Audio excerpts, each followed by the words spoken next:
way up, I ain't dropping dynamite. Like that dynamite. Okay, this is getting crazy. Tigers getting cagey. Feeling something new, it's amazing. All the records breaking, history in the making. Feeling something new, it's amazing.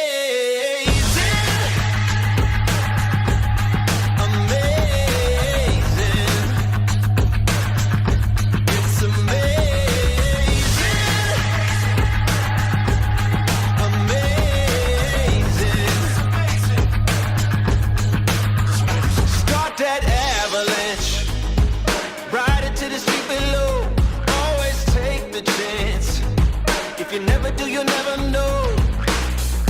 Who cares if anyone's watching?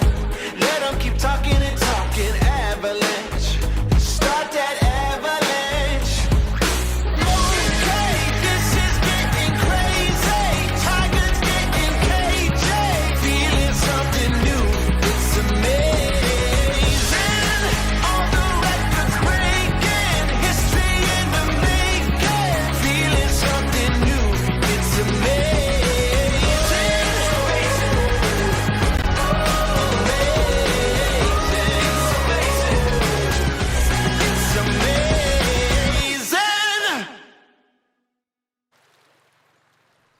Well, good morning. Greetings, one and all, ladies and gentlemen, around the world and right here at Boca Laguna in Chapala, just outside Guadalajara in Mexico.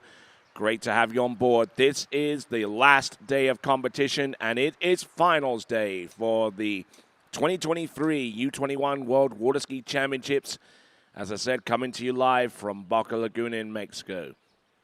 Once again, some glorious on-site shots there from our drone there, piloted by the one, the only Connor Pauley, and just taking a quick scan of the stage in which our finalists will be doing battle on, starting off in just the next few minutes, and some great action will no doubt unfold during the course of today's action.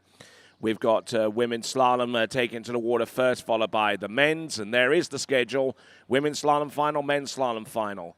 Women's trick final, men's trick final, and then finally women's jump final, and then the men's jump final, followed by the prize giving. All right, then, let's do a quick update so far as the overall is concerned. Let's start with the women, shall we? Currently in the lead in the overall by about a 232-point differential.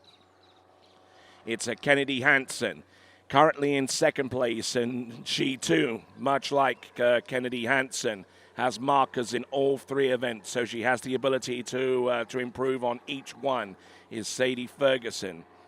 And in third right now currently is Aliyah Yong Hanifa from Malaysia. She's a good few points back, and so essentially it's a head-to-head battle for the supremacy in the overall competition in the women's between Sadie Ferguson and Kennedy Hansen. However, for the last medal on the podium, there could well be a titanic battle, because the points differential between third and fourth and fifth and sixth, and even as far back as seventh, is such to where you could potentially see challenges from each of those competitors that currently occupy those spots. That's so far as the women's is concerned. How about the men?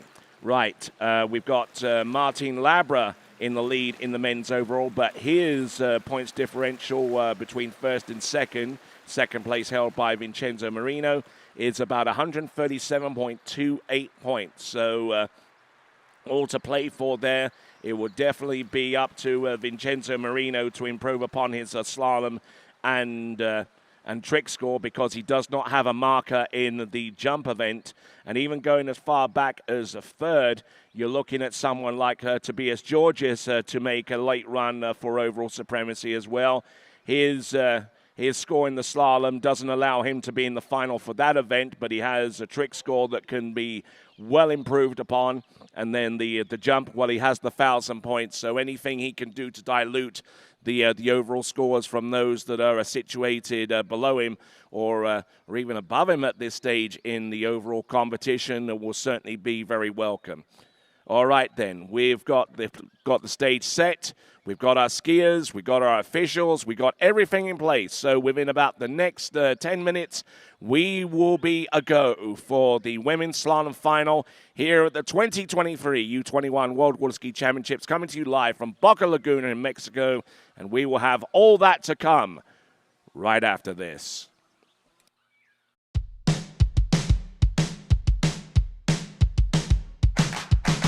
Today is gonna be a little something more.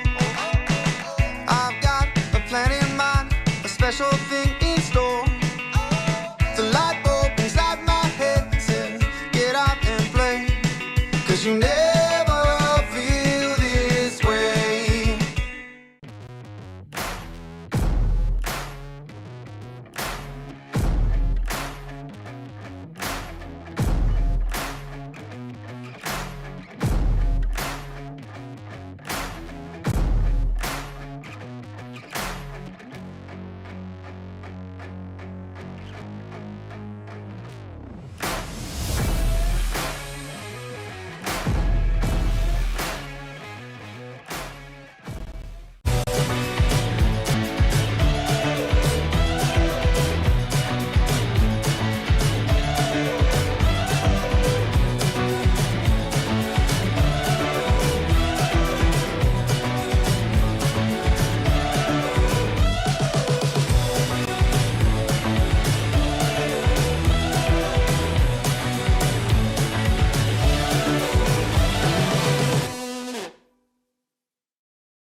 I've been a fan of Marcus Brown since I was like 13 years old. He's, you know, been my childhood hero, and so for him to offer something like this, you know, which is it's great not just for me, but it's great for water skis to have something like this where people can really get a bespoke water ski experience. It's going to improve their skiing, their body, you know. And Jenny's she's amazing too. So just to have the access to both of those guys, I think it's huge, and it has been massive just to talk things through and to get a new understanding of stuff I haven't tried yet.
Right there, welcome back.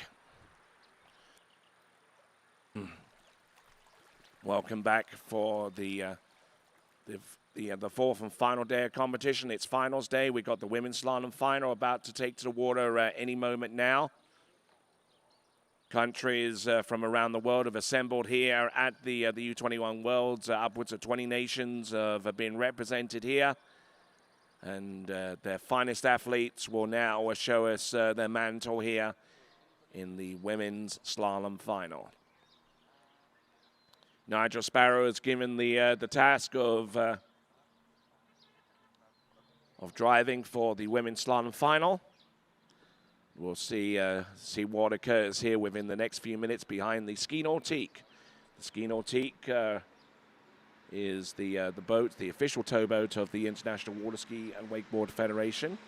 Visit nautique.com and sign up to receive the latest updates from a variety of communications Nautique has to offer, including new features, athlete highlights, videos, and more. Nautique.com. All right, let's take a look at the running order.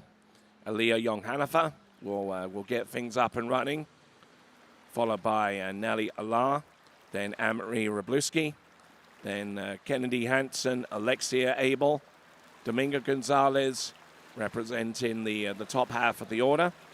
Then we've got Meg Haraway of New Zealand, Judy Fay from Switzerland, Cristiana de Osmar of Peru, Trinidad Espinal of Chile, Sadie Ferguson of Australia, and 12th but by no means least, Luisa Jaramillo of Colombia.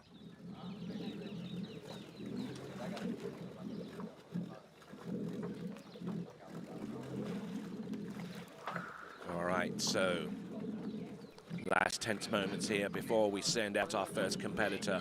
And going in on 14.25 meters is going to be our first competitor, Aliyah Young-Hanifa.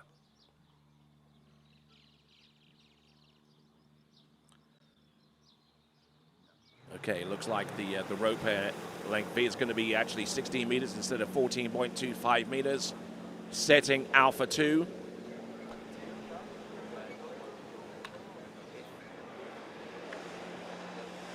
All right, here we go. Women's slalom final.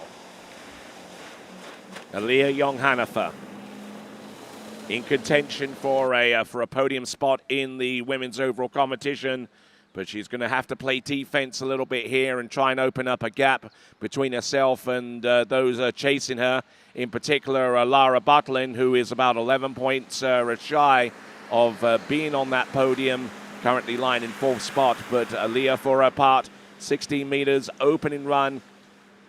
Any improvement upon 3.5 on 12 meters, which was the score that sent her into the runoff between herself and Lara Butlin and Violetta Mikulski. She got through to the slalom final via that runoff, and we'll see if she improves upon that 3.5 on 12 meters. Early doors yet, as we see Nelly Allah from Canada getting ready to take to the water herself. Nelly Allah, for her part, currently in 8th place overall, but the point differential between the likes of 4th place all the way down to about 8th place overall is so minute, so minuscule that it would take a couple of good performances there from Nelly going forwards to see her jump from where she is to somewhere a lot higher than she would have expected. All right, then, here we go. Aliyah Young-Hanifa getting ready for pass number 2, 14.25 meters. Has 2 markers in the women's overall competition, 2 potential opportunities for her to improve upon her current standing at this time, or at least maintain her standing, because the differential between 2nd and 3rd place overall is quite substantial. This is 14.25 meters. Trying to keep the tip of that ski in towards the water at the end of the turn, trying to get good cross-course angle, and nicely done. Aliyah Young-Hanifa of Malaysia. So 2 passes down, 13 meters coming right up. We'll see what she can do by way of that run.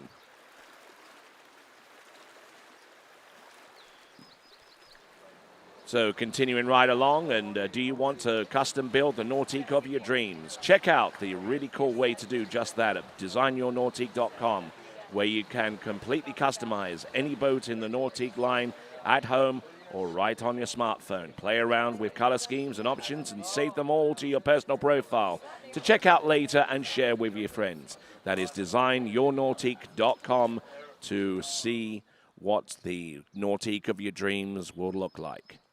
All right then, folks. Aliyah Young-Hanifa of Malaysia getting ready to go with the next run. Our next skier to go is Nelly Allah. She is on deck, and the 3rd skier out, Anne-Marie Wroblewski, likewise as well. Let's see what Aliyah Young-Hanifa has by way of this next pass. It's going to be 13 meters.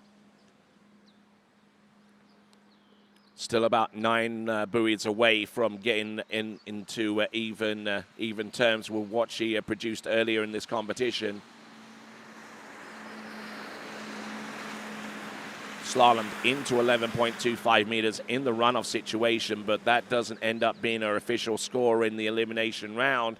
So chasing down that potential with a 6 buoy count on 13 meters, looking pretty strong at this juncture. Our first skier out in the women's slalom final, coming to us out of Malaysia, country that we don't ordinarily get to see represented at these types of events.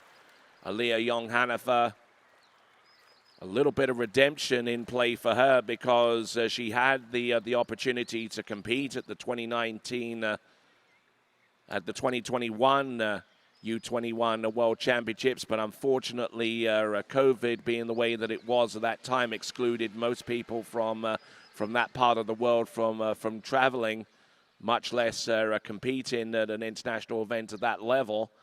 So Aliyah Young-Hanifa trying to assert herself into the frame here with her slalom performance. She's gone through 13. Now, anything more than 3.5 will increase the point differential between herself and the next person down who could potentially challenge her for that, and that is Lara Butlin, who, funnily enough, was part of that three-way slalom runoff that took place to determine the 12th and final spot.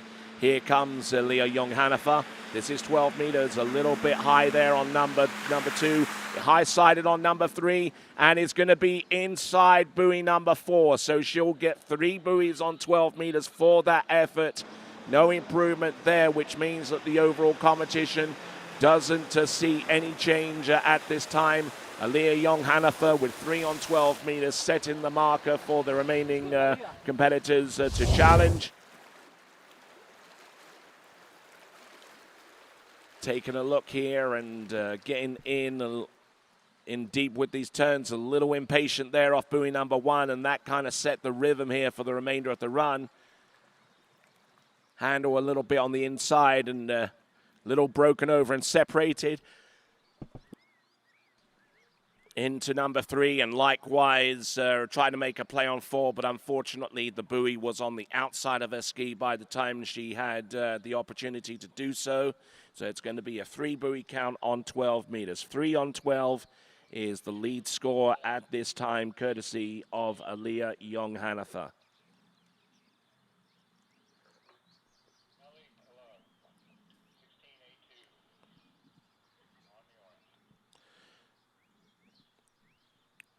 So here we go, folks. Next competitor up, representing Canada. It is going to be Nelly Allard.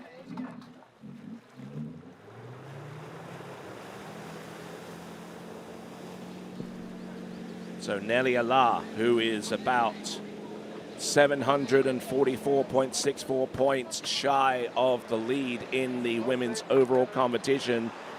She can get herself closer if she can slalom more than 4 on 12 meters, which was the score that she used to advance out of the elimination round into the women's slalom final.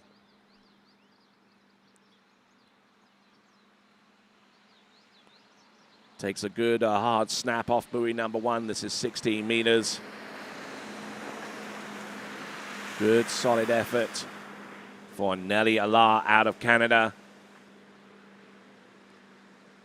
And looking good on that ski as she continues right along, running with the Conley Deviate slalom ski. And so too is our next competitor, who is around dockside, Anne-Marie Wroblewski of the United States of America. Looking at some of our competitors warming up there. There's Meg Haraway from New Zealand going through her final stretches before she takes to the water.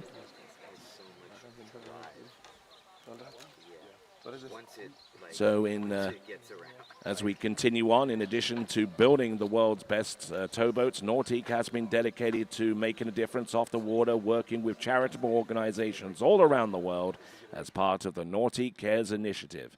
The world's best ski boat, the world's best wake boat, and a company that cares. That's Nautique.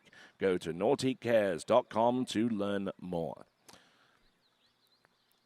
Nigel Sparrow.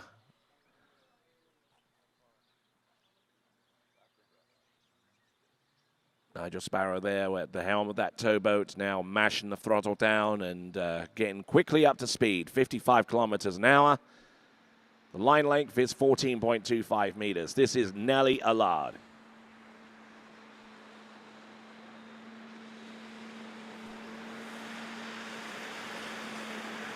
Getting in a little bit deep off number 2, but managing to hold on off number 4 and 5.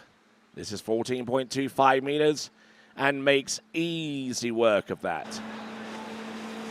So now she's 2 passes down, 16 and 14, and now getting ready for the 30-meter line. Nelly Allard, not only representing Team Canada, but when she is back in the United States, represents the University of Louisiana at Monroe Warhawks as part of the collegiate water skiing scene. Fair to say that looking at this list here, that a good portion of the skiers all compete at the collegiate level. We've seen Leah Young-Hanifer. She represents the Florida Southern College Moccasins. Nelly Allard, as I mentioned, represents ULM.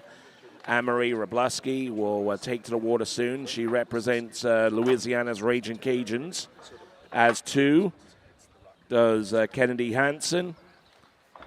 And there are a few more on this list that compete at collegiate level as well. Such a great opportunity for the skiers at this level to get a high-quality education and still stay competitive within the sport of tournament water skiing. All right, then, here we go. This here is Nellie Allard.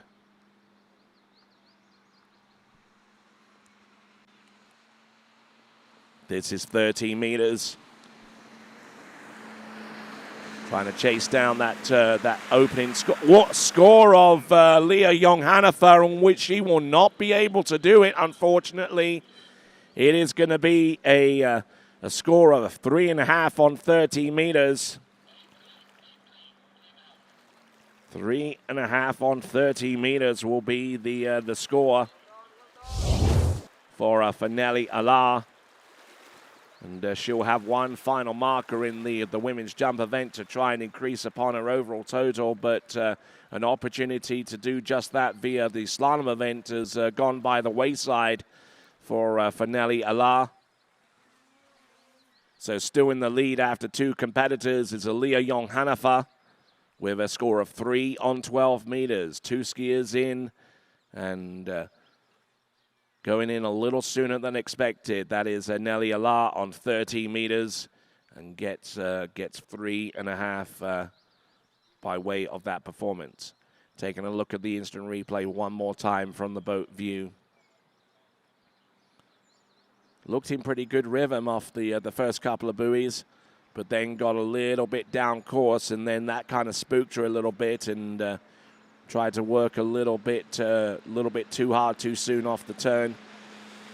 And that was exactly the case. The handle came in. She was still operating with some slack line and didn't quite have the turn necessary to continue on. Anne-Marie Wroblewski from the United States of America will be coming up next, right after this.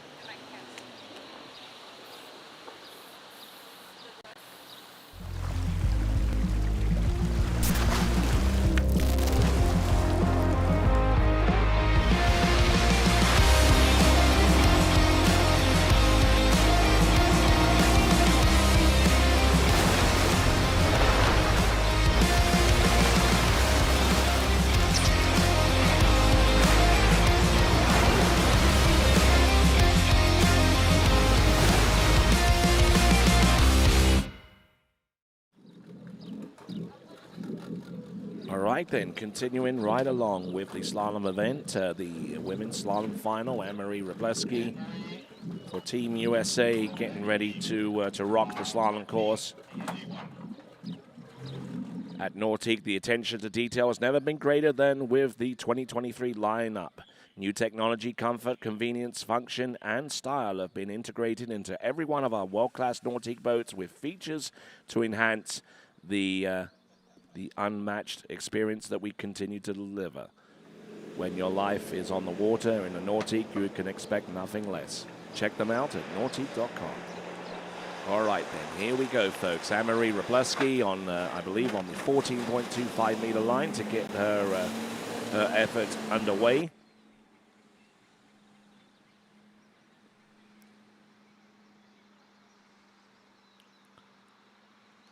Sending it in.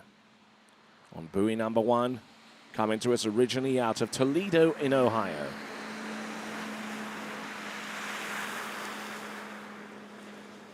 Looking good on the opening pass. And looking very, very settled out there on the water. That's the 6 buoy count on the opener for Anne-Marie Wroblewski. All right, so in the lead still after two competitors is Leah Young-Hanifer out of Malaysia, ahead of Canada's Nellie Allard.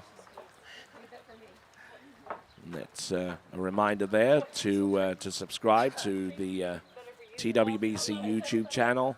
That will get you in the door so far as the live chat is concerned. And also, whenever you hit the bell icon, you will also have the opportunity to be notified as to when the latest webcasts become live. So we've got a good some messages already this morning. Big shout out to all of our all of those individuals that have taken the time to message in via the live chat on the YouTube channel.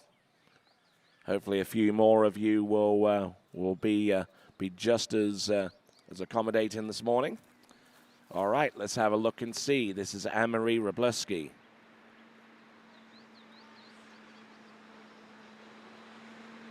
13 meters, takes the hard snap off buoy number 1. Round number 2.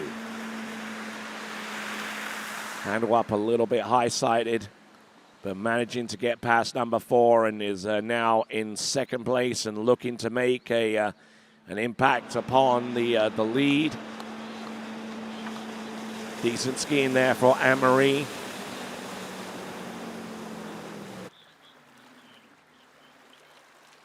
Skiing in the women's slalom final, and we'll see what she can do by way of her next pass, which is going to be the 12-meter line.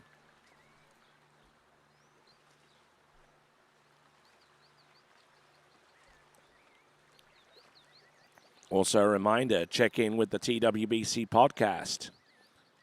Athlete interviews, news and views, and discussion on pertinent topics of importance within the sport of tournament water skiing. You'll get all that and more on the TWBC podcast, available on Spotify, on Apple Podcasts, Google Podcasts, and wherever else you listen to your favorite podcast. All right, warming up there, and one of our skiers towards the tail end of the event in the women's slalom final, Luisa Jaramillo. Let's have a look and see what Anne-Marie Wroblewski needs. More than 3 to take the lead. Good start on number 1 and round number 2. 3 doesn't look too bad, and she takes the lead here. And more than that, she takes that 6 buoy count on 12 meters and runs it from start to finish. So good solid effort there for Anne-Marie Wroblewski.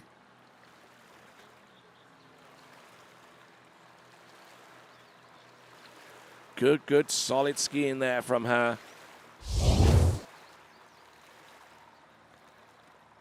Let's have a look and see this pass once again. Not overworking the turns, just trying to get down a little bit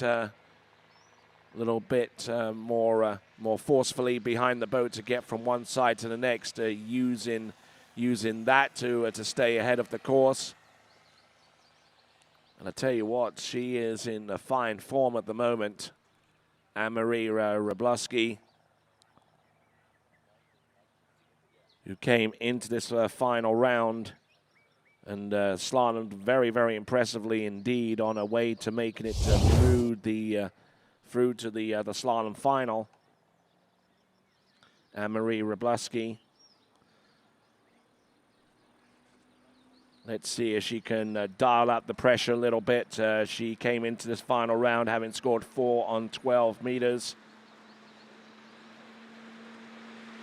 She's been capable of running deep into 11. Let's have a look and see what she's got here. 11.25 meters, round number 5. Does she make it outside number 6? Yes, she does. Look at that. There you go. It's a 6 buoy count.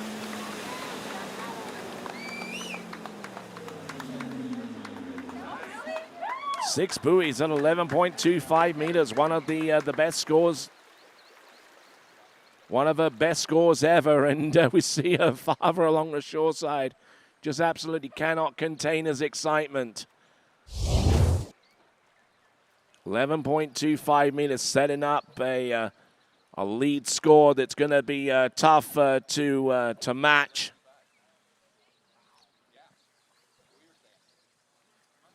Anne-Marie Wroblewski. She might actually have increased her points total to get back within the top 10 skiers in the overall battle. I tell you what, great skiing there, and Anne-Marie Wroblewski, a long pull into number 6 and gets through that run. Ladies and gentlemen, here she comes in. Next run, I believe it to be 10.75 meters. Anne-Marie, let's see what she's got. Round buoy number 1, and takes half a buoy. But ladies and gentlemen, let's give it up, please. Best score so far in this season for her is 5 at 11.25 meters. So she's definitely gone way in excess of that. Anne-Marie Wroblewski will swim into shore and will now play the waiting game to see if her score of half a buoy at 10.75 meters will see off some challenges between now and the end. This is the women's slalom final of the U21 World Water Ski Championships, coming to you live from Boca Laguna.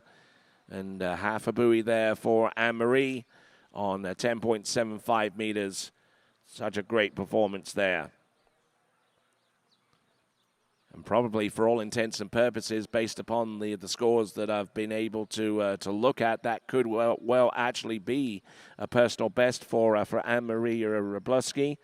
Looking at some of the other records that I have access to from my commentary position, she's had scores of 5 and 4 at 11.25 meters. So probably safe to say that Anne-Marie has put herself into personal best territory. Originally out of Toledo, Ohio. And the only other instance in which she has gotten into 10.75 meters was at the Lake Magnolia Slalom in the day competition, and that was last season. So certainly a best score of this season. Anne-Marie Wroblewski with half a buoy on 10.75 meters. And it is the score that the remaining competitors in the field will now be chasing down. All right, next competitor up, the current leader in the overall championship, Kennedy Hansen. And we will bring her into the course next.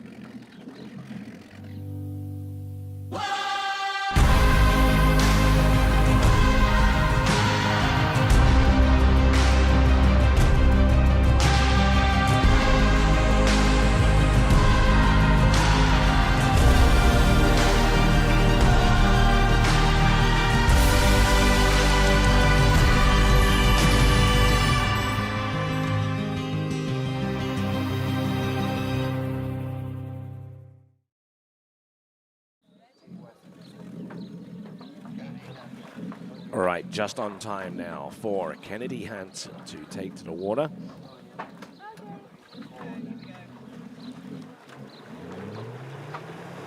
I believe that she'll be going in on 14.25 meters for the opener.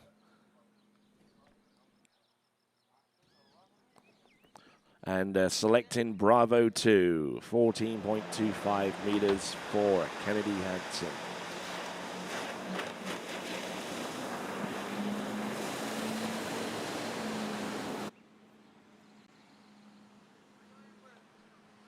All right, Kennedy Hansen, who's slalomed about halfway through the 11.25 meter line at a previous tournament this season.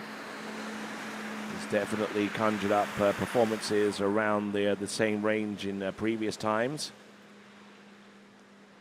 dating back to 2022 and even in 2021. But I don't see any instance where she has actually run the complete pass at 11.25 meters, and there is your current leaderboard, Wroblewski with half a buoy on 11.25 meters ahead of Leah Young-Hanifer with her score of 3 on 12. And there the score also of Nellie La in third place right now with her total on the 13-meter line. Alexia Abel there getting ready to take to the water.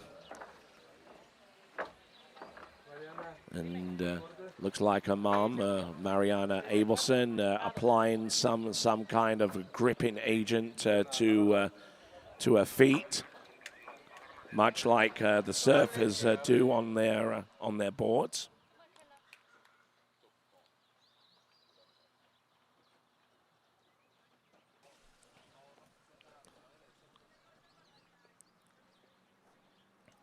All right, then, so let's have a look and see.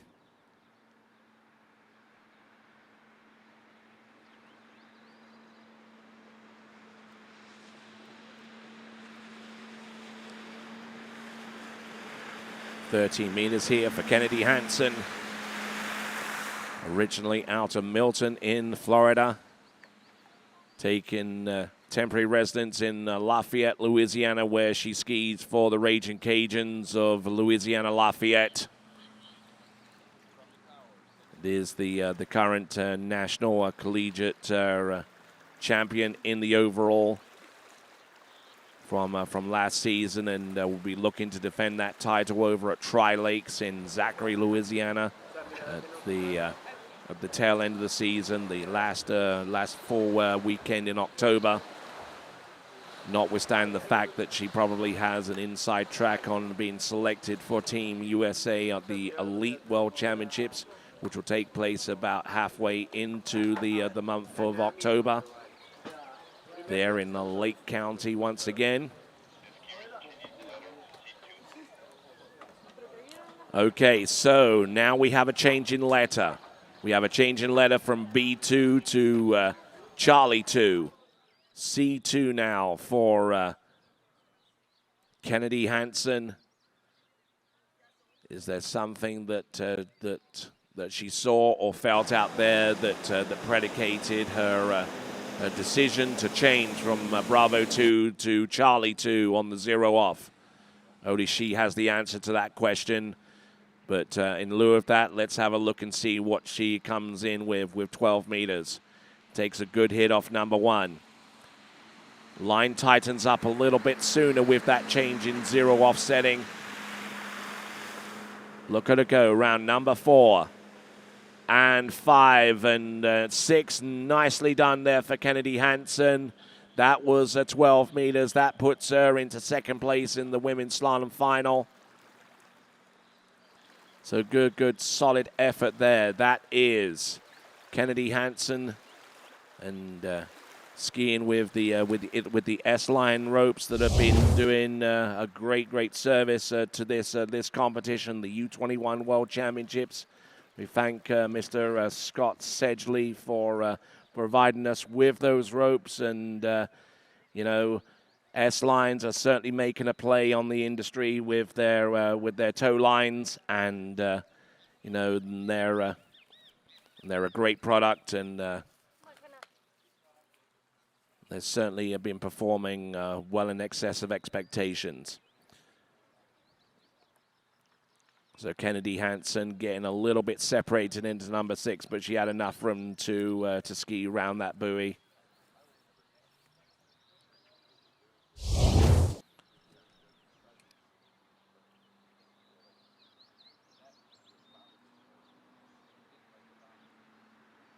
All right, coming in on 11.25 meters.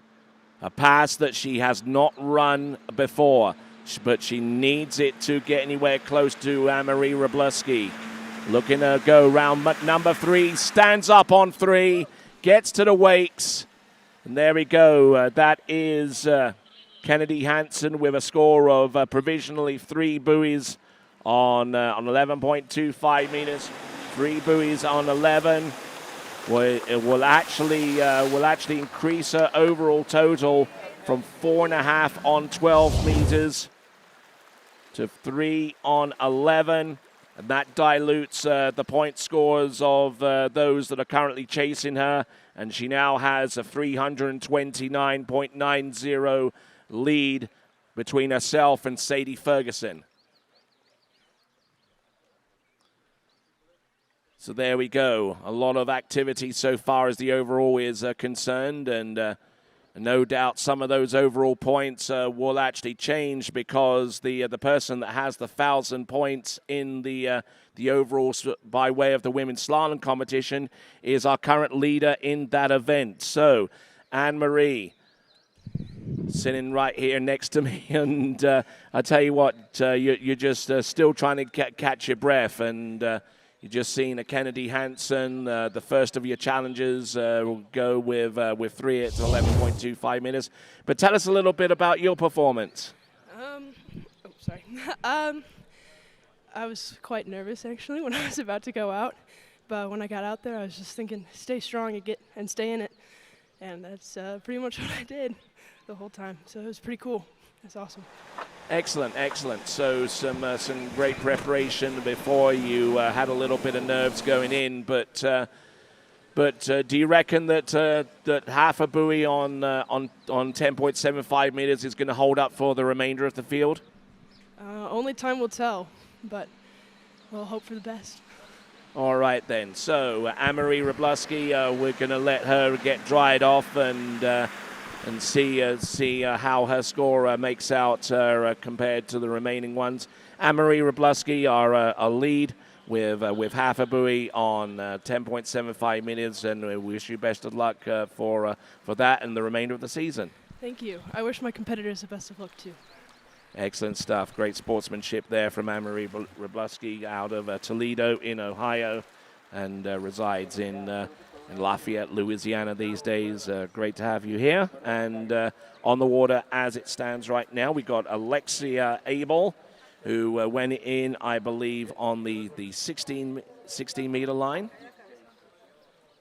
And will no doubt will have gone in on A2. However, there was a change there. We're on to Bravo 2 for Kennedy Hansen on her opening couple of runs, and went with C2 for the remainder of her set, which allowed her to get through the 12-meter line and about halfway down 11. So currently in the lead is Anne-Marie Wroblewski with half a buoy at 10.75 meters, and halfway down 11 is Kennedy Hansen.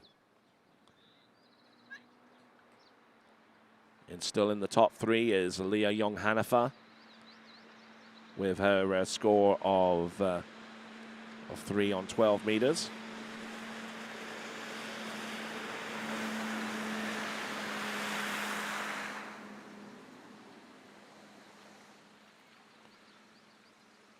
All right, nervous times for our skiers going forward, and that is Alexia Abel.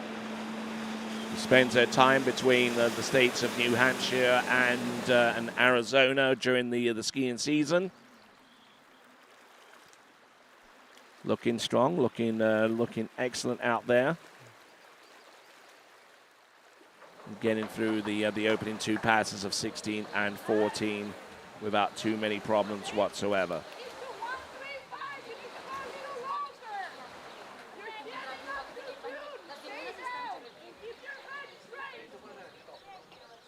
Getting some advice from the shore side, and I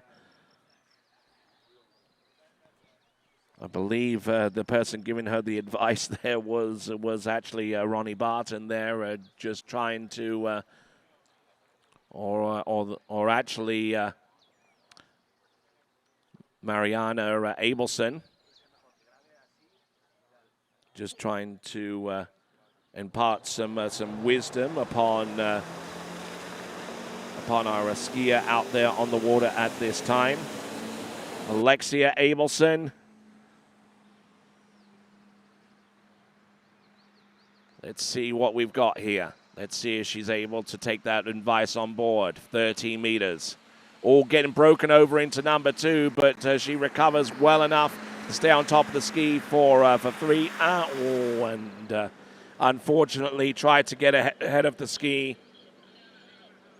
Round number 4, and unfortunately for her, and much like Nelly Allah, both of those competitors getting 3.5 on 30 meters. 3.5 on 30 meters for Alexia Abel.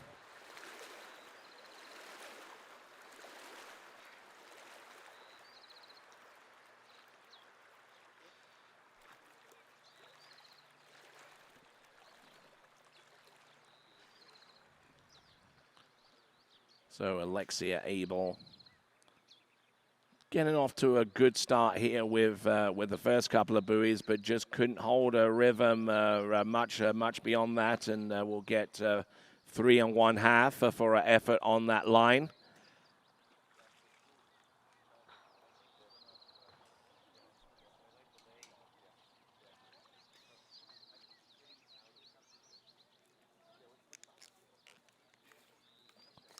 So looking at the instant replay once again.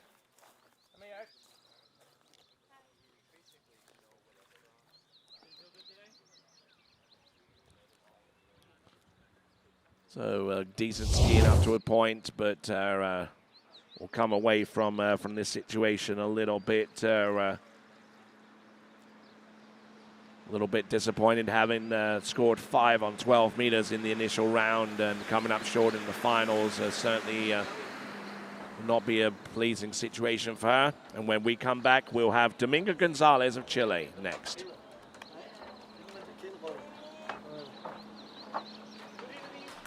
What if I told you there was a place where the sounds of nature are only broken by the roar of a boat? A place where that summer feeling lasts all year long. A place where the Florida sun is only outshined by the smiles of the skiers. A place where first-time skiers can ski alongside world champions, and the world-class coaches work with all levels of skiers. What if I told you there was a place where life slows down and your only job is to make lifelong memories? That place is Swiss Water Ski Resort. Book your trip at SwissWaterSkiResort.com.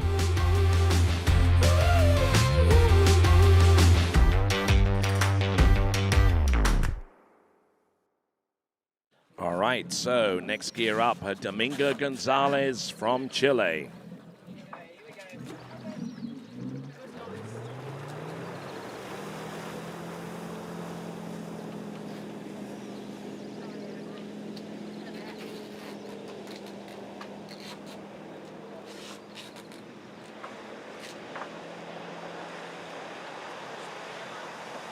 All right, let's have a look and see.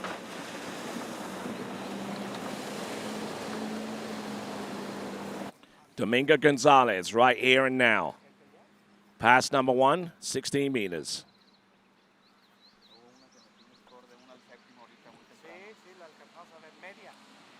Settling in, looking good, looking strong.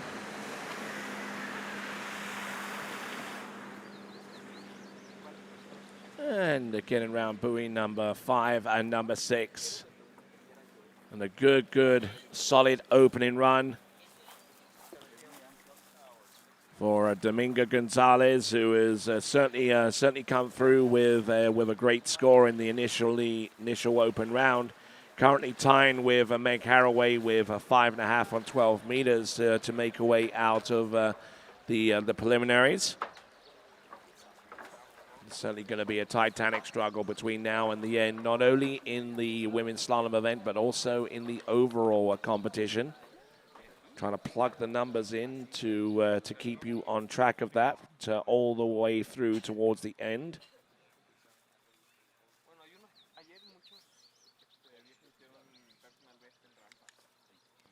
Dominga Gonzalez just waiting on the towboat, waiting on the 50 seconds of time on each end to expire.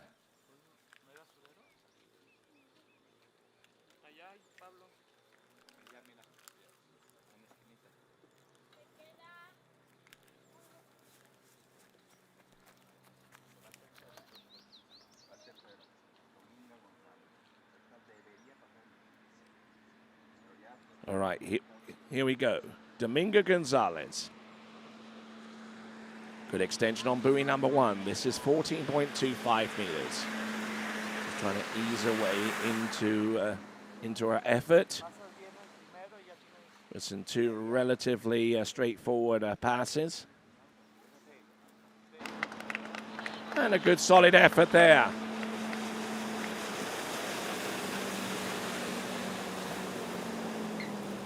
So there we go. That is on the water. Domingo Gonzalez.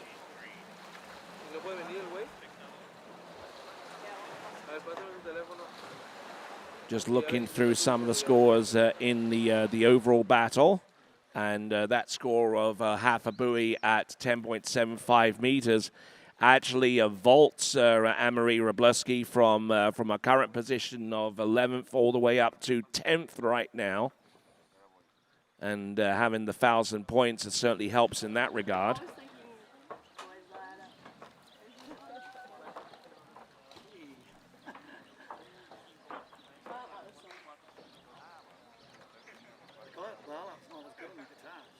So just waiting and waiting for the timer to expire here on the south side of this beautiful facility here at Boca Laguna. This is the U21 World Women's Slalom Championship. We are about halfway down the list. Domingo Gonzalez of Chile. Taking a good hit off number one. Settling in on number two.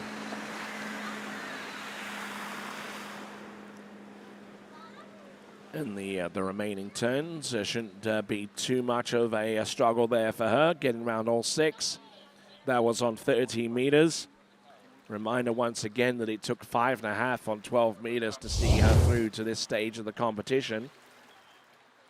And Domingo Gonzalez is skied pretty extensively up to this point in the season. Skied in the Latin American Water Ski Championships, where she posted up a score of 4 on 12, backed up with a 3.5 at that same competition. Has gone into 11.25 meters on a smattering of occasions, and most of those were at Lago Los Maros in Santiago de Chile. Skied in the national tournament, the Miranda Ski Open, where she scored a score of 1 and 1 at 11.25 meters. So she's definitely capable of running through 12. But she needs a lot more than that if she is to get on level terms with our leader, Anne-Marie Wroblewski.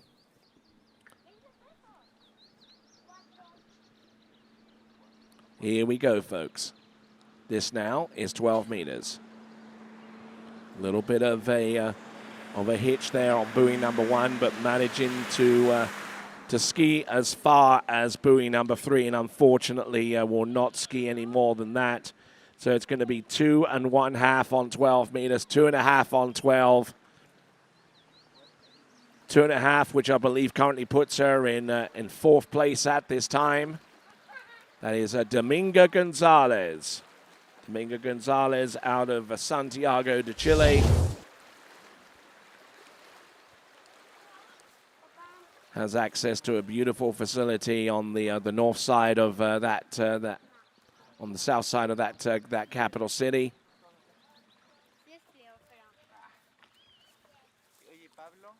And use that to great effect, and unfortunately going down a little bit soon there on 12 meters than she would have liked. So it's going to be a score of 2 1/2, and as we work our way to the skier who tied with her with 5.5 on 12 meters in the elimination round, it's going to be Meg Haraway.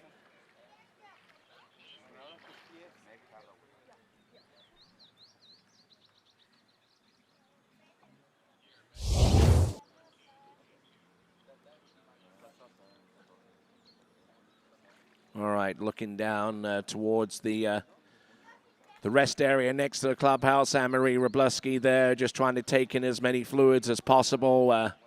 She knows, and based upon her previous experience, that half a buoy on 10.75 meters is a good enough score, but it could still be challenged with the likes of the skiers to come. Starting off with Meg Haraway of New Zealand. 14.25 meter start. Taking a bold move here. No real wind to speak of, so wind strategy is out the window at this point. It's all the case of where you want to favor having the critical run and draw upon your experiences on practice here within the last few days. So that is Meg Haraway from New Zealand.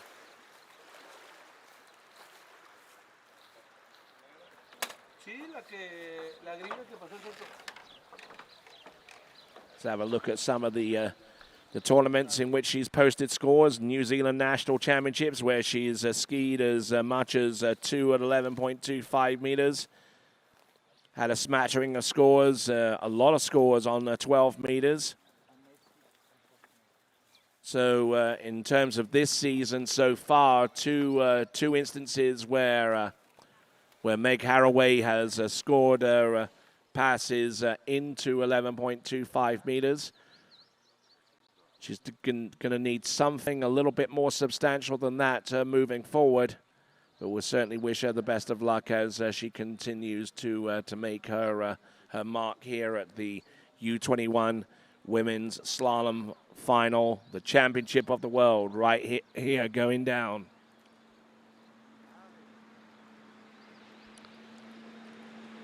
Meg Haraway. Starting in on 14.25 meters. This is now 13 meters. Trying to settle down at the end of the turn, just waiting on the rope to tighten up, and then she can apply full power behind the boat.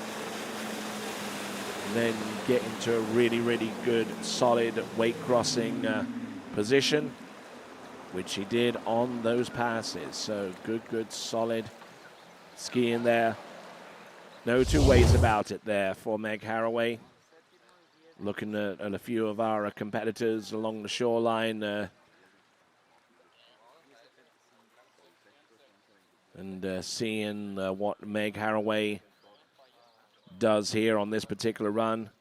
A lot of our crowd are actually watching in on the big screen inside the clubhouse, trying to seek some shade, and all the while staying entertained with the action that is out there on the water at this time.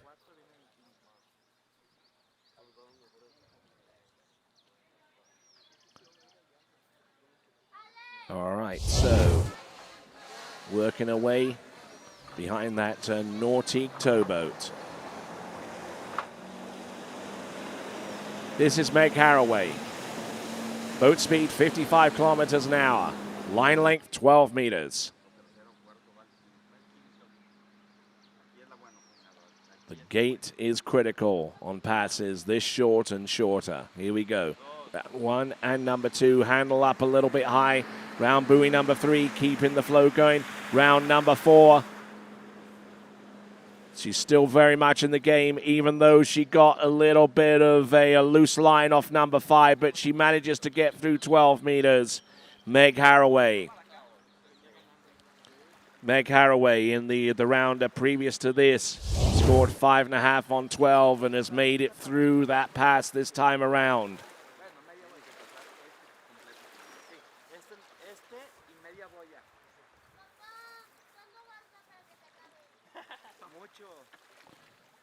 So Meg Haraway currently in the 13th spot in the women's overall competition, and looking for some more points as she continues along. There was about an 8-point difference between herself and Emily Wenzel, so it'll probably be safe to say that upon the successful run of 12 meters, she's now vaulted herself from 13th to 12th in the overall competition.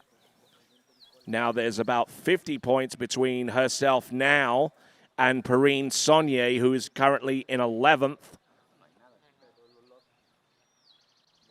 So she can get as high as 11th overall, depending upon how much more she slaloms right here and now. Meg Haraway of New Zealand. Good start into buoy number 1. Taking a big hit there on that turn. Even bigger hit off number 2, and will end up scoring that amount of buoys on 11.25 meters. Ladies and gentlemen, coming back to the shore.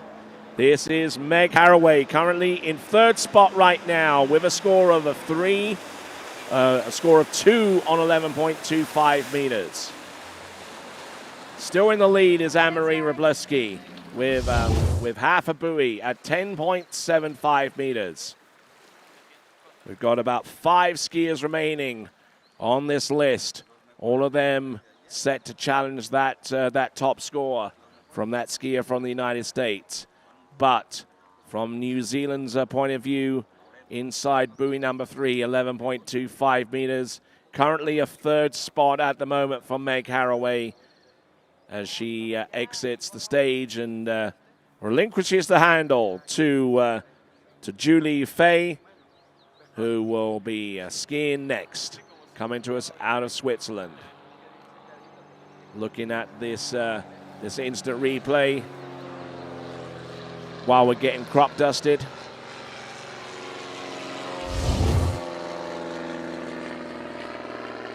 Julie Fay, next competitor up for Switzerland.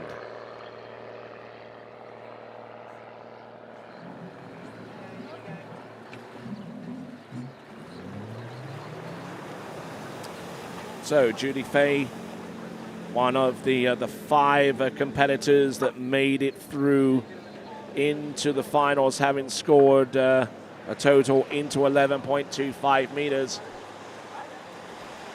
So based upon recent experience, she knows that she can get the job done here. Julie Fay, not part of the overall equation, does not jump. And thus, even if her score goes towards anything more than half a buoy at 10.75 meters, it would not represent 1,000 points because she is pretty much a specialist in this slalom final. So there we go. That is Julie Fay getting through the opening pass of 16 meters. And looking to increase her total with the remaining passes that she has in store. Looking at dockside, Cristiana de Osma of Peru will be our 4th from last skier to take to the water.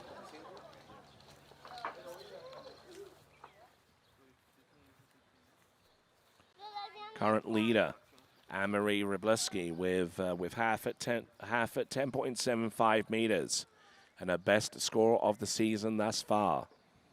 Kennedy Hansen in second place with 3 at 11.25 meters. Meg Haraway with 2 on that same pass. And Aliyah Young-Hanifa in 4th place, and Domingo Gonzalez with 2.5 on 12 in 5th place, rounding off the top 5.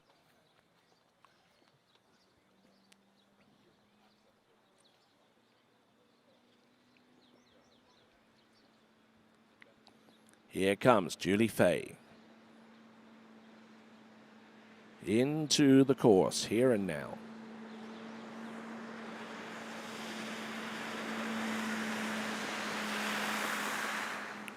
(16 meters and 14.25 meters. Looking to be run in quick succession of each other. And looks settled, looks unperturbed out there with 14.25 meters, and 13 will be coming right up in just a moment or so. So looking in with our drone shot there, Cristiana de Osma and our coach Ronnie Bischoff. Just trying to give her some encouraging words, some tips to work from. All right, so great to have you on board here at Boca Laguna for the Women's Slalom U21 final. There's our schedule. Women's Slalom final on right now, followed by the Men's Slalom final. 12 skiers in each of our finals today. And then we'll have the prize giving right at the end, save for a little bit of a pause between the final action in the men's jump final and the the Prizegiving. All right then, so here we go. Coming in. Third pass. This is 30 meters for Judy Fay.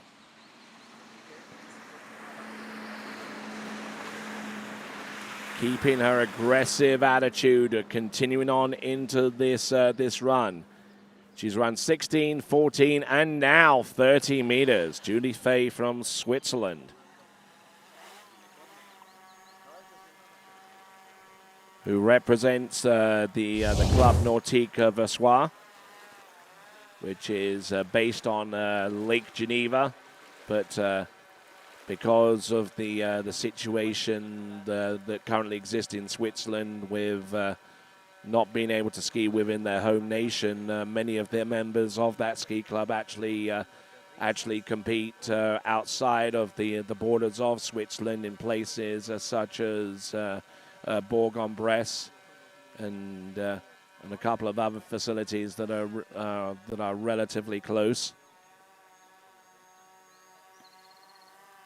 And certainly Switzerland has had a proud heritage on in-tournament water skiing. You look towards the Stadelbauer family, who run the Swiss water ski resort in the Clermont in Florida, and obviously Vince Stadelbauer right here with the ones and the twos, controlling the cameras and everything else that ensures that this webcast goes out to the good folks across the world.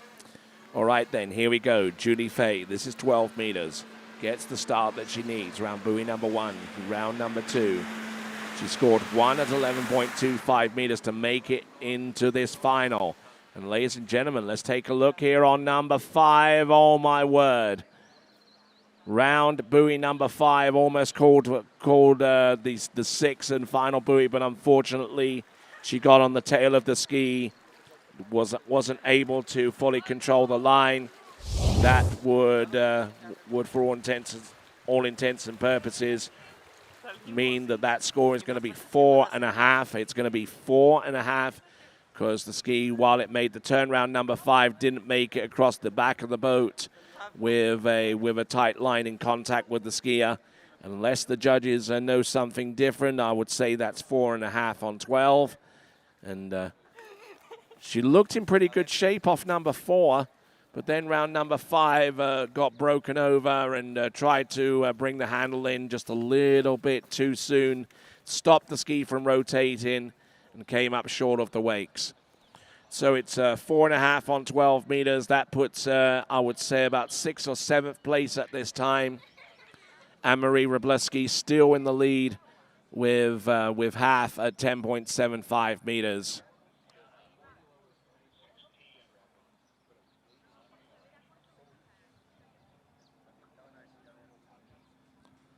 So now our next competitor to go. We are 4 away from rounding off this competition in the women's slalom finals of the U21 Worlds here in Boca Laguna.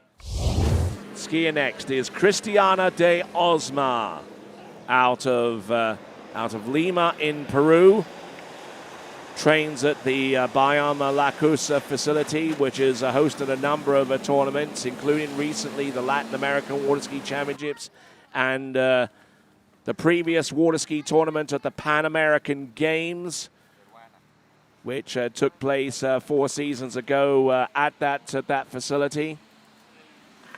The next edition of the Pan American Games will take place in Santiago de Chile, and they're already a world-class facility nearby the nation's capital, Santiago in Chile, namely the Lago Los Moros facility. But that is a long ways into the future.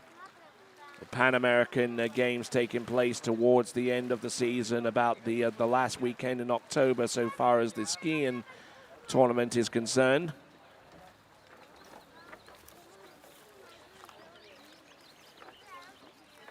But for now, here we are at Boca Laguna.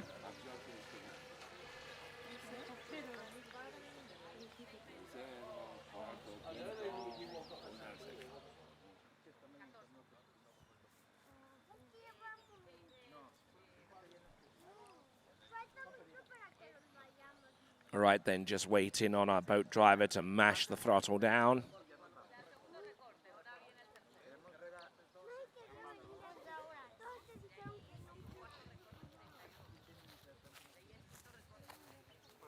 There we see Luisa Jaramillo getting ready for her turn.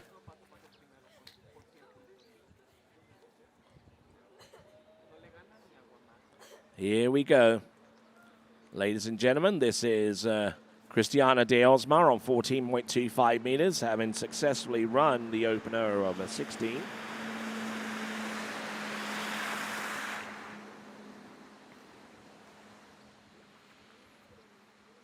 We're about one or two skiers from knowing if Anne-Marie Wroblewski has earned herself a medal on the podium at this U21 Women's Slalom Championship of the World right here at Boca Laguna, just outside Chapala in Mexico. And itself a city in Jalisco who is celebrating the 200th anniversary of its formation. You'll see plenty of celebrations taking place over this year, especially in the state seat of Guadalajara. There are plenty of events and festivities that you can be a part of as Jalisco celebrates its 200th anniversary. All right, then. So, looking in, there is a Nicky Antonsen, just hamming it up for the cameras, no doubt. He's going to be a feature in the men's slalom final. He's just trying to get situated and far from the madding crowd. Here we go, Cristiana de Osma, 30 meters. Let's see if she gets the start. Yes, she does. A little broken over off number 2, but managing to settle things down in time for number 3. She's a right foot forward skier, which means she skis neutrally on 135 and tends to take her advantage off her turn on 246. So getting through with the opening few passes of 16, 14, and now 13. It is Cristiana de Osma. And just a reminder that the Nautique, the ski Nautique, is the official towboat of the International Water Ski and Wakeboard Federation. Visit nautique.com and sign up to receive the latest updates from a variety of communications Nautique has to offer, including new features, athlete highlights, videos, and more. Check out nautique.com for more information.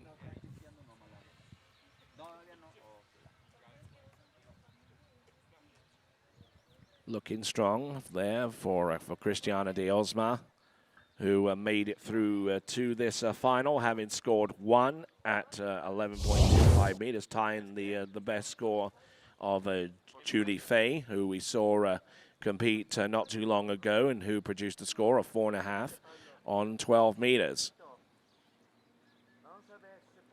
This right now is Cristiana de Osma of Peru.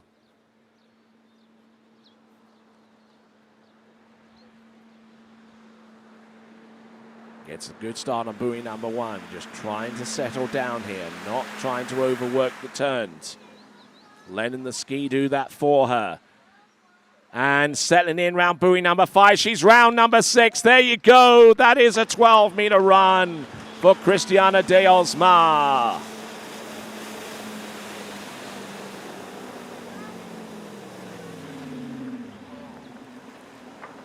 So there we go. Cristiana de Osma has just vaulted herself into a position where she could challenge for the podium spots. Currently, 3 skiers have gotten past the 12-meter line, and you can add a Cristiana de Osma's name to that list.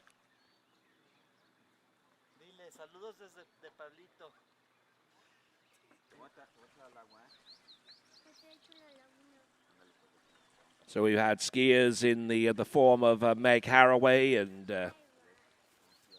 and Kennedy Hansen, and our current leader, Anne-Marie Wroblewski, with half at 10.75 meters. Ultimately, the only skiers to have made it through past 12 meters. And now Cristiana de Osma has added her name to that list.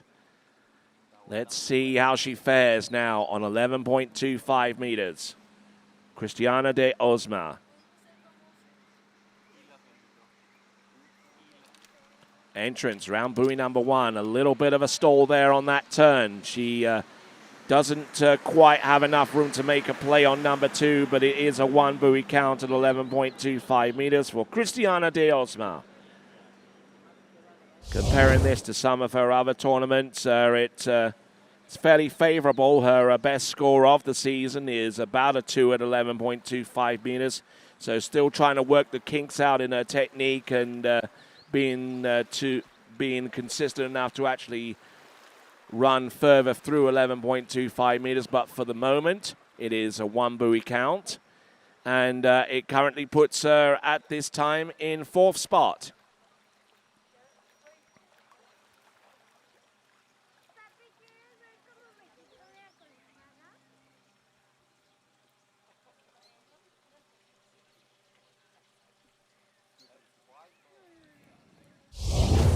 All right, so back here at Commentary Central, we've got Anne-Marie Wroblewski with a score on that leaderboard, half a buoy at 10.75 meters.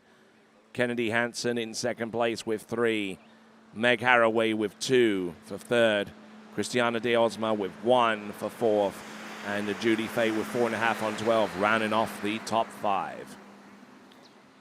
Great to have you on board, no matter where you happen to be tuning into us around the world. I'm going to take a quick look at the live chat that's going on with our YouTube channel. And a good few of you have taken some time to comment, and kudos to you for doing so.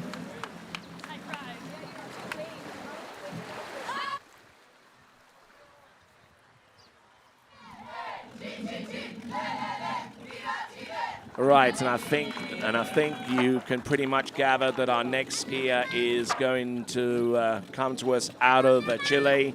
It is Trinidad Espinal. Trinidad Espinal, our next skier to take to the water.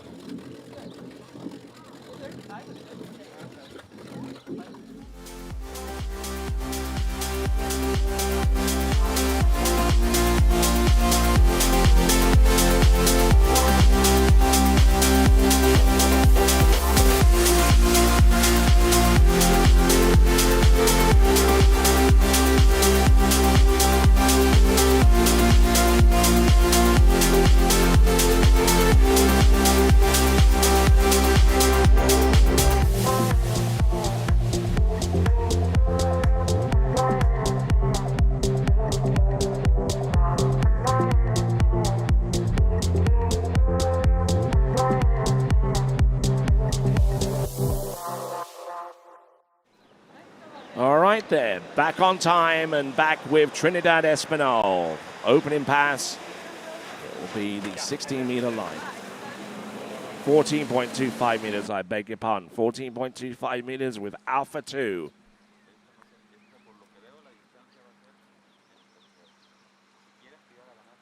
Looking strong.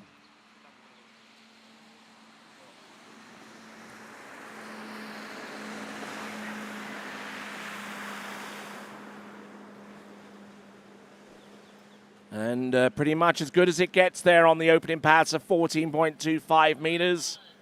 Successfully making it through that run, and Trinidad Espinal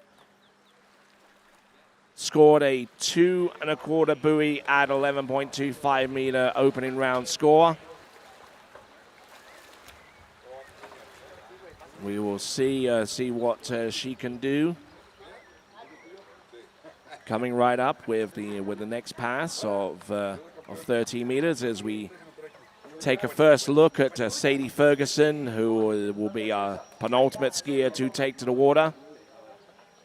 Her coach there, Erin Kalkbrenner, giving her a little bit of advice and some last keys for her to focus in on with the slalom performance that she's about to attempt.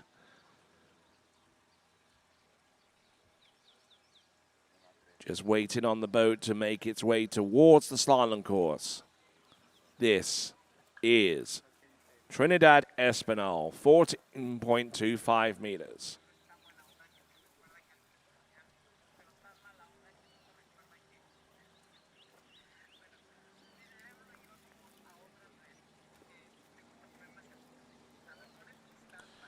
All right, here we go. Working away outside of the towboat for 13 meters.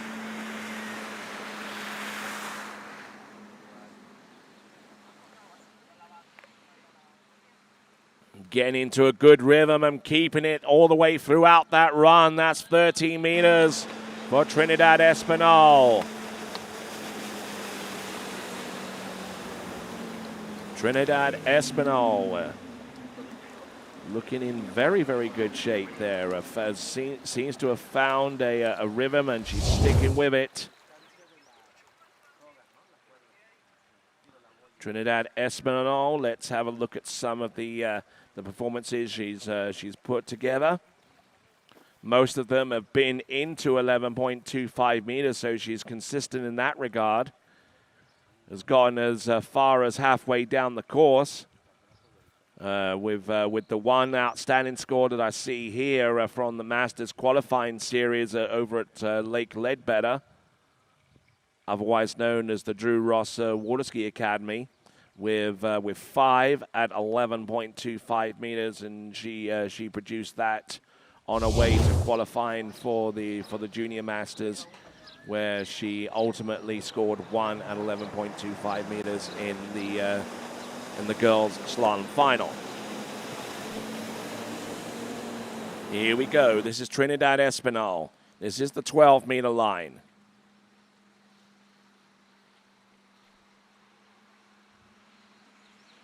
Just trying to hold a good, steady leverage from one side of the course to the next.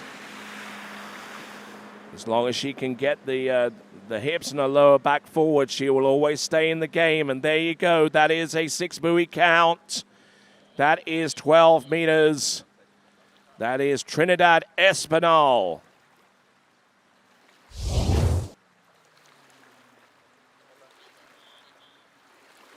Just looking at that ski through the entrance gates, keeping the good tight line, not allowing that line to get too loose into her pre-turn, and then ultimately just having very, very little time to wait for that ski to come underneath and then go cross course.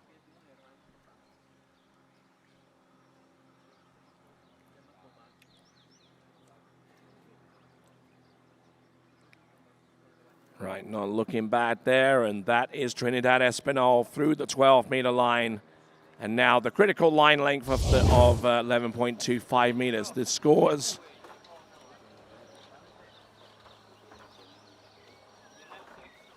The scores that are ahead of her consist of 1, 2, and 3.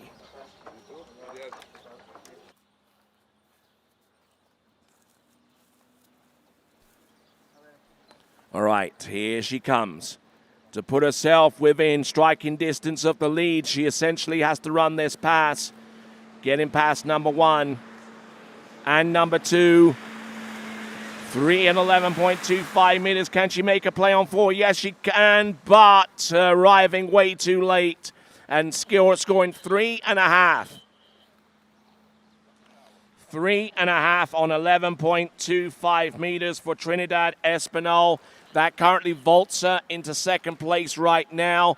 And it also means that Anne-Marie Wroblewski has earned herself a spot on the podium with 2 skiers remaining. It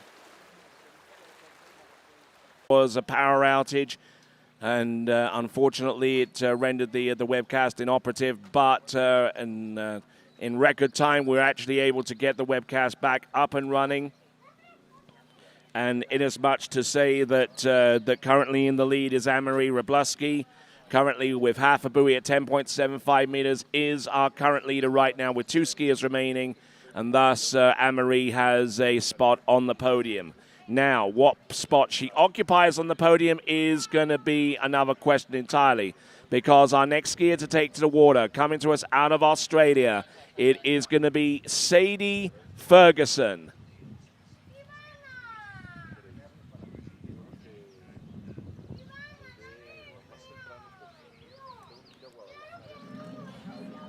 All right there, so back on, Sadie Ferguson coming to us out of Australia.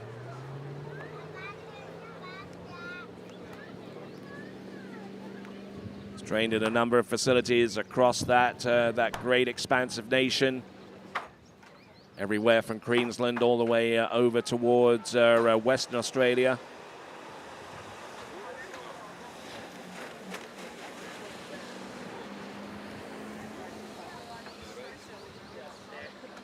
So once again, apologies to all of you folks watching our webcast. We are completely up to date. You have not missed a thing.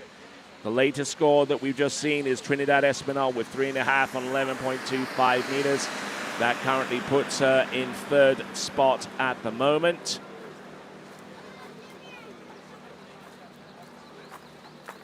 Actually puts her in second, because in third place is currently Kennedy Hansen with 3 on 11.25 meters, and still in the lead is Anne-Marie Wroblewski with half a buoy at 10.75 meters, and she is watching and waiting and patiently taking in the action, because she knows that that there could be a potential score that would match hers with the last remaining two competitors, each of whom have had excursions into 10.75 meters each. So they've had experience going into that line length.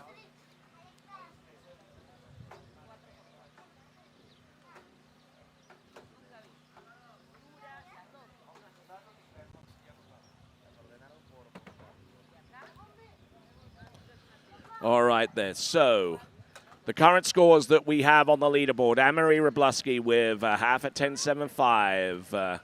Trinidad Espinal with 3.5 at 11.25 meters. Kennedy Hansen with 3. Meg Haraway with 2. And Christiana Dielsma on 1, rounding off the top 5 as it looks right now. Here we are at Boca Laguna. We've got live coverage, continuing live coverage of the IWWF U21 Water Ski Championship of the World.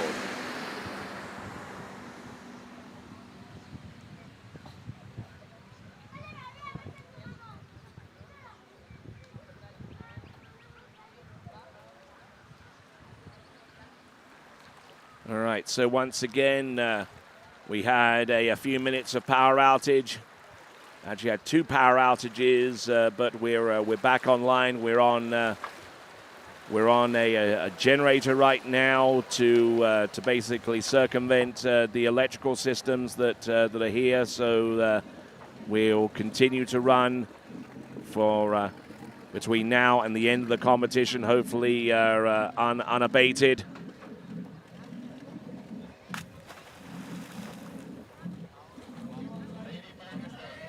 All right then, now our penultimate skier in the women's slalom final. This is Sadie Ferguson.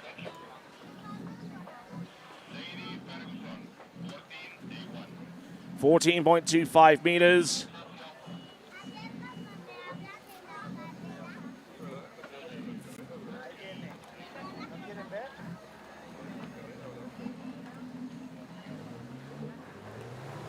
Good contingent of Australian fans are already on their way along the shoreline to cheer Sadie Ferguson on. Sadie Ferguson, for her part as well, also part of the overall picture as it stands. Currently in second place overall, and one of only 2 skiers in the overall battle with all 3 markers. The ability to be able to improve upon one's position in the overall competition. She would need a score in excess of a 4 at 11.25 meters to make some progress in the overall, but she is quite a considerable ways behind the Kennedy Hansen. But so it's going to take a combination of improved scores from all 3 events if she is to challenge Kennedy Hansen for the for the overall title here at the U21 World Water Ski Championships, coming to you live from Boca Laguna, just outside the resort town of Chapala in Jalisco in Mexico. Already pacing up and down the clubhouse area is Anne-Marie Wroblewski, who's a scorer at half at 10.75 meters, is the lead scorer. It's a score that puts her on the podium. So now it comes down to our final two competitors, Sadie Ferguson, the first of them. Let's have a quick look at the tail of the tape for Sadie Ferguson.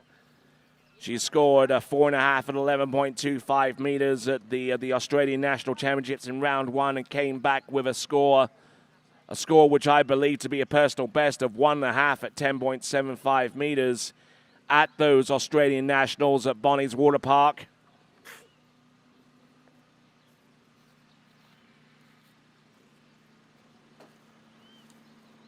So here she comes.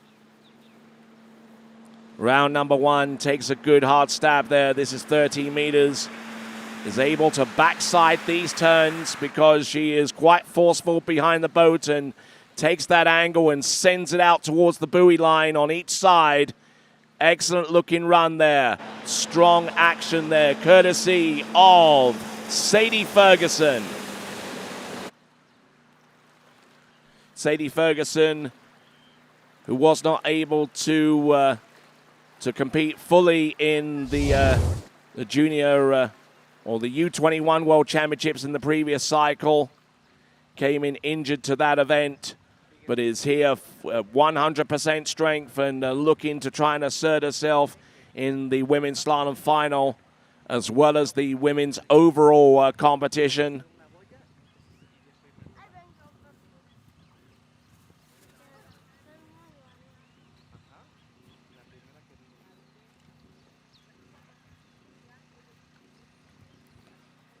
So let's continue on our focus on the action. 14 and 13 in quick succession. 12 meters coming up next.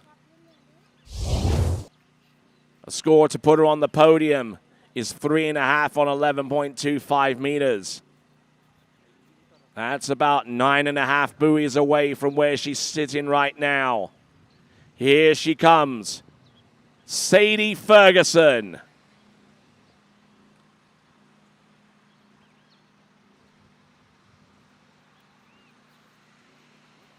Gets a good setup on buoy number one. Bringing the ski hard round on number two. Look at how early she was into number three and number four. She is all over this pass. It's a 6 buoy count on 12 for Sadie Ferguson.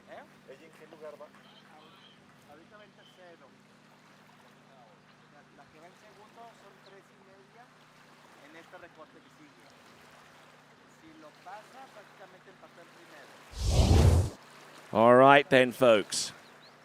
Looking at some of the messages that have been sent here on our live chat, which you can be a part of no matter where you are around the world by subscribing to the TWBC YouTube channel.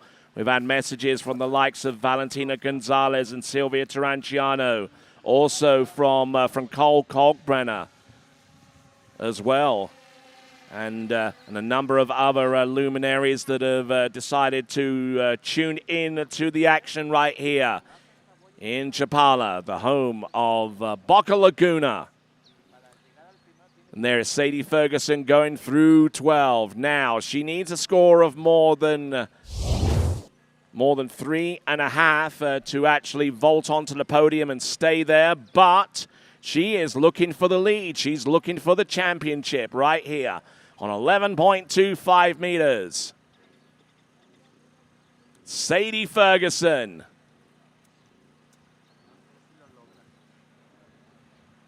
Turning in. Entrance gates round buoy number one. Needs to keep her aggression up. There she gets it round buoy number one. She's early on number two. Breaks forward, but she's strong enough to handle it. Round number three, she's still there on four. And she gets 4 and 2 the wakes. realized that an opportunity has just passed her by to take the championship of the world with one skier remaining to go. But 4 at 11.25 meters puts her in second place and guarantees herself a spot on the podium. Sadie Ferguson of Australia.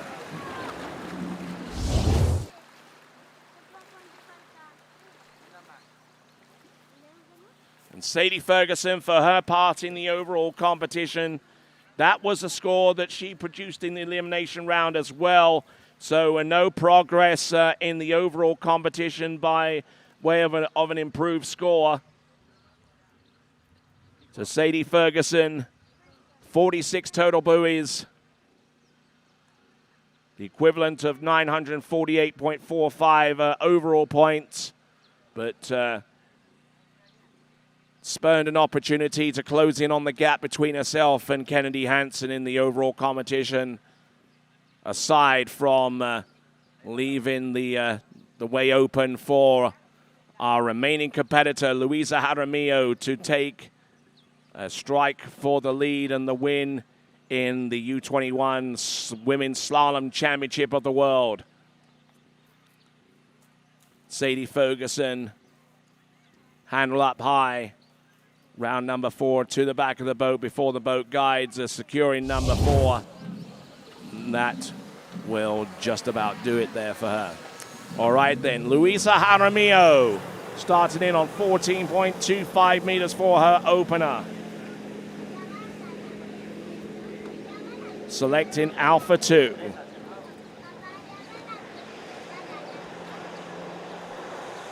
So we've had 2 guaranteed scores on the podium.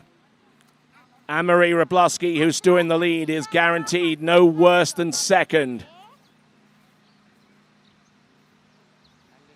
Sadie Ferguson on the podium, no worse than third. Here she comes. Luisa Jaramillo, a student at Arizona State University in the United States, and gets the job done with the opener of 14.25 meters.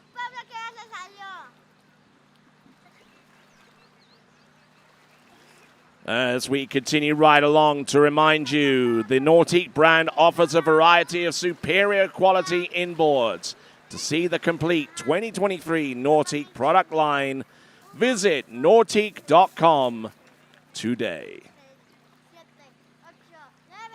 There's the leaderboard. Anne-Marie Wroblewski still in the lead with Hath at 10.75 meters, and she is in the shade somewhere trying to cool down, trying to compose herself a little bit, realizing that she's on the podium and she has a second place spot at the very least. But could that be a gold medal performance? We'll just have to wait and see. And the one person that could potentially deny her of the top spot is on the water right now, Luisa Jaramillo.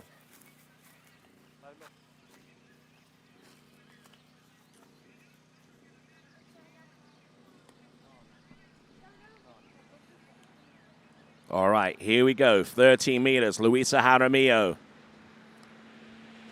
a former world slalom champion in the U17s.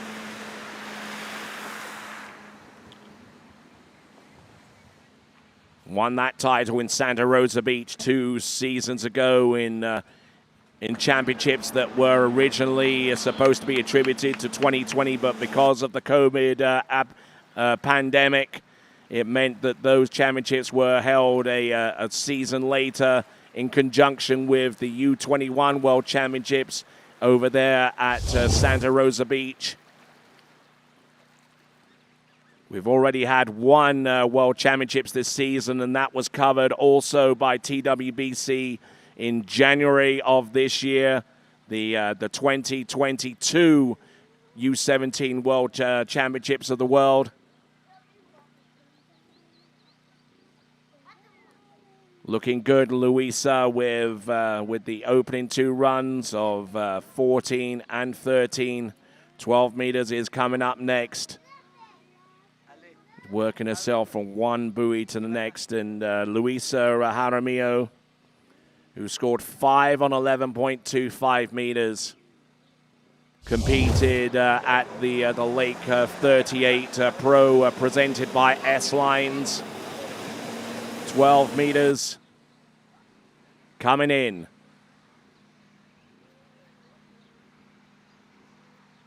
Into her glide now. Into the course. This now is 12 meters. Can't afford to put too much of a foot wrong here. Round number 4. Knows how to ski this pass and does so. It's a 6 buoy count on 12 meters.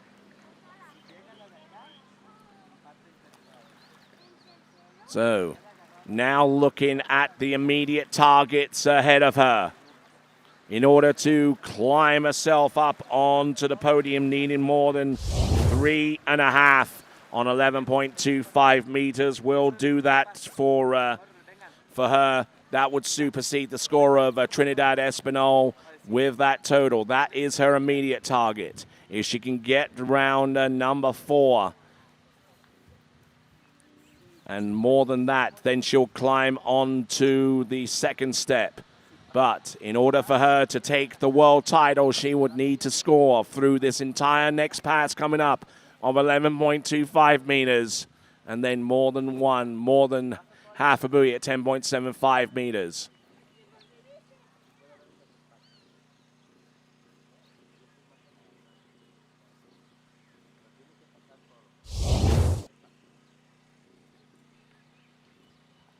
All right then, so ladies and gentlemen, 11.25 meters.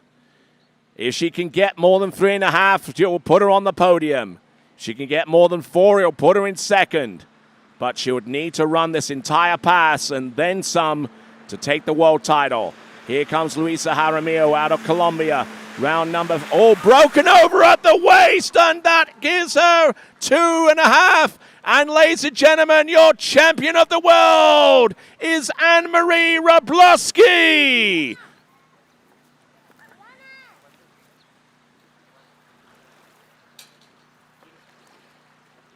Looked in good shape for the first couple of buoys on that run, Luisa Jaramillo. And that means that the podium will have a rather unexpected look about it. Trinidad Espinal in third. Sadie Ferguson in second, and your world champion, Anne-Marie Wroblewski, with half a buoy at 10.75 meters. And they're receiving the congratulations of the runner-up, Sadie Ferguson, who did well herself to get onto the podium in second spot. Trinidad Espinal, I'm sure, will be delighted with her final position, third, when with the bronze medal.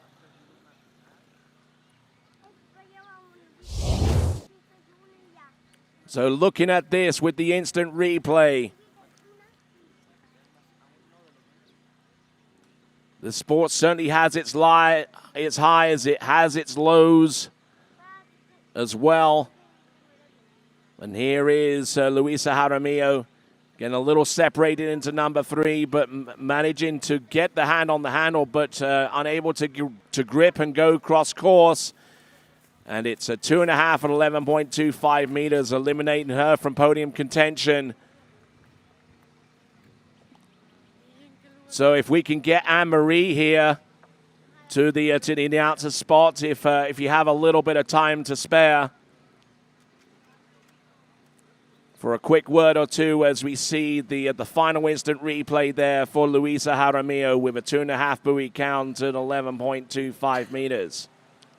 All right, let's have a look at the leaderboard, the final leaderboard on the Championship of the World in the U21 Women's Slalom. It is Anne-Marie Wroblewski, your world champion with half a buoy at 10.75 meters. Sadie Ferguson in second place. And rounding off the top 3 in the bronze medal is Trinidad Espinal. And getting set up with the headphones, she can work her way through the slalom course, but she can't work her way through a set of headphones.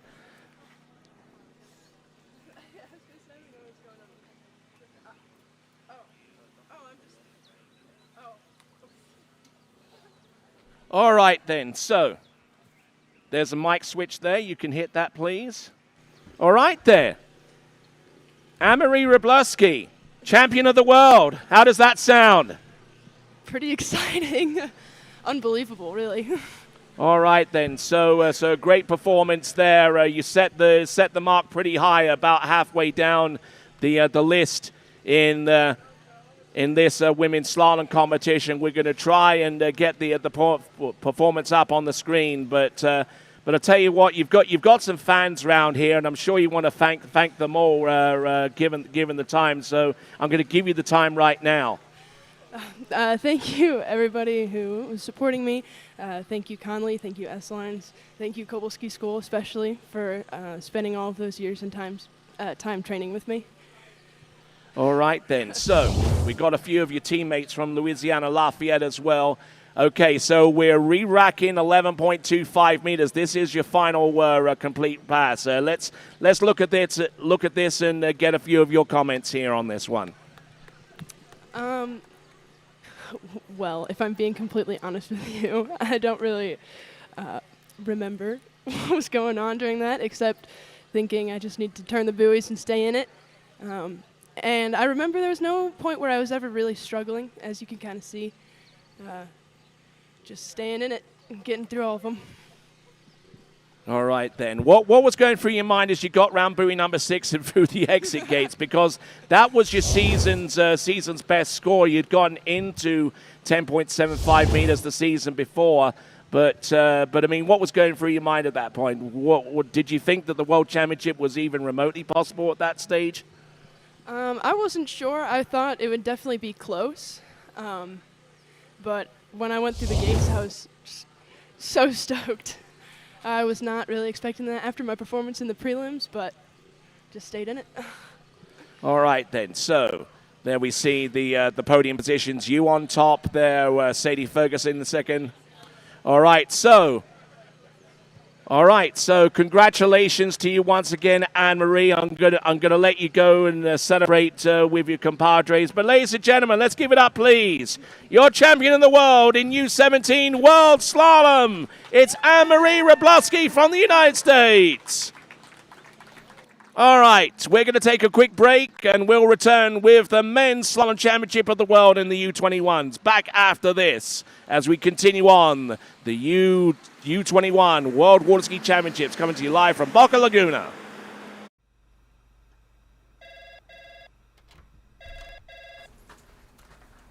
Morning, Brian. Hey, morning. You have a good weekend?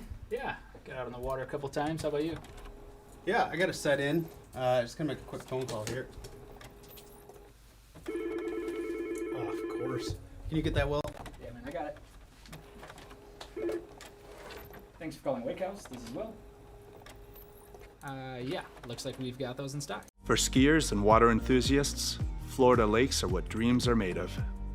Combined with world-class golf, remarkable weather, natural beauty, theme parks, and so much more, it's easy to see that Florida is paradise. For more than 30 years, I've enjoyed Florida's lakes and many offerings. If you are interested in Florida real estate, let me be your guide and trusted advisor as you search for your paradise. Together, we can make your dreams a reality. All right then, folks. Continuing on with the men's slalom competition, let's take a look at that start list for the men's slalom final. It should start off with Gustavo Kretzmer, followed on by Morocco's Camille Bamra, Luis Puanca of Chile, then Evan and Sean Krause, respectively, from Canada, and Federico Jaramillo, 6th off the dock, Nicholas Nelson, 7th, Vincenzo Marino, our 8th skier off the dock. Then the final 4 skiers off the dock consist of Maritz Engelhardt, Florian Barth, Nikki Antonsen, and Charlie Ross.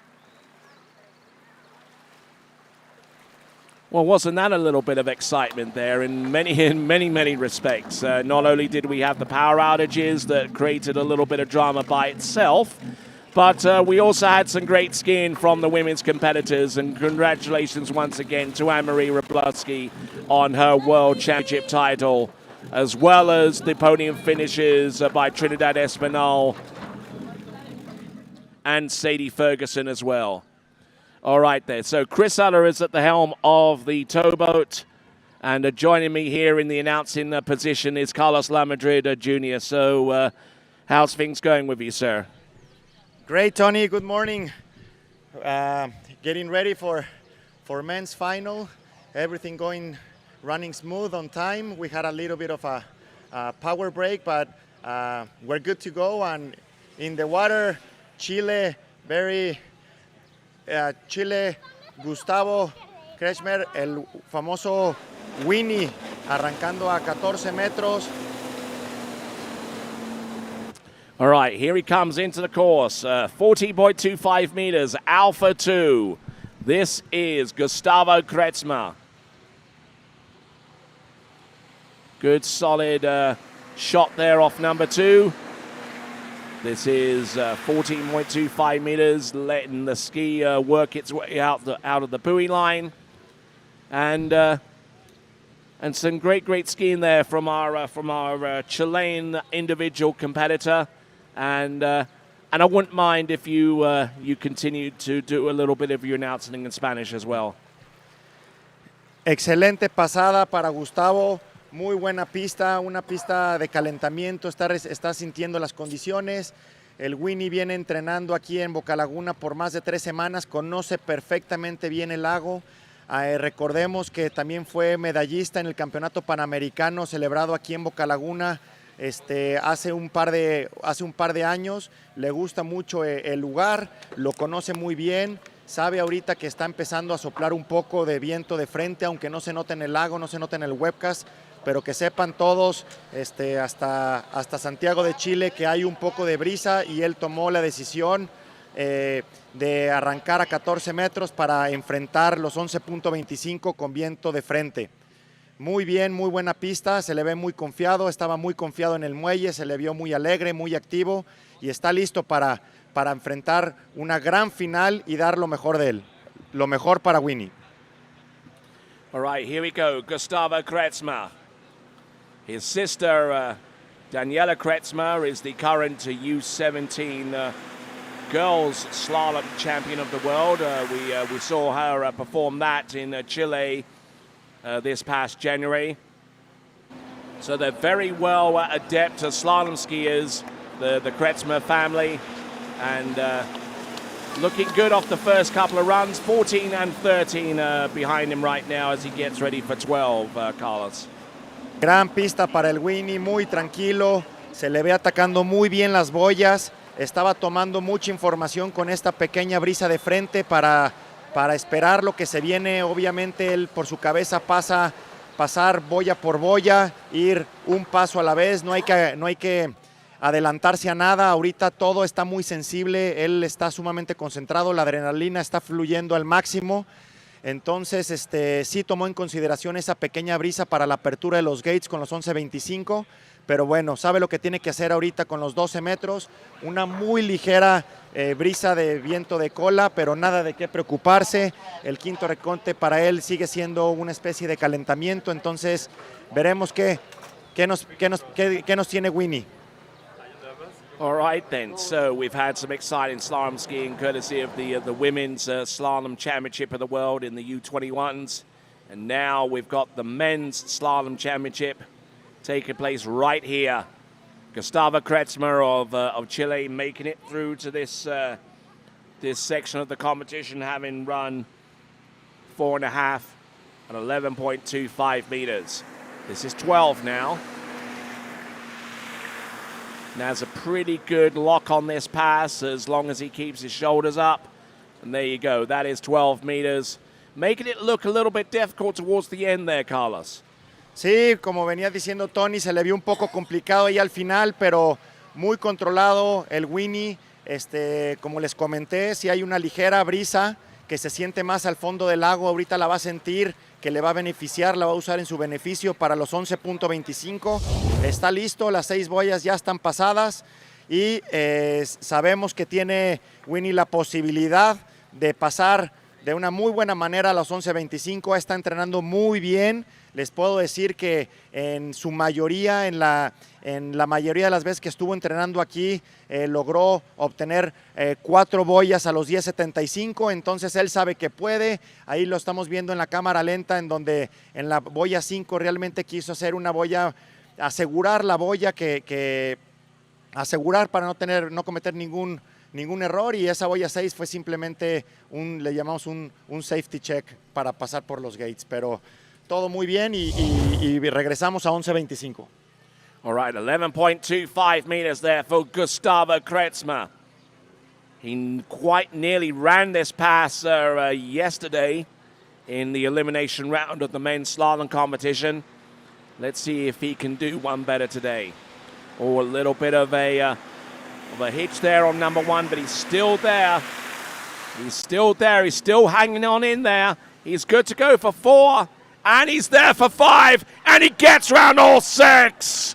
¡Qué grande, Winnie! Muy bien librada, los 11.25, lo vemos que levanta las manos, sabemos que saca la presión, está muy contento, se le vio muy sólido. Recordemos que los 11 metros 25 es una cuerda muy corta, es muy complicada, la cuerda ya no llega a la boya, ya todo empieza a contar cada detalle, no hay margen de error, la técnica que tienen que aplicar es de suma, es muy detallado lo que tienen que hacer. Venía muy bien, Winnie tuvo ahí unos pequeños percances, lo vimos que salió de la boya 1 un poco hacia adelante, pero el esquí siguió en línea, bien alineado hacia la boya 2 y tuvo una excelente boya 2. Lo vimos un poco complicado otra vez en la boya 3, pero otra vez sacó una muy buena boya 4 que se recuperó y ya estaba abierto a la boya 5 y fue nada más mantener hacia la boya 6. Esperemos que tome en consideración esto que está haciendo en la boya 1, 3 y 5, se le está cayendo un poco los hombros, tiene que mantener hacia afuera un poco más ahorita con los 10.75. Vamos, Winnie, que se puede. All right, then, not the first time that we've seen a Gustavo Kretsma get into 10.75 meters. He did that at a previous tournament right here just before the World Championships. Let's see how far he can get. His personal best is 3.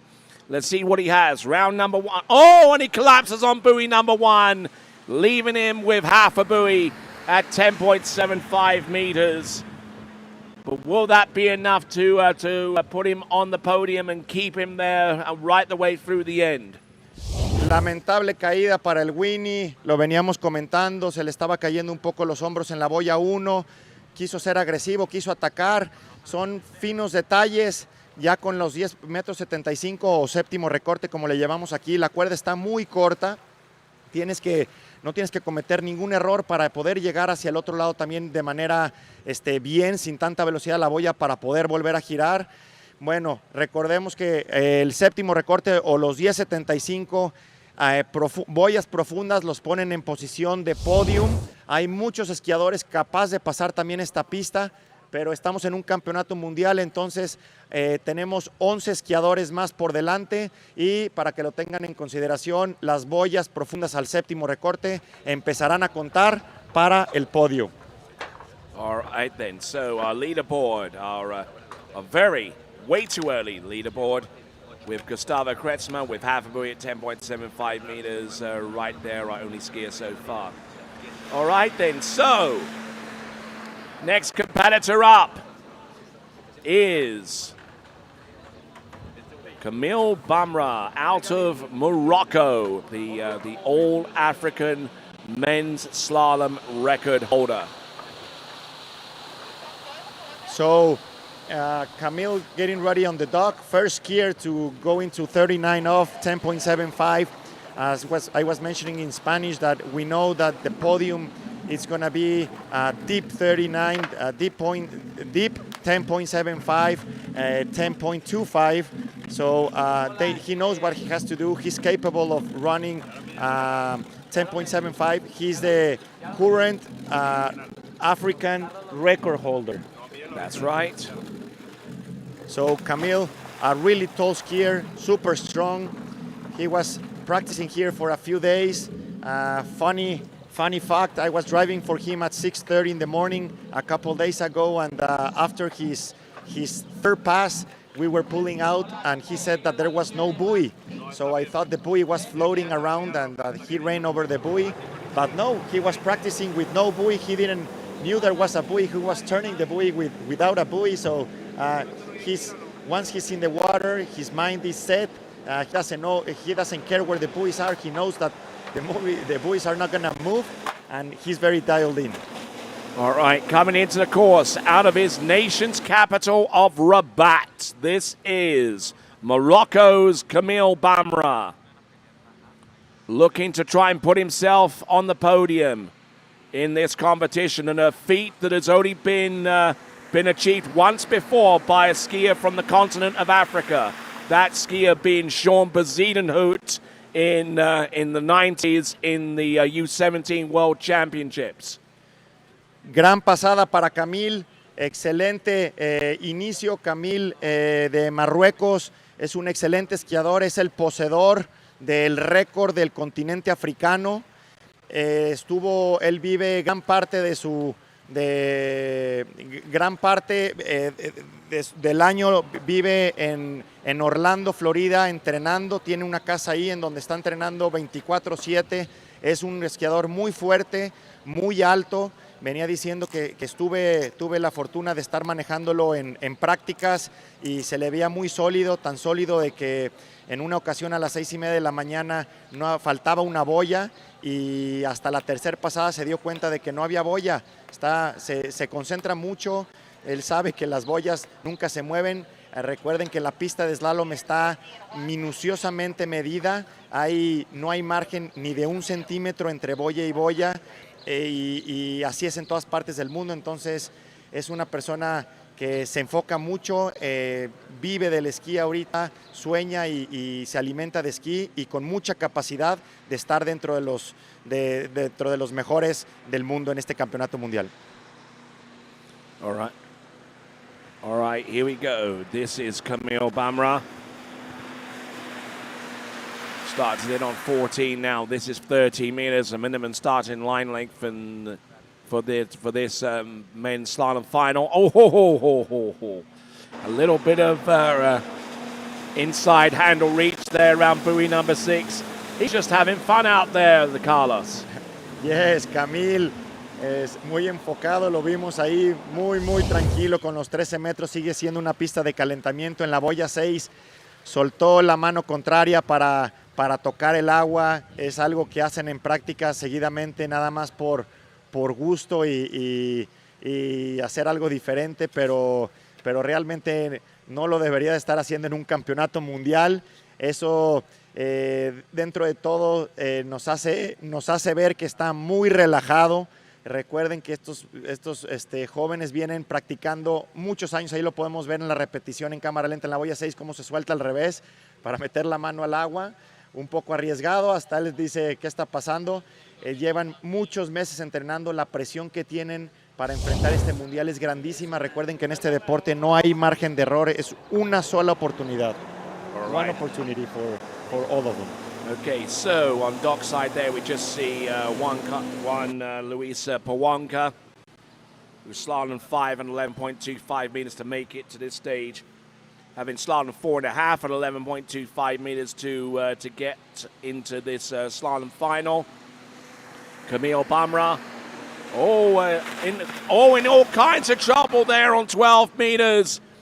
Tried to safety check 5 and unfortunately did it way too much. Wow, that was a big old fall, and hopefully he's okay. He probably took a knock to the head, in which case I would recommend that the towboat get to him as quickly as possible.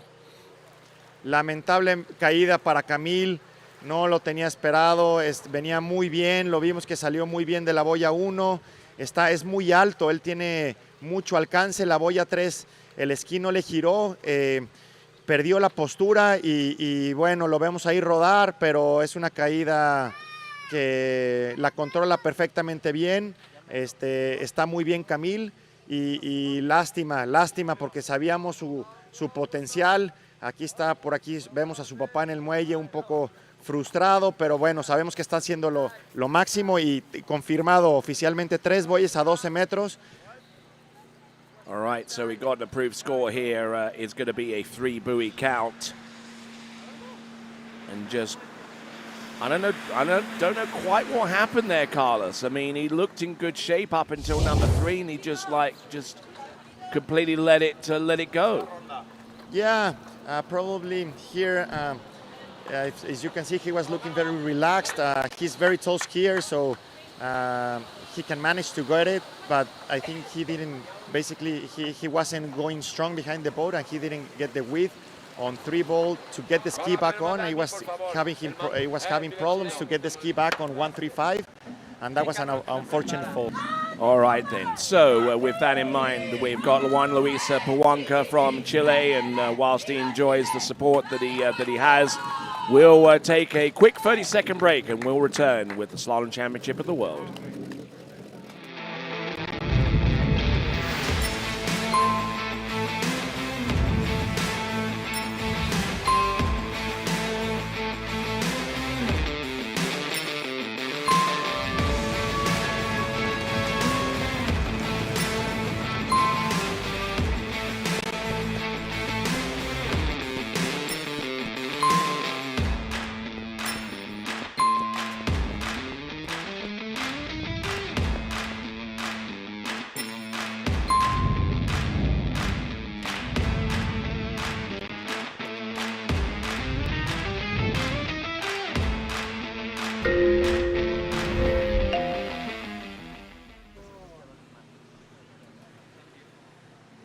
Atención, barra chilena, atención Miranda Esquí, Juan Luis Piwonka desde Santiago de Chile, arrancando a los 14 metros.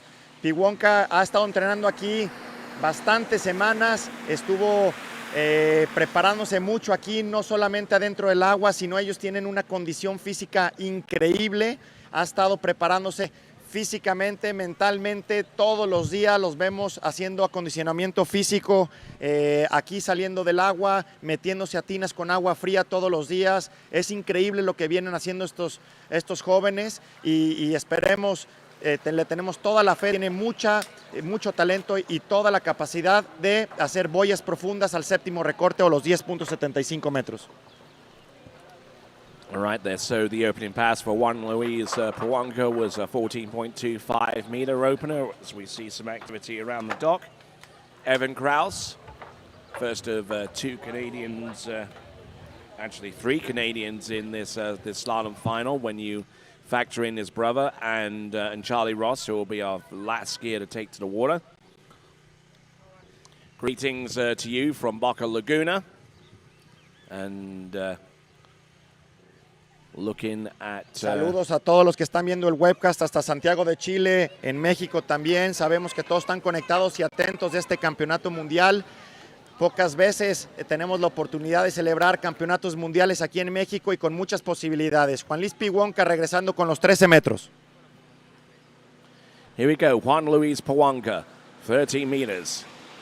Gets an impressive start off buoy number 1, backs that up with an equally good turn around buoy number 2, looking in good shape for number 3, for 4, 5, and number 6. He was well on top of that run. He was as early as you like, right from the get-go.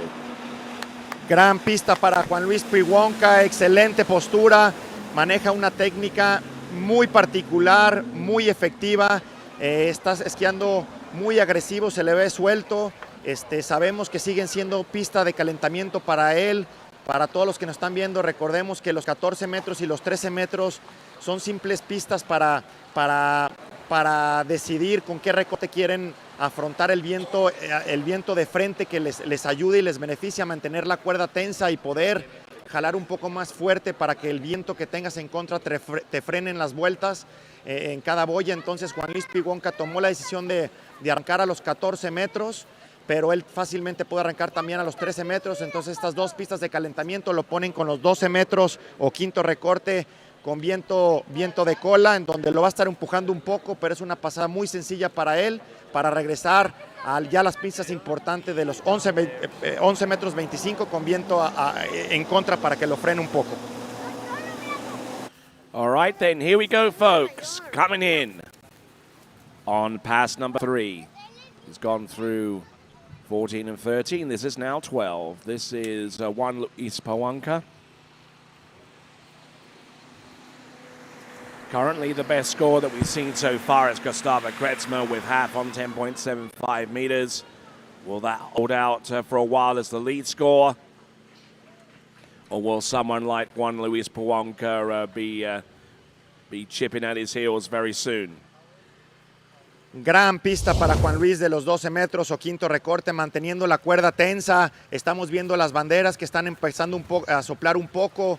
No se ve en el webcast, no se ve en el agua, se ve el agua muy tranquila, pero hay un poco de brisa, entonces esta pequeña brisa sí afecta al desempeño del esquiador, entonces se le vio muy sólido, mantuvo bien la cuerda tensa ahí. Vimos que jaló un poco largo de la 2 a la 3 y el esquí no le giró de la manera que él quería, pero estos pequeños ajustes los estará haciendo ahorita ya con el sexto recorte. Ya no hay margen de error en los 11 metros 25 o sexto recorte, la cuerda ya no llega a la lancha, no tiene margen de error y sabemos que es capaz de pasar los 11 metros 25 y ponerse en posibilidad de profundas al séptimo para pelear las medallas. All right, Juan Luis Pawanka.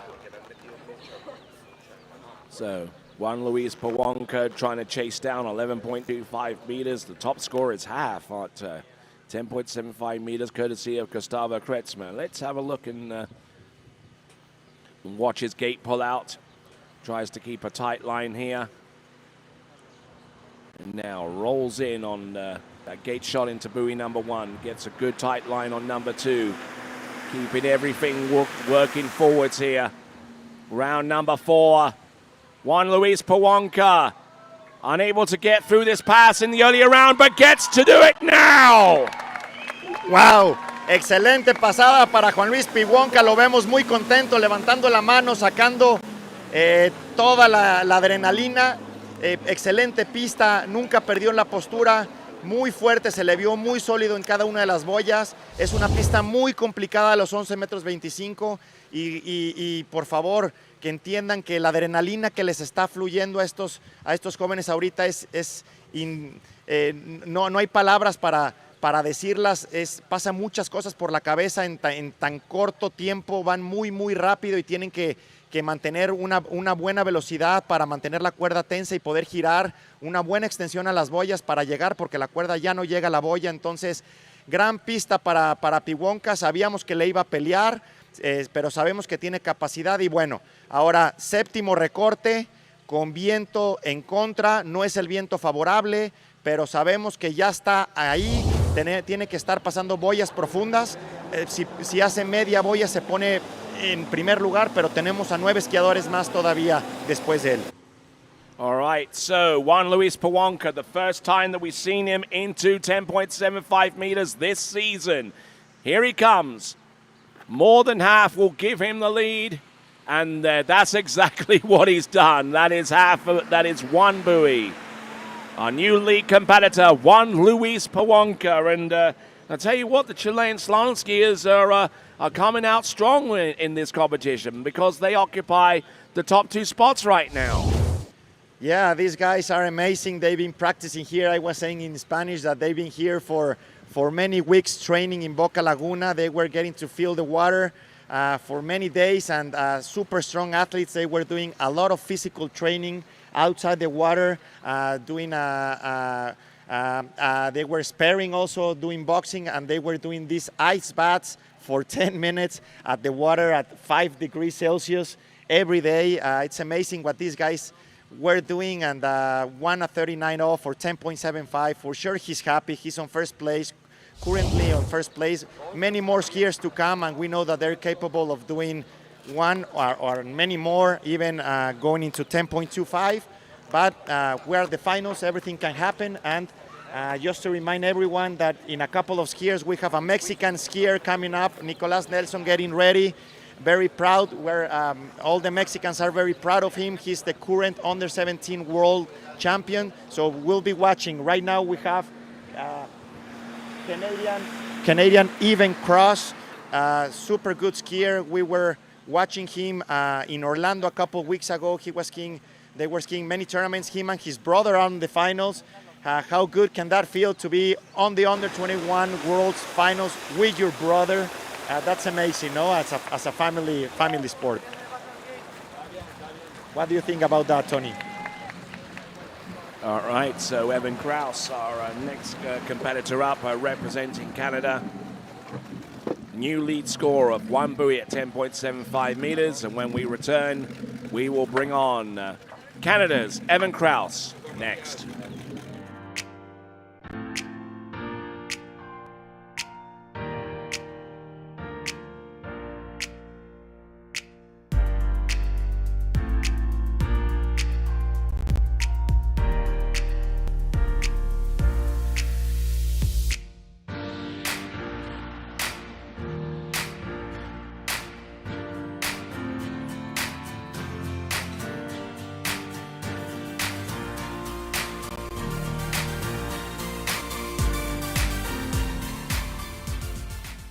All right, we're back, and it's going to be a 13-meter start for Evan Kraus.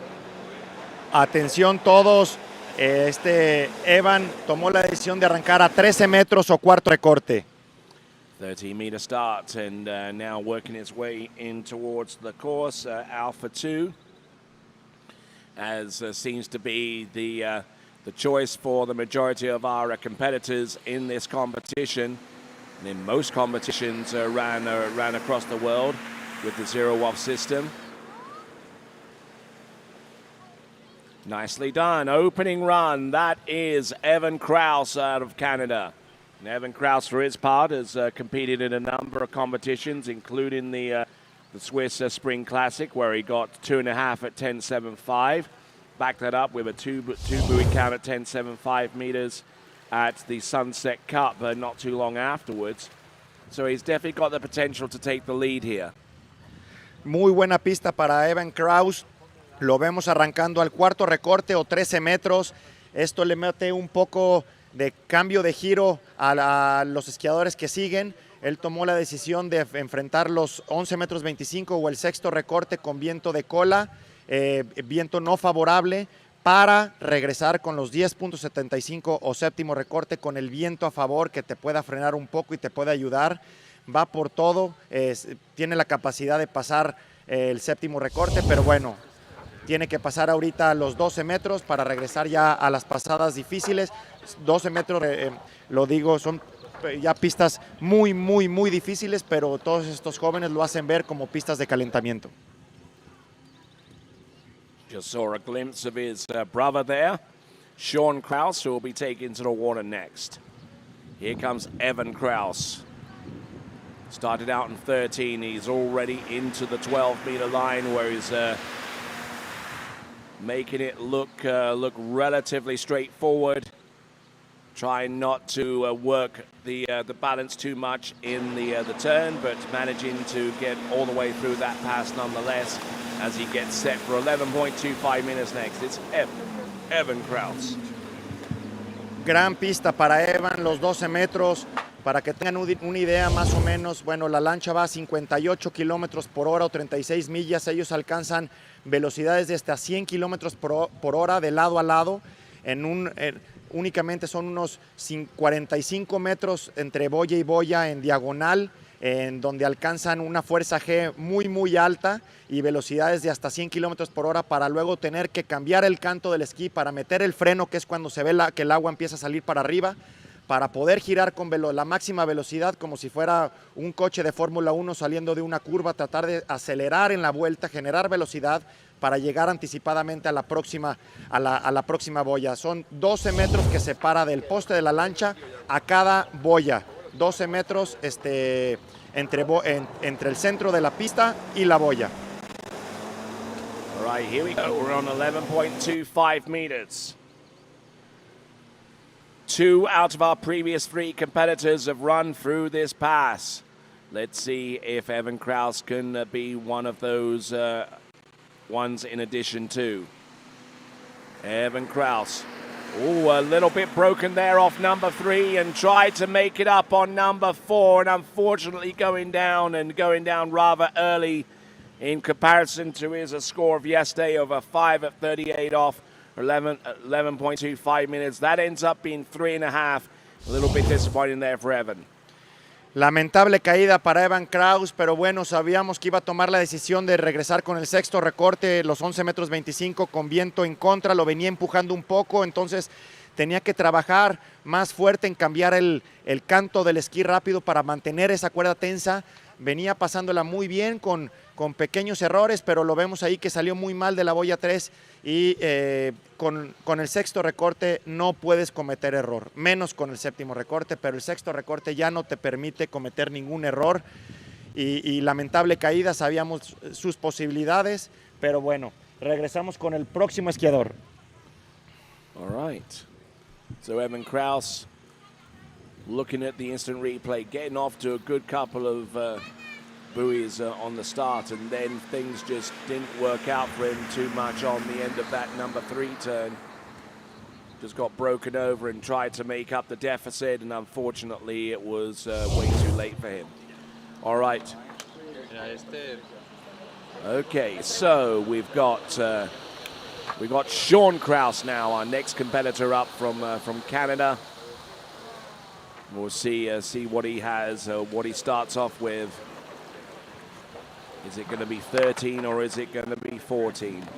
How good is that, Tony? The two brothers on the slalom under 21 World Championships final.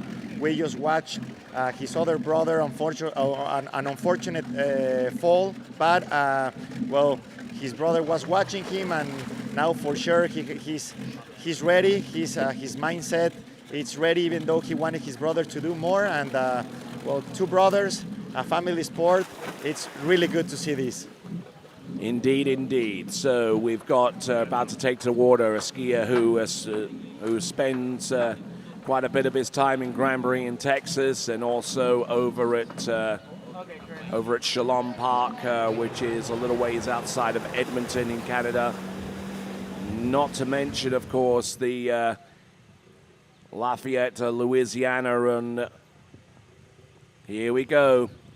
Back-to-back Krauses. We had Evan just a few minutes ago, and now this is Sean Kraus.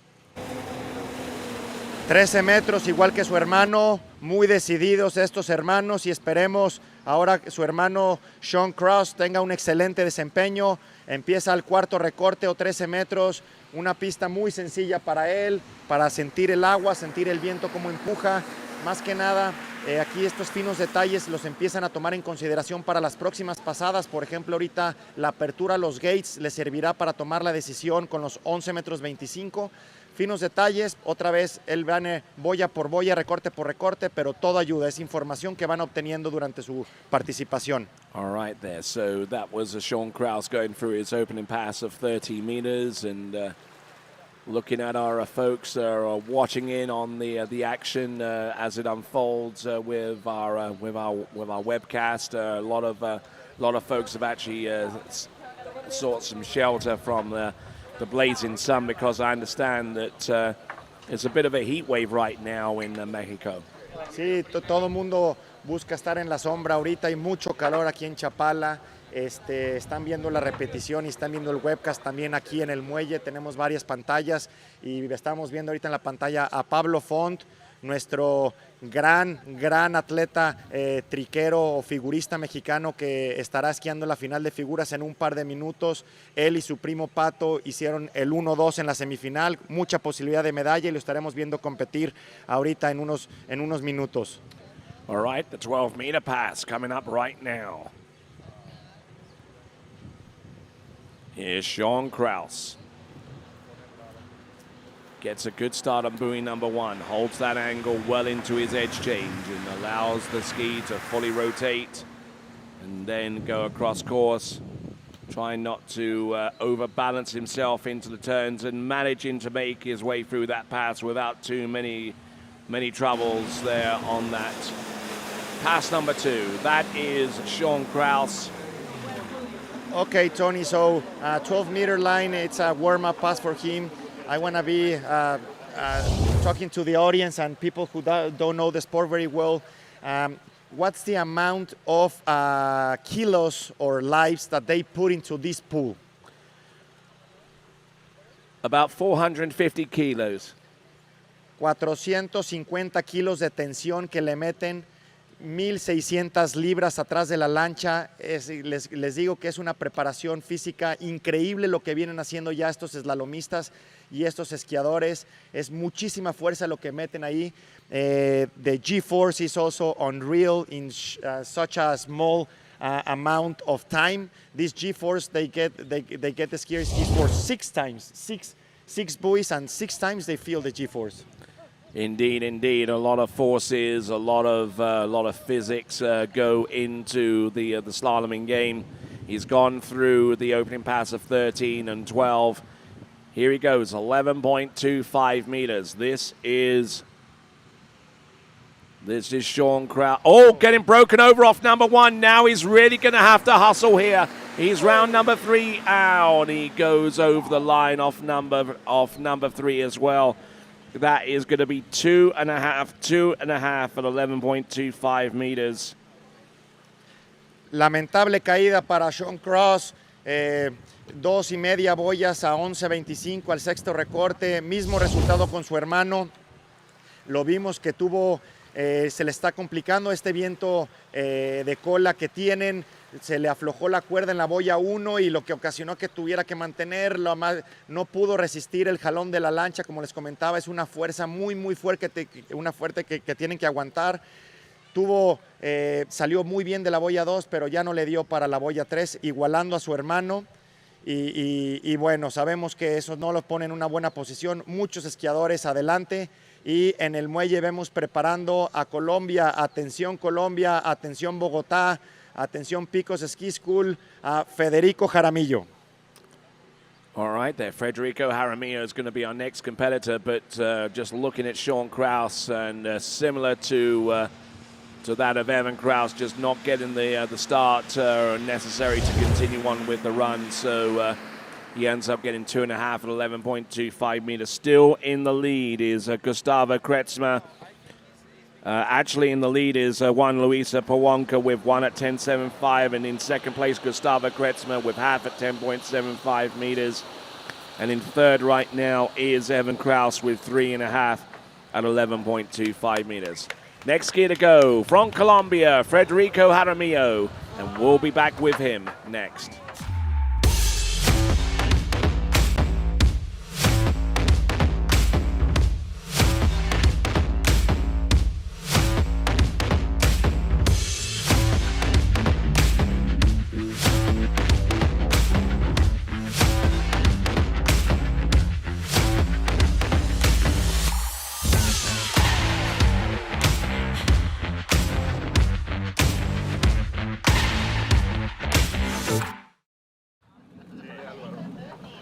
All right, welcome back. A 13-meter start, and it's certainly becoming more common for our skiers to go in on 13 meters. We've seen it from the Kraus brothers, and now Federico Jaramillo deciding to go with that same setting from the boat in terms of line length. Atención, otro esquiador. Another skier starting a 13-meter line from Colombia, Federico Jaramillo. We saw the two Canadian brothers starting also at 13 meters, and it was a game changer, but both of them had to struggle through the first ball at 11.25. So probably Federico was looking at it and took something under consideration, because we know that they can run easily 11.25 on any tailwind they want, and because they have the potential to run 10.75. Yes, indeed, and they're looking to try and place themselves in the best position possible with the pass, with the critical pass that we'll end up seeing the 13-meter start. He'll come back in on 12, then sets himself up for 11.25 meters if all goes to plan. But he needs to really just work his way from one buoy to the next, and not get too disturbed or too concerned as he works his way forward. So Federico Jaramillo has been in the podium in the past World Championships. He has been able to get a bronze medal, then he got a silver medal. So we will see after 6 years in the podium. Hopefully, he was talking about it. I saw him on an interview, and he wants to close the deal. He's very confident. He's a great slalom skier.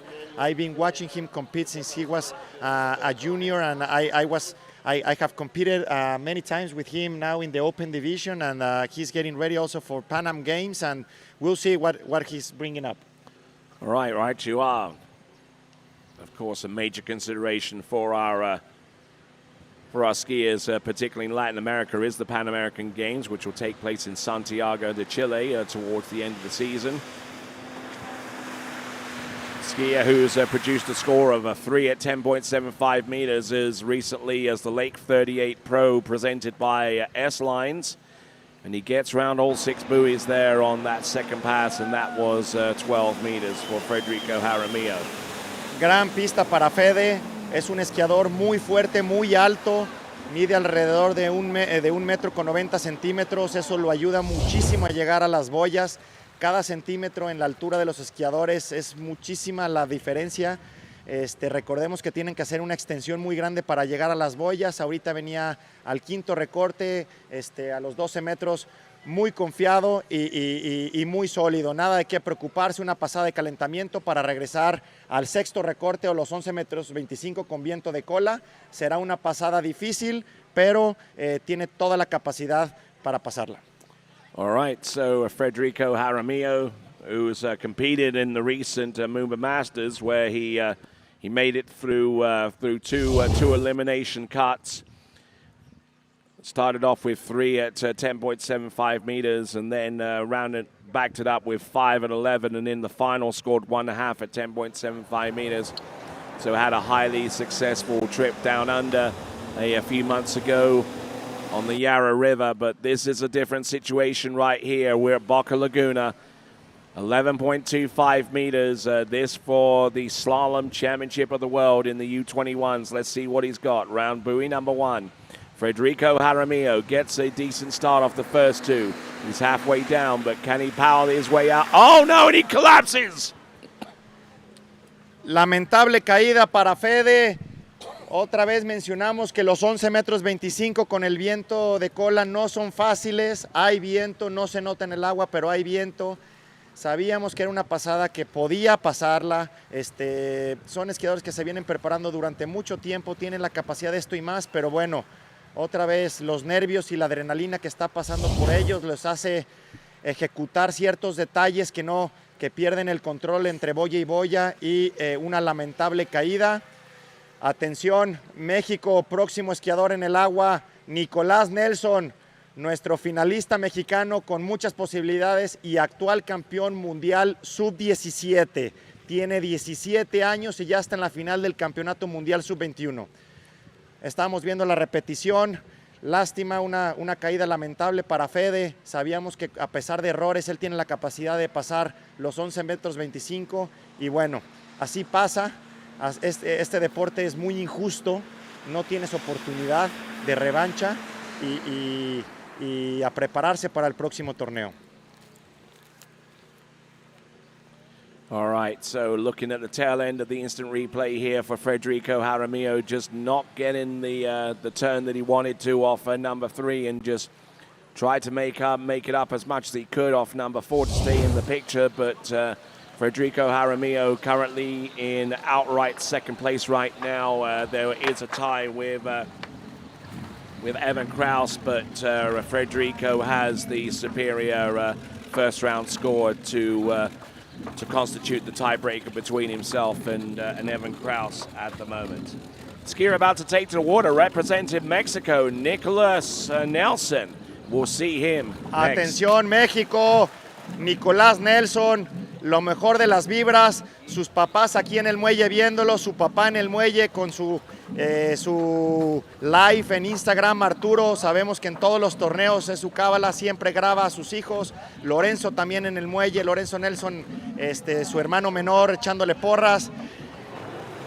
Un esquiador muy, muy completo, con muchas posibilidades de subirse al podio. Lo vimos en un excelente campeonato mundial sub-17 hace un par de meses en Santiago de Chile, ganar la medalla de oro. en desempate, tuvo que desempatar 2 veces con un australiano, con boyas profundas al séptimo recorte, pero sabemos que tiene la capacidad de pasar del séptimo recorte. Arranca a 13 metros, también tomó la decisión de agarrar el sexto recorte o 11.25 con viento de cola. Es un esquiador muy alto, lo vemos ahí a Nicolás calentando un poco la pista. Nicolás Nelson, como menciona ahorita Tony, con un error en la boya, un pequeño error en la boya 2, pero es una pista de calentamiento. Wow, opening pass there, not the easiest of passes for Nicholas Nelson. Certainly left it a little bit late towards the end, but he had enough in hand to run that pass, and we'll see what he can do with 12 meters coming up next. Yes, warm-up pass, a little bit of movement there on buoy 2. He's a super strong athlete. He doesn't move too much around, but once again, it's a warm-up pass, getting to feel the water. He took that under consideration, and we were just looking at the webcast on the dock.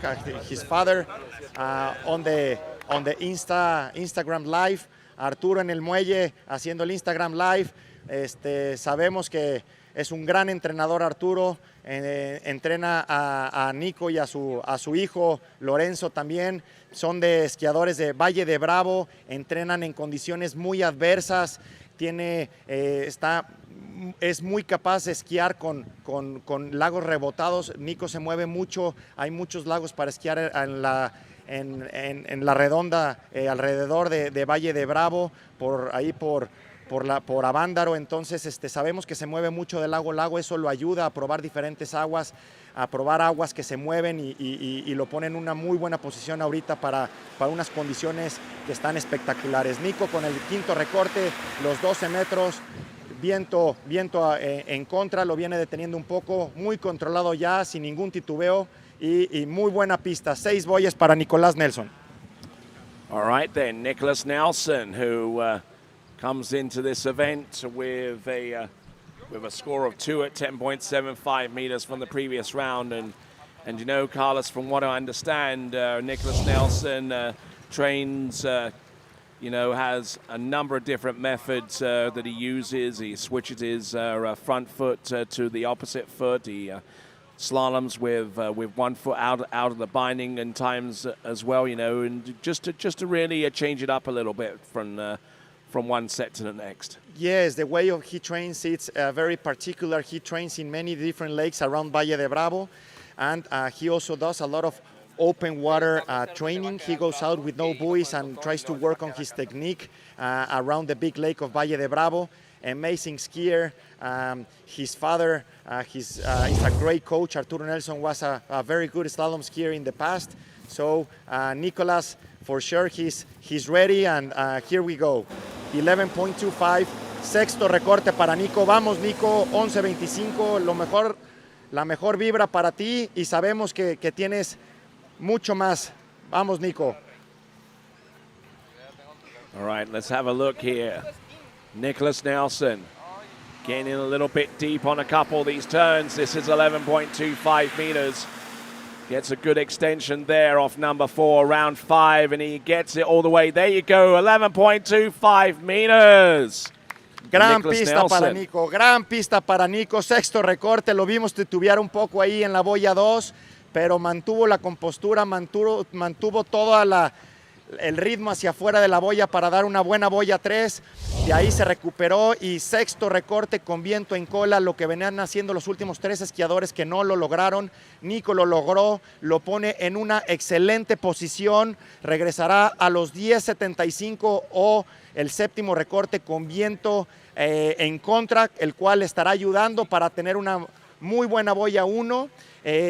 Nicolás le decimos que es zurdo, entonces eso lo beneficia tener una boya 1.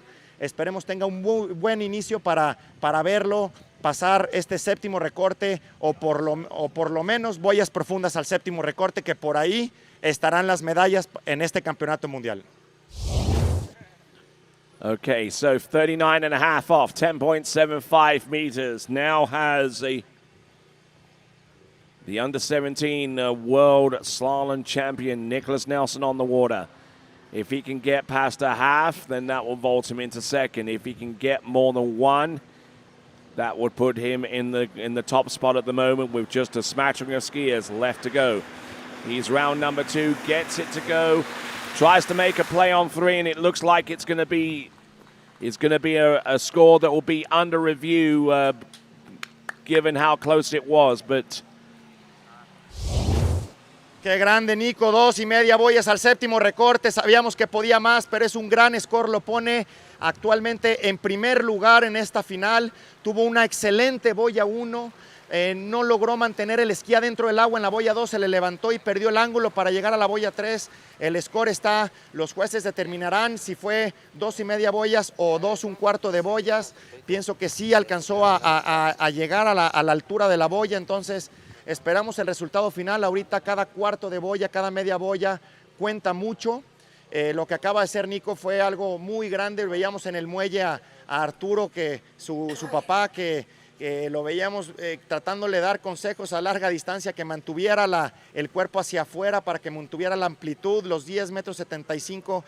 Recordemos que de la boya al centro son 12 metros, entonces pues ya no hay mucho no hay mucho margen con qué jugar. Y bueno, esperemos el resultado de Nicolás y próximo esquiador desde Italia, Vincenzo Marino, un gran overolista y un gran slalomista. All right, next skier up, coming to us from Italy, it is Vincenzo Marino. Vincenzo Marino got to this section of the competition having run 2.5 at 10.75. 2 at 39 approved, 2 at 10.75 meters for Nicholas Nelson. That confirms he has the lead with 5 skiers remaining. So we'll see if that lead remains intact enough for him to secure a spot on the podium. That is Nicholas Nelson. All right, skier on the water. It's going to be a 13-meter start for Vincenzo Marino. Vincenzo coming out of the 13-meter line now. The game has totally changed. Everybody is deciding to go to take the 11.25 on the tail breeze. Great score for Nicolas, putting the bar up. He wanted more, but I think he should be proud that he took the leadership, and that's what these skiers have to do. They have to try to get up ahead because many good slalom skiers up ahead. Vincenzo has a great slalom results in the past. We know that he's capable of running very deep 10.75 or even 10.25. Right, you are. Vincenzo Marino is also part of the overall equation as well. If he can get more than 2.5 at 10.75 meters, that will close the gap between himself and Martin Labra out of Chile, who was not.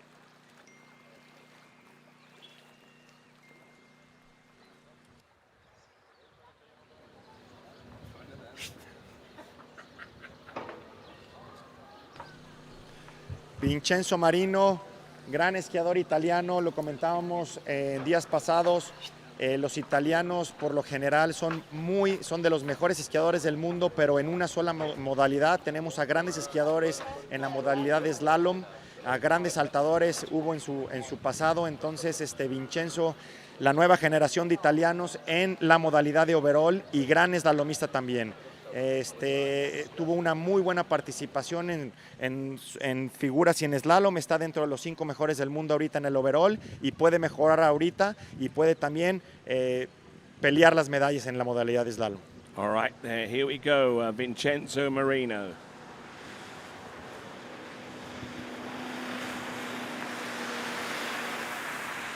Looking strong. Just not getting into too much of a panic mode there on that pass of 12 meters. And now getting set up for 11.25 meters. This pass becoming ever more critical. Vincenzo Marino scores 2 at 10.75 meters in the initial opening round. We were looking for something a little bit more than that, considering that 2 is the current lead right now, courtesy of Nicholas Nelson. Yeah, great skiing for Vincenzo.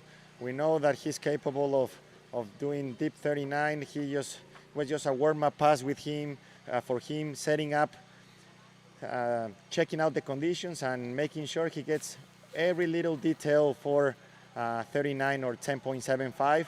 11.25 is going to be a hard pass right now. We know that all the skiers are fighting through 11.25, but once they get it done, they need to feel relaxed and confident because they get the head breeze for the 10.75.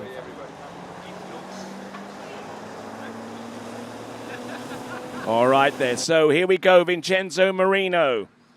The only other tournament for which we have a score on him was the Junior World Championships, where he skied 2.5 at 10.75 meters in the opening round of the slalom competition at the Junior Worlds this past January in Lago Los Moros in Chile.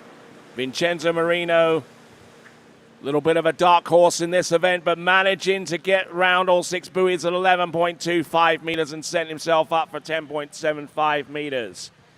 Gran pasada para Vincenzo, un muy buen sexto recorte, lo vimos atacar muy bien la boya 1, es un esquiador muy fuerte, seguramente ahí tuvo que aguantar un jalón muy fuerte de la lancha, lo estamos viendo en cámara lenta como sale un poco pesado de la boya 1, pero estamos viendo que tiene un excelente 1, 3 y 5, es un esquiador zurdo y por lo general a los zurdos o a los derechos cada uno de ellos tiene sus lados buenos y sus lados no tan buenos. En este caso está teniendo una excelente 1, 3 y 5, boya 1, boya 3 y boya 5. Gran pista, mantuvo la cuerda tensa a pesar del viento de cola que hay. Nada de qué preocuparse para Vincenzo y lo estaremos viendo a los 10.75. 10.75 ahead. Yes, indeed. 10.75 meters coming up. If he can get more than 2.5, it is going to help his cause in the overall competition, where he's currently lying in second spot right now. 137.28 points behind Martin Labra, the current leader at this stage. So a lot more in play here than just the slalom as it is right now. This is 10.75 meters. There's the 1. There's the 2. Can he get a piece of 3? Yes, he can. He equals his best score from yesterday. Look at him go around. Oh, and the ski goes over the line. It's an improved score from the original first round. But there we go. That is Vincenzo Marino. He gets a score of 3.5, 3.5 provisionally at 10.75 meters. He is your current leader at this point, Vincenzo Marino. Lamentable caída para Vincenzo, lo vimos que venía muy bien, a pesar no fue la mejor boya 1 que él quería, pero logró mantener el esquí en ángulo y jaló un poco largo a la boya 2, pero de todos modos salió con la cuerda muy tensa, ya se estaba acomodando, tuvo una excelente boya 3, él sabía que ya se estaba recuperando y en la boya 4 una lamentable caída, no logró mantener el esquí afuera para regresar con una cuerda tensa y bueno, sabíamos que no hay margen de error con el séptimo recorte de 10.75, lo pone en primer lugar. Decíamos que las medallas estaban peleando boyas profundas al séptimo recorte y 3.5 boyas ya lo pone en posición para pelear las medallas. Actualmente se pone en primer lugar. Certainly had the potential of running 10.75 meters. 13-meter start for Moritz Engelhardt as we look at the tail end of the 10.75-meter attempt. Here we go. There is your leaderboard, and the skier coming up next is Moritz Engelhardt, one of 2 Austrian competitors in this men's slalom final in the U21 World Water Ski Championships. 13-meter start. Looking good off buoy number 1. Trying just to get settled in to the slalom course. He's a left-footed skier, which means that he calms down on one side and then really takes the full advantage on the other there, Carlos. Yeah, looking great. A very tall skier, super strong athlete. We were watching him on practice, and on the prelims, he was the first skier to go out and run in the prelims 11.25. We know that he's capable of going deep at 39 or deep at 10.75, but you know how things work at we're at the World Championships, and every score they have to take it under consideration, and they just want to go ahead of everyone. We saw Vincenzo going ahead of Nico, and Nico going ahead of everyone, so the scores are getting better and better. The wind is picking up a little, so everything starts getting a little more fun towards the end of the finals, and we'll see what Moritz has to bring for us. All right there, and got a no for all update here for Vincenzo Marino. In the slalom event yesterday, he scored 952.83 overall points.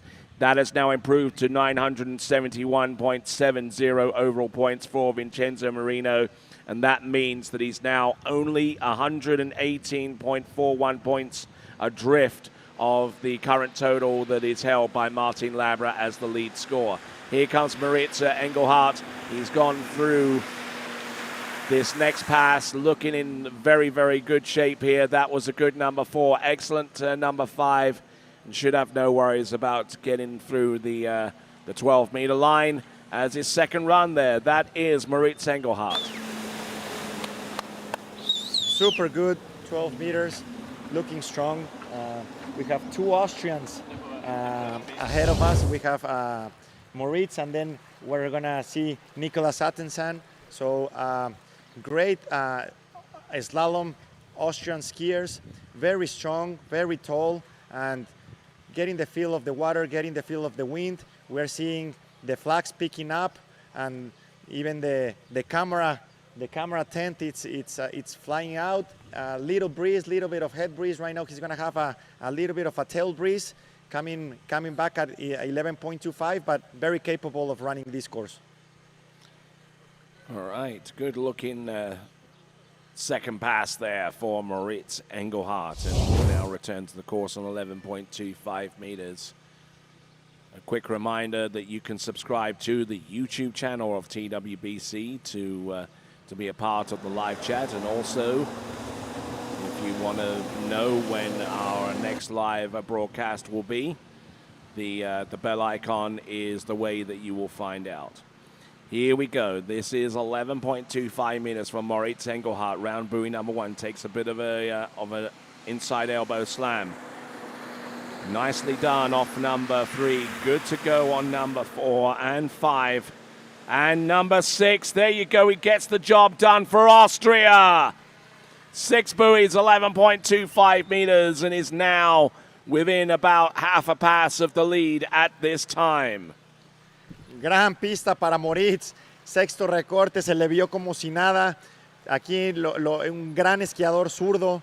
Una muy buena 1. Una boya 2 muy suave, jaló un poco largo a la 3, tuvo un poquito de cuerda floja, le decimos un poquito de slack en la boya 3, pero nada de qué preocuparse, estaba esperando el jalón de la lancha. Muy buena boya 4, lo vemos que bajó un poco el codo en la boya 1, tuvo una muy buena extensión hacia la boya 2, mantuvo muy bien la cuerda tensa, tuvo un cambio de canto un poquito tarde, la boya 3 lo vemos con un poco de slack, pero estaba muy bien posicionado para resistir el jalón y generar velocidad hacia la boya 4. Una muy buena extensión a la boya 4 que lo dejó con una cuerda tensa bastante bien, y ya bueno, la boya 5 fue nada más para protegerla, y regresamos al séptimo recorte con viento de frente, 10.75 recorte donde empiezan las medallas. All right there, so 3.5 is the current lead score from Vincenzo Marino. What does Moritz have by way of a response? Moritz Engelhardt scored 2.5 in the previous round.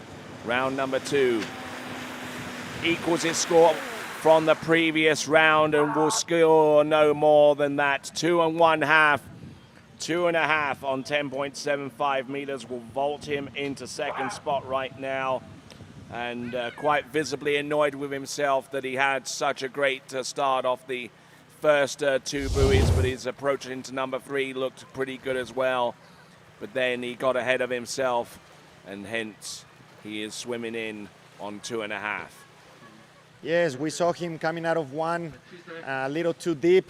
He brought his his shoulder down out of one and a little bit of a lean lock into number 2, but he managed to do a good exchange. He was already fighting again. He was back again on number 3, and again, letting go maybe too soon, not keeping the direction out of the buoy, dropping his shoulders, and I'm telling you, when the rope gets underneath the ski, there's no way you can keep going. He got lucky there on one that the ski didn't go on top of the rope, so that was actually a really good one turn, really strong, and he couldn't handle 3.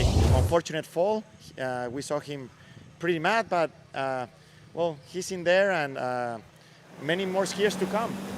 All right then, and the first of our remaining 3 competitors and needing a score to take the lead to be assured of a spot on the podium. This is Florian Pfaff. Now, Florian Pfaff, this is one of 2 markers that he has remaining in the overall competition. Here he comes. I'll explain a little bit about that in just a moment, but here he is on pass number 1, 13 meters. Scored 5 at 10.75 meters to get here. We'll see if he can get anywhere close to that, because he would need more than that to close the gap on where he is in the overall competition and put himself back in contention there. Gran esquiador, Italia otra vez en el agua, otro segundo slalomista en la final. Grandes esquiadores que nos ha dado Italia. En esta ocasión estamos viendo a grandes overolistas. Florian es un gran overolista, un esquiador muy completo, tuvo una muy buena semifinal con 5 boyas al 7º recorte, pasó 5 boyas a 10.75 metros, tuvo muy buenos saltos, muy buenas figuras, está compitiendo también por las medallas de overall y en esta ocasión ahorita sabe cuál es la marca a vencer. 3.5 boyas a el 7º recorte, lo pondría en primer lugar a falta de 3 esquiadores más. Y bueno, como lo mencionamos, boyas profundas al 7º recorte, estará poniéndolo en posición de podio. Right there, Florian Pfaff out of Italy. We'll try and give you the stats on where he's been to this season so far and what he's been able to produce.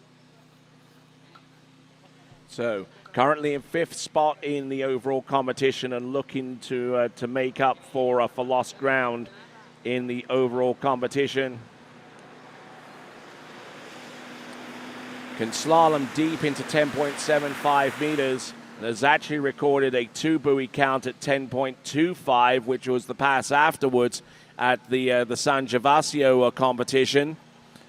But he's good to go for 13 and 12. And they're getting some advice there from Bettigalli on the dock there to just calm down and just shake it off, whatever nervousness that he has going forward. That is Florian Pfaff of Italia, and looking at 12 meters once again, Carlos. Yes, Tony, gran pista para Florian, 12 metros, lo vamos a ver, los 11 metros 25 no va a ser una pasada fácil para él con viento de cola, y él sabe que tiene que pasar el 6º recorte y pasar arriba de 3.5 boyas al 7º recorte para el podio. Ya están decidido que las medallas estarán arriba de 3.5 boyas al 7º recorte, por estar en una mejor posición o por haber obtenido un mejor resultado en la semifinal. Con solo empatar las 3.5 boyas al 7º recorte lo posicionaría en primer lugar. Únicamente se desempata por el primer lugar. Segundo y tercer lugar, el criterio de desempate es la ronda de semifinales. All right, here he is coming in on this pass of 11.25 meters. His personal best is 3.5 at 10.25 meters, which he produced the last season in the European Under-21 Championships in Austria. Getting in a little bit deep there on number 4, but I tell you what, he has an extraordinary ability to get out of a lot of potential situations out there on the water. And there were at least 1 or 2 of them with that pass 11 there for Florian Pfaff. And we'll see what he can do on 10.75 meters coming up next there, Carlos. Excelente pista para Florian. Sabíamos que le iba a pelear. Es un esquiador muy talentoso. tiene muchas habilidades, sabemos que es muy bueno para las demás modalidades, eso le da muchos muy buenos reflejos para la modalidad de slalom. Se pudo recuperar, sabíamos que no fue el mejor inicio que tenía, fue peleando la pista, fue tranquilo y a partir de la boya 4 las cosas se pusieron un poco más tranquilas, ya lo veíamos que estaba un poco más abierto, pero definitivamente la boya 1, 2 y 3 fueron bastante peleadas y ahora ya está en una muy buena postura para el séptimo recorte con viento en contra. Próxima pista, 10.75 metros. All right then, so working our way towards the end, and so far as Florian Pfaff is concerned, and with this slalom competition, to get himself at least a spot on the podium, he has got to get more than 3 1/2. Here he comes, Florian Pfaff from Italia. Round buoy number 1 takes it to go. Round buoy number 2, he's still there, you know. He's round number 3. Oh, look at this. Does he make it round number 4? Yes. How on earth? He's round number 5. Gets to the wakes. Wow. Just in time, I believe. Wow, increíble pasada que nos brindó Florian. Muy buena pista, tuvo un excelente boya 1. Él quería pasar la pista, después no tuvo la mejor boya 2, pero lo vimos salir del agua. Lo vimos que estaba muy concentrado, muy enfocado en lo que tenía que hacer. Sabía que las medallas estaban a partir de la boya 4 y vemos cómo tuvo una gran boya 1. Posiblemente fue una súper excelente boya 1 que le afectó un poco la boya 2. Ya salió con un poco de slack hacia la boya 2, pero siguió peleando. Se le complicó muchísimo a la boya 3. Se metió prácticamente el cuerpo completo al agua, pero pudo salir y a pasar de eso, ya nada más, con la cabeza casi en el agua, pudo girar la boya 4 y jalarle hasta la boya 5. 5 boyas al séptimo recorte, créanmelo, no es nada fácil y para los próximos 2 esquiadores que viene, seguramente les puso mucha presión. Sabemos que son capaces de pasar los 10.75 metros, pero 5 boyas al séptimo recorte es un score muy, muy bueno. All right then, so taking the lead with a score that we believe to be 5 at 10.75 meters. We're going through a score review right now. Looking at the instant replay, the officials are looking at exactly this replay as you're watching it right now. Got in real deep off number 3 and even deeper off number 4, managing to get the ski round buoy number 5. That's the first element. The second element to score the 5. Yes, in front of the 6-4 boat guides. Great score for Florian. Puts him on first place with 2 more skiers to come. And I was saying in Spanish that 5 at 39 is a really good score. He came out of 3 just fighting, and he came basically out of the water. His full body was in the water. Then on number 4, his head was almost touching the water. So he took 2 extra buoys as a bonus, and now we're up 5 buoys confirmed at 10.75, and Nicholas Attensam coming out at 13-meter line. Okay, here he comes. Nicky Attensam trying to chase down the championship of the world right here. Started in on 13 meters on Alpha 2. And he's been showing us some really good form at this early stage of the season. Scored a complete pass at 10.75 meters for the first time this season over at the King of Darkness, and has followed it up with similar scores at places such as Swiss, going on with those competitions. And I tell you what, he's going to need something along those same lines, quite possibly a complete pass on 10.75 meters to get ahead of Florian Pfaff, who has secured himself a spot on the podium with that score of 5 at 10.75 meters. That is the target score. Now, in order to get onto the podium, of course, he has to beat the second place score, which is 3 1/2. Yeah, Nicky has been skiing super strong in the past 2 months. He was able to run his first 10.75 just a month ago or a month and a half ago, and from there he never stopped. Super strong athlete. We saw him on practice running 10.75 at 7 in the morning, at almost at night. So he's looking on running more than 5 at 10.75. We know the pressure is on, and let's see what he has. All right, here he goes. Nicky Antonsen. Oh yes, getting the job done and making it look very, very easy indeed from start to finish there, Carlos. Yeah, super easy 12-meter line. We know that he's just getting into rhythm and checking everything out. Now everything starts to move a lot faster. The speed the skiers start getting at 11.25 is just exponential from what they were doing at 12 meters and 13 meters. He's warm now, his muscles are ready, and coming up 11.25 on the tailwind, it shouldn't be no problem for him. Let's see how he goes. Hopefully he does very good. He's been skiing incredible here. He's loving Mexico, and we wish him the best of luck. All right, so he's gone through the opening passes of 13 and 12. 11.25 meters is coming up in his target sights right now.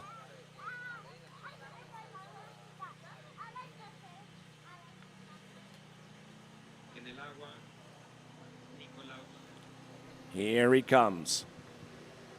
Next pass, 11. Just keeping that line tight into his gate shot. Good extension. Trying to stay in one rhythm, keeping the line tight and keeping the water speed up. Making it. There you go, 11.25 meters for Nicky Antonsen. He is now going to have a shot at the lead.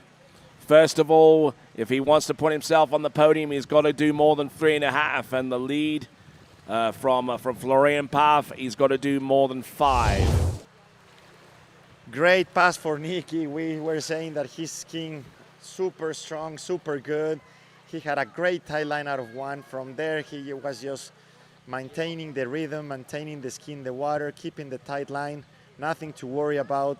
Amazing skiing for him. Now he's set for the best conditions for 10.75, 39 off coming up. On the headwind, we know that he's capable of running this next course. This for sure gave him confidence of the feeling, nothing to struggle, nothing to worry about. Keep the rhythm, keep the same pace, and we'll see. All right then, so skier on the water is Nicky Antonsen. To get on the podium, he needs more than 3.5. To take the lead with 1 skier remaining, he needs to get more than 5. Let's see what we got. Nicky Antonsen takes a good hard hit into buoy number 1. Rests up on the line on that turn on number 1. He's still there. He's still got the ski ahead of him. Look at him go round number 3. Round number 4. This is 10.75 meters. Did they shorten the rope? There he goes. He's round 5. Round 6. Oh, and he collapses through the exit gate.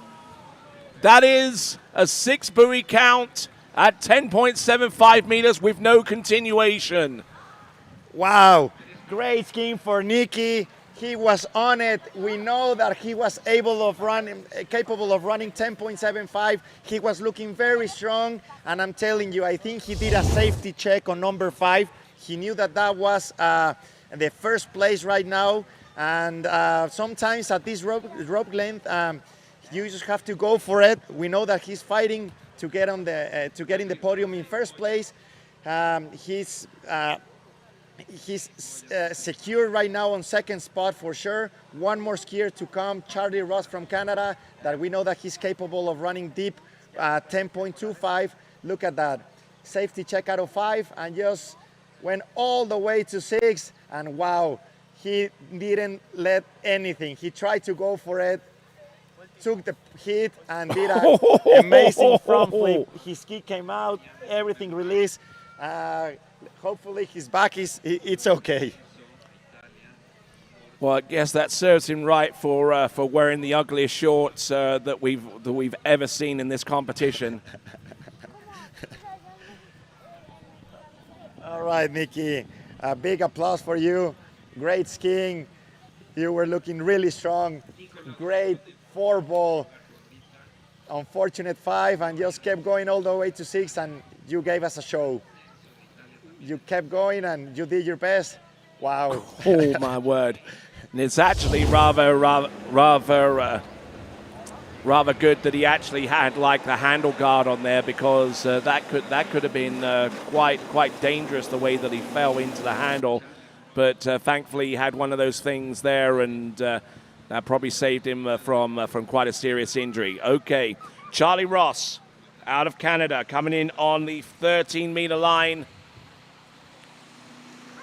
Charlie Ross, the current U17 World Slalom record holder, looking to make an impact here in the U21s with an opening pass of 13 meters. We'll see what he can do on his return pass of 12. Gran pista, gran pista. Nos acaban de confirmar los jueces 6 boyas confirmadas sin continuación al séptimo recorte. Para Nicky esto obliga a Charlie a pasar los 10.75 metros. Charlie Ross, hijo de la leyenda Drew Ross de Canadá, un super esquiador con tan solo 17 años, es actual poseedor de récord del mundo juvenil, campeón del récord del Junior Masters en Atlanta hace unos meses, un esquiador que ya está esquiando a nivel profesional en el circuito profesional y llegando a muchas finales. Es un esquiador muy constante, muy alto, muy fuerte, muy técnico, que no baja de 3 boyas al octavo recorte. Pasa muy bien el séptimo recorte con viento de frente o viento de cola, pero otra vez estamos en el campeonato mundial, es la final y esperemos lo mejor para Charlie Ross. All right, then continuing right along, Charlie Ross from Canada, just trying to get through the opening 2 runs without too many problems, and then save a little bit of his strength and his skill for the remaining passes that should be coming up very, very soon for him. Charlie Ross, 13, and now 12. Great skiing for Charlie, super unique style, very thin, super young athlete, and he's working amazing behind the boat. We see the difference between him and Nicky. Every skier has its own style. I think everybody has to work in every slalom skier in the world is unique, and every slalom style is capable of running deep buoys at any rope length. So Charlie keeping the tight line. Really good rhythm, coming up now 11.25 on the tailwind, no problem for him. He's been running super good in practice. He was never missing a 39, going deep at 41, 10.25. He was actually asking what was the slalom course record of the lake, and we know that Nate Smith has it with 3 at 10.25, but we saw Nate Smith a couple of years ago at the Pan Am Championships running 41 on the tailwind here at dark. So really everybody's capable of doing their best here, and we'll see Charlie Ross at 11.25 coming up. All right, a skier that has gone into 10.25 meters on a number of occasions this season. The vast majority of his top scores have been into that line length, but he can't afford to be complacent here. 11.25 meters for Charlie Ross. He's early and wide on number 4. It's good to go on number 5. Collects that handle round number 5 and round number 6. So good skiing there. So that is Charlie Ross. Great skiing for Charlie. It was actually 11.25, and it looked like he was 13-meter line, 12-meter line. Super good skier. He doesn't move at all.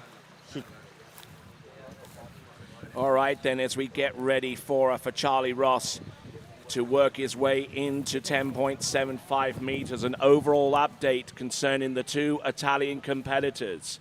So far as Florian Pfaff is concerned, I've calculated the score that he needs to produce in the jump event in order to take the bronze medal at this time. It's a distance of over 60 meters. Currently, Vincenzo Marino is in second place in the overall on the strength of his 3.5, but 10.75 meter score, and he is about 118 points away from Martin Labra in the overall competition. So there could be a lot of activity there by the time the men's jump event comes into play. All right, let's have a look. This is Charlie Ross coming in on 10.75 meters. Atención, Boca Laguna. Séptimo recorte. Here he comes. Entrance gates, buoy number 1. Needs more than 3.5 to get on the podium, but would like a little bit more than that to ascend the podium. Here he comes. He is on the podium as of now. Can he get further down the run? Round buoy number 5, round number 6, and it's a 6 buoy count at 10.75 meters for Charlie Ross. Wow, gran pista para Charlie. Sin duda alguna, estamos viendo a nuestro nuevo próximo campeón del mundo.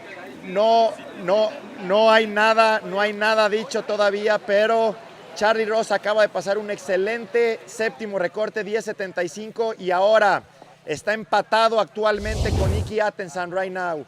Está empatado con 6 boyas al séptimo recorte y vendrá con el octavo recorte. Lo único que tiene que hacer es, no lo único, mucho tiene que hacer, pero tiene que pasar por los gates de entrada, tiene que pasar por en medio de los gates y tiene que alcanzar la boya 1.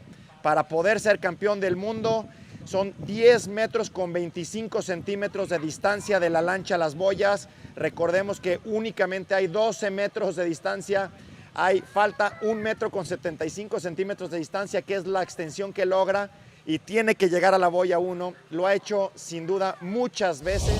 Sabemos que es capaz de eso y más. Right. Yo creo que una vez llega a la primera boya 1, seguirá. Okay, he needs a piece of 1 for the World Championship title in the U21s.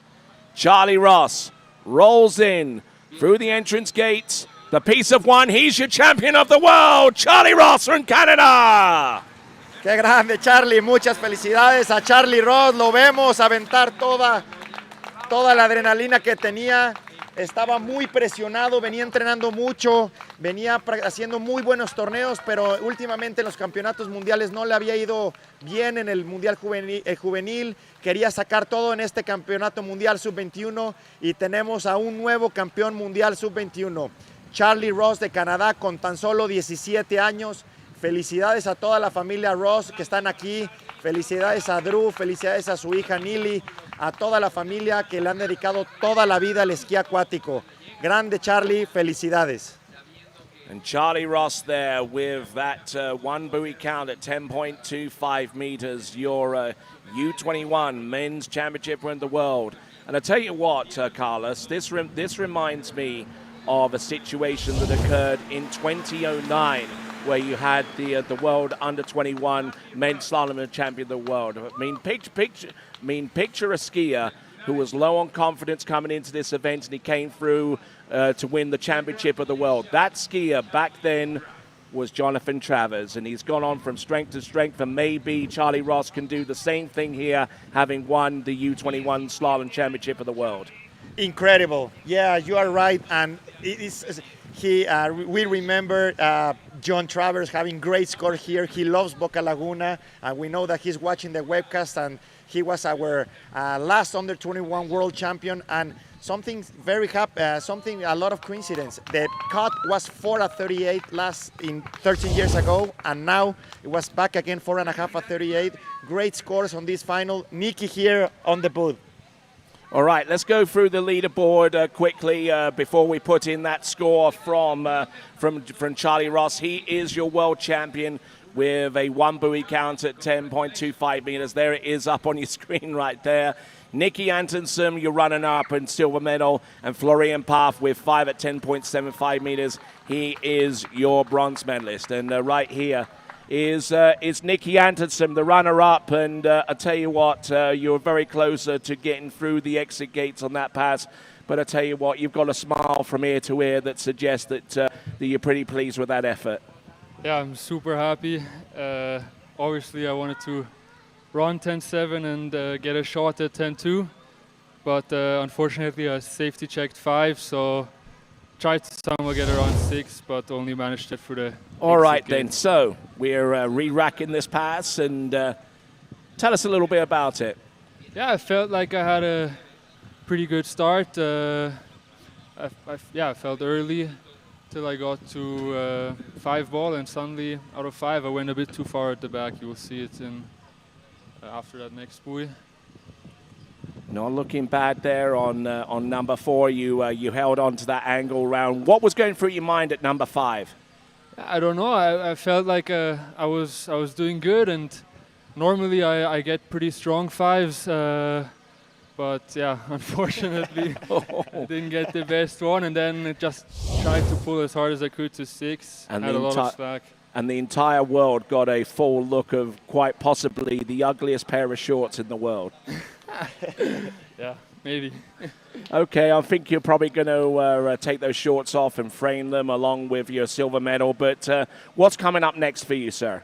I'll go back to Europe now, ski the pro event in Monaco, do 2 other pro events in Caiaphas and in San Gervasio. I have Open Europeans and under 21 Europeans, and then I come back to the US.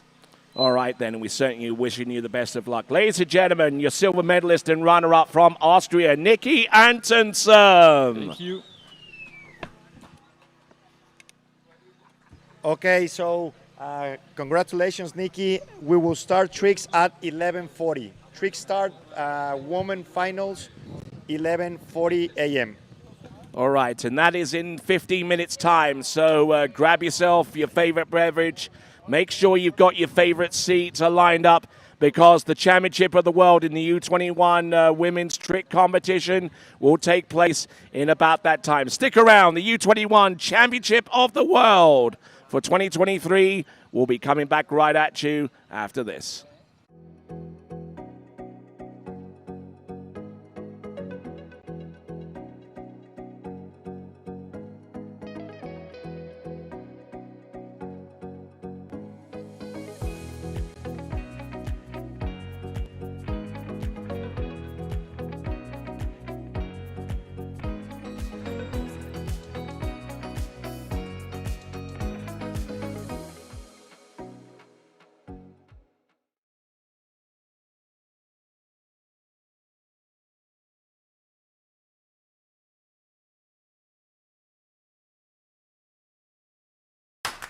What if I told you there was a place where the sounds of nature are only broken by the roar of a boat?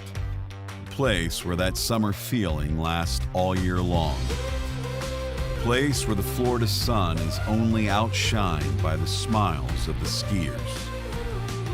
A place where first-time skiers can ski alongside world champions, and the world-class coaches work with all levels of skiers.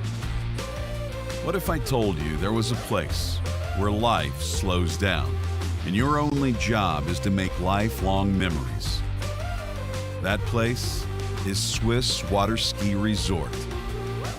Book your trip at SwissWaterSkiResort.com.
For skiers and water enthusiasts, Florida lakes are what dreams are made of. Combined with world-class golf, remarkable weather, natural beauty, theme parks, and so much more, it's easy to see that Florida is paradise. For more than 30 years, I've enjoyed Florida's lakes and many offerings. If you are interested in Florida real estate, let me be your guide and trusted advisor as you search for your paradise. Together, we can make your dreams a reality.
I'm involved with the flow point method because I think it's a really strong program. We've been working on a couple things and it's just fine tuning, and I want to be able to make sure that I can do those movements no matter where I am, so I can feel confident skiing at any site. It's just really all encompassing, and I think that's really beneficial. It's very helpful to keep on those keys and have a support team behind you that you can ask questions to and are there for every step of the way. Los jaliscienses somos almas libres porque sabemos enfrentar la adversidad y luchar por nuestros sueños. Nuestra historia demuestra que siempre hemos marcado el rumbo del país, porque no tenemos límites y sabemos llegar a la cima. Somos la cuna del talento y de la innovación, de las mentes que piensan diferente, de los que no se rajan. Somos inspiración, belleza y tradición. Somos el sabor, la voz y el alma de México en el mundo. Todos somos Jalisco. Jalisco, 200 años libres y soberanos. Gobierno de Jalisco.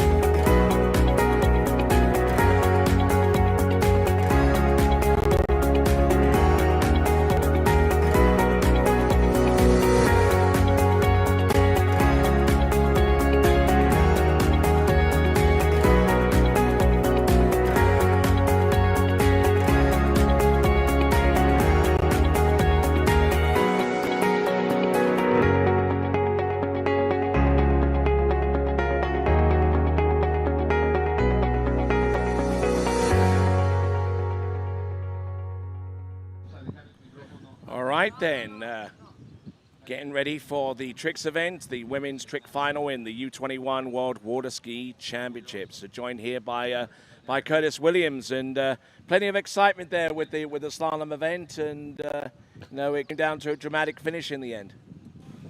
Yeah, it sure did.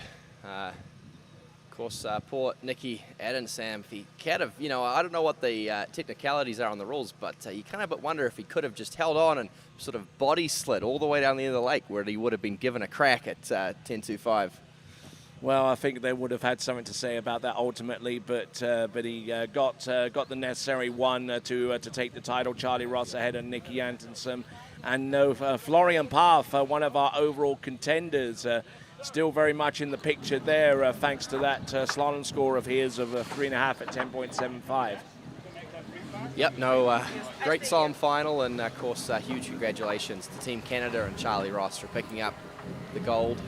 Charlie probably has struggled a bit or not quite skied to form at big world tournaments in the past, but picking up this under-21 world title, certainly a big achievement for that young man.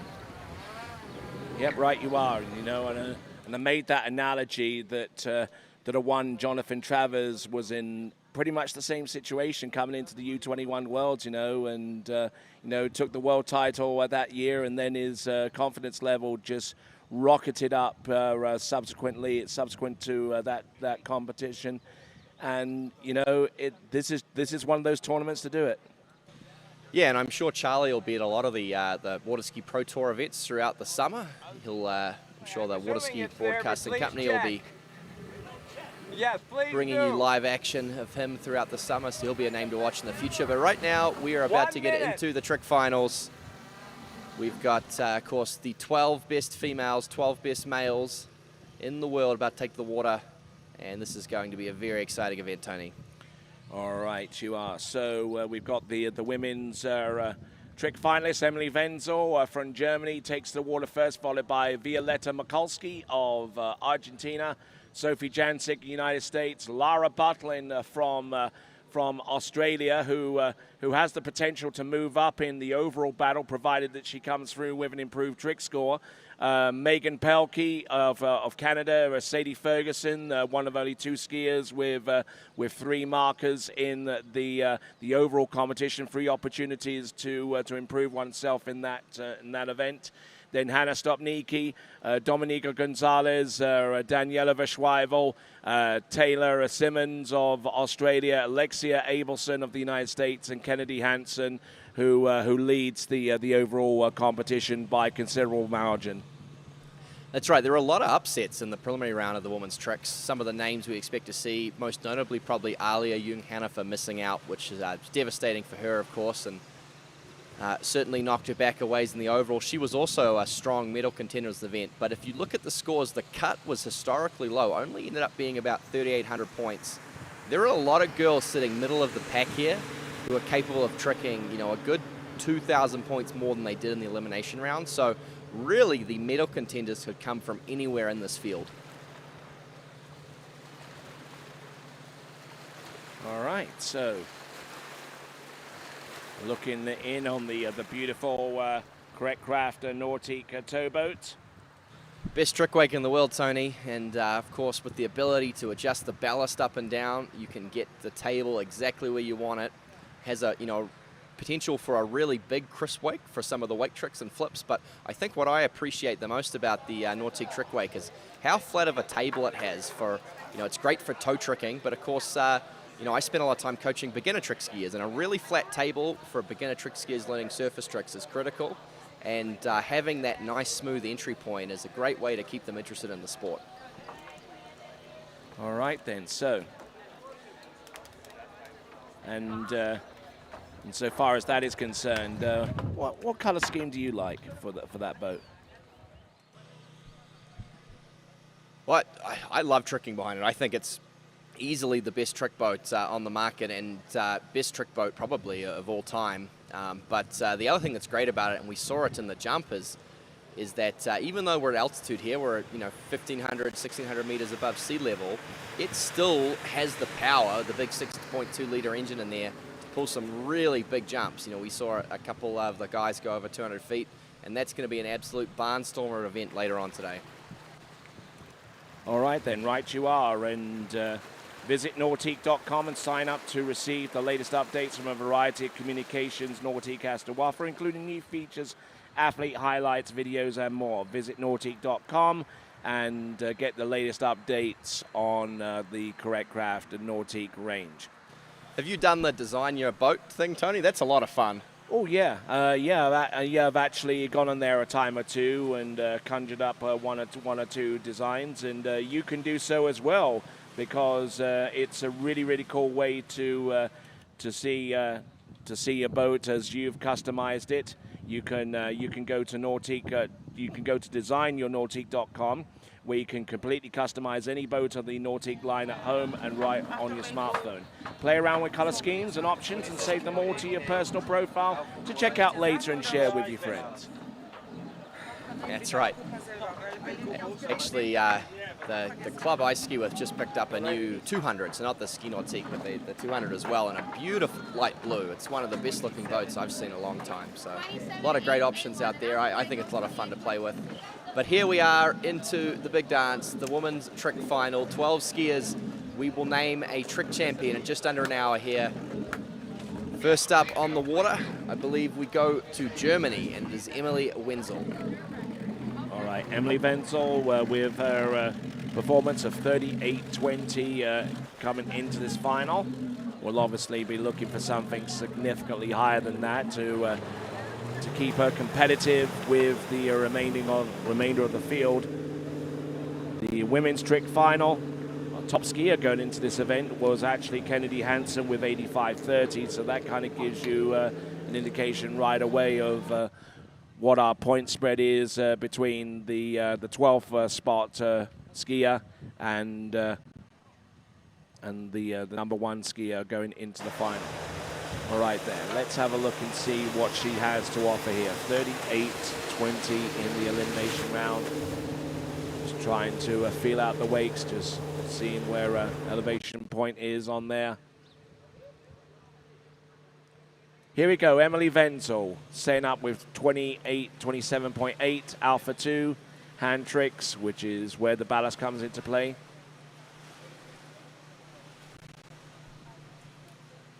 Opening act here in this women's trick final. Over the rope she goes, the young German. And just moving through some fairly basic tricks so far. Nice crisp weight 540, but lands with a getting little in all bobble. kinds of trouble.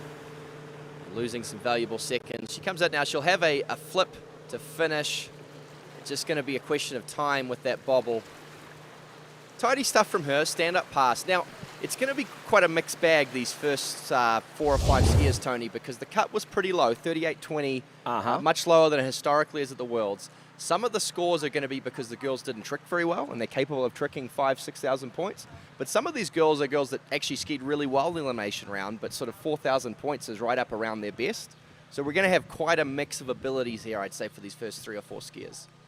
Yeah, something to look out for, and just looking at that wake 5 front, she wrapped in and just spent a lot of time trying to recover there. You only have 20 seconds, and when that timer starts, it does not stop until you get right to the very end.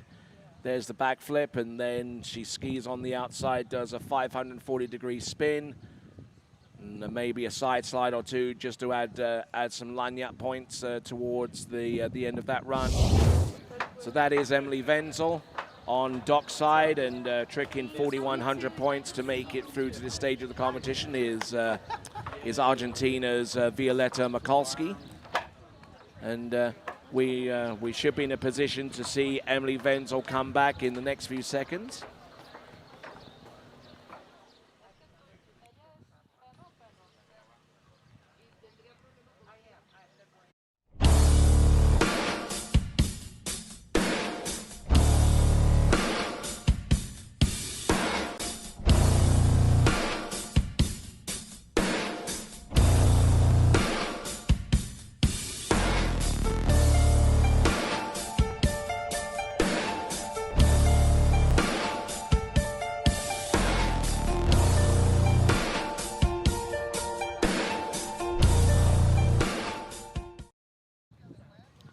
Right there, so Emily Wenzel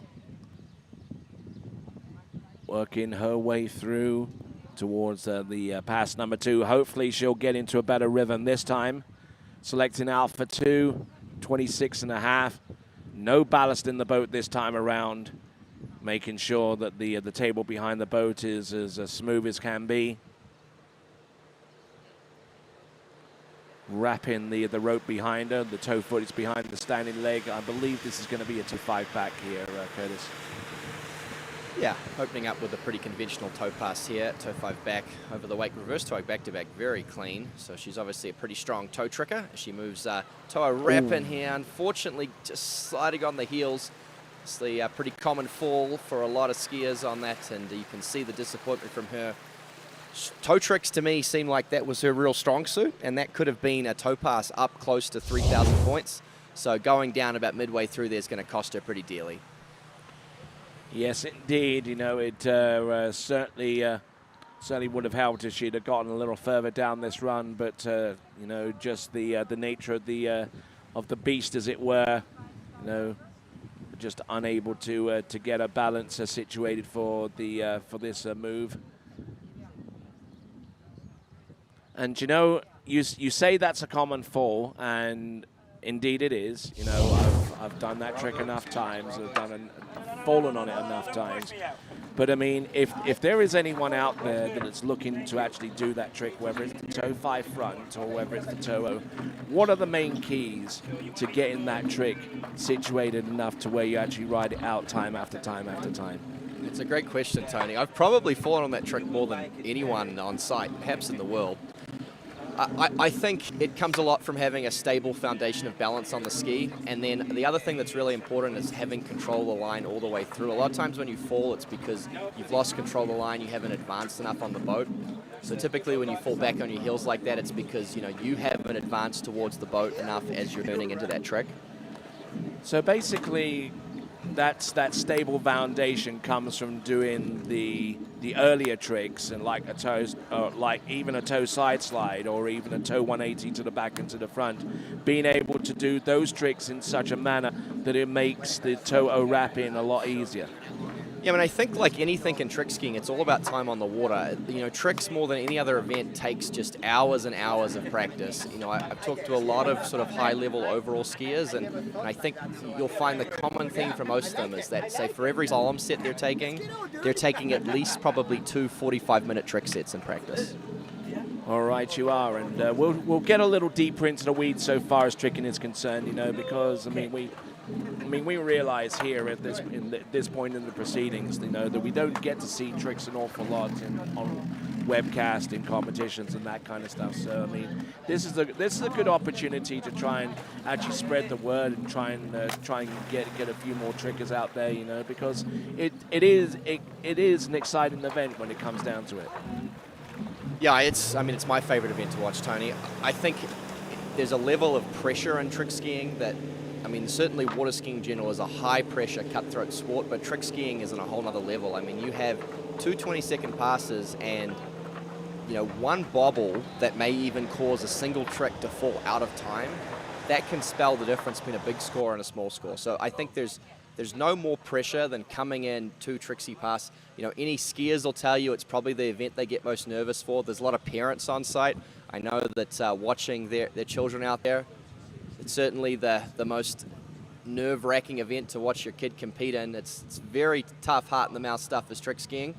This, of course, is Argentina's Violeta Mikluski coming in. She'll be opening up with some step-over tricks, Tony. Okay, here we go. Violeta Mikluski of Argentina. Wake line O to start off with. Then she goes into a tried-and-true step sequence, rocking her way through. About 6 or 7 seconds total to make those tricks a reality. Let's see what she's got. Waco. Here's the Waco reverse. Let's see what she's got at the end. And compact little pass. I mean, nothing too spectacular about it, but it's a pass that she can knock down every single time, every single day of the week, and twice on Sunday. Yeah, I think what I really like about this pass is that even though there's not really any, you know, huge big ticket tricks, she's very efficient. She keeps moving. I mean, speed is the name of the game in trick skiing. So even though she's, you know, done no tricks here worth more than about 300 points, she's done so many in such a short length of time. This pass should be up close to 2,000 points. All right, just looking at these moves, the surface back-to-back, and then started to wind it on there with the wake back-to-back.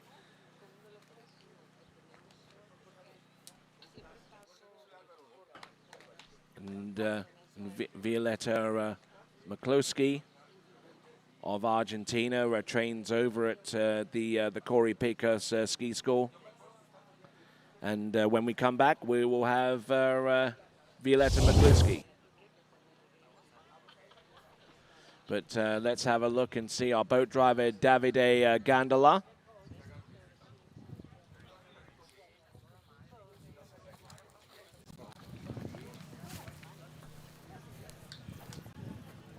Okay. Yeah, well, no better stable to come out of than Corey Pecos' ski school, is there, Tony?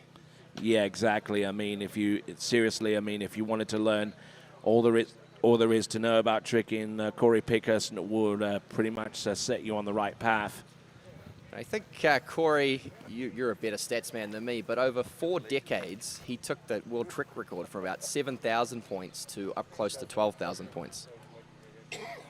Yeah, right. Just phenomenal. I mean, all from the time that he was a teenager. Yeah, from the time that he was on the U.S. team way back in 1977, all the way to the late 90s and the early 2000s. Right, toe tricks here. Violeta Mikluski coming back past number 2, looking pretty solid here. She wraps into the rope. Beautiful toe 540 there. Just doing a couple of tricks right at the end. Racing for time. She'll try go over the line. Of course, we're probably right at the end of 20 seconds here, but she's still motoring through. Good stuff, though. 2 stand-up passes from Violeta, and that should be up, I think, over 4,000 points from her. All right, good looking trick in there. 2 stand-up runs.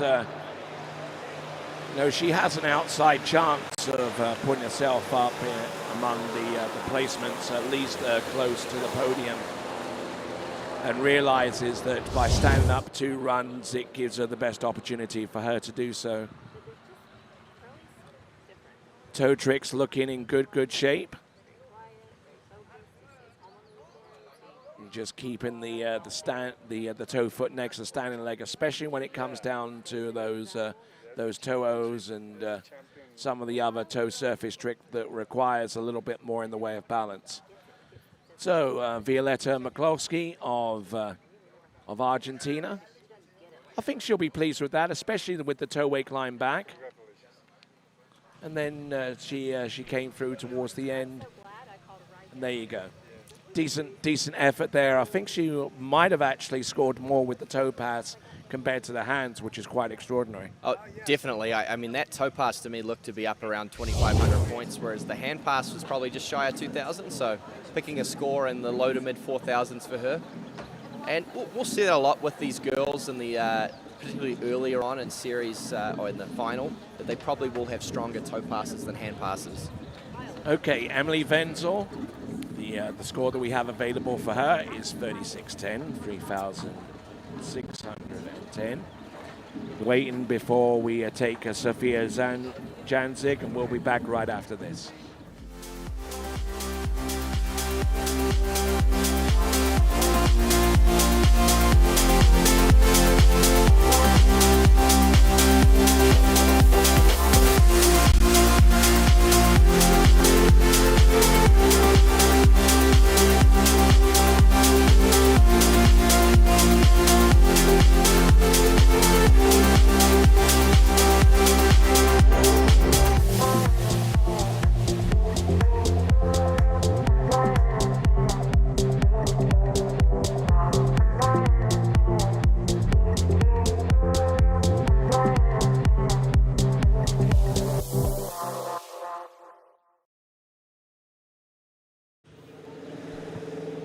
Back, and Tony, now that your face is on t-shirts and whatnot, you're probably a big skincare guy. You got the essential oils. You're a bit of a nice customer. No, but not at the moment, at least. But you're going to have to do a lot more work than that to get me up to snuff, beauty-wise. Okay, on the water, out of the US of A, it is Sophia Janzig. And, of course, she came through this final with a score just to show her 4,000 points, and looking to see if she can't exceed that score here in the finals, push up close to 5,000 perhaps. She'll be opening up as well with the step overs. There we go. Looking at these steps, good little step sequence, much like Violetta. Turns away from the wake and does the wake back-to-back to set things off. Wake 5 front, hand-to-hand. Wake 5 front, another hand-to-hand trick. There's a Waco, a couple of sides, and steady as you like. Yeah, tidy stuff. That hand pass should, again, similar to Violetta, be up around 2,000 points, probably maybe a little bit ahead of Violetta at this stage. So again, you know, she to me looks like someone whose personal best is up around 4,500 points. I haven't seen a toe trick yet, of course. So we're going to have quite a mixed bag here. So we have the girls that sort of snuck through with the cut being lower than it typically is, with scores around 4,000 points that, you know, right up around their best. But we are going to have the odd girl here early in the final who's capable of tricking 6,000-7,000 points. Just had a bit of an off day in the prelims. So we're going to start seeing a bit more variety in these runs, I'd say, as we move through. That's right. I mean, as you said, right from the get-go, it's the trickers are going to be a bit of a mixed bag from those that are pretty much maxed out with what they produced in the elimination round, and those that are looking for a little bit of instant redemption as we work our way through to the final. All right, then. Looks like the tail end of the preparation for her to come back into the course, and we'll see her back into the course in a few moments.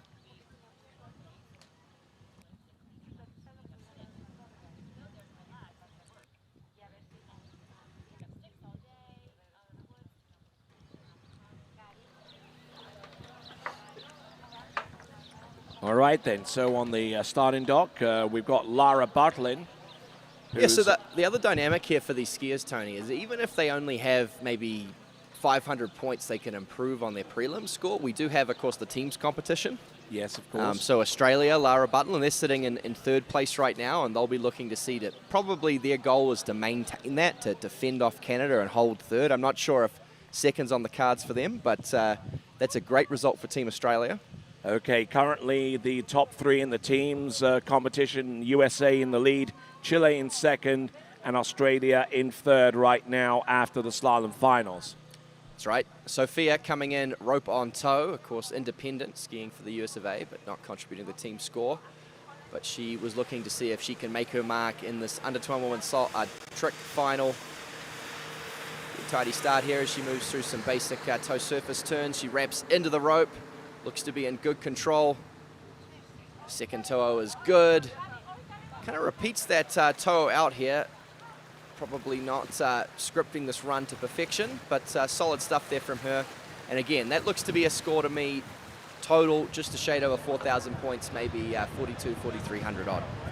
All right, so last two skiers are following pretty much a similar script. Just do the tricks that you need to stand up with and let the chips fall as they may. So that is Sophia Janzig of the United States, an independent competitor. We will get the score from her very, very soon. We should also get the score from Violeta Mikulski of Argentina. We should be pushing that score soon, very, very soon. But plenty to like here about this toe pass for Sophia Janzig. Yeah, a lot of potential from her because she's got the tricks here, but she probably doesn't have them in quite the highest scoring sequence yet. You watch here, she does a toe 5 front wrap in here, maybe some question on the pause at the front, toe out, and she does the toe in, and she finishes here with just another toe out. So that's a repeat trick, which is going to lose her some points. Sometimes we'll see skiers intentionally split that so they get scored the toe back, toe front. And then she has to cross the wake before doing the toe line back. So probably she next trick for her is going to be a toe wake O. Once she has that, she'll be able to, not have that repeat toe out, and she'll land outside the wake and straighten that toe line back. So to me, it looks like within the next, even later this season, she could be adding easily 500-600 points to that toe run. All right, then. So we're looking for a point score coming through for Violeta Mikulski before we send out Lara Butlin from Australia. Here comes the score for Violeta. Yes, 42.60, 42.60, and that puts in the lead. Still waiting on Sophia Janzig, and we'll be back right after this.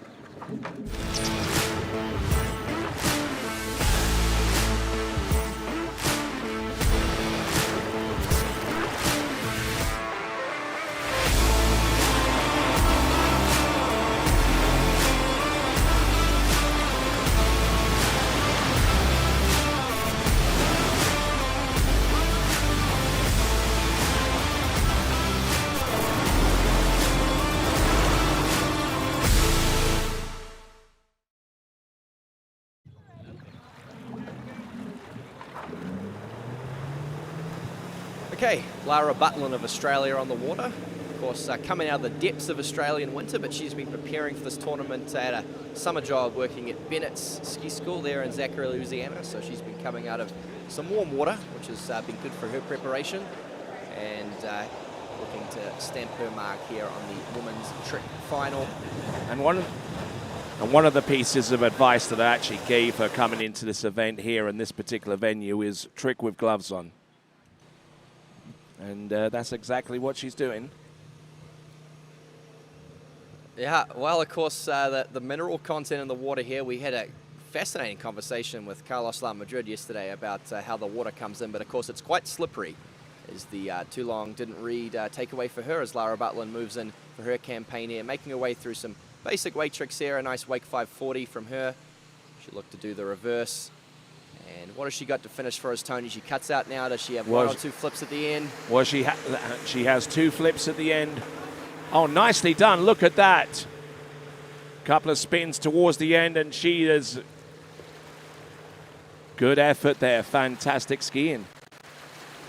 Yeah, and you'll probably get some royalties on that performance, Tony, for that that pre-tournament advice she gave her. I'm sure they were very happy to receive that. But no, great tricking from Lara. Yeah. Solid trick skier. She tricked 4,600 to qualify for the finals. It's a great opening hand pass, the best we've seen so far in this final.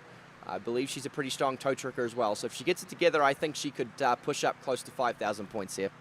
All right, and if she does do that, then it's going to affect her position in the overall, because she's currently lying in 4th place right now, and only marginally behind the score of Aliyah Young Hanifa, who won't be tricking in the final, but she will be jumping. Yeah, and that's probably been the biggest upset for me at this World so far is Aliyah's tricks, because she was a strong contender in both the tricks for a medal and the overall, and she's put herself in a bit of a hole. Of course, she's out of the tricks. Still, of course, hanging on by fingertips in the overall race, and she does get to jump later on and has some left in the tank. But Lara here, 2 stand-up passes, she can trick up around 5,000 points. She could be looking at a medal here in the overall, which would be huge for her.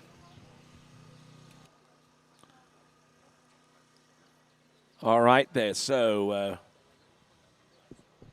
okay, so we'll be back in a moment for Lara Butlin's second pass.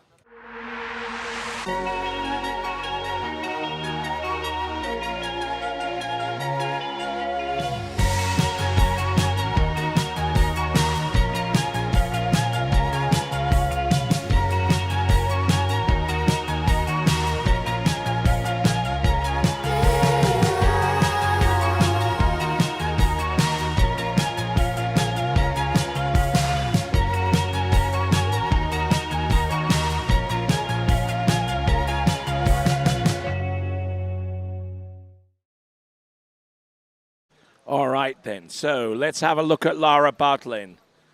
Plenty of implications surrounding this tricks performance. You would need something more than what she's done previously to make it onto the podium in the overall competition.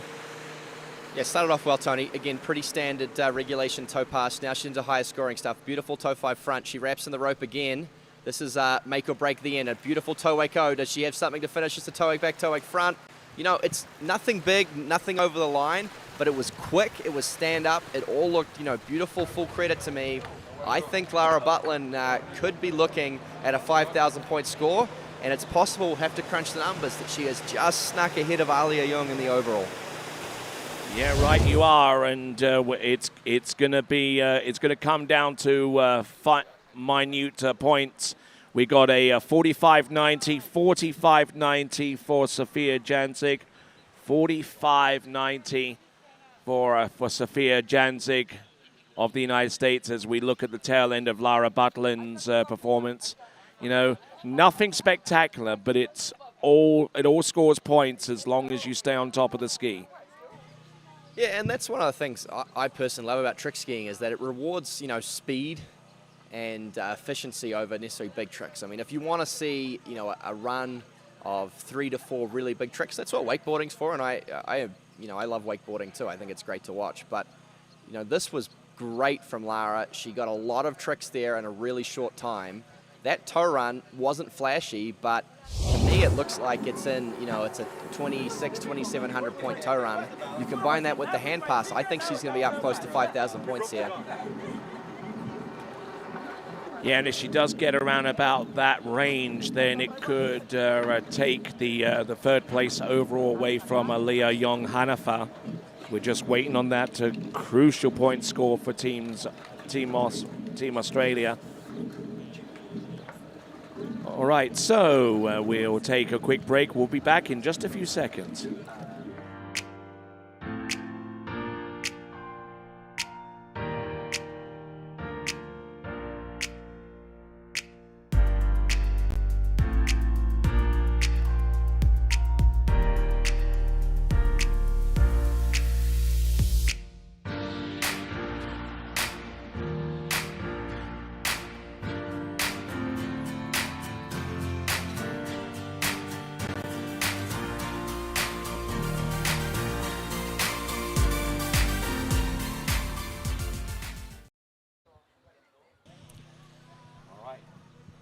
Yeah, so next up on the water we move to Team Canada, and my understanding, she is the defending under-17 world overall champion. Had a great performance in Chile earlier this year to take out that title. Hasn't had quite a strong showing this weekend in the overall. She's potentially, if she skis really well here today, could move up the rankings, but probably came in looking at a better shot of a medal than she's ended up across all 3 events, but a very strong 3-event skier out of Canada. All right, so this is Megan Pelkey. She too very much in the frame in the overall competition as well. Currently lying in 7th, but if she can produce something substantially higher than what she did in the previous round, which was 54.40, she could ascend up a few places in the overall competition. That's right, and you can see we've kind of gone up a gear here in ability. She's going to be wrapping up for the toe 720 to start, is Megan, the young Canadian, and looking in great control as she moves through this toe pass. Again, all very high difficulty, high scoring tricks here. This is a big toe run here for Megan Pelkey, the young Canadian. Wraps into the rope, looking good so far. Lightning quick toe wrap, and she's outside the wake now. Just a toe wake back there, no toe step tricks, but that's a big toe pass from her. Should be up around 3,000 points on pass number 1.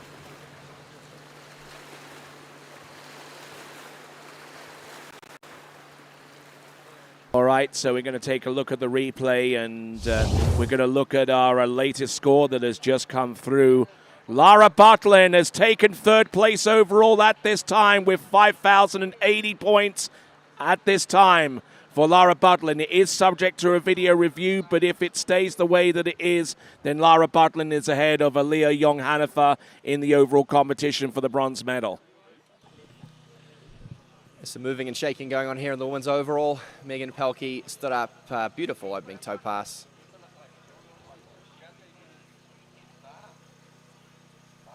Great control on those wrap-in tricks.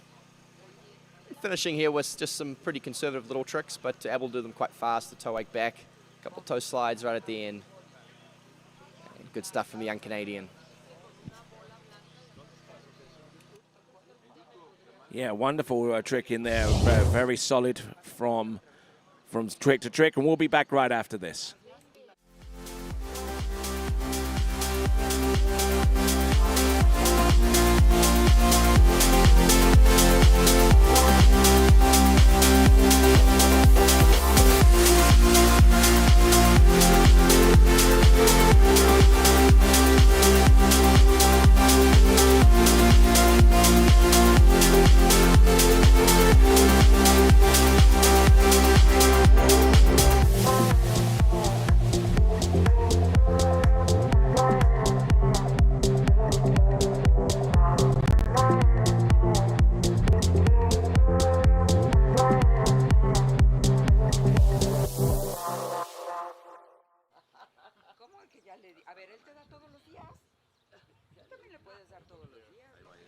All right, then, welcome back, folks. A lot of activity so far as the overall is concerned.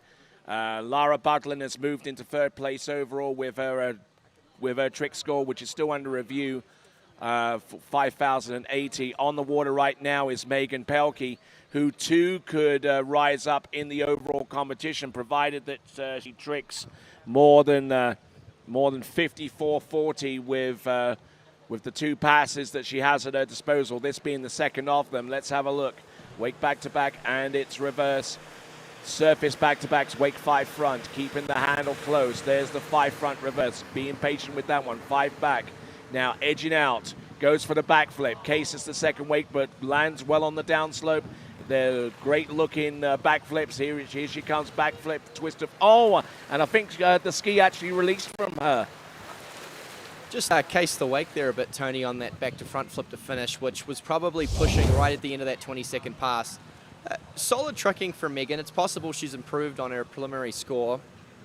One of the first competitors we've had in this field who's an outside chance at a medal, so we're starting to get to the cream of the crop, so to speak, in this women's trick final.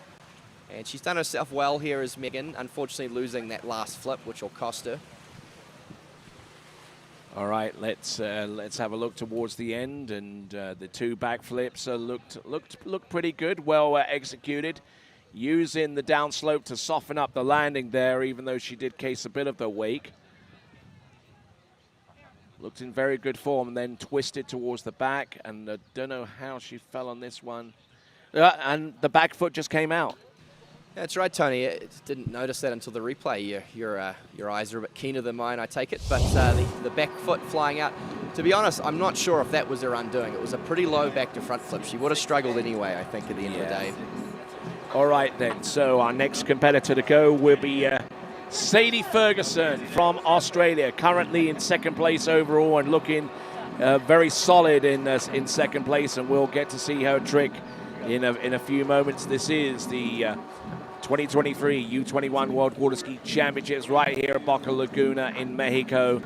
We'll be back with Sadie Ferguson right up.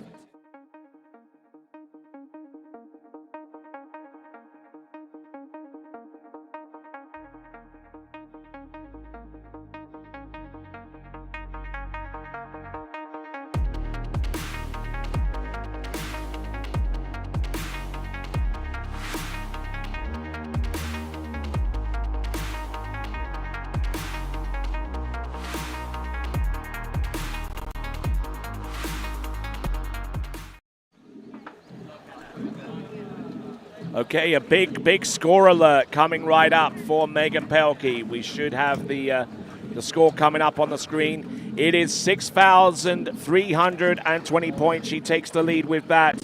But importantly, that improves upon her overall position. Plug in the numbers in, 6,320, 6,320. And Megan Pelkey has vaulted herself up to 4th place overall from a starting position of 7th. Yeah, it's close. So, you know, that battle for 3rd place, really after Alia's trick performance, was left wide open. So there's any number of about 4 girls that could take that bronze. Of course, right now, was it 5 overall points separating Alia and Lara Butlin, who will both be jumping later on. So that's going to be one to watch, that bronze place medal. The top 2 probably pretty cemented at this stage. Sadie Ferguson is sitting in 2nd right now. If she can trick more, it's possible that she could try to hone in on Kennedy Hansen, although Kennedy way out in front right now. So this will be Sadie's goal. Can she get a big trick score today and possibly put the heat on Kennedy Hansen in the women's overall battle? All right, let's see how this pans out. This is Sadie Ferguson. At this time, secure, about as secure as you can be in terms of a world championship overall medal. Of course, there's Kennedy Hansen with the top spot at the moment. Oh, getting a little bit off balance there, but she manages to compose herself. Not nearly as aggressive there as she normally is with the toe wake-o, but managing. Oh my! Oh, I don't know what to make of that pass, but I mean, she was doing the whole car door window type thing towards the end, or one of those inflatable. Yeah, she looked like out front of an auto lot. Wacky exactly, label, that's the one. Man, that's the one, Tony. No, this was a great toe run from Sadie. Maybe some question on some tricks towards the end on whether they were credited or not, but this is certainly the best toe run we've seen in terms of the difficulty of tricks so far throughout this event. You can tell we've just sort of gone up a gear here in this tricks final. Sadie Ferguson, very strong skier. She tricked well to qualify, just shy of 6,000 points. But she's capable of going above 6,000, even in the high 6,000 point range. If she does that, that will boost her up in the overall a bit, although it will still all come down to jump for her if she's going to have a chance at putting the pressure on Kennedy Hansen.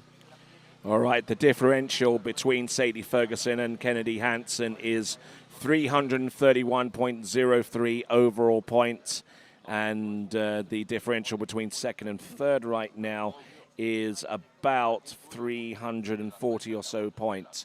But there is that reduced gap between 3rd and 4th right now. In 4th place, Megan Pelkey.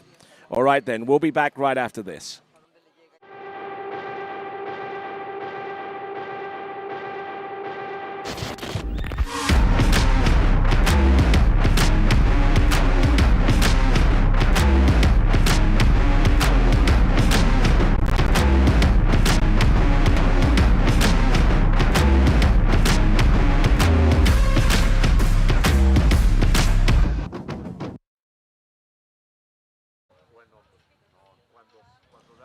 All right, then. So we got a score coming through. Megan Pelkey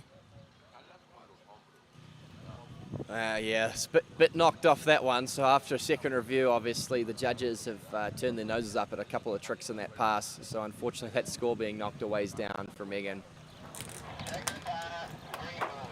Of course, all the scores we're getting are provisional, and we will see revisions. We aim to give you the scores as soon as we get them, because it keeps it obviously interesting, keeps everyone engaged. But have to be prepared that they are unofficial scores and they are all subject to change. This is Sadie Ferguson coming in for a hand pass. Stand-up pass here. She could improve on the preliminary and perhaps give herself a shot at the overall title. A little bit slow, missing the rope on that wake 5 front wrap-in. Needs to regain composure here. Jumps over the line. Beautiful ski line back. She'll have 1 or 2 flips to finish with the young Australian. Still landing on the regular backflip. The reverses. Oh, she's in trouble. Oh, she writes it out. How on earth? Oh, my word. Yeah, well, we're out of time now, but love the gumption from her. But she was off the ski there on the right of the reverse flip, Tony, but she was able to hold on. That'll be a great replay to watch. Jeff Carrington would have been proud of that. Wow, how on earth was she able to stay on top of that trick ski? First part of the run looked pretty solid, especially with the surface back-to-backs and then that wake 5 front. And then turning towards the back and did the 5 front to reverse, looking fairly safe except for the that little bit of a hand grab there. But she kept going, she kept moving. The ski line back, and then went in for the 180 positional towards the back before she went in for the backflip. Just look at that. The first one was decent. The second one, and then she had enough there to recover with positional to the back. Tries a couple of 360s and throws the fist up there, more in relief than anything else, if we're being honest here. And that is Sadie Ferguson. That revised score from Megan Pelkey of 55.80, I believe it is. But we'll try and get our bearings here, and we'll be back right after this.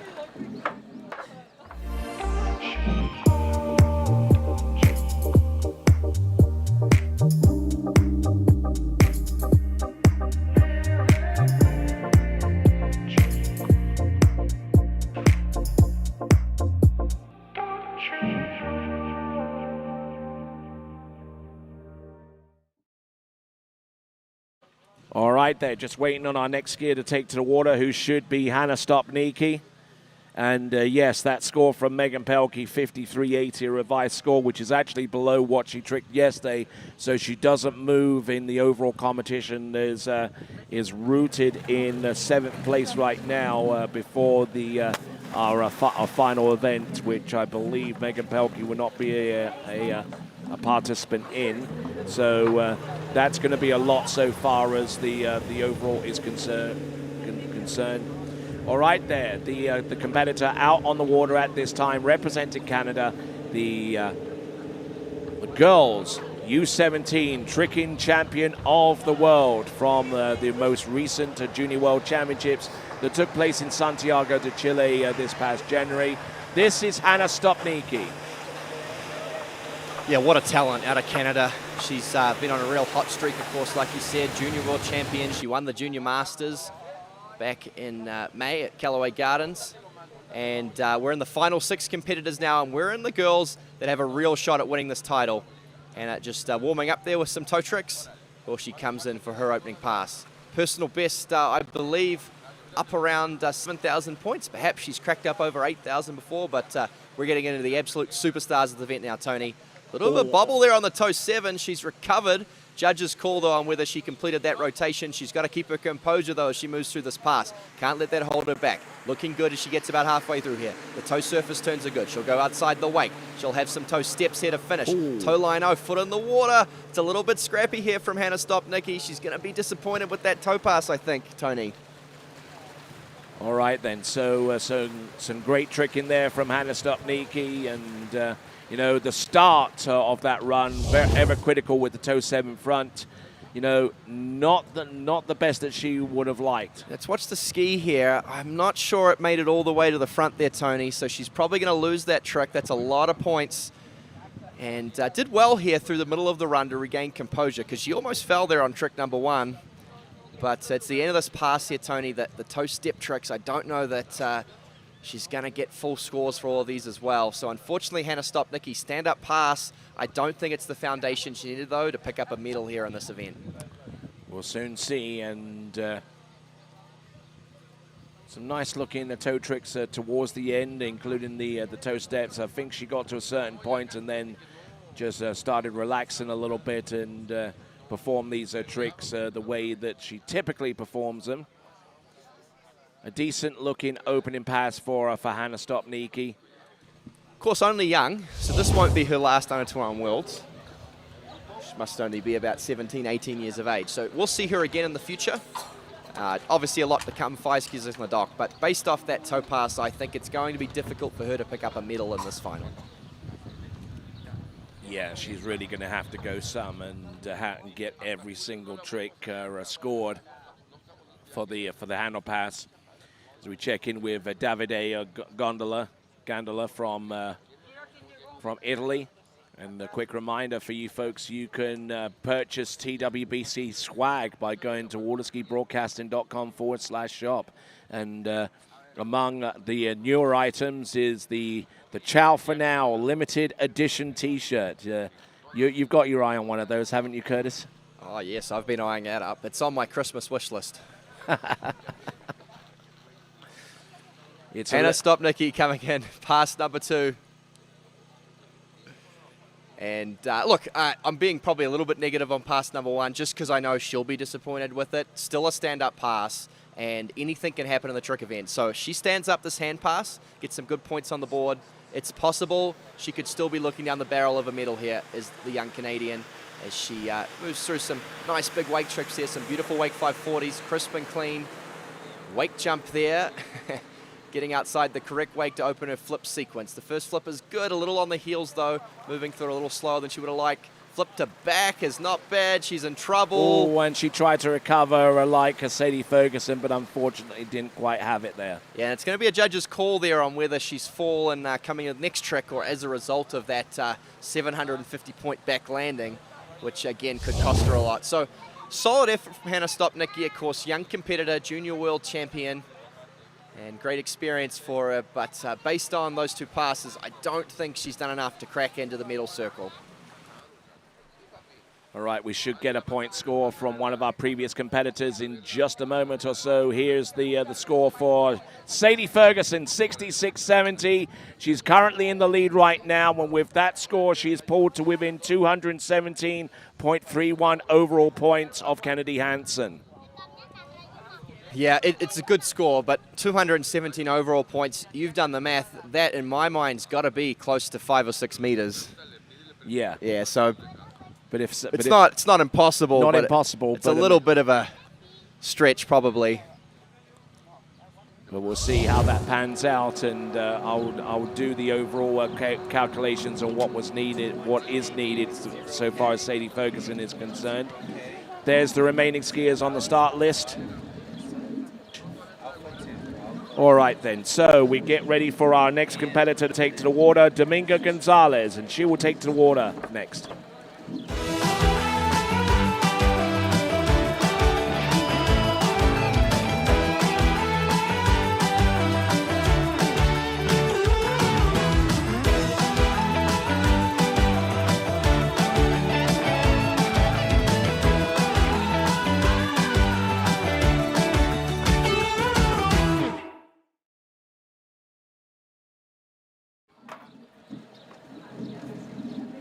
So Tony, now that we're into the final 5, I think this is really exciting because you think about the pro women's trick ranks, it's really been the story of 3 names for 6 or 7 years now. It's been a pretty stable winners circle, but the under-17, under-21 Worlds are when you get a real look into the future. And it's probably going to be one of these 5 girls that are next to push into the podiums of the pro ranks. Neely Ross has been on site, Erica Lang, of course, world record holder, Anna Gay also cracking 11,000 points for the first time recently. Those three have been a cut above the rest for, really almost a decade now. But it's going to be one of these girls to come that are going to be the next to challenge those three and really push for dominancy in women's tricks. Indeed, you're right, and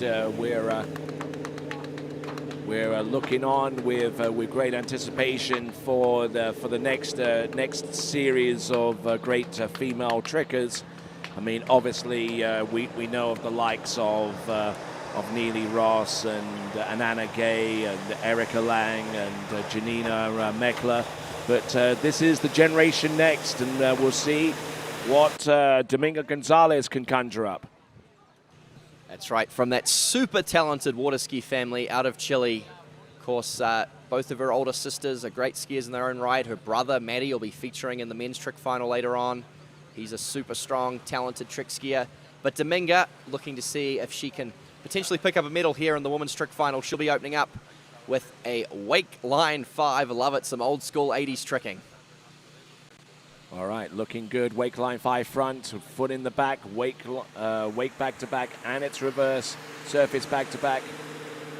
Not going with the remaining steps in the step sequence, as it were, but continuing to work away with the backflips. Stomps the landing. Here's the next one. Equally proficient on the landing and a couple of side slides, and that is as tidy as you like. Yeah, it's a great run. It's probably pushing up around 3,000 points on that hand run.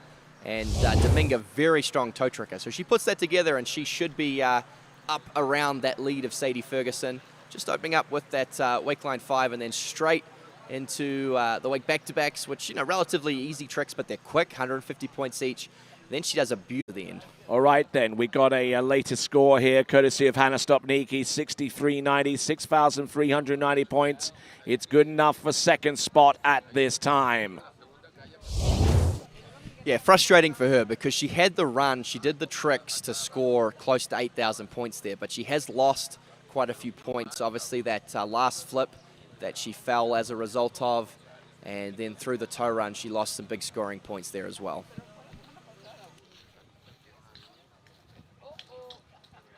All right, so. And what an afternoon of evening we have coming up, Tony. Of course, we're right at the Business Center, the women's trick final. We'll go into the boys, and that's going to be a barnstorm. We got 5 skiers capable of tricking in excess of 11,000 points in the men's trick final. And then, of course, we go to the glamour event, the glory event, the jump. And I am looking forward to tucking into a couple cold, beautiful Mexican cervezas and watching that from the banks here of Boca Laguna. All right, and definitely plenty to look forward to in that respect. And we'll see what Dominga Gonzalez has on pass number 2. Wrapping with the toe foot in front of the standing leg, which is a telltale sign that this first trick is going to be the toe 7 front. Super strong toe trick of Dominga, definitely her strength in the trick event. And you see why here as she looks so controlled as she moves through these tricks very fast, a little bit like her brother, able to whip through these surface turns at lightning speed, just accumulating points. It's like the meter in a taxi right now, Dominga Gonzalez's toe pass. Solid stuff, she stands up, the Chilean fans are happy, and it's possible that she is going to challenge that lead right now with Sadie Ferguson of Australia. All right, so some great tricking there, courtesy of Dominga Gonzalez, and this is important stuff so far as the team competition is concerned. She is a member of the Chilean team and looking to try and assert themselves a little bit closer towards the United States. Chile in second right now, Australia in third. Well, how fun has that been to watch in the last 3 or 4 years? Chile become an absolute powerhouse in junior skiing. What a great stable of skiers they've got. And one of them, Dominga Gonzalez, had a superb toe run here. Really clean, tidy stuff. Like I said, toe's definitely her strength in the tricking event.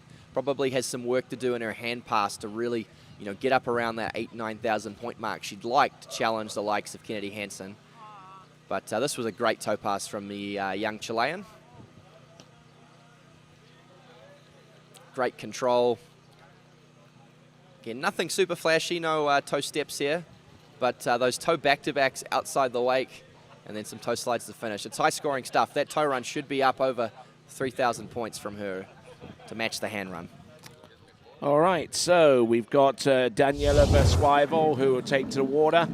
Next, we're looking at the running order. We got Veswivel, then we got Taylor Simmons, Alexia Abelson, and Kennedy Hansen, all to come up in just a few moments. Do not go away.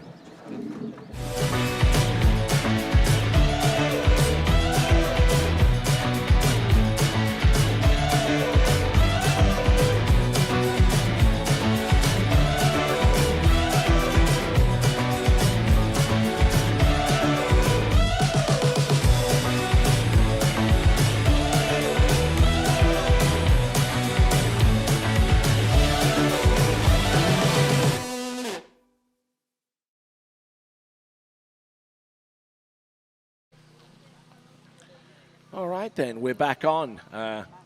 Tony Lightfoot here. Curtis Williams over there. Yeah, and after watching that commercial, I could use a 2U snack. Yeah, I am all for those 2U snacks. They're great, aren't they? Yeah, and they're the sponsor of the Skier of the Day prize during the pro circuit part of the TWBC World Tour. Well, they're healthy too, so it's great to have a snack that you don't have to feel guilty about. Yeah, they're fantastic. I do like the cranberry one, the cranberry and chocolate. Yeah. I've got a bit of a sweet tooth. Well, back to the skiing. This, of course, is Colombian superstar Daniela Veswivel. And she is a serious contender for a medal and potentially even winning this event. She has one of the few skiers in this field who I believe has tricked up over 8,000 points in the past, if not in the high sevens. So if she puts things together, she's a real shot at winning this event. She'll be opening up rope on toe, the Colombian. All right, then. So this is Daniela Veswivel. Toe foot behind the standing leg in this wrapped position, which is a clue that this first trick is the toe 5 back. Looking good here. Yep, pretty regulation toe pass, but she's quick. Lightning quick toe 5 front there. Wraps it in and out. Intentionally splits that toe out there to get scored the toe back and toe front. She'll go over the line to finish. The toe line back to back is good. Tidy stuff there from the Colombian. And just shaking off a little bit of the nerves towards the end there. So that's Daniela Veswivel. You know, I noticed that she didn't go for the rope in anticipation of something like a toe Waco. But, I mean, what was her thought process in leaving that out?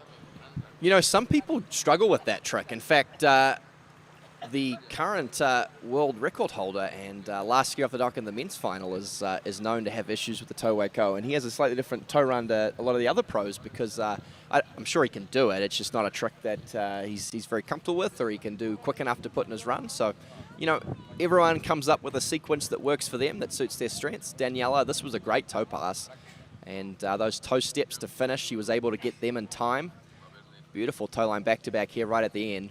And how exciting is it to see this, you know, this huge surge of Latin American trick skiers, you know, joining the ranks. We've got it in the women's. It's going to be particularly strong in the men's later on. But, you know, really dominating an event that's been dominated historically by Europeans, probably, by Eastern Europeans, the French. But really, right now, it's all Latin America. I mean, you think about, you know, Daniela Veswivel out there on the water. We've got, you had Dominga Gonzalez going really strong. You go to the men's, you know, considering Jake Abelson, of course, skiing for the USA, but he's half Mexican. The top 5 skiers, all of Latin American descent. And so really dominating, particularly in the junior ranks, trick skiing right now. And you mentioned that a little bit with Jake Abelson, yeah, being half Mexican. The maternal side of that family is Mexican, but I don't know whether he wants to continue skiing for the United States or he could switch allegiances to Mexico. He's still got a few years to decide. Yeah, or Canada. Or Canada. A lot of it's melting pot, the skiing world, isn't it? We've got a lot of people with dual citizenship, but right now, her campaign looking to see if she can pick up potentially a medal in this women's trick final is Daniela Veswivel of Colombia. Solid opening toe pass, finished strong with some toe steps. Can she back it up with a big hand pass here, Tony? All right, let's see. There's a ski line right to the beginning. Oh, and trying to recover there off the flick twist front to back, and there is the reverse. Does she have anything more? Look at her go. Here's the Mobe back-to-back. There it is. And does she go for the reverse? Nails that one as well. Look at that. Back-to-backs on the outside the wake. Drop in the handle. Wow, Daniela showing us her stuff out there. Yeah, and that's obviously the best hand pass we've seen so far in this final, really going up a notch. Obviously had a little bobble here midway through, which has probably cost her a little bit of time, but great tricking there from the Colombian, and I think she has taken the lead with these two passes.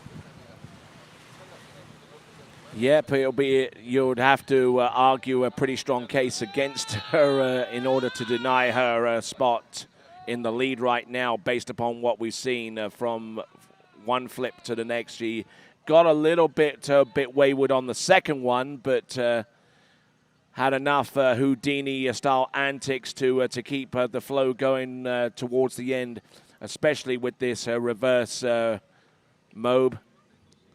Couple of side slides, taking up the slack out the line and still producing some points, and then drops the handle. I think she was pooped at that stage. Yeah, it's academic. That trick, I'm sure, was out of time, and she'll get to swim in. I'm sure the Colombian fans will be down there to greet them. Hasn't been the best day for Team Colombia. Of course, the Jaramillo twins not skiing to their full potential in the slalom earlier. There was some disappointment there, but perhaps some redemption. Daniela potentially getting a medal here in the trick event. All right, then we're moving on to our next competitor. It is going to be Taylor Simmons out of Australia, and we'll be back right after this. For skiers and water enthusiasts, Florida lakes are what dreams are made of. Combined with world-class golf, remarkable weather, natural beauty, theme parks, and so much more, it's easy to see that Florida is paradise. For more than 30 years, I've enjoyed Florida's lakes and many offerings. If you are interested in Florida real estate, let me be your guide and trusted advisor as you search for your paradise. Together, we can make your dreams a reality. Welcome back. Taylor Simmons from Australia. And tricking 68.10 to make it through to this section of the competition. We're waiting on the score for Daniela Verschweivel to be released. This is the women's tricking final in the U21 World Water Ski Championships, coming to you live from Boca Laguna. Yep, and on the water, the super talent out of Queensland, Australia. It's Taylor Simmons. Of course, takes advantage of that wonderful Queensland and Brisbane weather, where skiing year-round is fairly comfortable for the most part. And that is, and it's probably part of the reason why we're seeing such a Latin American surge in tricking, is that it really favors climates where you get that sort of year-round warmth. Because tricking just takes so much time, so much dedication. You do need, those great conditions, and Queensland definitely rivals the rest of the world for beautiful year-round summery conditions. All right, and so far this year, Taylor Simmons in the Mooma Masters and the National Championships has tricked well in excess of 6,900 points. Actually, her best score is 72.30 in the final round of the Nationals. Look at her go with the toe 7 front. There we go with the toe 8 back-to-backs now. And just really using some good knee and ankle bend to make these tricks work. Toe wake-o, good travel across the top. Toe wake line-o, look at her go. Toe wake line back to the front, to the back. And good stout effort there. Yep, solid opening pass from Taylor Simmons. I just want to pay some close attention to some of those tricks at the end on replay. Of course, the judges will be going over it with a fine-tooth comb. We try to give you our best analysis here in the commentary. And of course, we're into the final 3, so we're starting to get a good picture of who's going to be in the medals. Nothing guaranteed yet, but understand we have a big score coming through for Colombia's Daniela Verschweivel, over 8,000 points, 8,040. And of course, not guaranteed yet, but with that score, I would say she is almost definitely picking up a medal in this event. Yep, and Taylor Simmons, our third from last competitor. So basically, a guaranteed spot on the podium is possible if you trick over 8,040 points. That's right, that's right. And in fairness, Taylor's a very strong tricker. I think if she gets it all together, she can probably trick to 7.5, high 7s. I'm not sure whether she has a run right now or she's doing a run right now that's worth in excess of 8. But probably her goal is less about winning the event and more about picking up a medal. So if she can trick over 7,000 points with 2 skiers left to come, she gives herself a good shot. All right, looking at the dock and seeing our second to last competitor out, it is Alexia Abelson. And getting ready for pass number 2. The pause time between each passes is attributed to a ski switch and a line switch as well. And then programming the revised numbers for the second and final 20-second pass. There'll be ballast put in the boat. There'll be a higher boat speed. And may even be an adjustment to the 0 offsetting there, Curtis. Yeah, that's right. Of course, most of these skiers, most trickers really do choose Nautique, and they train behind Nautiques because it is by far and away the best trick boat on the market. So they'll be very used to these boats, and they'll know the exact settings that work for them. This is Taylor Simmons coming in, pass number 2, the hand pass. She stands up this. She has an outside chance at a medal. Of course, will need to push up close to, if not over 7,000 points. As she starts over the line, some wake 540s. Pretty tidy stuff, moving through it quickly. The 3 wake 440s are good. She crosses the wake now to set herself up for the flip sequence. Oh no! Oh no, she's still there.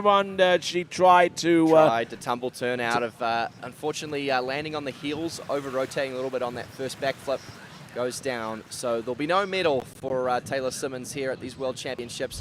Daniela Veswivel of Colombia, though, she is now guaranteed of a medal with just 2 skiers left on the dock. Will your next world champion be Daniela Veswivel of Colombia? Will it be the 13-year-old skiing for the US of A, Alexia Abelson, next to take the water? Or will it be last off the dock, the hotter-than-hot favorite, Kennedy Hansen? Yep, very good questions there as we work our way towards the end of the women's trick final. Just getting on the tail of the ski and just couldn't get herself back up as hard as she tried. Taylor Simmons from Australia had the chance, but unfortunately let it slip away. All right then, so she swims into shore. We'll take a look at Alexia Abel. And the remaining skiers on the start list, Alexia Abel, Kennedy Hansen, both those skiers will be taken to the water very, very soon. Next.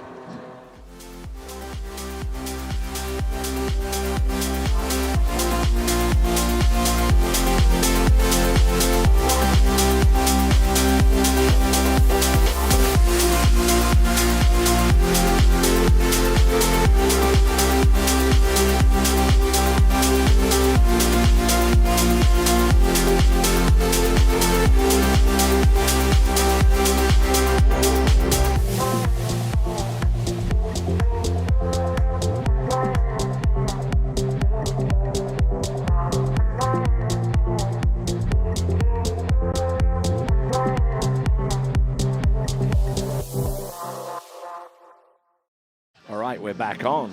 We've got Alexia Abelson.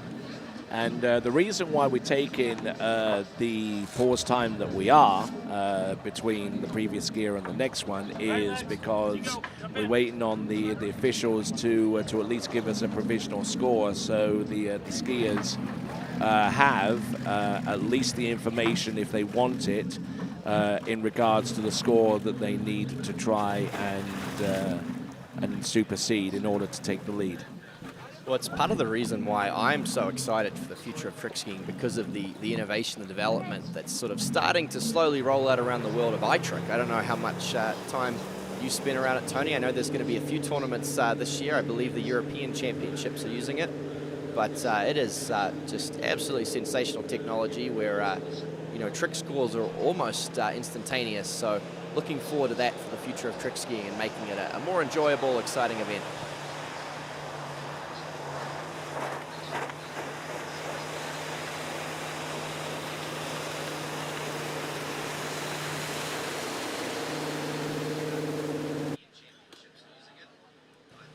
Okay, well, this is sensational, really, because this next skier is just 13 years of age. Depending on her birthday, she potentially has 4 more under-21 worlds to come. Yes.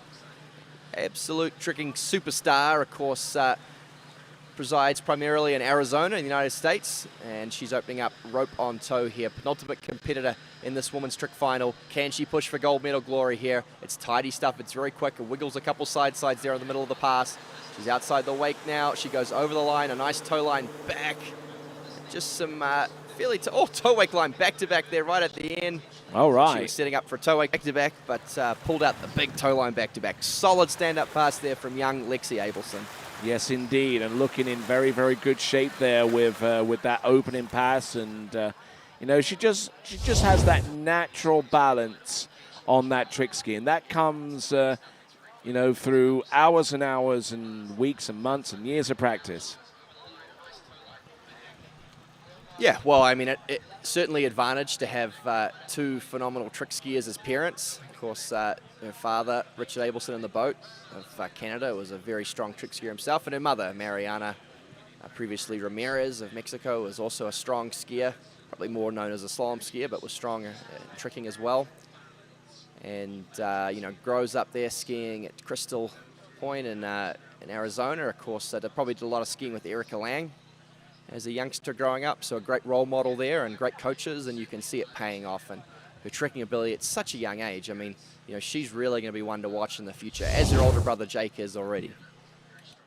And they also spend a good bit of time over in New Hampshire as well for, you know, just to try and get away from the desert heat there of Arizona during the summer.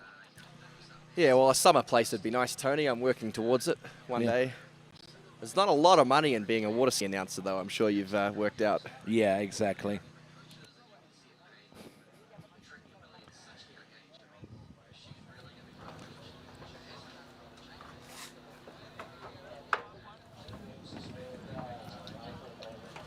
But no, we're in the final moments. So, of course, right now in the lead with a score in excess of 8,000 is Colombia's Daniela Verswivel. I think that is a solid chance at potentially winning this event or even a silver medal. Lexi Abelson probably didn't quite have the toe pass that Daniela had. Let's see what she has on hands, whether she can match that score. All right, then. So if my reckoning is correct here with the current leaderboard, Daniela Verswivel with 2 skiers remaining has provisionally put herself on the steps of the podium. Sadie Ferguson is the second place score right now, and that's a score that our remaining skiers have got to exceed to at least put themselves on the podium at this time. There is Alexia Abel running with that Avalon trick ski from Good. And there we go. Look at her go. 2 stand-up runs. Well, put your hands together. 13 years of age to come out in the sort of white-hot pressure cooker, the cauldron of the under-21 final, standing up both runs. Look, it's not going to be the 8,000 points she need to take the lead. It's going to be probably similar to what we saw from Sadie Ferguson. So it's probably going to be a tight battle between the 2 of them for that bronze medal position. But great tricking, solid effort, and we're going to see her at many more of these tournaments to come. But by my reckoning, the battle for the gold medal is really a 2-horse race. It's Daniela Verswivel of Colombia, who tricked excellently moments ago, and then, of course, the next skier to take the water, Kennedy Hansen. Opening up here with a sequence I love, the inverted wake 180s there. So pretty basic stuff, but just gets her outside the wake she needs to be for this first flip. And really built strongly throughout the rest of this pass, did young Lexi. Beautiful back landings, those 750 points apiece, piling on the points. The back to front was good. She had a mobe here right at the end. That's an 800-point trick. Solid stuff, and at just 13 years of age, think about what the future holds for her. Yeah, it's absolutely mind-boggling to think that she's able to trick upwards of 8,000 points, probably even touching 9. And yet, she is only 13 years of age, you know. I mean, it's, you know, I mean, when you consider that that right now, the likes of Neely Ross and Anna Gay and Erica Lang and Janina Meckler are all in their 20s right now. I mean, they're only going to get older, you know. So I mean, it's there's definitely room in all of that equation for someone like Alexia able to really assert herself at the world stage. All right then. So next skier about to take to water, Kennedy Hansen.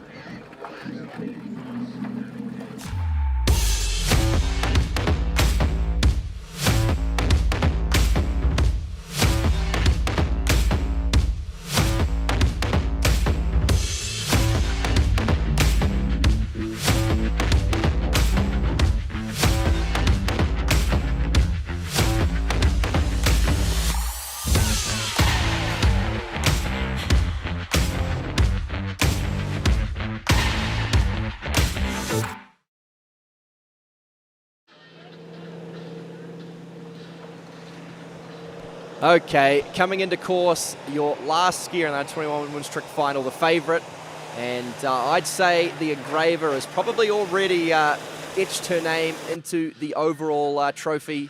She's a fair sight out in front of second place, looking to see if she can add another gold to that here in the trick event.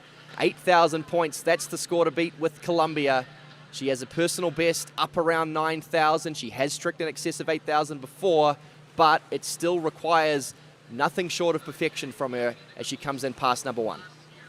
Here she goes, waiting on that light to go tight before she proceeds anymore with the toe tricks. Here she is, toe 5 front, toe out, toe straight back in, toe Waco, looking in good shape there. Toe wake lino, toe wake line back. Does she have toe wake line back to back?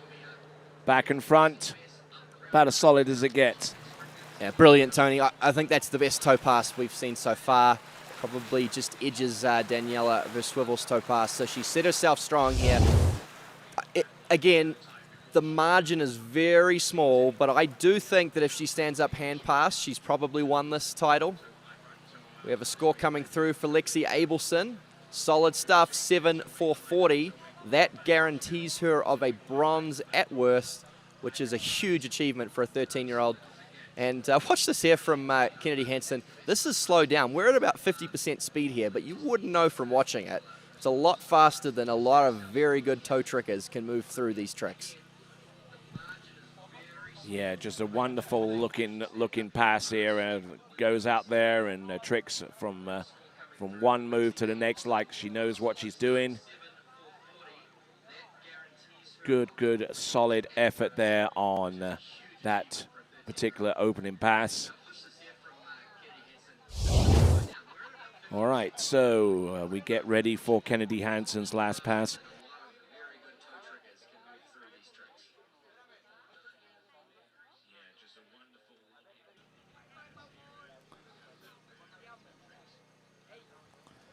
All right, so we got Davide Gondola from Italy. Well-renowned driver, and now getting the settings into the system. Probably a little more speed. Same speed, as a matter of fact, with just the addition of 25% ballast there. Yeah, so Kennedy Hansen, of course, junior world champion from back in 2021, looking to see if she can add under 21 to that list of titles. This is it, last pass here. Kennedy Hansen, 20 seconds away from gold medal glory. See if she can pick up a gold in the tricks to match what we believe is going to be her gold in the overall. She is the favorite in this event, but the margin is small. A big score has been sent out by the Colombian. Any bobble here, and it could be all over, and the gold could go to Colombia. All right, it's that head-to-head battle, Colombia versus the United States. Let's have a look. There's the wake 5 front, sets it up for the backflip, nails the first one. Here's the second one. Flip twist to the back, flip twist to the back, reverse. Waits on the line. Wake, back to front flip, back to front. There's the mode back to back. Here's the mode back to back reverse. Does she have any? Yeah, there you go. Doesn't even bother with the surface back-to-backs on the outside of the event, which has been a signature over the last few seasons. But I tell you what, Kennedy Hansen knew what she needed to do, and she just plain flat out got it done. Yeah, great tricking from Kennedy. I think she's done enough. That's probably up in the 8,500 point range. So she's done enough to pit past Daniela Verswivel. We think she will pick up the silver, Daniela, and then Lexi Abelson will pick up the bronze. Phenomenal achievement at just 13 years of age. We're getting the scores pretty fast here, so we should be able to tell you definitively in just a moment or two. But let's watch the replay here, Tony. Great stand-up hand pass there from Kennedy Hansen. Just a couple wake 540s to start, then she got straight into the flips and was able to do a slightly higher scoring sequence than we saw from Daniela, finishing with the mobe and the reverse. Back landing was good. That's her second flip. She has the reverse. These are all high scoring points here from Kennedy. Back to front. And she twists back and it finishes with the two mobes. That's 1,600 points back to back. So solid stuff from her. And she seems confident. We saw the fist throw there at the end. She's certainly done everything she can do. And again, the scores have been coming quick, so I think we should have it in just a minute or two. She tricked 85.30 yesterday. Looking for something over 8,040 points today. So we're just waiting on that patiently before we go into the men's tricking final. It will be coming right at you in the next few minutes. And of course, the scores that we give out at this moment in time are provisional. They are subject to a 30-minute review upon the publication of the tricking sheets by our officials. So may not be cut and dried just yet, but no, for all intents and purposes, I think we've seen a winning performance there, courtesy of Kennedy Hansen, unless something. Yeah, I suspect she's tricked similar to the prelim round, which was 8.530. So probably she's done enough. Again, we don't want to call it too soon. We don't want a Dewey beats Truman situation here.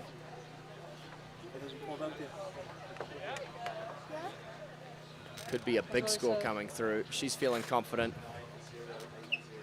Wow, look provisionally, at that, ladies and gentlemen, your world champion in the U21 tricks is Kennedy Hansen, 9,080 points.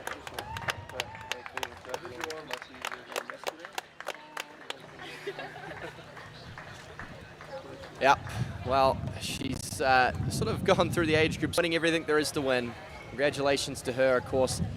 Improving her score in 500 points, I'd say we can sign, seal, and deliver that overall title. It's probably already being sent out by UPS back to Texas, Florida for her. Okay, let's have a quick look at the leaderboard, provisional leaderboard. This is Kennedy Hansen on top with 9,080 points. Daniela Verswivel of Colombia with 8,040, and Alexia Abel of the United States rounding off the podium positions with third place, 7,440 points. So some great tricking from our ladies there. Good excitement there from start to finish there, Curtis. Yep, great event. Very impressed with particularly those three on the podium. They'll be names to watch in the future.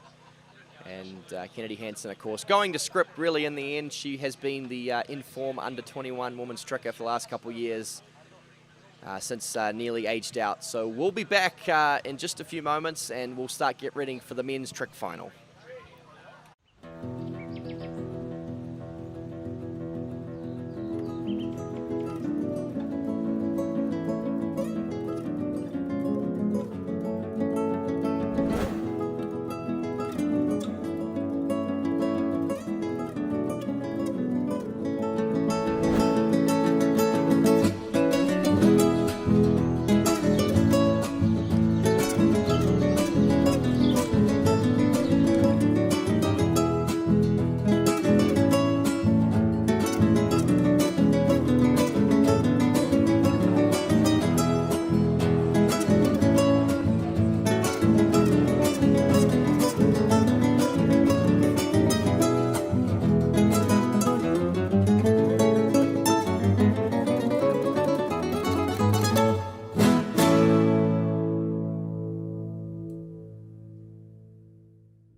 Celebremos en grande los 200 años de lucha y grandeza que nos corren por la sangre y que nos mueven a dar siempre lo mejor y a no rajarnos. Encendamos las luces, levantemos los sombreros y que sigan resonando las trompetas y el mariachi, porque aquí se siente el orgullo de ser jalisciense. Este 16 de junio, únete a la fiesta y festejemos juntos que somos Jalisco. 200 años libres y soberanos. Te esperamos. ¡Y que viva Jalisco! Gobierno de Jalisco.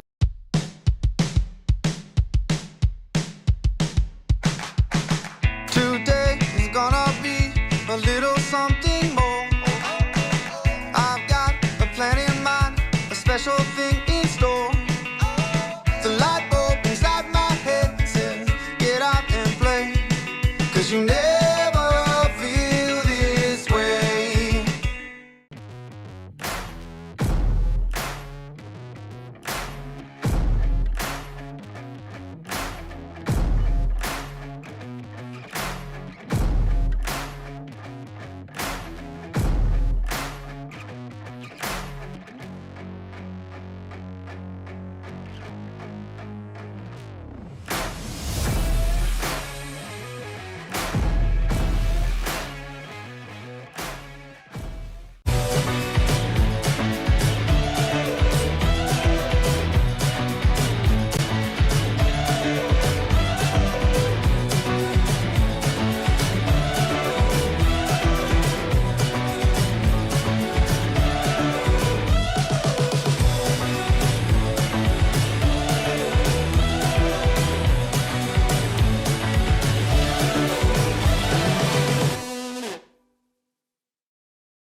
I've been a fan of Marcus Brown since I was like 13 years old. He's, been my childhood hero, and so for him to offer something like this, which is it's great not just for me, but it's great for water skis to have something like this where people can really get a bespoke water ski experience. It's going to improve their skiing, their body, and Jenny's she's amazing too. So just to have the access to both of those guys, I think it's huge, and it has been massive just to talk things through and to get a new understanding of stuff I haven't tried yet.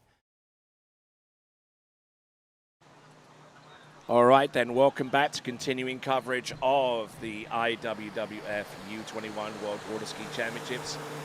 I'm joined here by Javier Julio, former world overall champion himself back in 2009. Good to have you on board, sir. How are you, Tony?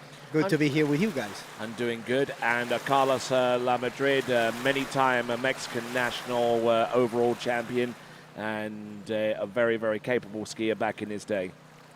Hello, Tony. Thank you very much. And we're especially grateful to you because you actually own the generator in which we're using right now to keep this webcast going. It's okay. The energy is back up, so if we want to turn the generator off, we still have a backup now. Excellent stuff. Women's trick leaderboard. These are based upon the scores that we were sent provisionally. Kennedy Hansen with 9,080, Daniela Verschweivel with 8,040, Alexia Abel rounding off the podium with 7,400, Sadie Ferguson with 6,670. That's an improvement upon yesterday, but that gets her closer to Kennedy Hansen in overall. Hannah Stopnicki rounding off the top 5 with 6,390. So, let's have a quick look at the running order.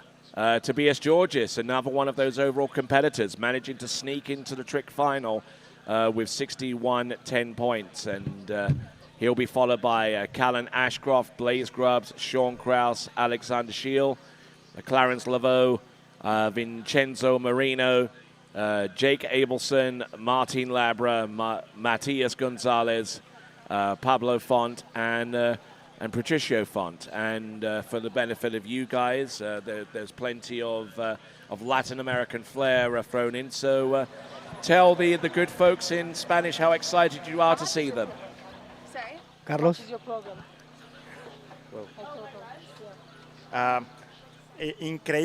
Increíble final que se nos viene. Un placer compartir aquí el micrófono con Tony y con Javier Julio. Javier Julio, ex campeón mundial. Sigue muy metido dentro del medio del esquí, entrenando a grandes estrellas. Una de esas está a punto de competir. Ha entrenado mucho a Tobias Georgis, Argentina, gran overolista con muchísimo talento. Y bueno, será una gran final. Tenemos también a Martín Labra y a Matías González de Chile, y tenemos también a Patricio Font y a Pablo Font. Los dos mexicanos estarán al final de la categoría. Pasaron en primero y en segundo lugar, entonces ojo, tenemos México mucha posibilidad de podio, pero estamos viendo a los mejores esquiadores del mundo, a la generación dorada del trick, de la modalidad de figuras, están ahorita a punto de meterse al agua. ¿Qué opinas, Javier? Sí, espectacular, Carlitos. Como venís comentando, una final que nos va a poner piel de gallina, como decimos en Argentina, piel de pollo. Todos son excepcionales deportistas, muchos latinoamericanos, y empezando con mi compatriota Tobito de Argentina, que se pudo meter en la final de este evento y con todas las pilas para poder hacer todas sus rutinas para sumar para el overall, que es donde Tobías está en la lucha. Así que muy expectantes de esta gran final.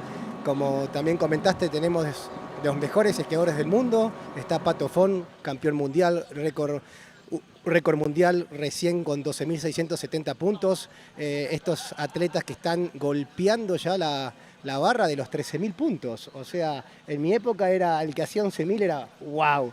Y ahora, como lo comenté en las eliminatorias, estos chicos han llevado el evento a otro nivel, así que a esperar y a disfrutar.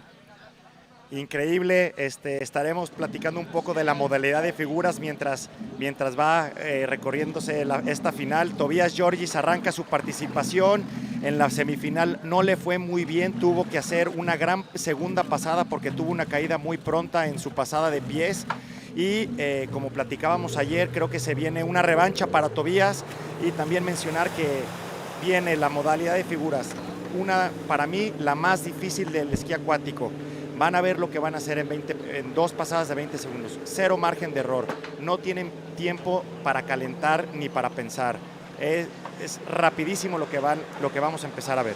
Claro, el otro día comentábamos en las eliminatorias que muchos de los esquiadores que son overolistas iban a ir figura por figura para asegurarse de quedar parados y pasar a la final. Hoy estamos en la final. Acá están las cartas arriba de la mesa y van por todo. Vamos, Toby. All right, then, here we go. This is Tobias Georges, our first competitor out.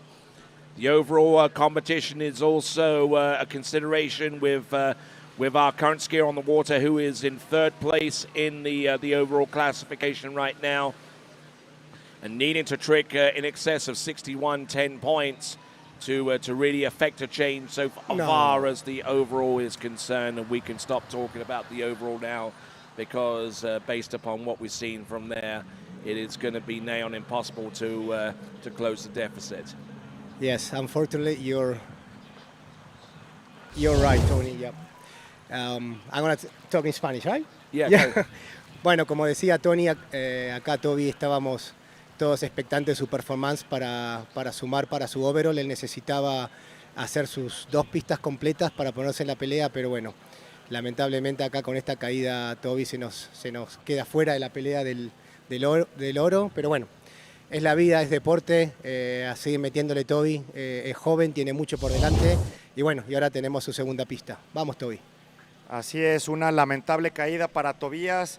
Veníamos diciendo que tenía la oportunidad de una revancha, pero eso pasa, y ánimo, cabeza arriba, Toby, mucho por delante y todo lo mejor.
Then, so as we continue right along, we've got Tobias Georges coming in on his second and final 22nd pass, and Carlos, this year, 2023, is a celebration in Jalisco.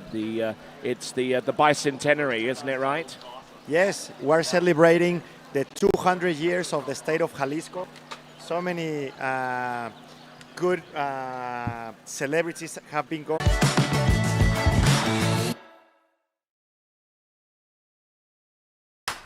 What if I told you there was a place where the sounds of nature are only broken by the roar of a boat, a place where that summer feeling lasts all year long, a place where the Florida sun is only outshined by the smiles of the skiers, a place where first-time skiers can ski alongside world champions, and the world-class coaches work with all levels of skiers.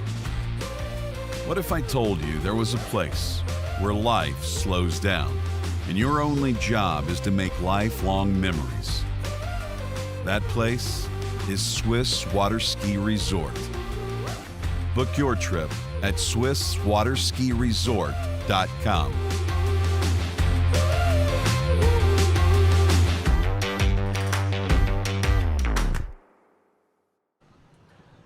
All right then, folks, welcome back. We had a little bit of an outage, but for those of you who weren't able to see Tobias Georges' effort there on pass number 2, we're going to take a quick look at that right now.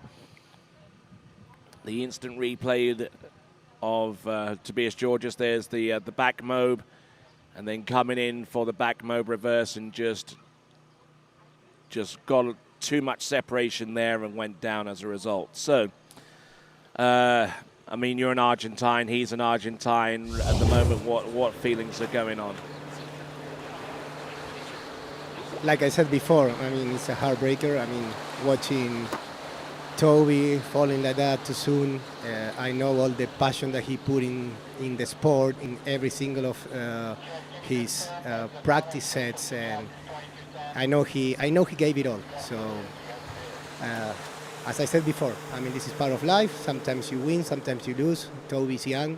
There's a lot ahead of him, so it's just stand up and just wait for the next one. Come on, Toby. And he scores 2,210 points as a result. Celebrating over 60 years of production, the record-setting Ski Nautique is the ultimate free event tournament ski boat. To learn more about it and the other Nautique models, visit nautique.com. Nautique.com. All right, we're back here with continuing coverage of the 2023 U21 World Water Ski Championships. Glad to have you here. I've got Javier Julio on my right and on the left-hand side of the screen. And on my left and on the right-hand side of your screen is Carlos Lamadrid. Next skier up is going to be Callan Ashcroft, who tricked over 7,000 points to make it to this section of the competition there, Carlos.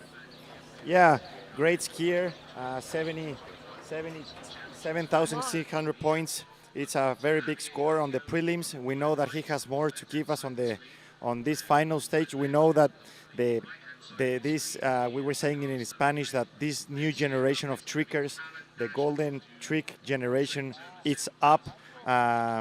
What we're gonna see the best trickers in the world hopping the water as we speak, and we know that the scores are gonna be very high right now. All these skiers are fighting. Some of them are fighting in the overall competition. Some of them are fighting in the tricking competition, and some of them are fighting in the overall and the tricking competition. So many things to deal about here. And guess what? They're gonna go full throttle because I mean it's the finals of the Under-21 World Championships, so it's the time to give it all. And I know all these skiers are gonna do it.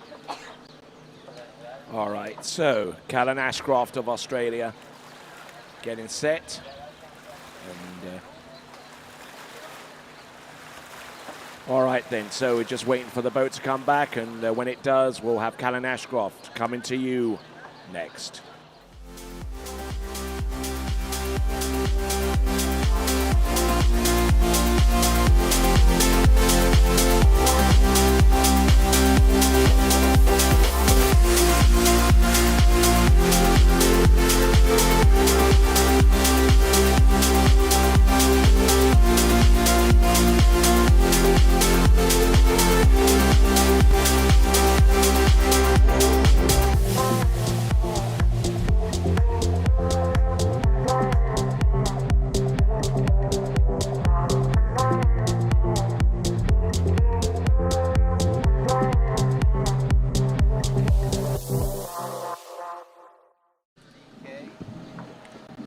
All right, so Callan Ashcroft is our next competitor out. We'll try and get you some more information on him, aside from the fact that he tricked over 7,000 points to make it here, guys.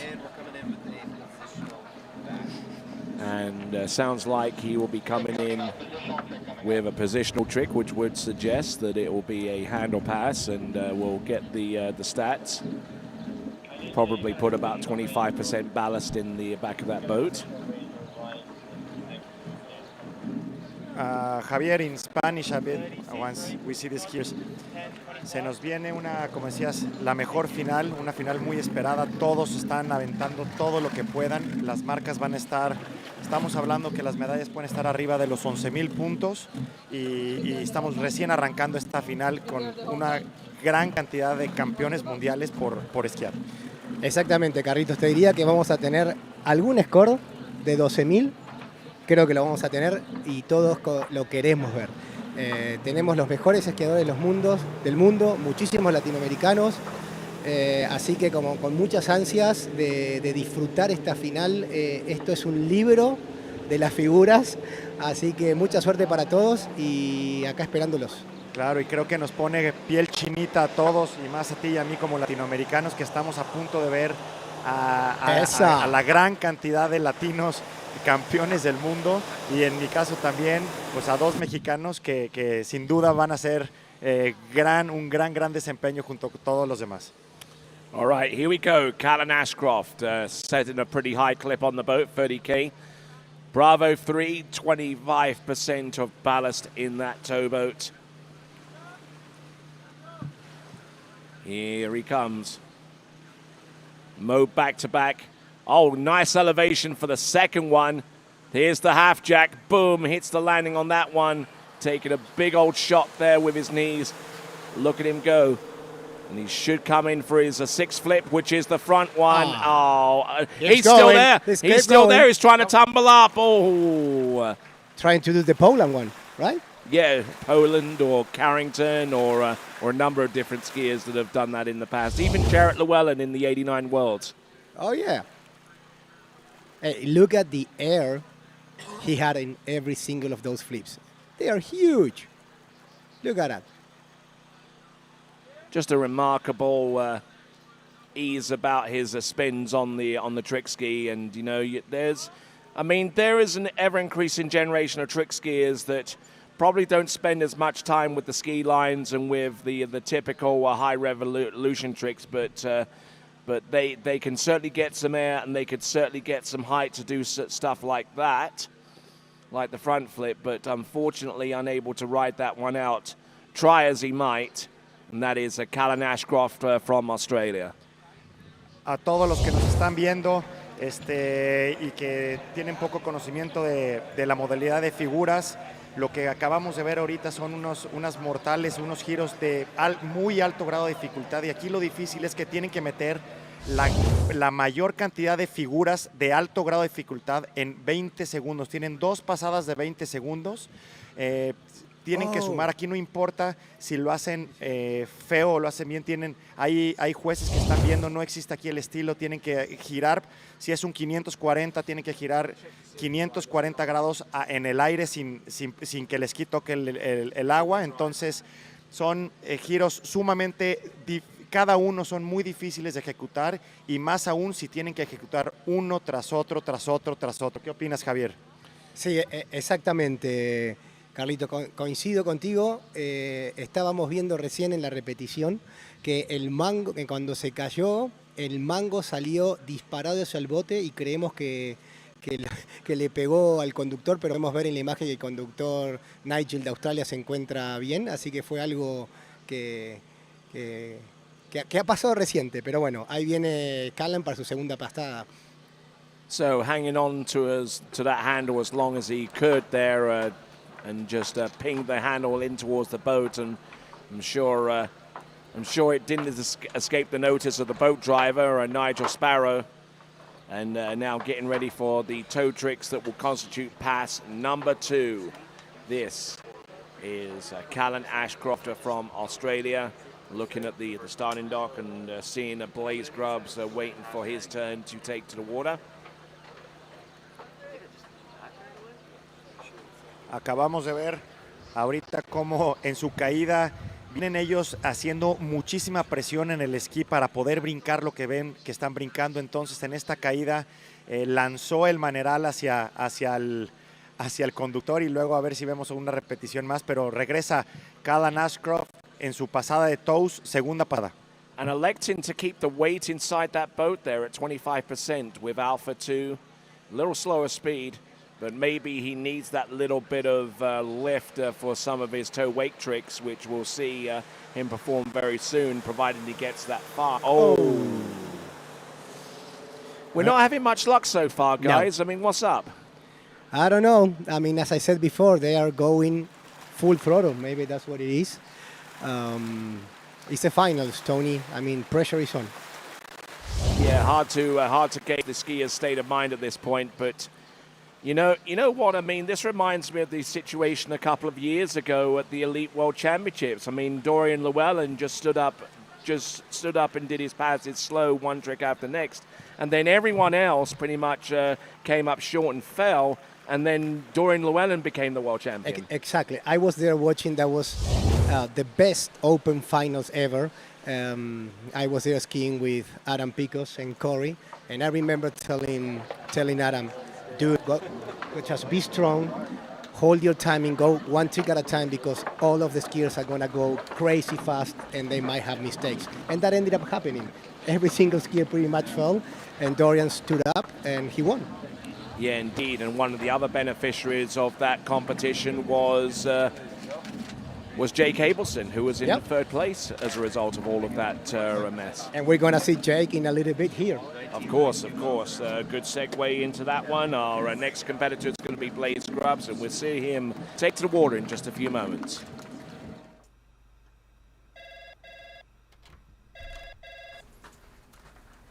Morning, Brian. Hey, morning. You have a good weekend? Yeah, got out on the water a couple times. How about you? Yeah, I got to set in. Just gonna make a quick phone call here. Oh, of course. Can you get that, Will? Yeah, man, I got it. Thanks for calling Wake House. This is Will. Yeah, looks like we've got those in stock.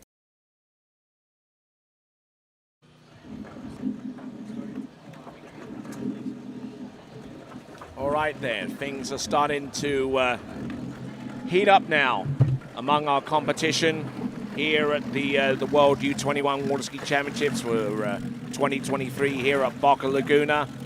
Joined here by Carlos Lamadrid Jr. and Javier Julio. I'm Tony Lightfoot. And yeah, Blaze Grubbs coming to us out of Rio Linda in Southern California, where he skis out over on Belacqua Lake 2, and also spends a little bit of time over at Corey Picos' place in Santa Rosa Beach, isn't that right? Yes, it is. I get to ski with him sometimes. Blaze is, of course, in the trick finals and trying to improve his score from the first round to get some more of those overall points that we've been talking before. And That's right. And we're also going to see him on the jump finals, but let's see how he does now.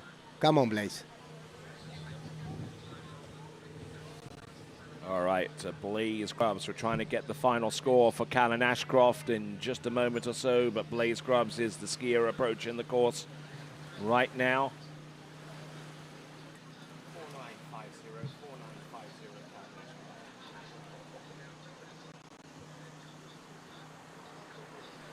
4950, just look at this, trick to trick. Up and over, wonderful skiing. Ski line back to back and going down hard on that one. But good trick in there towards the end of that little performance. That is Blaze Grubbs. New score coming through. Callan Ashcroft, our leader, on 4950, 4,950. Some good twist there at the end of those flips, and did the front flip towards the end. Towards the middle section of the pass, rather. There's a flip twist back once more. And there's the mode back-to-back. And then the reverse, which should, well, actually the flip twist back to front, and taking a rather cautious view of doing a pass number one, because, you know, basically he's seen two skiers go out ahead of him and go full throttle and coming up short. Maybe he needs to take a more conservative approach, Carlos. Yeah, as we said, everybody's going full throttle. We saw them on the prelims being a bit more cautious and going one trick at a time. Here, I'm sure they're thinking the same thing, but you have to go all in. What is about to come up, it's a huge course, and they have to, all these first skiers have to go out, put some pressure, get as many points as possible, but you have to go all in. All right, then. We'll be back in just a moment. For skiers and water enthusiasts, Florida lakes are what dreams are made of. Combined with world-class golf, remarkable weather, natural beauty, theme parks, and so much more, it's easy to see that Florida is paradise. For more than 30 years, I've enjoyed Florida's lakes and many offerings. If you are interested in Florida real estate, let me be your guide and trusted advisor as you search for your paradise. Together, we can make your dreams a reality. All right then, so continuing on, we got Blaze Grubbs. He's a contender in the overall competition. We'll take a quick look at the overall scores briefly before we bring Blaze Grubbs out there. He's currently in 6th place overall.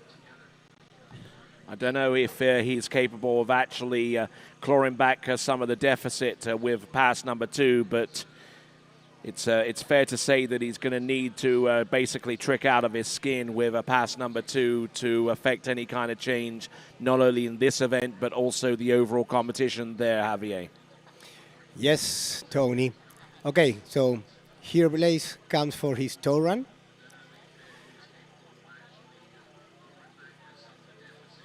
He's going to come probably for a toe 5 back, right, Tony? Yeah, something along those lines. A foot behind the standing leg, toe 5 back.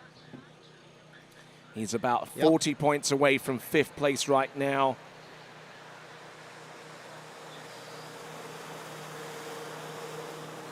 Toe wake go, come on, let's keep going. Toe wake line back.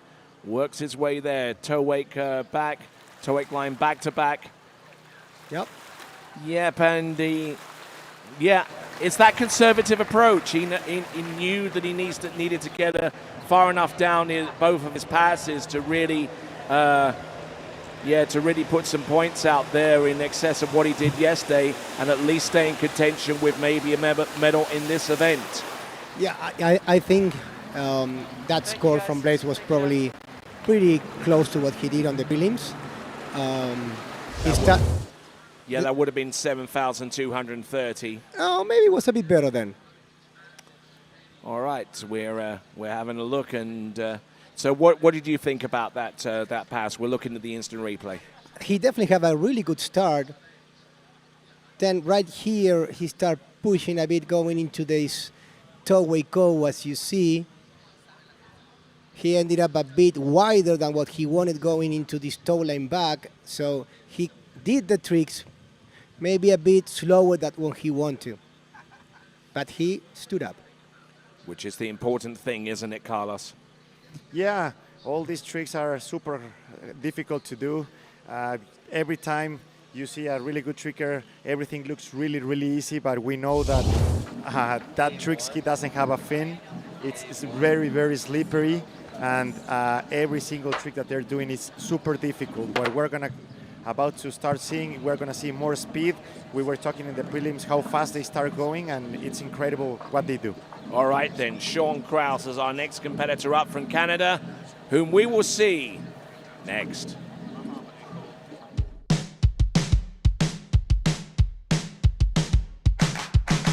Today is gonna be a little something more.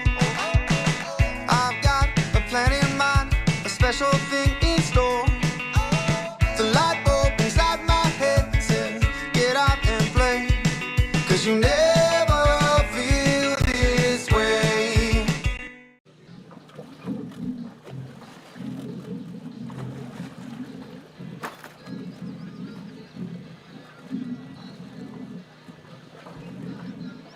All right, so skier about to take to the water right here and now is going to be Sean Krause.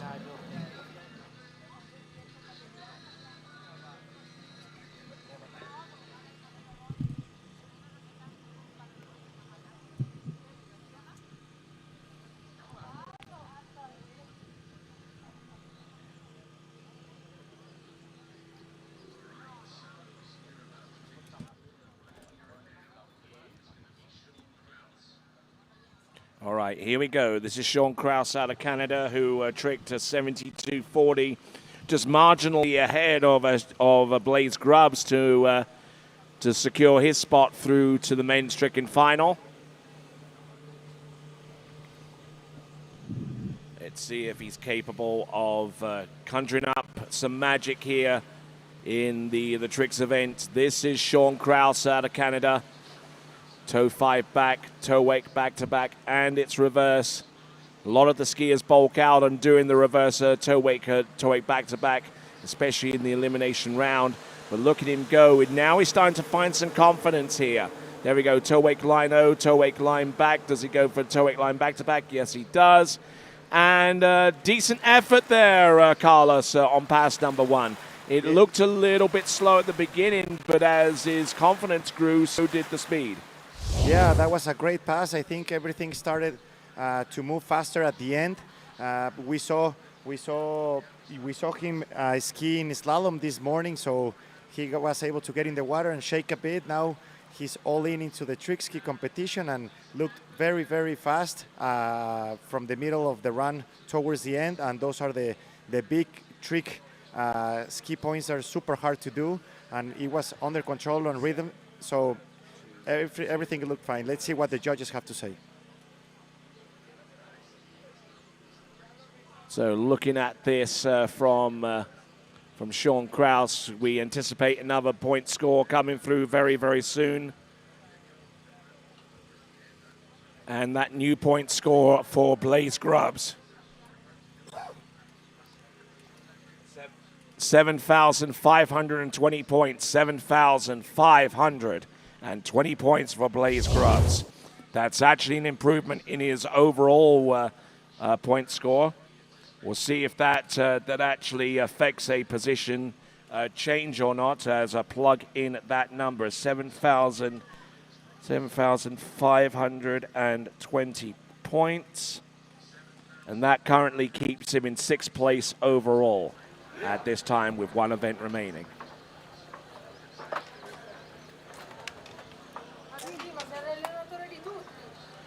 And actually, as a matter of fact, with 384 points, differential between 6th place and 1st, and 5th place being 371 points away from 1st. Yep, he's about 13 points away from being in 5th spot right now. So a little bit closer to where he wants to be overall with Blaze Grubbs, but on the water at this time, this is Sean Kraus. Settling up, second pass, slaps that ski down and does so quite hard on the first one. Here's the half jack, boom, nicely done. There's the flip twist to the back, the flip twist to the back reverse.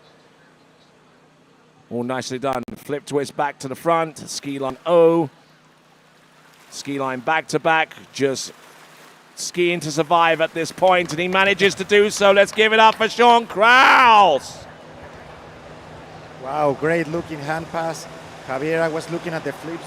Really, really narrow and getting a lot of air. I think that makes it a much faster. Oh, nice. Much faster flips. Then he had to stop for a minute to get the whip for the third flip, but big points in this hand pass. Yeah, I mean, as you can see, those were big flips, a little stiff, so he was a bit shaky going into this half jack. Awesome front flip right there. Yeah, you see a bit stiff with the legs, but I mean, he kept going. He never stopped. He made it all the way back to the now thick big boy. We want to see that.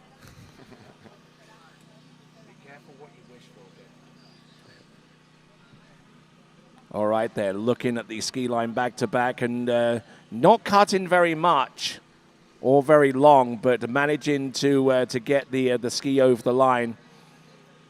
But decent effort there from Sean Kraus.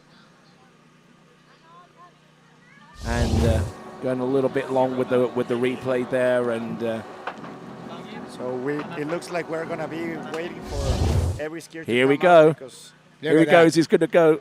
Oh yeah. He tried. He went for the old Fosbury flop there, sans 1960s Olympic Games way back in Mexico City. Yeah, that's when the Fosbury flop was actually invented, wasn't it? I was You weren't even thought of at that time. I don't even know what happened that time.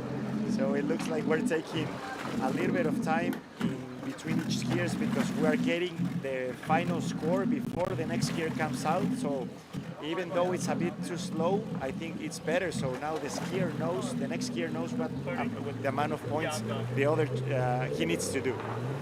All right, what do you think of that little buoy incident there with Sean Krause at the end, Javier?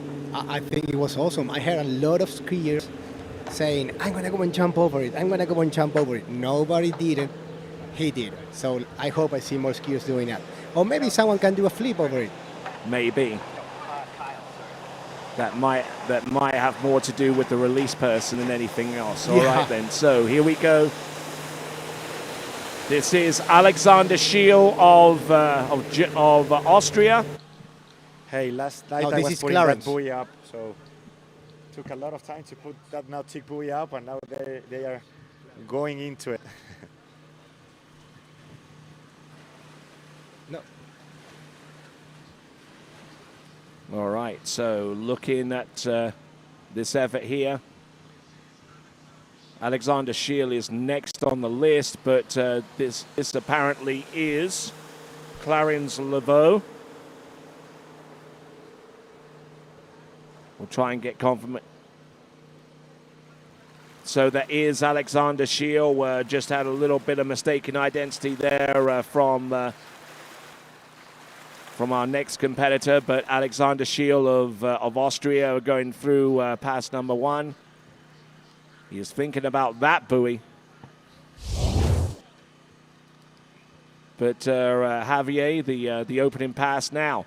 I want to pose a question to you because the majority of skiers here are very well equipped to do either a toe 7 or a toe 5 back. A lot of skiers have actually abandoned the toe 7 in favor of the toe 5 back because of tempo reasons. Kind of explain that a little bit. Yeah, definitely. I mean, the toe 7, it's way slower than a toe 5 back. So nowadays, the skiers are deciding to start with toe 5 back, which is a quicker trick than the toe 7, and with the ability of doing toe wake lines at the end. So they take the toe 7 out, they put a toe line 5 back at the end, and they gain points and speed. So this is a good decision. 7, 1, 5, 0.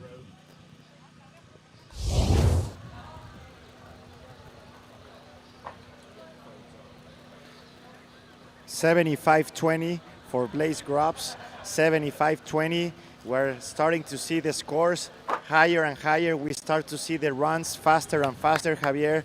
The tricks, one trick at a time, but looking faster runs, high, difficult tricks. Most of the people that haven't watched too much trick skiing, every trick skiing right now that they are doing, it's super difficult to do. And we're watching more and more difficult tricks in between these skiers. Oh yeah, Carlos. I mean, we're in the middle of the field right now. We're going deeper in the field. The skiers are, we're getting to see the best skiers in the world right now. So we're gonna start seeing good tricks, a lot of speed, and like we said before, I mean, best trickers in the world are here. Right, you are, and here comes Alexander Schiel on second and final 20-second pass. We've just seen the latest score come up a few moments ago for Sean Krause of 71.50.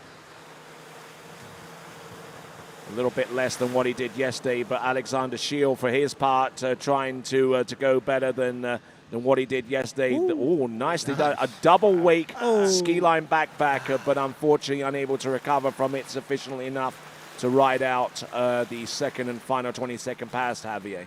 He was going for it. Did you see that? I mean, that was fast, that was clean, that was good. Did a massive ski line back-to-back at the end and just couldn't bring that rope in enough for ski line out, but beautiful for him. Oh, nice back flips there.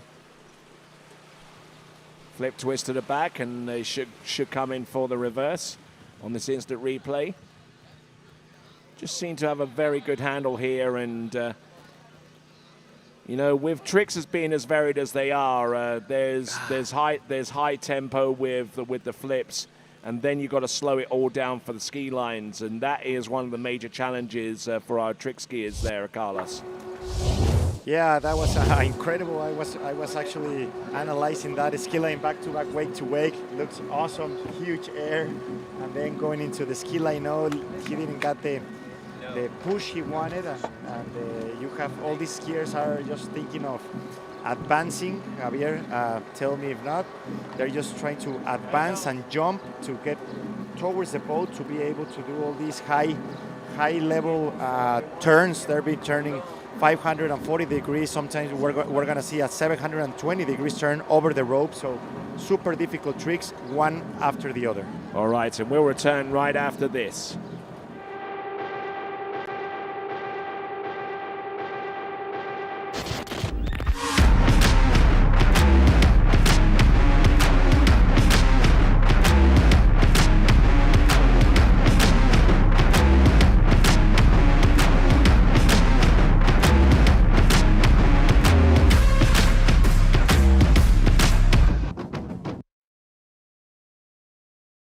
Folks, and we are back here at the U21 World Water Ski Championships, the men's tricking final, and the boat that we're using is the correct craft Ski Nautique. The Ski Nautique, superior drivability, amazing storage space, and the lightest ski boat on the market. The all-new Ski Nautique is an award-winning and world record-setting towboat that is revolutionizing the free event world. Find out more by going to nautique.com. Okay, attention, we have a super good skier, Clarence Labo. We were talking on the prelims how much he has gained in the past years.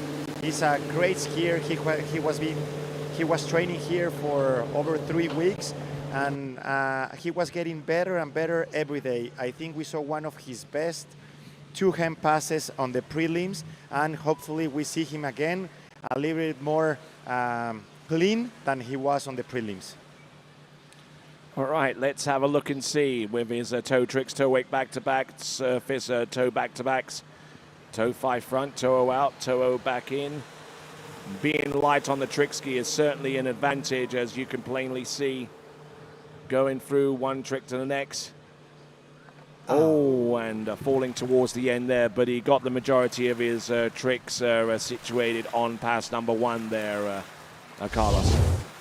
Yeah, it was looking much better run than in prelims. He was going so fast that he was able to take a bit of time for the toe wake line and to make sure that he had it well done, executed, and it's okay. I think it's big points. He just missed out that last trick, but he's gonna come with a big hand run. We're gonna see huge flips, front flips, back to front flips, mopes. He's doing very good hand tricks. And Clarence Laveau currently in 7th place in the overall competition. But if he can trick closer to 10,000 points, he will definitely close in a little bit on the overall competition, where at 7th place he is about 430 points shy of the lead. And we'll be back in just a moment or so.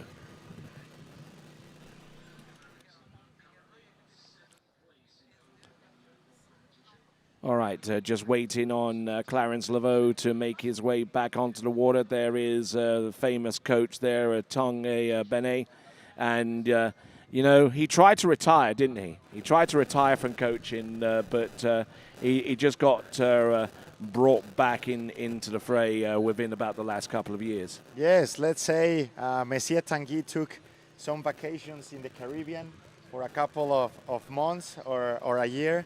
It's one of the best coaches in the world. I know that he trains very well for many years, the Miranda family and Miranda skiers. So he's in the boat, and we know that's a very good trick skier, Clarence Laveau, coming up on the second run. All right, and we'll be back after this.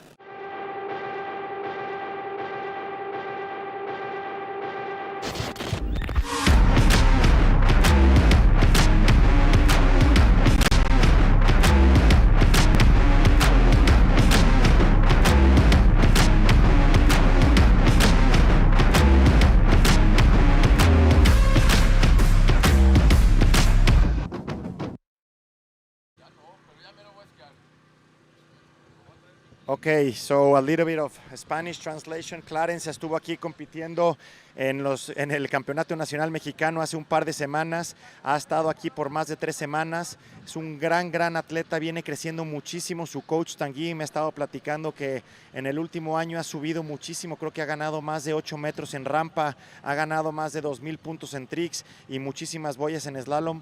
Un gran esquiador, aprende muy rápido, es súper dotado y bueno, estaremos viendo ahorita una excelente pasada de manos. All right, 87.20 he produced in the elimination round. Let's see if he can get closer to 9,000. Let's see what he's got. He's going to do a positional twist, mow back. Nicely done with the reverse. There's the front flip. What has he got? Oh, look at that. Good, solid effort there from trick to trick, ski line back to back, using both wakes to do it. There we go, ski line back. Does he have anything more? Oh, there we go. There's a front flip. Oh, nicely done. Absolutely stomps that run. Clarence Laveau. Wow, excelente pasada para Clarence Laveau. Las cosas empiezan a calentar. Muy buena pista de manos, muy buenos flips. Vamos a ver desde... todos estos flips tienen 360 grados giran 360 grados arriba en el aire. Es dificilísimo caer en esa posición de vaca al revés, voltearse y luego aventar un flip para adelante empezando de atrás. Son giros muy difíciles, muy rápidos que los estaba ejecutando. Está muy contento con su desempeño. Y bueno, las cosas empiezan a calentar, empezamos a ver mayor grado de dificultad en los giros, más rápidos. ¿Y qué opinas al respecto, Javier? Tal cual como decís, Carlitos, impresionante performance de Clarence, muy rápido, giros de muchos puntos. Mira, terminando la pasada nada más y nada menos con un gigante front flip y se puede ver la felicidad en él. Hasta ahí acá nos va a deleitar con algo más fuera de la pista, la verdad disfrutando, maravilloso. Felicitaciones para Clarence y para su entrenador Tanguy. A little bit of showmanship at the end for Clarence Laveau. As we now work our way towards our next competitor, coming to us out of Italy, it is Vincenzo Marino. We'll see him take to the water. And he's a factor in the overall competition as well. We're keeping a very close eye on that. And Vincenzo Marino...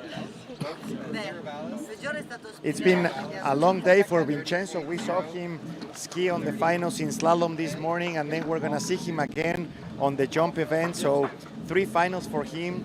Great overall skier. I can't believe how good the Italian overall skiers are now. We were used to see a lot of super good world-class, world champion single event Italian skiers. So now is the new generation in overall and many good events and specialists in each one of the events. Indeed. But I mean, this is going to be his last event because he was about 1 meter short of making it through to the jump final. So if he intends to decrease the gap between himself and Martin Labra, it's got to happen now. Vincenzo Marino, Javier, si sabes algo de italiano y quisieras deleitarnos con unas palabras en italiano para el público, sabemos que la gente está conectada en todas partes de Italia, gran esquiador, todos estos esquiadores han dedicado demasiadas horas de entrenamiento para estar aquí, son unas pruebas muy difíciles, son horas y días de entrenamiento para estos 40 segundos, 2 pasadas de 40 segundos. Vamos a empezar a ver unas excelentes pasadas muy rápidas con giros dificilísimos. All right, here he comes, Vincenzo Marino. Still waiting on the score for Clarence Laveau. It should be coming up very soon, but here he comes. Vincenzo Marino out of Italy. Working his way from one trick to the next very slowly. He knows that he can trick close to about 9,000 points if he just stays up. Toe wake line back to back. Oh, throwing that one. and tries to do the same thing. And that first toe-8 line back-to-back, you know, was a little bit of the homage to the days of Mike Hazelwood whenever he did that one. That was a big one, eh? Yeah. Huge. Yeah, and he did good. I mean, good start. He was going for it.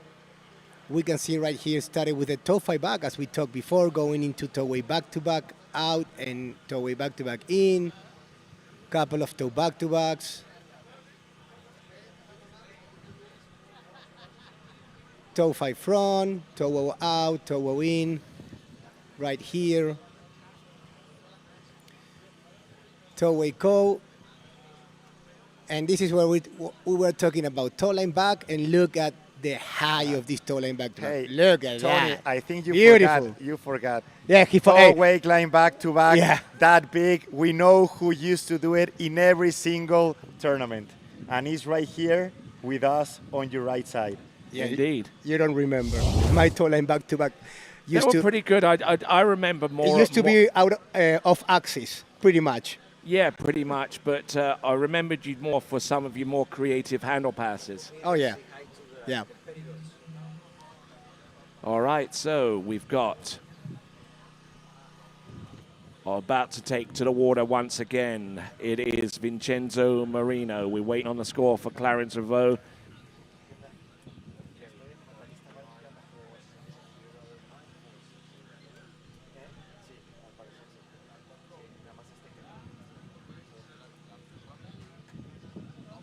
Okay, so we're seeing a new score. Clarence Reveau, 9-4-6-0, 9-4-6-0. Want to emphasize once again that these trick points are provisional, and they have to sustain a possible skier and coaches review whenever the trick sheets are released to the public. Then the coaches and the skiers have 30 minutes to challenge any discrepancy that they see before the trick scores become official. Is that a better score from his first round, right? Yes, indeed. And That's good. And that is going to be plugged into the overall we're reckoning as well. So that is Clarence Reveau. All right, you two, take us through Vincenzo Marino's second and final pass while I plug in the numbers. Okay, Vincenzo looks like he's going to start with a reverse mob or a flip mob back-to-back. Coming out with a reverse. Oh, and that could well have handed Martin Labra the overall title. Is he okay? He doesn't look particularly healthy out there, and I think that's probably more emotional in the head than anything else. Veamos la repetición. Vincenzo Marino estaba ejecutando son dos giros de mucho grado de dificultad y vemos cómo se va completamente de boca. Van a 32, 33 kilómetros por hora más la velocidad que generan y frenar en seco contra el agua. Realmente se están golpeando contra el suelo. Se le fue mucho, ahí se le fue el aire o sí recibió una muy buena bofetada en la cara o una muy buena cachetada. Y bueno, arranca, empezamos, estamos viendo los scores. Estamos viendo Clarence Reveau, 9,460, gran resultado, pero empezamos con los últimos 5 esquiadores que tenemos después de este comercial. All right, then we'll be back right after this.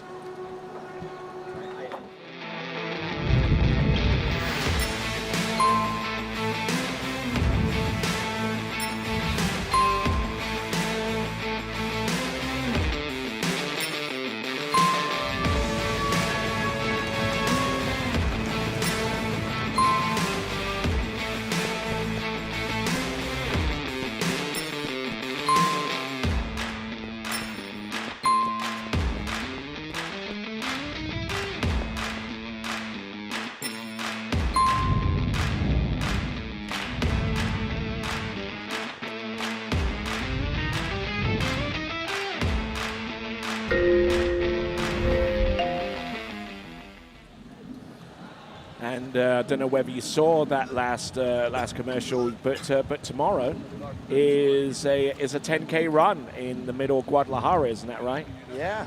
If you feel energetic enough, to be a part of. Remember that Guadalajara has the best Mexican athletes out. We are the mecca of the sports in Mexico. Jalisco. Sorry to interrupt you. So, What you got? Look at the next skier we have on the water. Next skier is going to be Jake Abelson. Okay, this is what we're talking about, guys. I mean, this is gonna get spicy right now from all these skiers who are left in the field. These ones are gonna go full throttle. I hope we can see some big, massive scores from them. Good luck to all of them. Jake Abelson, Richard, his father in the boat.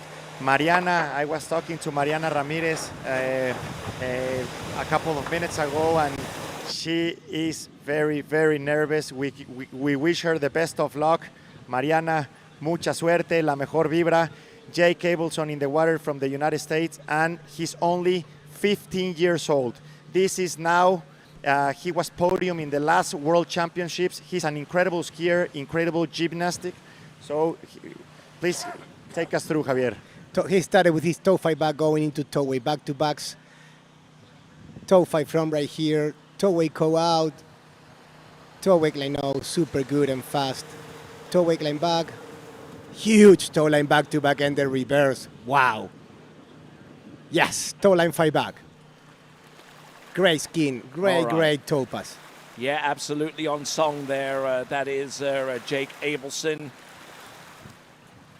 Great talent.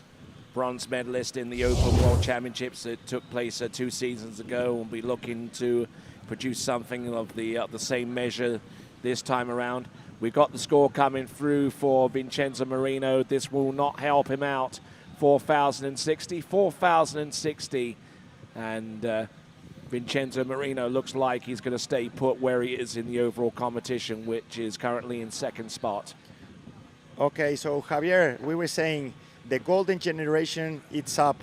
These guys are the top of the best of the water skier in the trick event in the world. He's only 15 years old. Look at him go, and it's incredible. Maybe a year ago, he was watching the Disney Channel. Yeah. I mean, this Jake and the 4 skiers left are the ones that took the trick skiing to the next level. Which is incredible, amazing, and it's just fun to watch. And it's unreal. I'm gonna go and ask them what are they getting fed to feed my sons. It's incredible what they are doing. It's amazing. These high difficulty tricks is super high level what we're gonna see. And he's only 15 years old, and he's competing for a medal, for the gold medal in these under-21 Worlds. All right you are. So looks like we've got Nigel Sparrow in that towboat getting ready to mash the throttle down for Jake Abelson. Now, surprisingly enough, he is a contender in the overall. He's currently in 4th spot and would need an improvement upon his 10,120 point total to see any movement between himself. Sorry, Tony, you said 4th? 4th overall, yes. He's 15. Yes. This is under 21. Yes. Not much to say. See. All right, come on, Jake. Hand pass. Mo back to back. It's reverse. 4 more flips to do. There's the front flip. Here's the front flip reverse. 2 more flips that he can do. Flip twist to the back. Flip twist. Oh no, half jack. Look at this. Continuing on. Ski line back to back. Ski line 5 front.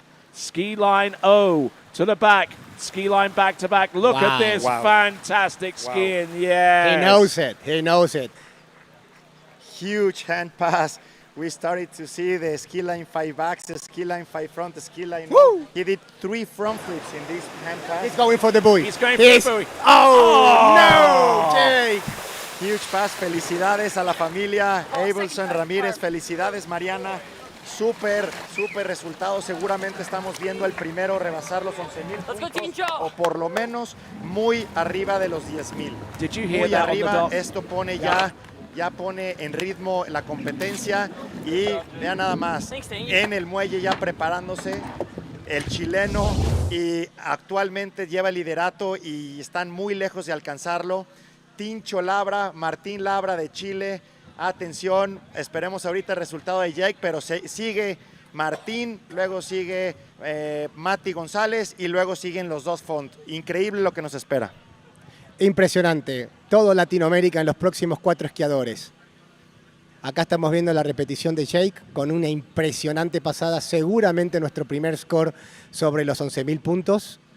Aquí finalizando con su serie de ski lines. Qué sobrado, ski line 5 back y con todo el tiempo del mundo, el ski line 5 front. Qué gran ejecución de él. Bueno, Jake Abelson entrena todos los días gimnasia olímpica. Él te puede ejecutar estos mismos mortales, te los puede hacer ahorita en el piso. Es un gran atleta, es un superdotado. Y bueno, estaremos esperando ahorita el resultado de Jake, porque se viene Martín Tincho Labra de Chile. Sabemos que Toti, La Cata y Pipe y toda la familia Miranda está muy atenta al webcast en Chile, en Estados Unidos. Todo aquí, la barra chilena ya se pone de pie. Ahí viene la tanda de chilenos en el agua. Poseedor del récord mundial de figuras juvenil, campeón mundial de overall juvenil, campeón mundial de salto. Es increíble lo que hace Tincho y bueno, lo que nos espera. Carlitos, y si no estoy equivocado, estamos viendo al actual campeón mundial de overall sub-21, ¿no?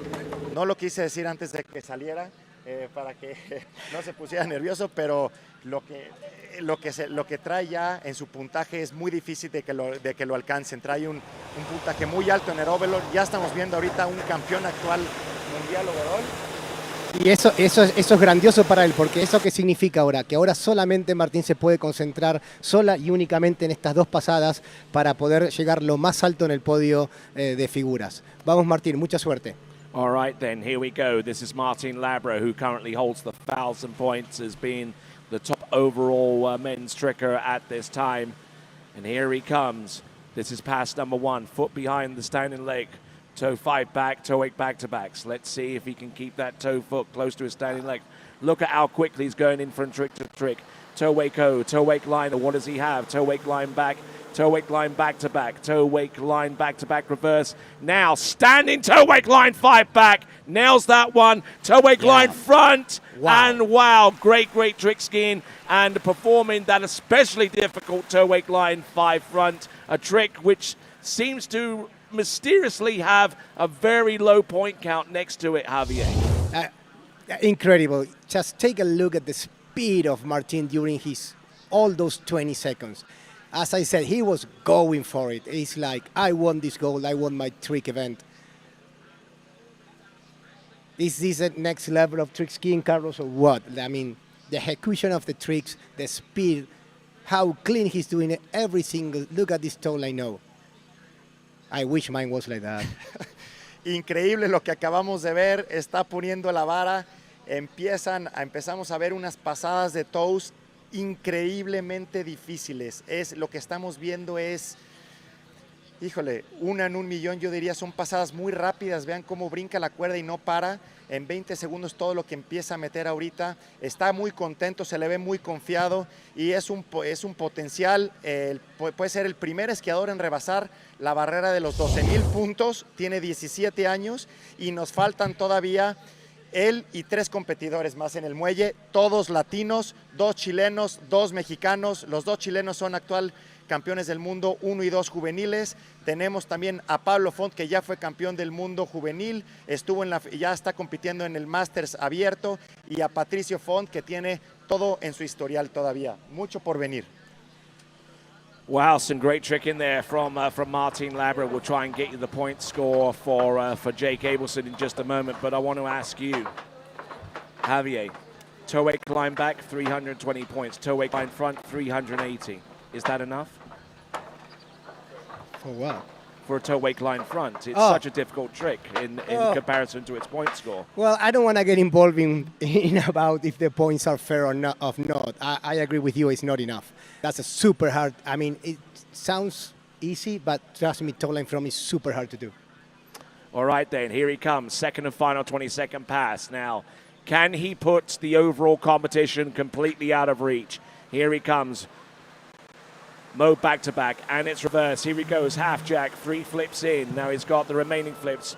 Flip to the back, flip to the back. Now he's got one more to do, front flip. Now everything else cannot be a flip. Wow. There's the ski line O reverse. What has he got? Ski line 5 back. Oh, beautiful stuff there, all the way through. Wow, lo que acabamos de ver. Wow. Improvisó al final, No, pocos lo ven, pero lo que acaba de hacer fue increíble para Martín. Está muy contento a pesar de que tuvo ahí un trastabilleo. Queremos ver repetición, o sea, iba a ser un ski line O y no llegó a avanzar lo suficiente. Terminó haciendo un wake con la habilidad de no perder la soga y poder continuar para terminar su pista. La verdad, impresionante a la velocidad que lo está haciendo. Estos son microsegundos en la mente del esquiador. Okay, we got the score for Jake Abelson, 10,840. Is this performance from Martin Labra anywhere close? Just look at that front flip. Beautifully executed. Wow, trick score, Jake's tricks points are huge, and they all know it. Now, watch. This is what I'm talking about, right here, right now. You see, he didn't go over the rope. He threw the handle. He threw the handle, grabbed it again, and kept going. Wow. And a perfect ski line 5 front. Didn't lose any time, and then he threw the ski line 5 back. Wow, y terminando con el ski line back. Muy limpio, muy contento, véanlo. Se lo merece. Es un gran esquiador, un gran atleta. Cata, muchas felicidades. Toti, Pipe, Waldo Miranda, que todos están aquí. El tiempo le han dedicado toda una vida a este deporte. Y bueno, una súper actuación. Esperemos el puntaje y vean nada más y nada menos. A otro recién, a un adolescente. A nada más y nada menos que a Mati González, chileno, 15 años de edad. Carlitos, y si estamos hablando de next level de trick skiing y chicos jóvenes, 15 años, miren el tamaño de Matías y quiero que vean la velocidad con la que va a tener Mati sobre el agua.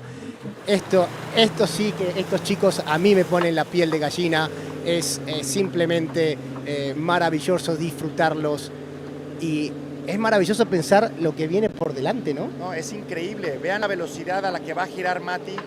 Pero vean también la velocidad de la lancha, es tan ligerito, es un niño todavía Matías, es una gran persona, tiene una personalidad muy fregona como decimos aquí, es un fuera de serie Mati, se le ve muy contento arriba del esquí, siempre está jugando atrás de la lancha, está muy contento, vean la velocidad de la lancha, súper despacio, aquí todos esquían a la velocidad que quieran, aquí se trata de ejecutar figuras. Pero bueno, lo que vamos a ver ahorita de Matías va a ser algo impresionante. Saludos a todos los chilenos, saludos Vale que nos estás viendo y esperemos disfrutar de una gran pasada de Mati. All right then, setting the boat speed at 25 kilometers an hour, a very slow clip here for toe tricks. But Mati Gonzalez barely weighs more than a bag of sugar. Let's see what he's got there for the remaining trick. Oh, look at this. This is as hard a task to call as you'd see. Toe wake line O, toe wake line back, toe wake line back to back, toe wake line back to back reverse. Here we go. Does he go for the standing toe wake line 5 back? Yes, he goes. Oh, and he goes down. Wow. Let's give it up for Mati Gonzalez. Good trick skiing all the way through to the end. And we got that latest point score from Jake Abelson, 10,840. He has just skied himself into 3rd place overall, Jake Abelson.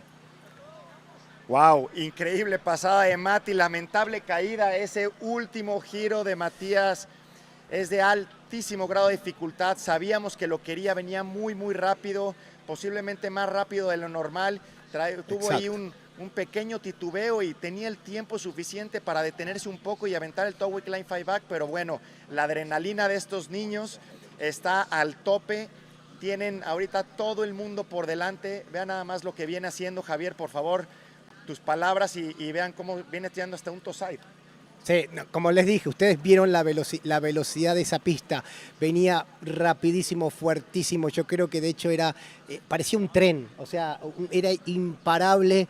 Un poquitito quedó entre ese Towway Cow y el Towway Climb 5, que hacen un tow size que son 130 puntos más, que es un montón en ese nivel. Quedó un chiquitín en los talones detrás entrando Tow Line 5, por eso perdió el eje del cuerpo sobre el esquí al final.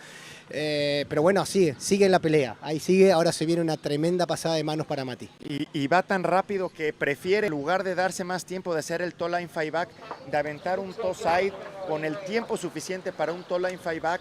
Lo que nos espera de Mati, fácilmente puede aventar ahí 2 giros de alto grado de dificultad, que ya los tiene fuera de la pista. Recuerden que estas pistas ellos desayunan, comen y cenan con estas pistas.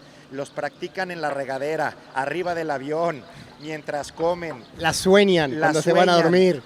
Son unos robots. Estas pistas las vemos muy fáciles, pero cada uno de los giros son dificilísimos y estos niños viven del esquí, comen del esquí y pues bueno, ya no digo niños, son adolescentes, pero pues los vemos todavía como unos niños. Tienen 15 años y nosotros le decimos la generación dorada de las figuras mundial.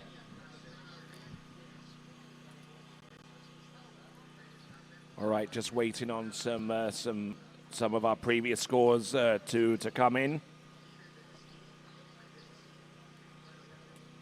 10,960.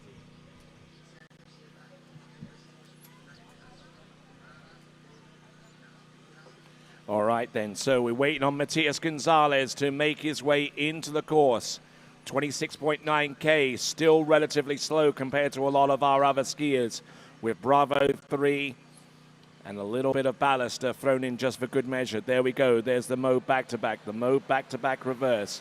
Now goes in for the half jack, which he gets down. There we go with the flip twist back reverse. What does he have remaining? Front flip.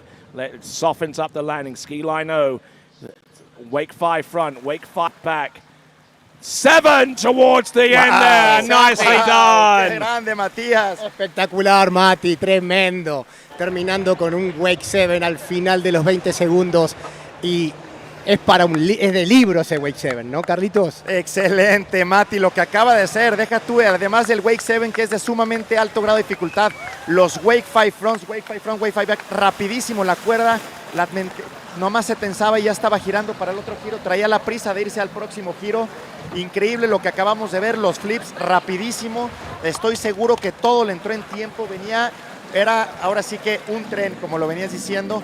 Increíble, lástima que no le entró su último giro de toes, pero este puntaje sin duda lo puede catapultar al primer lugar todavía. Acabamos de ver a Jake Abelson con 10,860 puntos, muy, muy alto.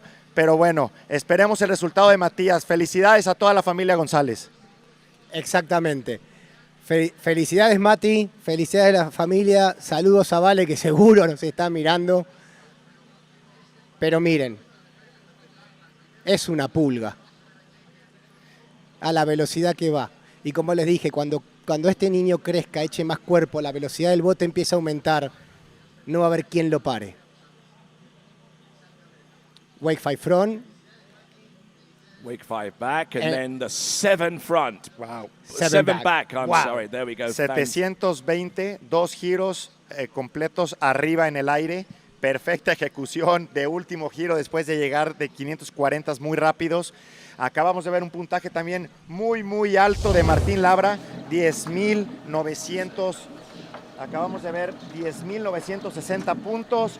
Jake Abelson con 10,840. Se empiezan a poner muy, muy pegadas los scores. Mejoran los scores en este caso de Tincho todavía más aún. Lo pone en primer lugar y veremos ahorita a Mati González.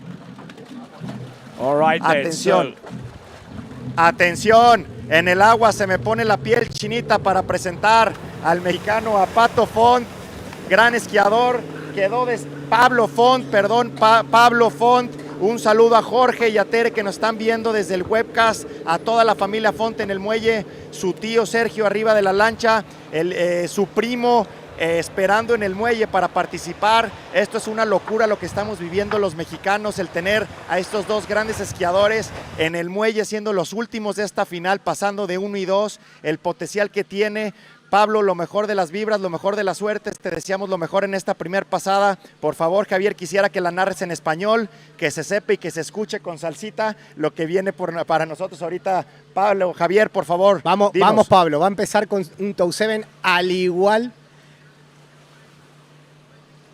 que Sergio, quien está en el release, gran amigo mío, la familia. Ahí empieza, toe 7, miren la velocidad, toe 5 back, va saliendo para los toe back to backs. Poquito abierto, por ahí se acomoda nuevamente para hacer un buen toe 5 front. Miren, toe 6 en el medio y ahora viene la secuencia de toe wake lines. Toe wake line back to back para adentro, toe wake line back to back para afuera. Seguramente un toe wake line 5 back, aguante, ya lo aguantó. Muy bien, Muy bien, Pablo, ese último giro del toe front ya estaba repetido, le entró muy bien el toe wake line 5 back, esperamos a ver qué dicen los jueces. Se le vio ahí un poquito movido al principio, pero se pudo controlar, se puso bien atrás de la lancha. Creo que esos toe sides lo ayudan a acomodarse para empezar a ejecutar estos toe lines de sumamente alto grado de dificultad. Estos últimos 4 giros que vamos a ver son dificilísimos y lo que venimos viendo ahorita de Pablo es rapidísimo, no hay tiempo para pensar. Cada giro es rapidísimo, pero bueno, se va acomodando, ahí vemos donde se le complicó poquito, pero tiene todo el potencial para estar arriba y para superar a sus demás rivales también. Como dijimos antes, Carlitos, estos chicos iban a salir a fondo, son como un Fórmula 1, entonces no hay lugar para el error.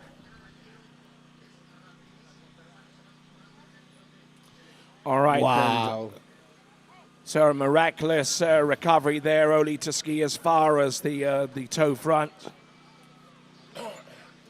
11,230 from Matias Gonzalez. He's taken the lead. And with 2 skiers remaining, he's put himself on the podium. Now, so far as the overall is concerned, we've had 2 scores contributed to their respective overall totals. We've had that score from Martin Labra with 10,960. That puts him 143 points ahead in the overall competition. Jake Abelson's score of 10,840 keeps him within about 200 or so points, and he is in 3rd place right now. But it's all to be decided with the jump event, where we're going to see the likes of Martin Labra and Tobias Georges take to the water. Tony, we have the first score that puts Mati on the podium. 11,230. Congrats, Mati. Felicitaciones para Mati. 11.200 puntos y ya está asegurado en el podio. Chile en el podio, Mati González en el podio. Acá veo a toda la familia González festejando y muy felices. La verdad, Mati, pone la piel de gallina verte esquiar y te mereces estar en ese podio. Como venimos diciendo, estamos en un mundial Under 21, Mati, 15 años y está en el podio. Y vimos caerse en un giro, vimos que perdió 500 puntos. Impresionante, Mati. Bueno, ahora... Gran score, y ahora estamos viendo todavía a Pablo en su segunda pasada. Tiene la capacidad de sumar arriba de los 11,000 puntos también. Acaba de ejecutar una pasada de pies muy limpia. Y bueno, vienen los últimos 20 segundos para él. Sabemos que todos están viendo, muy atentos, Sergio, al release. Es muy importante ahorita la tarea que tiene. Y bueno, Jorge y Tere, la mejor vibra. Vamos, Pablo. Vamos, Pablo. All right, here we go. This is Pablo Font coming in on pass number 2, selecting Charlie 1 on the 0 off. Here he comes in. There's the mode back-to-back. Case is the wake. Here he comes on the second one. Gets that one. Long distance front flip for the 3rd. There's the flip twist to the back. Flip twist to the back reverse. He has one more that he can do. Flip twist to the front. Slows right down for the ski line 5 back. There we go, ski line 5 front. What does he have? Ski line to the back. Twists over towards the ski line back-to-back. Wow. Yeah! ¡Vamos, Pablo! ¡Qué gran pasada de Pablo! Gran segunda pasada. Vimos unos flips rapidísimos, bajitos, cortitos. Era justo lo que él quería. Increíble pasada, un front flip gigante, pero muy rápido. Yes! ¡Oh, Yes! Yes! Está contento Pablo. He clears the Muchas buoy. felicidades a la familia Font. Otra vez, Mis respetos para Pablo, Jorge y Tere desde la casa viéndolo. Esperemos que sea un gran resultado. Excelente, Pablo. Felicidades. Carlito, como dijiste, los flips a la forma de él, cortitos, rapiditos. Su front flip es muy especial, único, grande, pero después sigue a los flips cortitos. Yo creo que acá podemos tener un score cerca de los 11.000 puntos también, definiendo si se sube al podio. Excelente. Acá viene la secuencia de los ski lines. Ski line 5 front para afuera. Ski line back.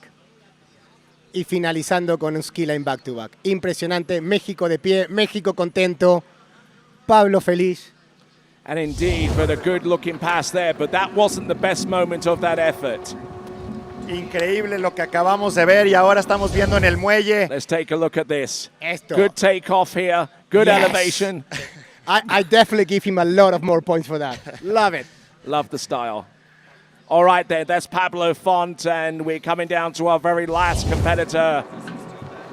It's Pato Font. Pato, Yes. primo de Pablo, hijo de Sergio, familia Font de la dinastía, nuestro gran campeón mundial juvenil, nuestro gran campeón mundial sub-21, nuestro gran campeón mundial abierto, el poseedor del récord del mundo abierto.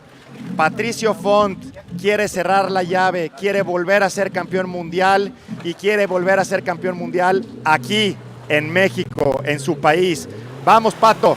Vamos, Pato, All sí se right. puede, la mejor vibra. And he's also the Pan American Games champion, and he'll defend that title in Santiago coming up. In And he was the youngest Mexican athlete to achieve a gold medal in Pan Am Games. Patricio Font. That is he huge. was, I think, 17 years old in Lima 2019 or 18, and he was the youngest athlete on getting a gold medal at the Pan Am Games Lima 2019. Aquí vamos con Pato. Vamos, Pato. Empieza con una pasada de toes rapidísima. Van a ver al triquero que más rápido hace los giros hoy por hoy en el mundo. Vamos a ver una pasada gigante de Pato en figuras empezando con un toe 7.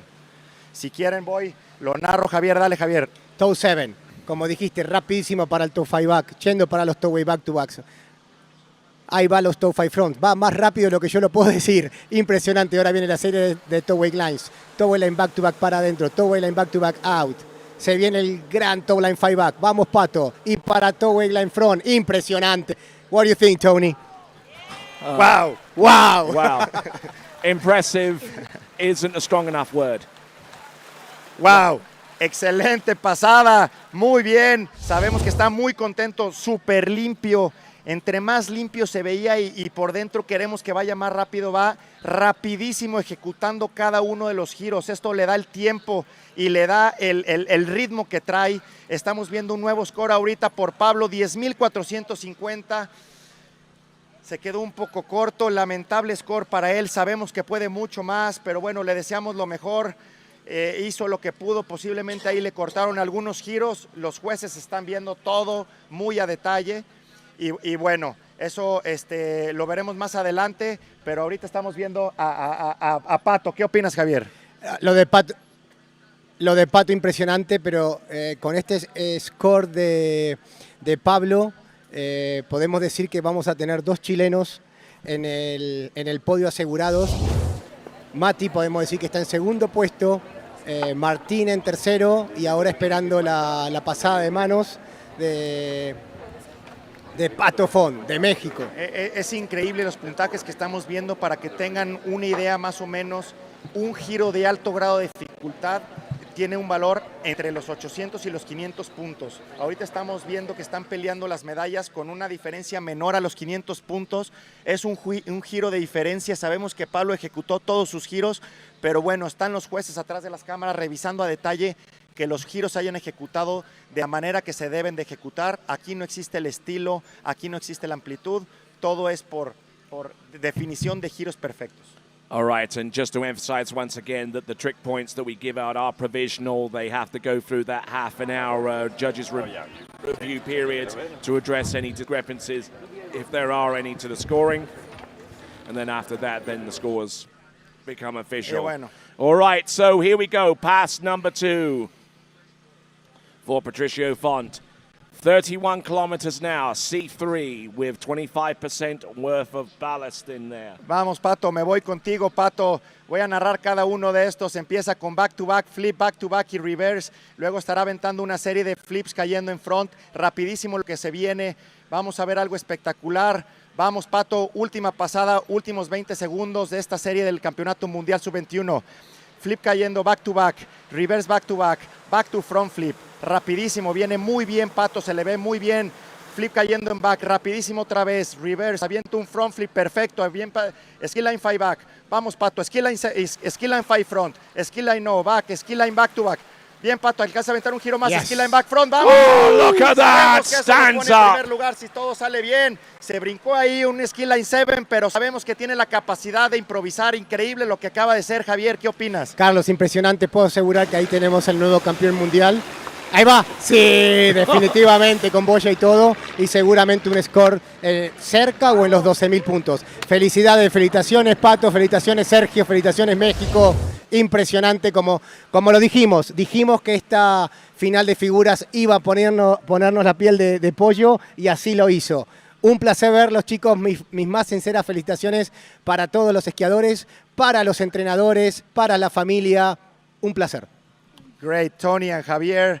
Such a great moment for me to be going through these trickers. It's incredible. I'm a passionate skier, and we say that we get goosebumps watching all these trickers. Super excited to go through these handle passes and toe passes with you guys. Amazing what Pato just did. Great ski lines. He was looking for a ski line 7, but we know that he can easily throw a ski line 5 front and change his run. Great effort, and for sure, hopefully we will wait for the judges' call, but we have a Mexican world champion in his country, here in Boca Laguna, Chapala. Everybody's very happy, and everybody's very proud of him. All right, then we're just waiting on that score for Pato Font. It should be coming up very, very soon. There you see the gloves that he used to grip the handle with for his handle pass, and we're going to just wait a little bit longer until we actually get the point score. There you see Pato Font exiting the water. So fantastic skiing, Javier. Absolutely. Next level. I mean, you don't get to see the world champion, the world record holder every day. It's impressive. I was lucky to get in the boat, one of his practice sets, and it's just amazing. So great to see this guy. We know that all these skiers, they take so much time in the water, even though in their break time, instead of going to watch a movie, they go out and try new tricks. So it's incredible what the pace they're giving to all the skiers, everything they're doing, incredible. Congratulations to all the skiers and to all the parents that we know that they're behind the scenes, just supporting the kids and making sure they're having fun and going through the right track of life. So no doubt the IWWF scoring page has been going through a number of different refreshes from across the world to find out the latest score whenever it becomes available. That 10,450 point score from Pablo Font is under a video review. Just to give you the latest on that. Patricio Font.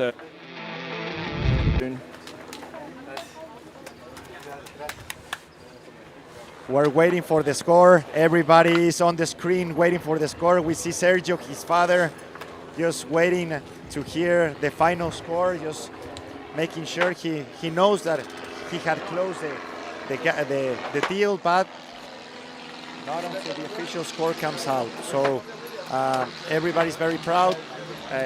Thanks everybody for watching. Thanks to all the sponsors to make this happen. For us, it's an incredible experience to host the World Championships in Mexico, and incredible to have these skiers in the lake skiing with us and looking at this podium. It's amazing. full Latin American podium. Great skiing for everybody. At the moment we have Mati Gonzalez in first place and Martin Labra Tincho in third place. They were just the junior world champions. They've been going back to back in every single event, and now Pato was cheering for them at the world championships, and we were waiting for the score. I didn't.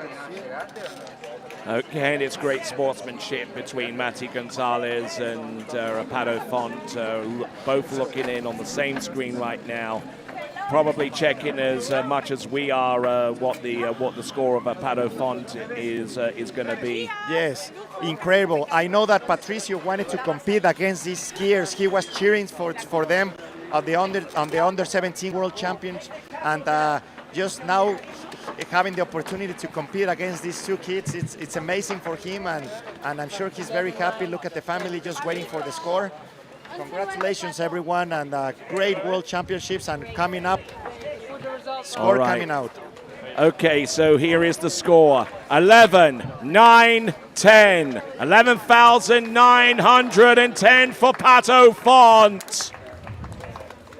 Felicidades, Pato. Muchas felicidades. Gracias, Javier. Gracias, Tony.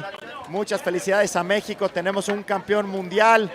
Otra vez, pero ahora en México. Muchas felicidades y estamos todos muy contentos por haber obtenido esta medalla de oro. Nos la ponemos todos. Sabemos el esfuerzo que le ha dedicado y felicidades a toda la familia Font.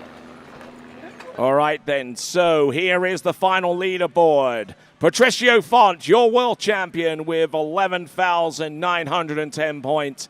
Matias Gonzalez in the silver medal and runner-up spot with 11,230. And Martin Labra with 10,960 points, your top three. All right, so some great trick skiing, gentlemen. I think you'll be the first to agree in these World Championships. And Javier, I mean, you can't help but be impressed by what Patricio has just come through with. No, I said that was going to be close to 12 or 12, and he was just under 12. Impressive. And like Carlos said, I mean, these kids, they ski together, they train together, they have fun on the water. It's nice. It's crazy. I mean, I love to watch that. I have fun when I'm lucky to ski with them or coach some of them sometimes. It's the next level of trick skiing. I'm so passionate about this, so it's just incredible to watch them. Congrats to all of them. They did amazing.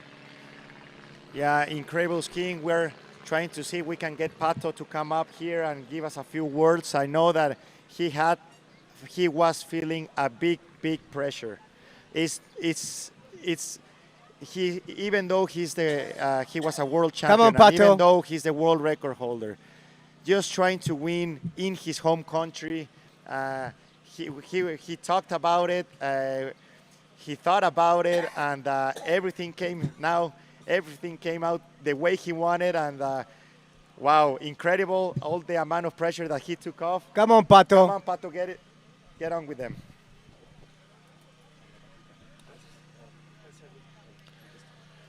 Well, Pato Font coming into the announcing central and trekking 11,910 points. You are a world champion in your native Mexico. How does that feel?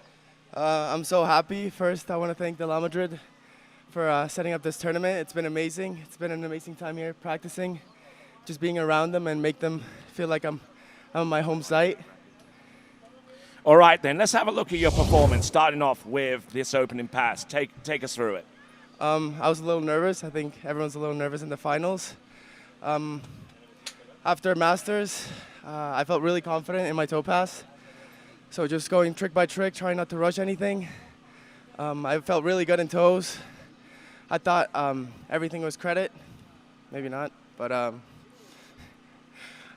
then I go into my toe step sequence. I don't like doing toe wait go or toe line O.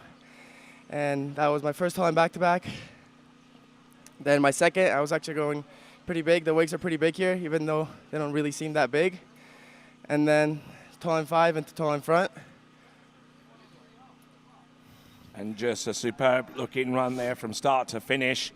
And you certainly were pretty confident after pass number 1 that things were going your way. We'll take a look at the second and final pass, positional to the back and the mode back-to-back to start. It was actually windier than I thought. When I pulled out of the water, I could feel like the gust that I had a headwind. So I knew that the line was going to be tight the whole way through. I did switch front, and then my first back landing was pretty bad. Thought I was going to fall. Managed to save it. Yeah, I saw that. Then to my second back landing, then to my front flip. And here I kind of just slowed things down, went ski line 5 back, then do ski line 7, knew I only had to do ski line 5. And then here again, I kind of rushed myself into ski line 0. Kind of thought I was going to fall, it just felt a little awkward. And then ski line back to back, into ski line back, and then wake front. All right, and excellent stuff there, but the action didn't stop there because you tried to get over that buoy in the end. We'll take a quick look at that, shall we? If we have that replay footage. But I tell you what, some great action there. And here you go. Well, I saw Pablo trying to do it. I tried to do it. I couldn't do it. Didn't quite. He had a little bit more elevation. Maybe he's a little bit lighter than you are. Yep. All right then. So world champion in Mexico. I asked you how that felt, and you know what's coming up next for you after these championships. So I leave to Spain for the Botas Pro-Am. Then I travel around Europe a little bit, and then go home and start training again. All right, in time for the Open World Championships, no doubt. Yep, of course. That's a big tournament this year. So. All right then. Well, thanks a lot, ladies and gentlemen. Presenting to you world champion from Mexico in the men's trick competition, Pato Font. Congratulations to you. And when we return, we'll have the women's jump final coming up next and the continuing coverage of the 2023 IWWF U21 World Water Ski Championships. Back with more right after this.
What if I told you there was a place where the sounds of nature are only broken by the roar of a boat?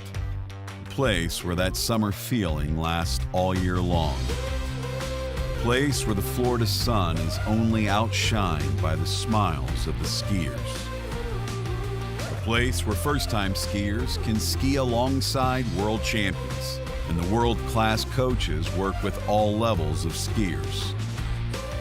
What if I told you there was a place where life slows down and your only job is to make lifelong memories?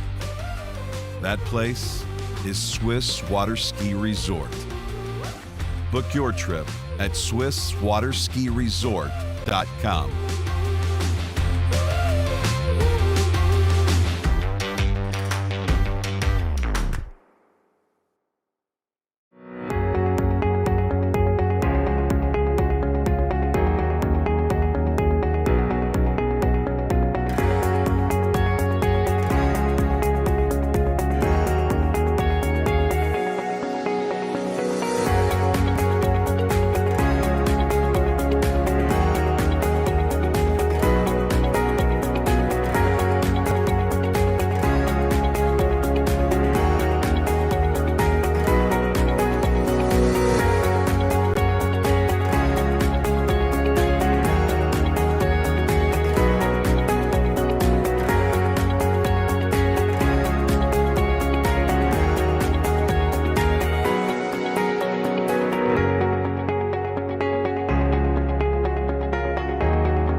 For skiers and water enthusiasts, Florida lakes are what dreams are made of.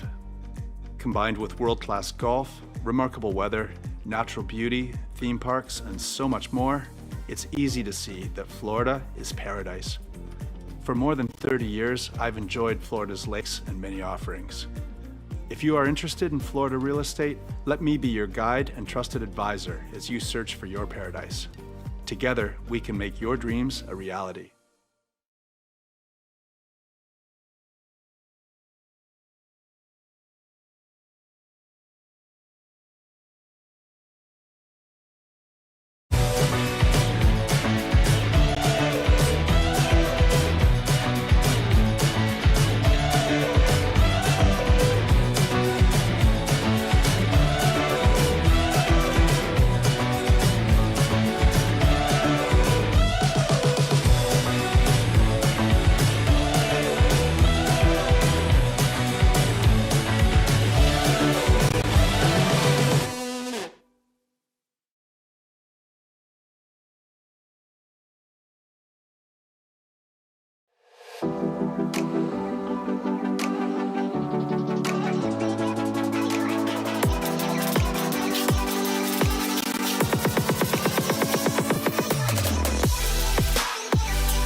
I'm involved with the flow point method because I think it's a really strong program. We've been working on a couple things and it's just fine tuning, and I want to be able to make sure that I can do those movements no matter where I am, so I can feel confident skiing at any site. It's just really all encompassing, and I think that's really beneficial. It's very helpful to keep on those keys and have a support team behind you that you can ask questions to and are there for every step of the way. Los jaliscienses somos almas libres porque sabemos enfrentar la adversidad y luchar por nuestros sueños. Nuestra historia demuestra que siempre hemos marcado el rumbo del país. Porque no tenemos límites y sabemos llegar a la cima. Somos la cuna del talento y de la innovación, de las mentes que piensan diferente, de los que no se rajan. Somos inspiración, belleza y tradición. Somos el sabor, la voz y el alma de México en el mundo. Todos somos Jalisco. Jalisco, 200 años libres y soberanos. Gobierno de Jalisco.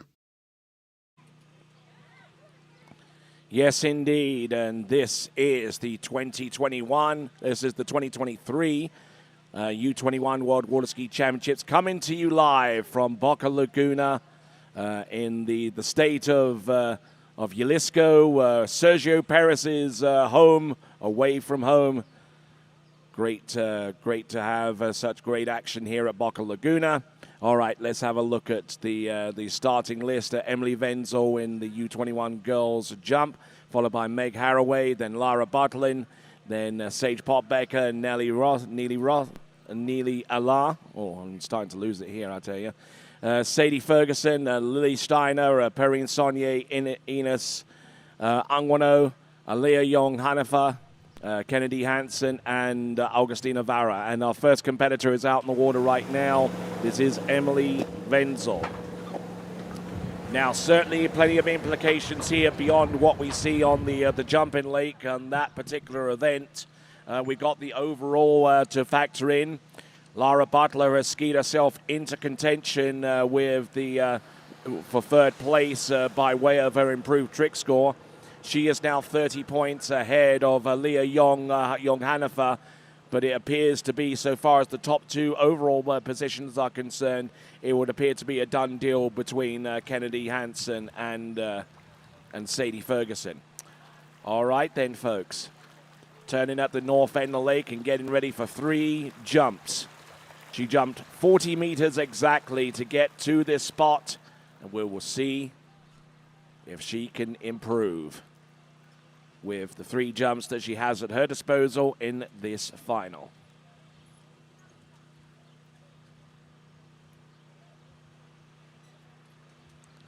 Here we go, folks. Emily Wenzel, first jump of 3.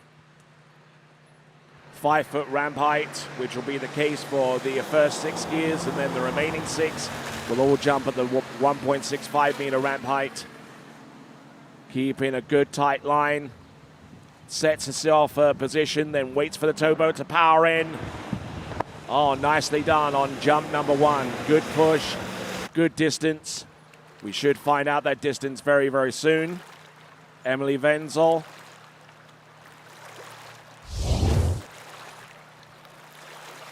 Emily Wenzel, a German specialist, not part of the overall picture at this time. But her first jump looked fairly decent, something to build from. She tries to factor in the wind conditions into account. 41.1, it's an improvement, 41.1. It's 136 feet, 41.1 meters.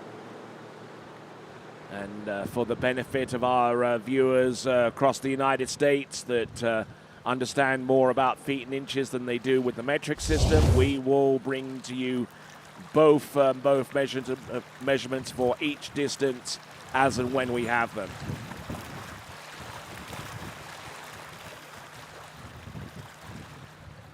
So, continuing right along here at the 2023 U21 World Water Ski Championships. We've had such great support from the likes of Nautique Boats and indeed S-Lines, the official tow rope of the U21 World Water Ski Championships. A big, big shout out there to Scott Sedgley for providing us with those tow lines. We couldn't have these championships without him. Here she comes, Emily Wenzel. Good tight line into the turn.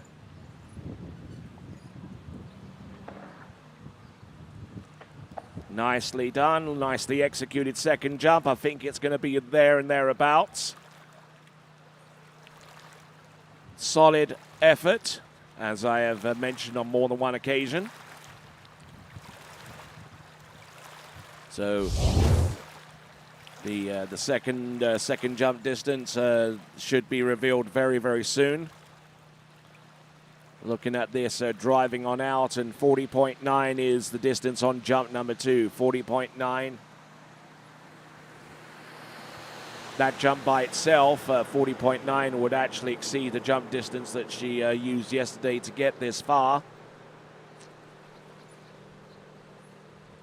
A little close to the bottom right-hand corner, but probably got a little bit spooked and tried to safely negotiate a way out of that jump without too many problems. All right then, folks. We've got one more jump there for Emily Wenzel. There is our remaining schedule, the women's jump final, the men's jump final, and then the prize giving. Of course, as is tradition, the prize giving for the overall titles and the team titles will take place at the final night banquet, which will take place in a few hours' time. Here we go, folks. One last jump. Emily Wenzel already on 41.4 meters. Oh yeah, that one actually has the legs of being longer, and she is delighted with that.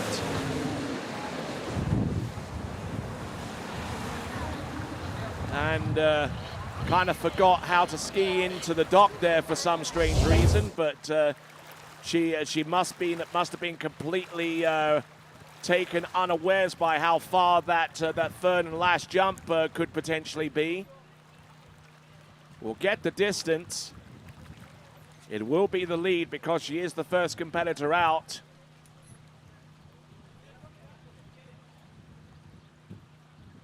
But a stout-looking cut, good driving edge, and 42.1 meters. 42.1 meters. I'll double-check a little bit with what she's produced in the past, and jumped 42.1 meters and didn't jump over 40 meters at the Junior World Championships. And looking at some of her other jump distances, I'd go so far as to say that that's probably a new personal best for Emily Wenzel. 42.1, 42.1.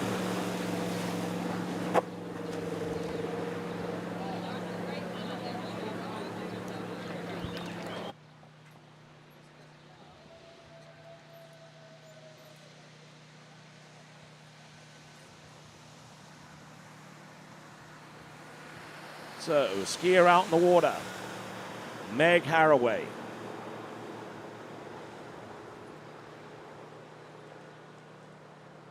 Representing New Zealand to take a look around the various areas of this site. We have our a little accent shot with the cool down area that the skiers have used extensively throughout this competition.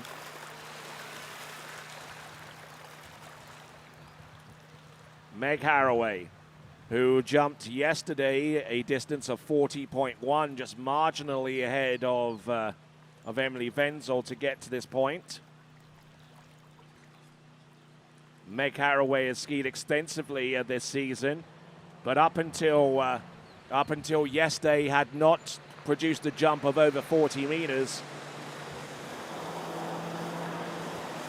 So, by my reckoning, she's already jumped a personal best in this competition. And here she comes on jump number 1. Takes a quick turn and unfortunately setting herself up a little bit late on the opening attempt. So Meg Haraway refusing on jump number 1, has 2 more attempts at her disposal.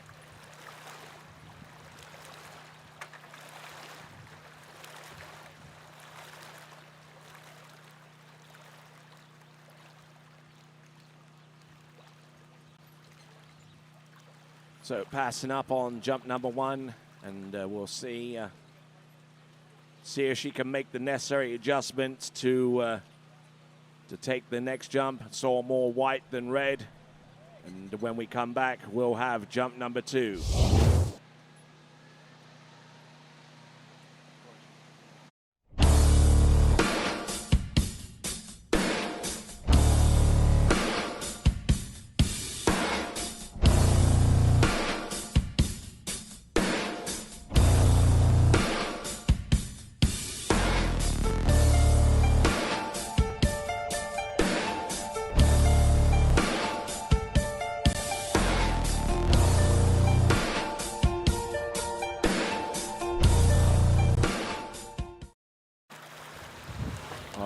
And looking at the dock there, our third skier out, Lara Butlin, getting ready to go.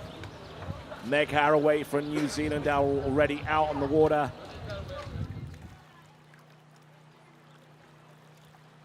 Here she comes, Meg Haraway from New Zealand, competed in their recent national championships this past April. Jumped 37.9 meters, but already jumped more than that with the elimination round in this competition. All right, nice looking attempt there. Bags of speed, and the height was pretty good too. Meg Haraway of New Zealand. Good effort there. Seemed to have that one covered all the way from start to finish, including the turn around the timing buoy, which in this instance would be the 600-foot cut buoy, or 180 meters away. Distance coming through, and she takes the lead with 42.5. It's a new personal best for Meg Haraway of New Zealand. And just showing us how late she was off the second wake, driving in very close to the bottom right-hand corner. And just an absolutely wonderful shot there, courtesy of the one and only Connor Pauly, with his good drone footage as we see Lara Butlin get ready. She's in third place overall by about 30 points ahead of Leah Young-Hanifa.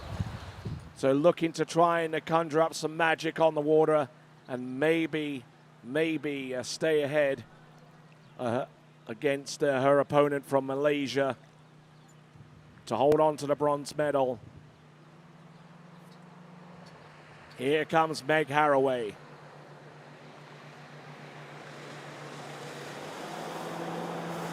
Let's see her drive off that second wake into jump number 3. She's already has a personal best on jump number 2. A little open towards the jump there on jump number 3. Was relying upon the boat to power her into the jump surface, which she did for the most part, but almost letting off a little bit too much. And that may have cost her some distance on the third and last attempt.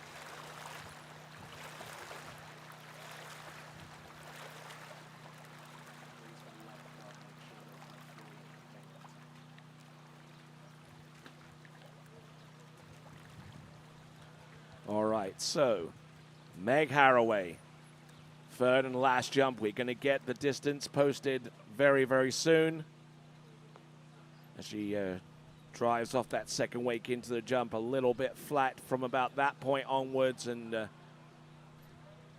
was just on her back foot. The distance will be revealed very, very soon for Meg Haraway.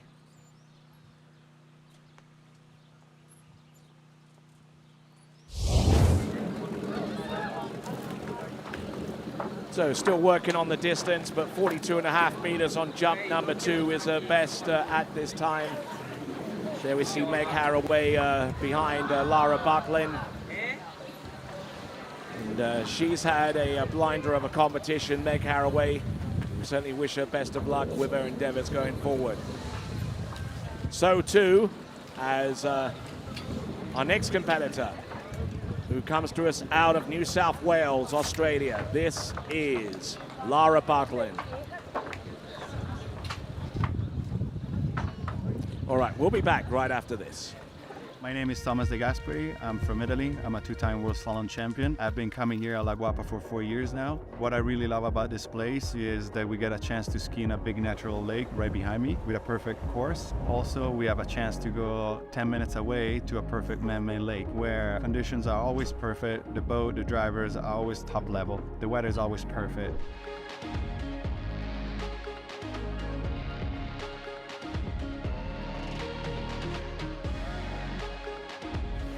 All right there, so the distance is going to be revealed for the last jump for Meg Haraway. It is 42.1.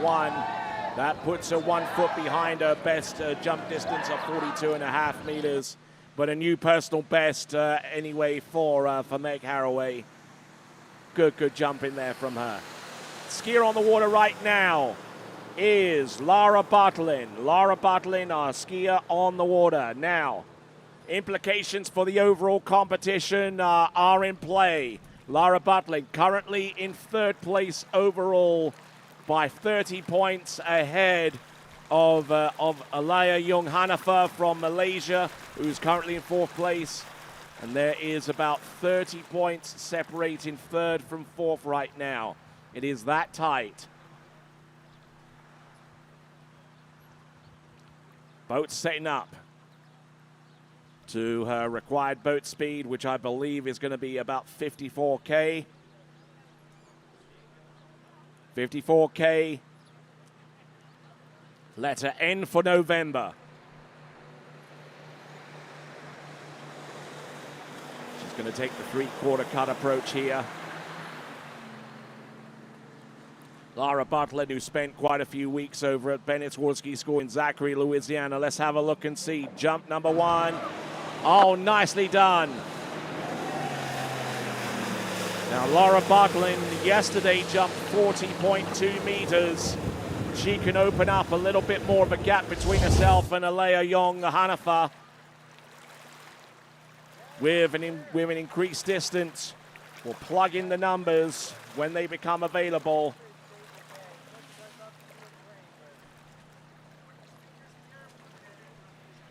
We await the distance.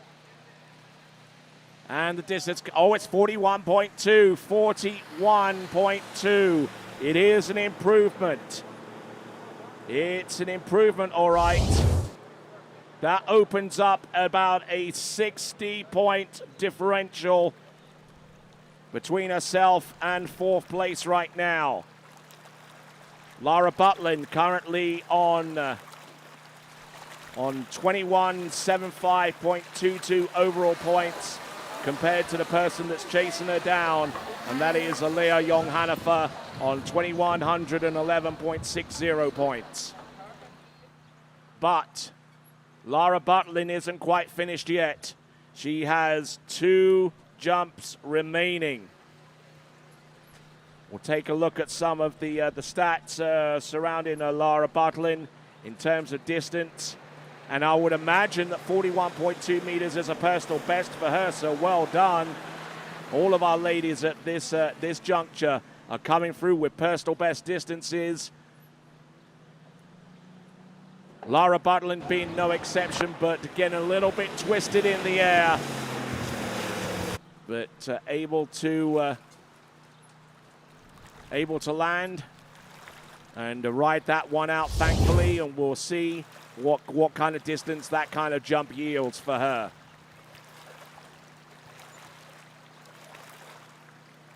A little bit back on the skis and just unable to get much lift, and yeah, absolutely. She got the speed, the power of that 6.2 liter PCM engine certainly helps her out in that regard, but in this instance, not quite so much. 37.2 meters. 37.2 meters on jump number 2. Jump number 1 is 41.2, which is an improvement and a new personal best, and it helps her separate herself from Alaya Jung Hanafa by a good few points in the overall competition.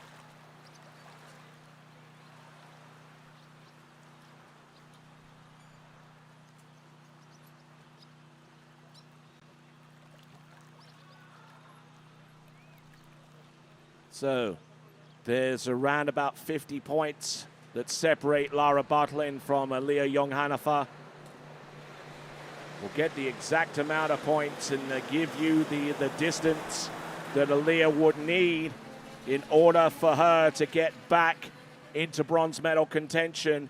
But here comes Lara Butler. Oh, look at this! Good speed, good lift.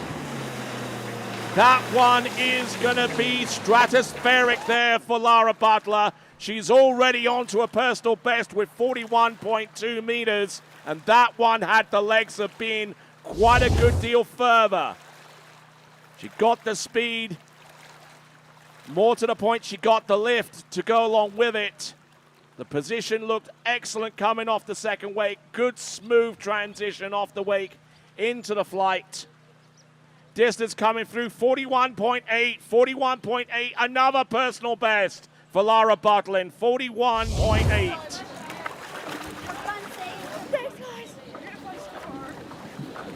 So 41.8 meters, plugging in the numbers. For Lara Butlin, that keeps her in third place and increases the point differential between herself and Aaliyah Young-Hanafa. Right now, it's about an 85-point differential now between third and fourth place overall. Next competitor up is going to be Sage Potbecker. Next.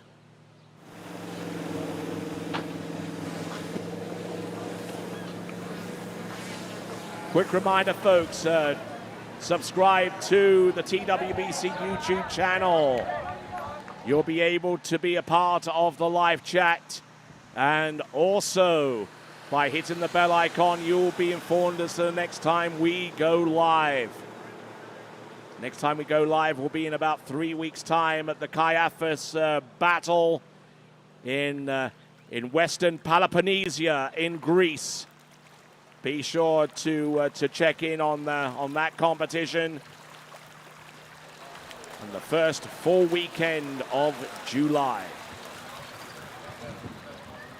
On the dock, getting ready to go, is Nelly Allah. On the water right now is Sage Potbecker from the United States. Boat set at 54 kilometers an hour. Letter P for Percy.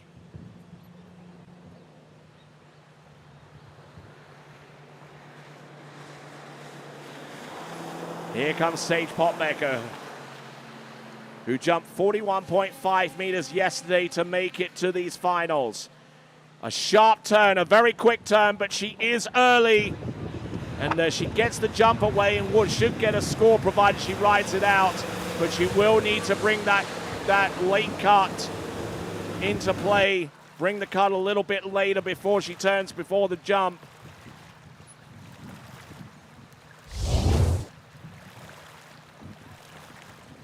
Sage Potbecker not a factor in the overall competition.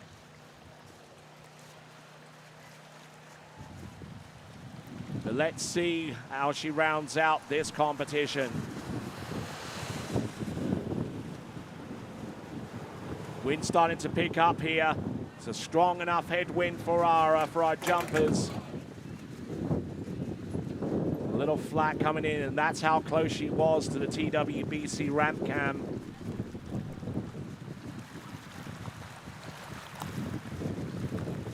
Distance will be revealed in a moment up on the lower part of your screen.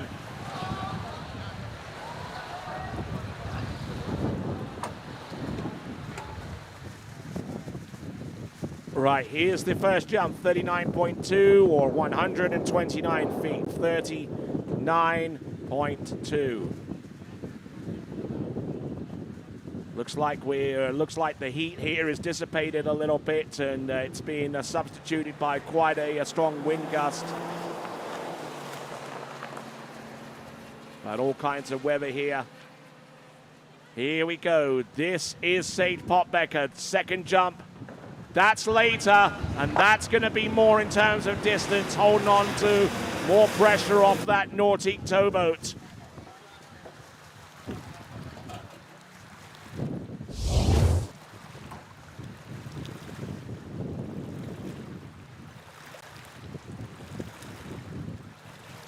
So continuing right along.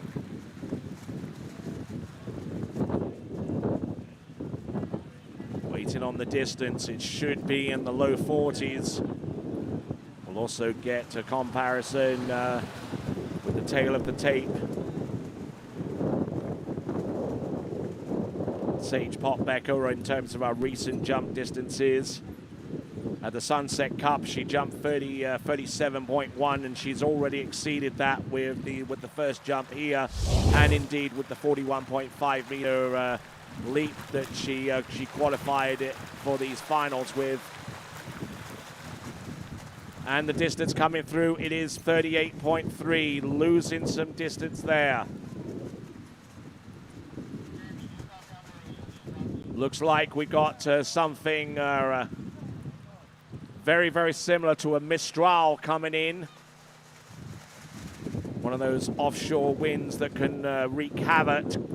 But we're right in the middle of Mexico right now, off the nation's biggest lake, Lake Chapala. So with the heat and its proximity to a large body of water, it's causing the wind to come on in, and unfortunately for Sage Potbecker, passing up on jump number 3, which leaves us with her best jump distance being 39.2 meters, 39.2, and currently slotting her into about 4th place right now after 4 jumpers.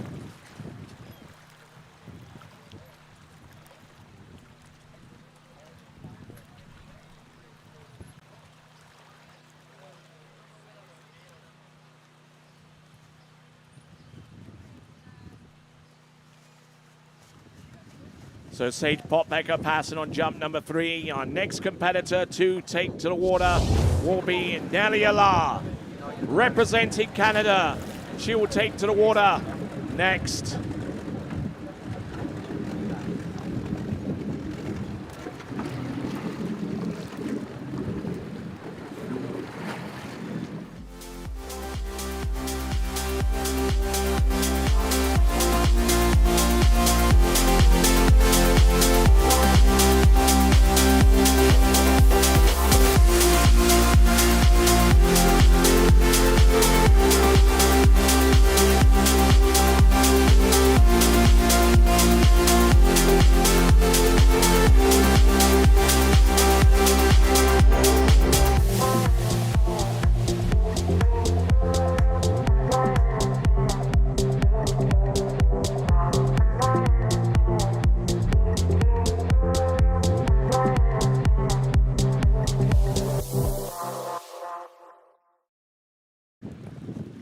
Then back here with continuing coverage of the 2023 U21 World Water Ski Championships from Boca Laguna, just outside Chapala. I'm Tony Lightfoot, and okay, so we got a little bit of a wind situation taking place. The wind is coming off Lake Chapala, which is obviously increasing the difficulty. Increasing the difficulty for our jumpers. No doubt will provide nervous moments for parents and such like. Here we go, Nelly Allah from Canada, selecting 54K. End for November, so far as the zero offsetting is concerned. Here comes Nelly. Oh, and the setup didn't look right from the get-go.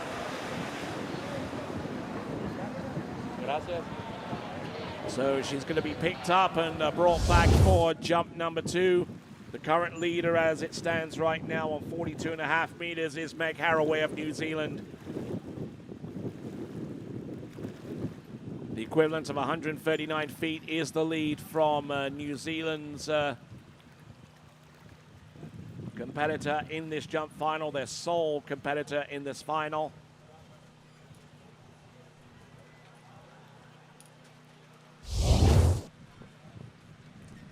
So a good few of our friends are having a little bit of fun out there with the soccer ball. Soccer pretty much a religion in these parts.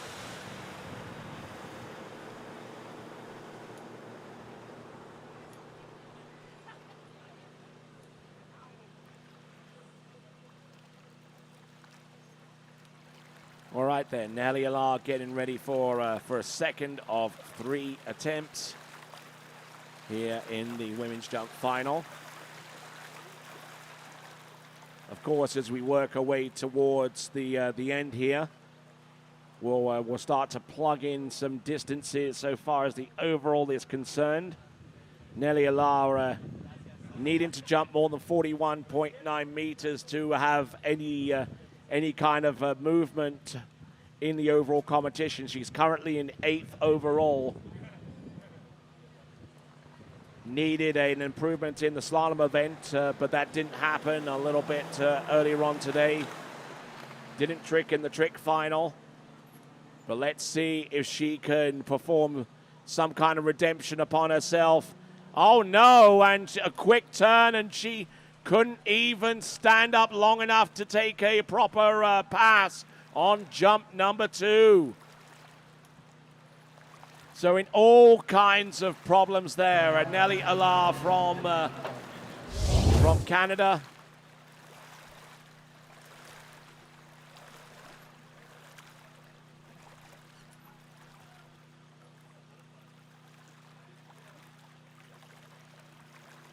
So Nelly Alar, so far as her best jumps coming in, jumped 40.7 meters in the Masters, the Junior Masters.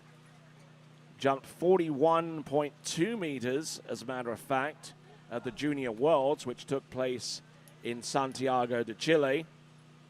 Has already exceeded that distance for a new personal best in the opening round. And when we return, it'll be for her 3rd and final jump. This is continuing coverage of the 2023 U21 World Water Ski Championship. We'll be back right after this.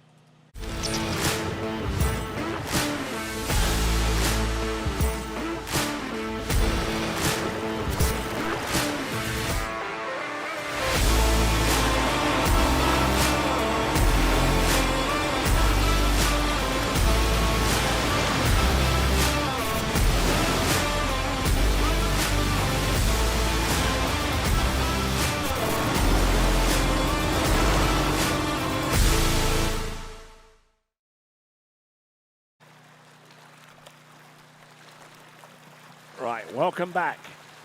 Here at Boca Laguna, absolutely a fantastic facility here, right in the middle of Mexico, in the state of Jalisco, which is celebrating its bicentennial year. The home of the authentic Mexican culture, and also the home of Sergio Perez, Mexico's favorite sporting son right now, driving F1 as part of Red Bull, Team Red Bull. Let's have a look and see what Nelly Alar can do on jump number 3. Oh yeah, good looking distance there on jump number 3, and had to get it because she didn't have a score to really work with. 38.3 on the first jump. 0 on the first jump, 0 on the second. And the third and last jump will be her only distance. And takes the lead with 42.9 meters and another new personal best for Nelly Alar with 42.9. 42.9, how does that affect her overall standing? 42.9. She is in 8th, and now she's vaulted up to 6th in the overall competition on the strength of that last jump. 42.9 meters. The differential, as I said, between the competitors that are on the approach to 3rd or 4th place, 5th, 6th, 7th, and 8th. There is very little to choose between them. Skier on the water. A lock for the 2nd place overall. And needing an absolutely incredible jump to move any higher if that's entirely possible. This is Sadie Ferguson of Australia.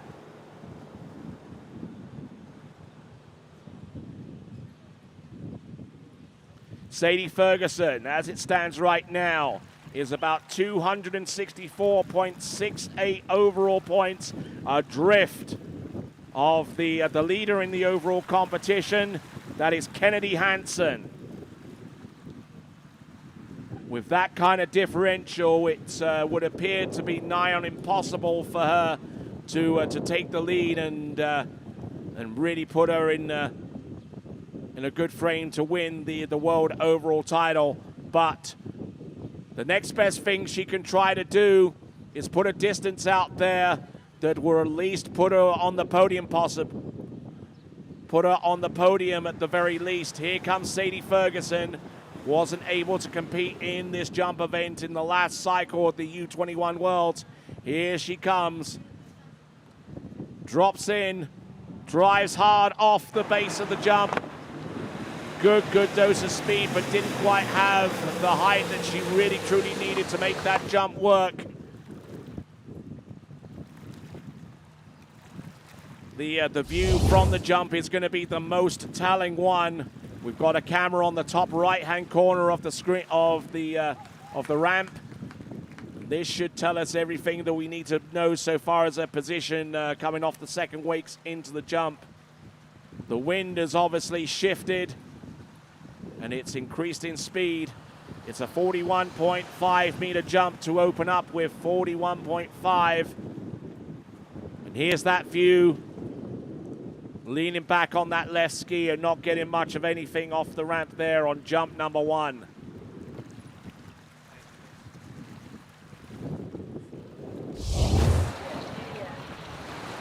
All right, next jumper about to take to the water in a few minutes is going to be Austria's Lily Steiner.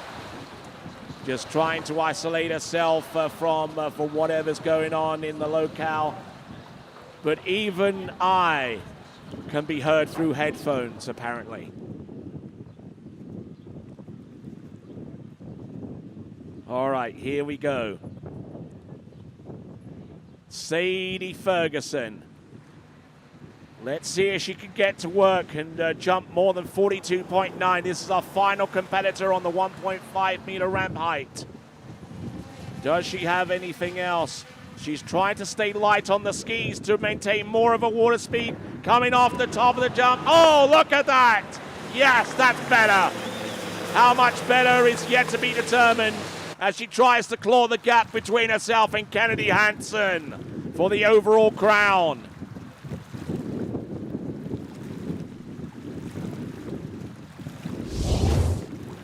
That jump had the legs to be in the region of about 43 meters. We're going to see the official distance coming up.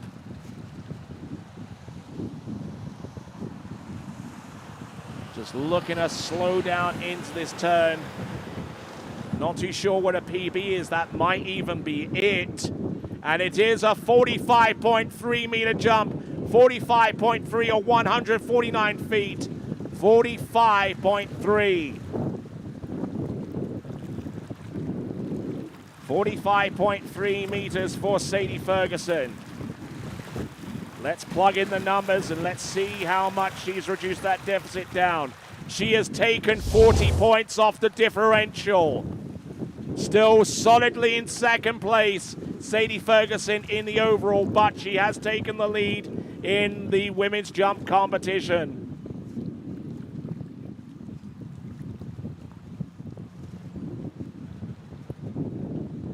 Sadie Ferguson, her best jump up to this point has been a 41.6, so she's added bags of distance to that jump. Can she jump even further, we ask ourselves. Let's get behind Sadie Ferguson, jump number 3. Coming in with a little bit of speed, a lot more speed there, but not as much height. She comes back into the dock. She's used up her markers in the women's overall competition and was able to claw back the deficit and keep it manageable. But there's still about a 228.25 point deficit between herself and Kennedy Hansen. So that's effectively concluded the overall battle. Sadie Ferguson well and truly in second place. Kennedy Hansen, your presumptive women's overall world champion. But the battle still continues on for the third spot. And that battle will continue with one of our jumpers, or actually more than one of our jumpers on this list. There's our leaderboard. Sadie Ferguson with a new PB of 45.3. It's nearly 150 feet. Nellie Alar on 42.9 in second place. Third place, Meg Haraway on 42.5. Those are your top three. And when we return, our next jumper is going to be Austria's Lilly Steiner. Next.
What if I told you there was a place where the sounds of nature are only broken by the roar of a boat? A place where that summer feeling lasts all year long.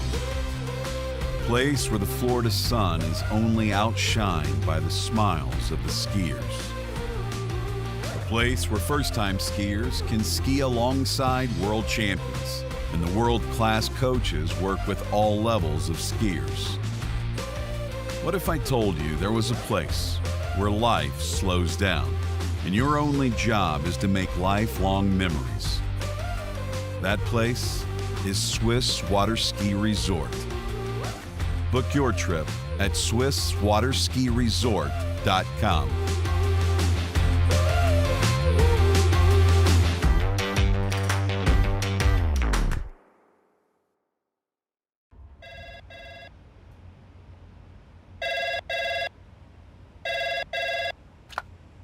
Thanks for calling Wake House. This is Brian. How can I help you? Yeah, Will. Can I let him know who's calling? All right, just a second. Will, I got a fill for you. Perfect. Give me just 1 second. All right, hit it. Thanks for holding. This is Will. Hey, how's it going? Good.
Welcome back. The ramp has now been raised from 1.50 meters to 1.65 meters high. The difference between 5 feet and 5.5 feet is the difference between a 13-degree slope and a 14.5-degree slope. And that gives the skiers who are able to handle it a little bit more height and trajectory. And if combined with the speed, allows them to fly a little bit further. Skier about to take to water is going to be Lily Steiner.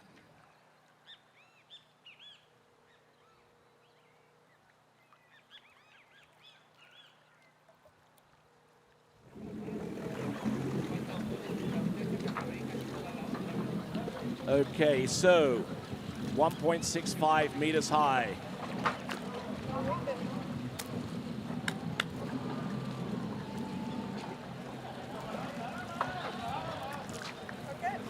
So Lily Steiner, who jumped 40.2 meters to make it into this girls' jump final.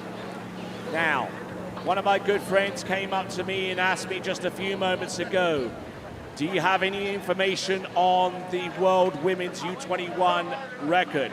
Well, as a matter of fact, I do.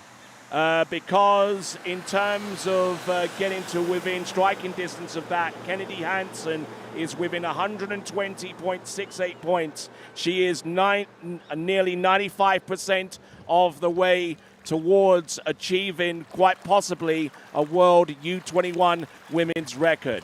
But I'll see if I can plug some numbers in and basically conjure up a distance of what Kennedy Hansen would need in order to set a new record and break the existing one, which is currently held by Brooke Baldwin from 2021. But at the moment, we have got Lily Steiner.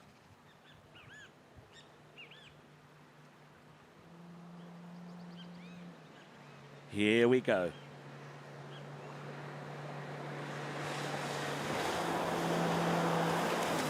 Jump number one. Okay, keeping a good tight line. Dropping in. Oh, this is a late approach.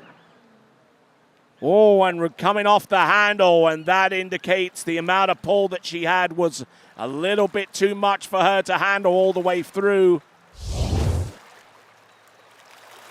But the distance should be okay.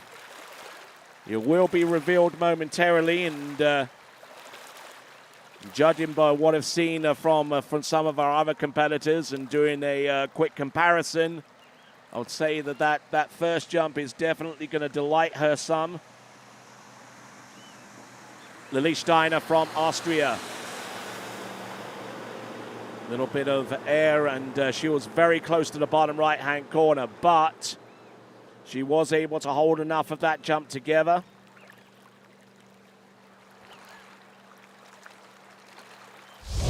So Lily Steiner The distance is 41.6, 41.6. Now, Lily Steiner, who trains out of the WSCO club in Austria and has a personal best, at least the best from last season, of 43.1 meters. And if she can conjure up something along those lines, well, then it's going to be game on.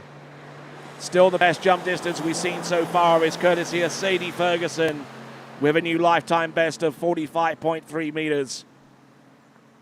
Let's see what Lily Steiner has. A little earlier and able to hold on to more of that pull coming off the top. That combination of increased control off the top of the jump with an earlier approach should yield a better jump distance for her as she gets set for jump number 3.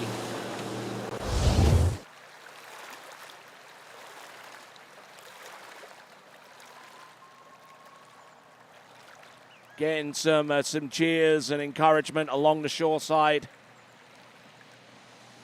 Jump distance available now, 42.7, a little bit behind her personal best. But certainly her best jump at this competition. Has got one more attempt. Looking a little crouched off the second wake. And just trying to maintain one position off the turn and just hold it all the way through the jump and then let the ramp and the boat do the rest of the work.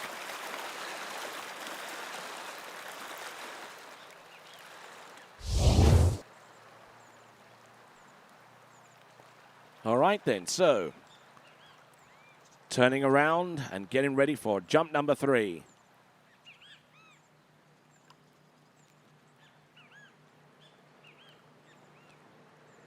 Sailing into the maximum boat speed using the P setting on the 0 off. P for Peter.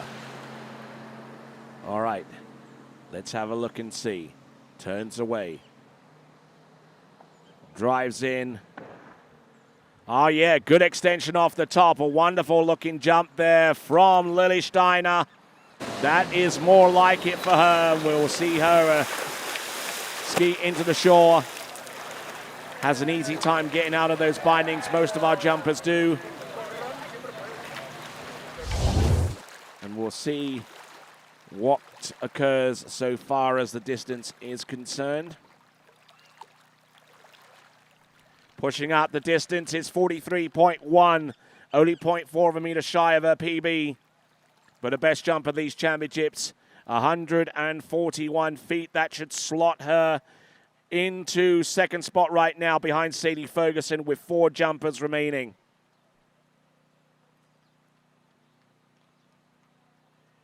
Good upward thrust off the top of the jump, and that, by that measure, certainly got more distance as a result. All right, so skier about to take to the water from France. It's going to be Perrine Saunier. Perrine Saunier coming in for 3 jumps next. Take a quick look at the leaderboard and then we'll return. Sadie Ferguson, your leader with 45.3, 149 feet.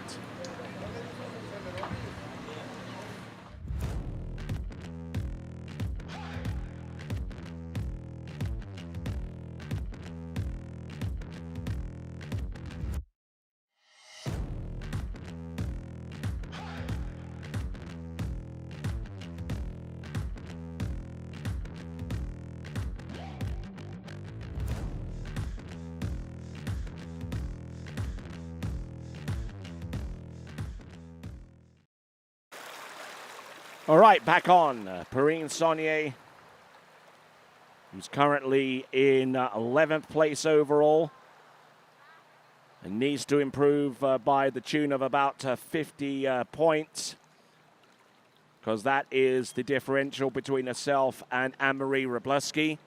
Anne-Marie is on 10th overall right now on 19:21.77, and Perrine Saunier is on 1887.12. less than 50 points in it. Here comes Perrine Saunier, jump number 1. Good upward thrust off the top of the jump, lands and gets jump number 1 under her belt. Solid effort there on jump number 1 for Perrine Saunier. Whether that's enough to occupy 10th spot ahead of Anne-Marie Wroblewski, who's certainly having the tournament of her life, winning the women's slalom championship of the world in the U21. And it's 42.1 meters.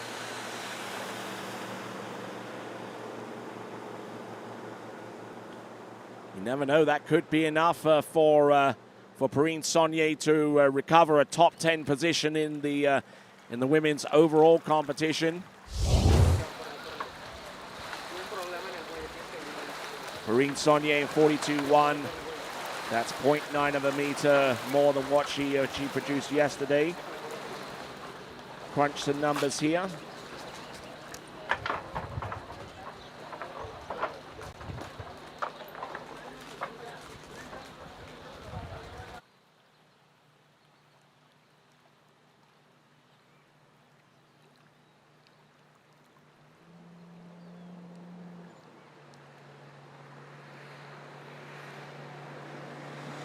All right, here she comes, jump number 2. 42.1. On the opener, oh, quick turn, quick speed off the turn. Oh, good launch. Nice safe landing there.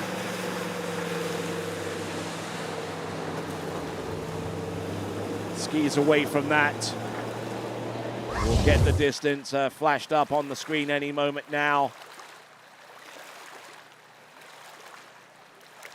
As we do so, quick reminder about the TWBC YouTube channel. Subscribe and also hit the bell icon, and you'll get instant notifications as to when the next time we are live, and also be able to join in the live chat conversation.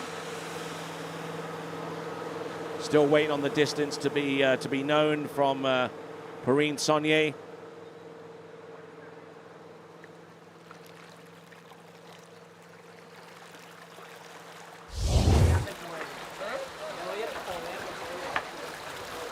All right, so preparing along the dockside. The clouds are a little bit dark there over the area of Lake Chapala, adjacent to our facility here at Boca Laguna. All right, waiting on the distance. We'll be back right after this.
For skiers and water enthusiasts, Florida lakes are what dreams are made of.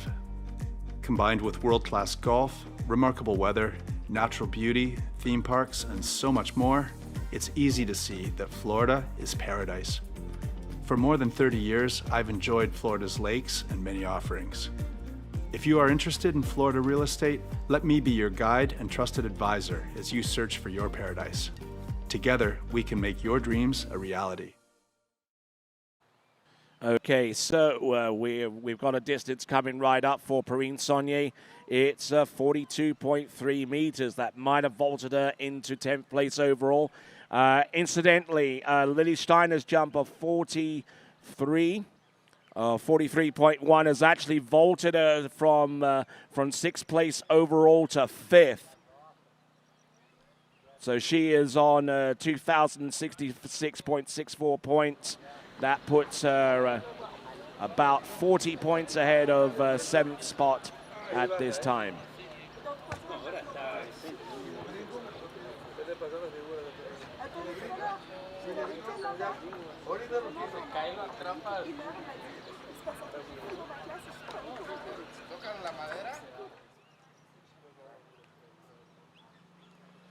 All right, so our skier making her way towards the jump.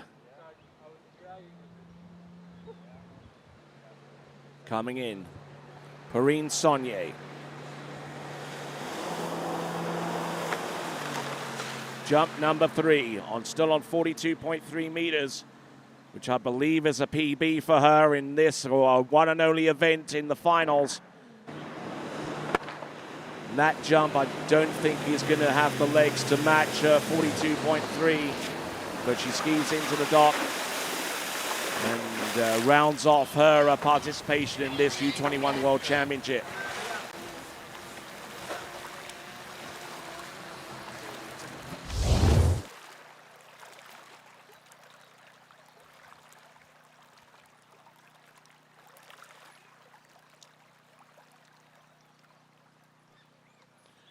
So pushing out the distance, 40.7 meters, 40.7 on that last jump. I figured that jump would be a little bit less.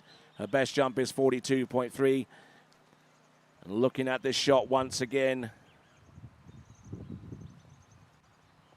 Perrine Saunier, jump number 3. 40 point.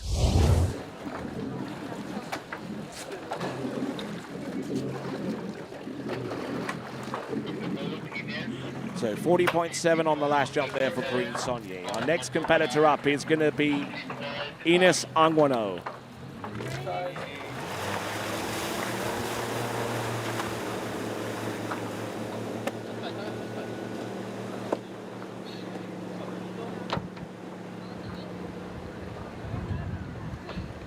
All right, getting ready. For our remaining competitors, we got Ines Anguano, who yesterday jumped a distance of 43.8 to make it here in this this women's jump final.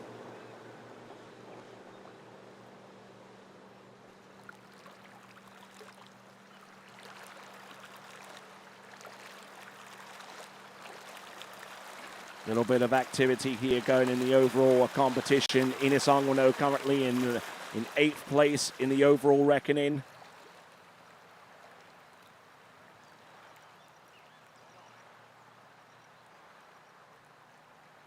Currently on 2,016 overall points.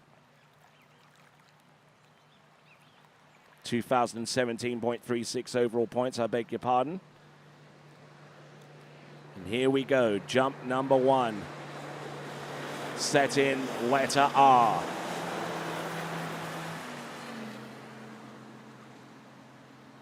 Out wide. Just trying to gauge her a cut in towards the jump a little bit early. Coming off the top left-hand corner. We'll get that view for you next time we see her via the instant replay. But a decent-looking opening jump there for Ines Anguano.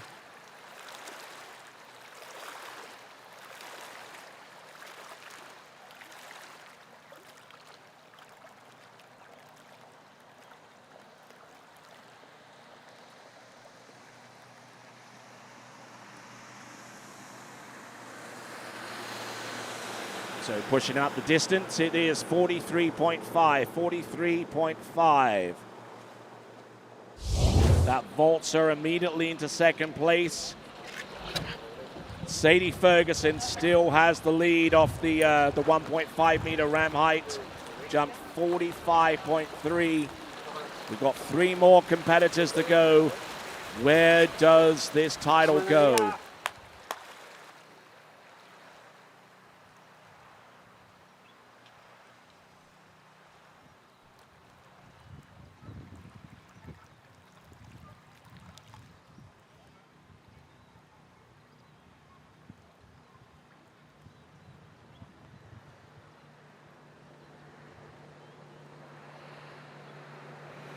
Okay, coming in on jump number 2.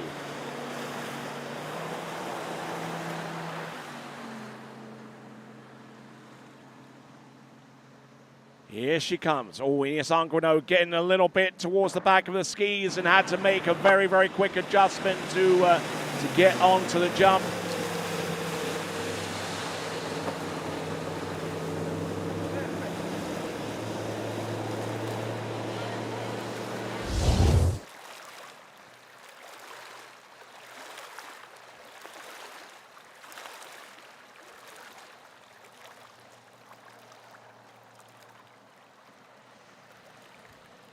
All right, not looking too bad there on jump number 2. And it yields a distance of 42.2 meters.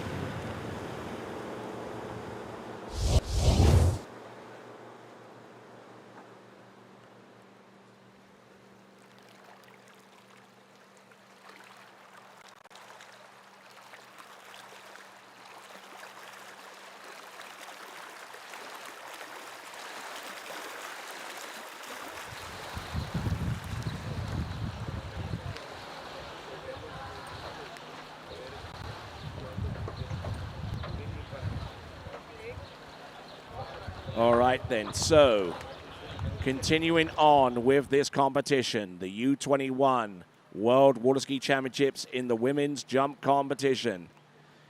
Set at 2 feet wide with the letter R. Max boat speed for this division. This is Ines Anguino,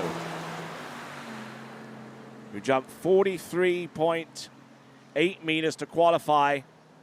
And here she comes, last jump. Trying to send it, and that's a good looking, good solid looking third and final jump. Jump 43.5.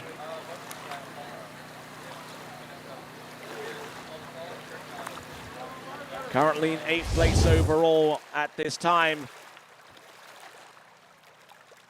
And we'll see if she's made any kind of difference. Oh, yes, and she has 44.5 meters. 44.5 meters actually vaults her to what I believe to be 6th place in the jump in the overall competition. Ines Anguino. Ines Anguino started in 8th and has now put herself into an improved position in the overall competition. Next competitor to take to the water.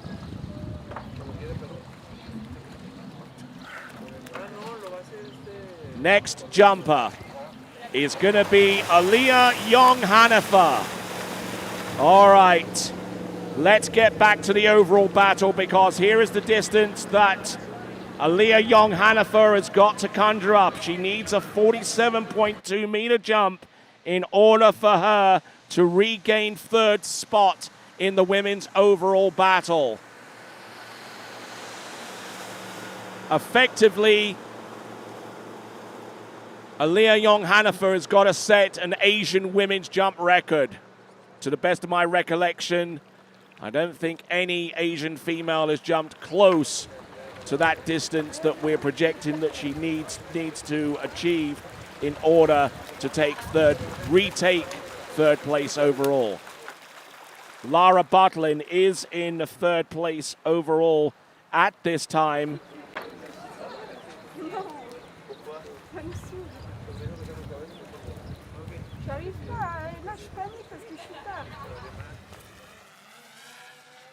So, Lara Butlin in third place overall at this time. She is about 80 points ahead of Alaya Young Hanafa. Here she comes, first jump. Jumped 44.6 to get here. Oh, good looking opening jump there. She sails down the course. She's not going to give this up without a fight, no siree. Trying to chase down Asia's first World Championship medal. And Alaya Young Hanafa is going a good ways towards achieving that aim, at least in the jump event. If she can get over 45.3, it's 45.2! Oh my word! 45.2 meters for Alaya Young Hanafa. 45.2 meters. Recalculating the overall. Still Lara Butlin on 21.95.109. And Alaya Young Hanafa on 21.31.46. So there's still about a 36-point differential now that exists between Lara Butlin, who is in third place overall, and the skier on the water, Alaya Young Hanafa. She needs 2 more meters on top of what she has. 2 more meters. Starting with the letter O on the 0 off. A little bit unsettled in towards a cut towards the right-hand side. She's 0.1 of a meter from being in first place right now, and unfortunately with that jump, she isn't going to make much progress in that aim. We'll get the distance anyhow, but now it's going to come down to a final jump. The battle continues between Australia and Malaysia for that bronze medal in the women's overall competition. Notwithstanding the fact that if she jumps more than 45.3, she would have a place on the podium in this women's jump event ahead of Sadie Ferguson. 38.3, 38.3. Comes down to one final jump. Does she have what it takes? Alaya Young Hanafa on 45.2. 148 feet. 0.1 of a meter behind the lead of Sadie Ferguson. And Enif Ungwano, with her best jump distance of 44.5, currently holds on to third spot. 7 more jumps. The 6 that are shared between our last 2 competitors, and the 1 remaining that Alaya Young Hanafa has with this third and final attempt. Excitement at fever pitch now. Alaya Young Hanafa needing a jump of 47.2 meters to get back third place overall. Oh my word, she was close to the bottom right-hand corner. Is that going to be enough to get her on the podium in the women's jump? Is that going to be enough to claw back the deficit that she had against Lara Butlin? The 2 questions will be answered very, very soon as we get ready for Kennedy Hansen to take her 3 jumps.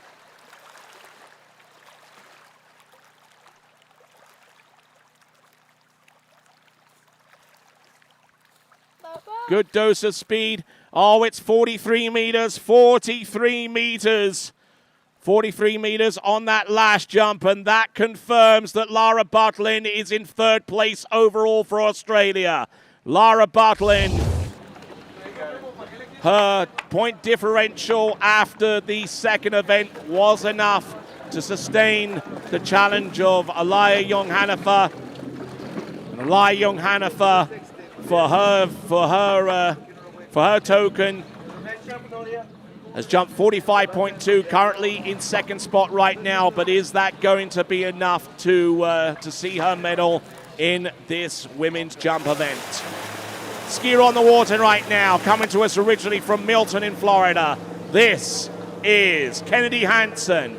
And Kennedy Hansen, for her part, is actually very, very close to achieving the world women's U21 world record. She is within 121 points of that mark. 94.82% within that record ratio. Let's see what she has with the 3 jumps at her disposal. Kennedy Hansen, who makes her temporary home in Lafayette, Louisiana these days, skis for the Raging Cajuns in collegiate water skiing in the United States.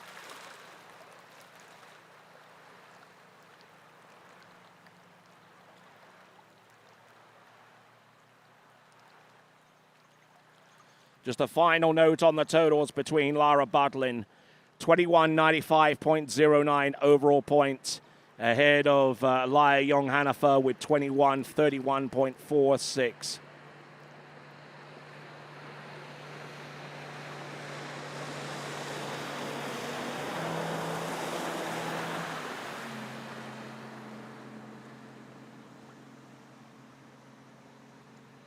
Here she comes. Kennedy Hansen, jump number 1, bailing on that one. Dropping the handle, and she has 2 jumps remaining. All right. Let's do some more number crunching. If Kennedy Hansen, she jumped 44.5 in the previous round, so she needs to improve upon that distance at least. If she were to jump 46 meters, then that will get her a little bit closer to the world overall record. By not much, though. If she were to jump somewhere in the region of 48 meters.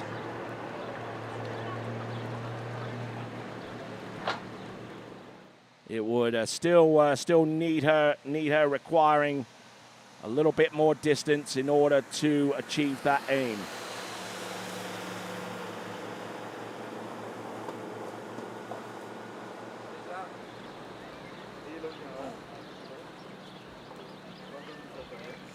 All right, so getting ready on the dock, trying to visualize her way through the jump set is Augustina Vara of Chile.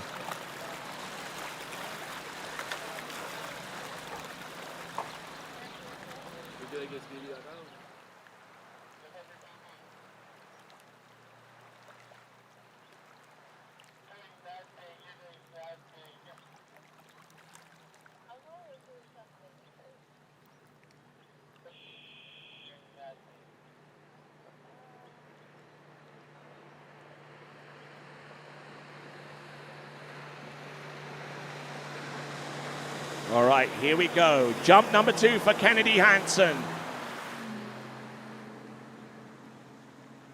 Trying to stay within the points necessary to gain quite possibly the world overall record.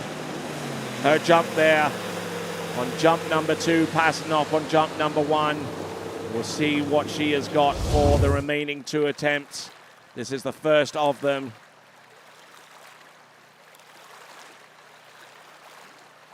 Coming off the second wake, driving in towards the jump. Little bit of slippage there, but we're going to get the distance momentarily. She's already your presumptive world overall champion. And 44.9 meters, 44.9.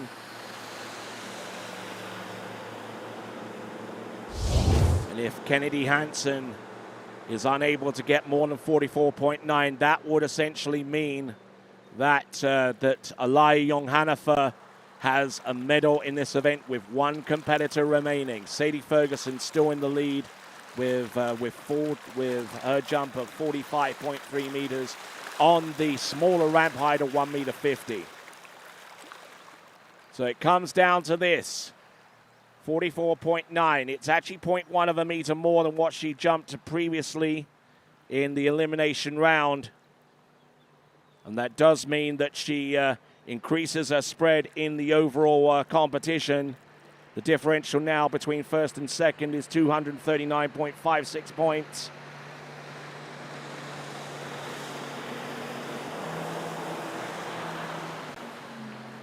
All right, let's see if she can take the lead now. She needs more than 45.3 to do just that. Good looking jump, pushing all the way. But is that late push there on jump number 3 enough for her to put her ahead of Sadie Ferguson?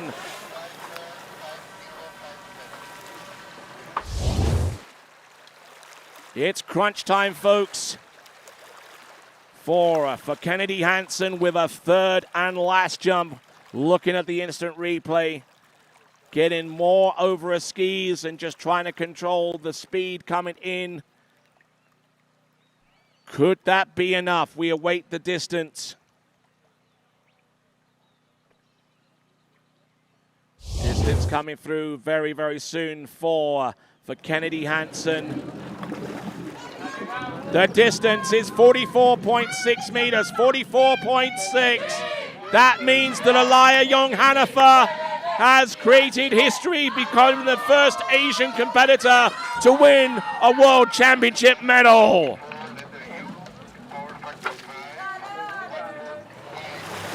Certainly hasn't been the most enjoyable championships for Alaya Young-Hanifa, but she comes away from Mexico with a medal. And Sadie Ferguson, for her part, still in the lead and guaranteed second spot at worst. Skier on the water now, representing Chile. It's going to be Augustina Vara.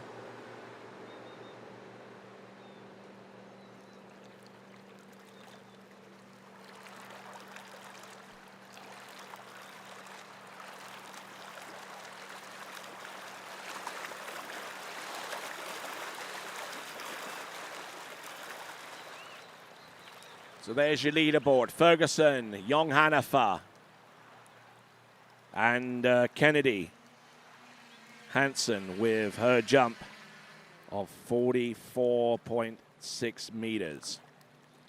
All right then, folks. Set on letter U. Here comes Augustina Vara with max speed. Let's see what she's got with the 3 jumps that she has at her disposal. Also looking for some last gas points in the overall competition as well. Oh, look at this. That Leski got dragged behind and unfortunately unable to take jump number 1 as a result. 2 more jumps remaining, but she can't afford to have too many attempts like that. Otherwise, she could potentially open the door for Sadie Ferguson to take the world women's jump title in the U21 category.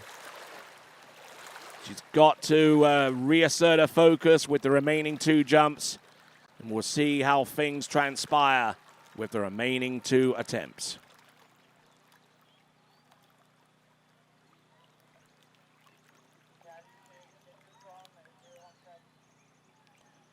Jump number 1 expended, and when we return, we'll bring her in for jump number 2 next.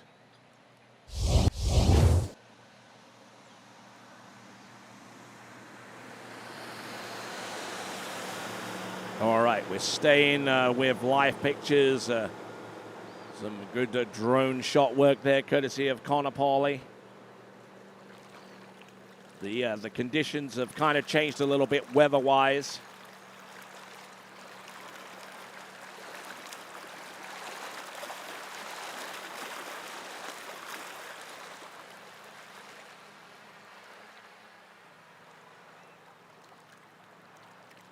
All right then, so final 2 jumps in the women's jumping competition. Augustina Vara,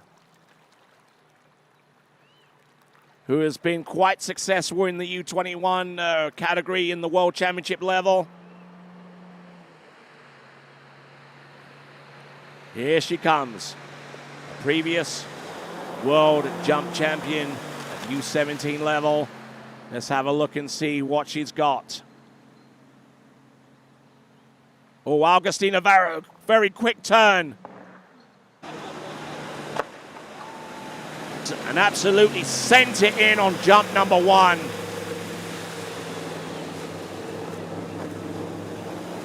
The big question is it going to be enough? Would the Australians have cause to celebrate? Or do the Chileans? All right. That becomes a moot point now because your world women's jump champion with 49.5 meters, 162 feet, is Augustina Vara. Took in some great speed, 49.5 meters. And she has the 1,000 points. She already had the 1,000 points in the bag so far as the top overall women's jumper. The podium looks like this. Augustina Vara in first, Sadie Ferguson in second, and the first medal ever won by an Asian competitor at World Championship level, Halia Young-Hanafa in third spot. That confirms the top 3. So, what does Augustina Vara do with one more jump? Simple, jump further. All right, let's see if she can go over the 50-meter barrier. One final jump. If you folks out there are in the cheering mood or the clapping mood, let's give it up for Augustina Vara. Third and last attempt. Driving in off the... Oh, and passing up on jump number 3. But ladies and gentlemen, let's give it up, please, for Augustina Vara, the new IWWF U21 World Women's Jump Champion, with a 49.5 meter jump. All right then, folks. As we put a button on the women's jumping competition, we also put a button on the women's overall competition. In third spot, Lara Butlin from Australia. In second spot, Sadie Ferguson, also of Australia. And your world women's overall champion in the U21s from the United States of America, it is Kennedy Hansen.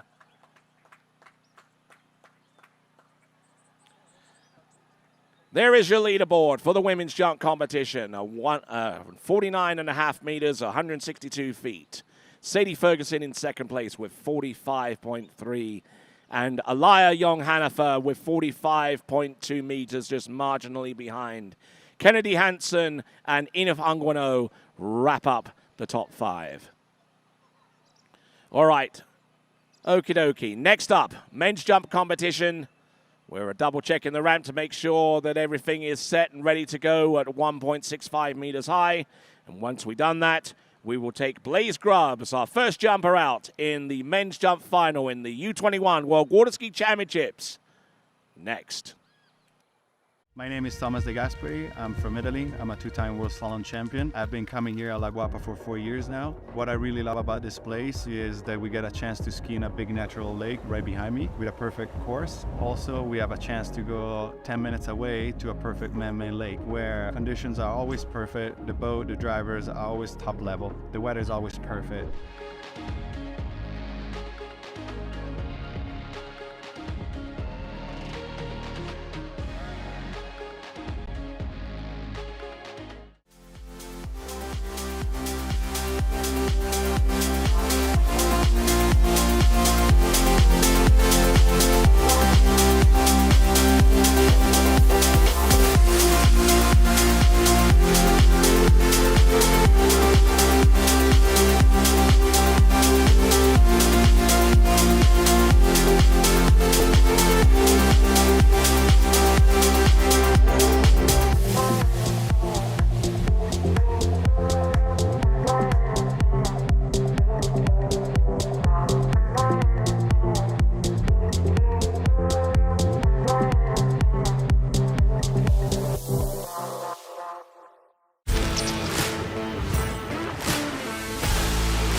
All right, then. Welcome back to continuing coverage of the 2023 U21 World Water Ski Championships, coming to you live from Boca Laguna. All right, let's have a look at the leaderboard one more time for the open women's jump, the U21 women's jump. Augustina Vara on 49.5 meters, 162-foot jump. Sadie Ferguson, 45.3, 149 feet, and just marginally behind Aliyah Young-Hanifa, making history by winning Asia's first ever medal at World Championship level. So just look.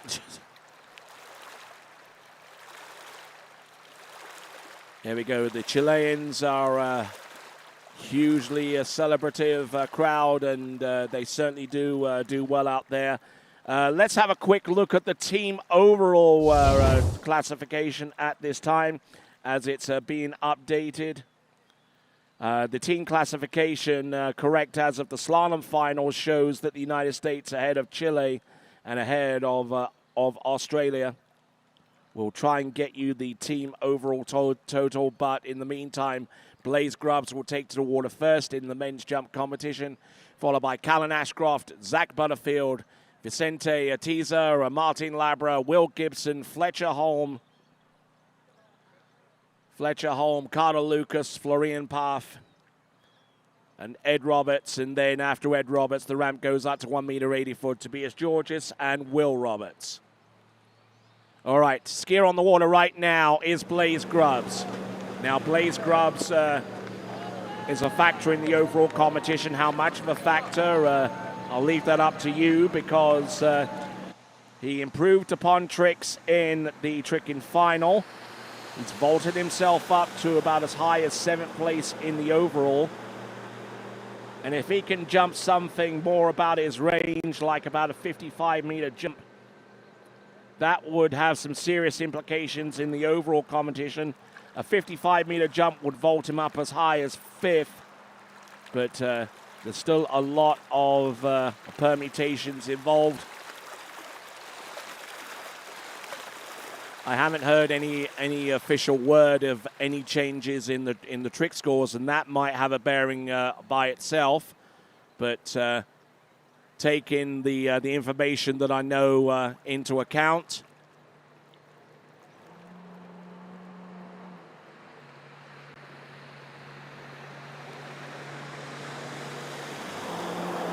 all right then. So looking here on jump number 1. Bleeding off a lot of speed into this turn. Let's see what he's got. Jump number 1, close to the bottom right-hand corner, and releasing off the handle pretty quick as well. That's Blaze Grubbs with his elimination round distance of 51.7. We'll get the distance for Blaze Grubbs' first jump in just a moment or so. And we'll also get word from my good friend here, Augustina Vara, who secured the World Championship in the women's competition. Okay, so we got the distance there on jump number 1, 50.9. Doesn't do his overall reckoning any good with 167 feet. All right then, Augustina. Chile, world champion. How do you feel about that? Oh, it feels amazing.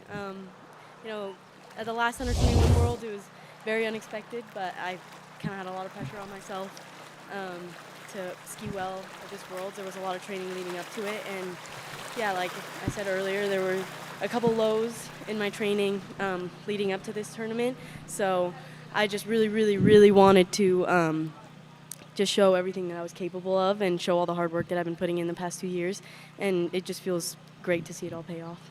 You certainly put enough pressure on yourself after jump number 1. You passed up on that, and what was going through your mind at that point?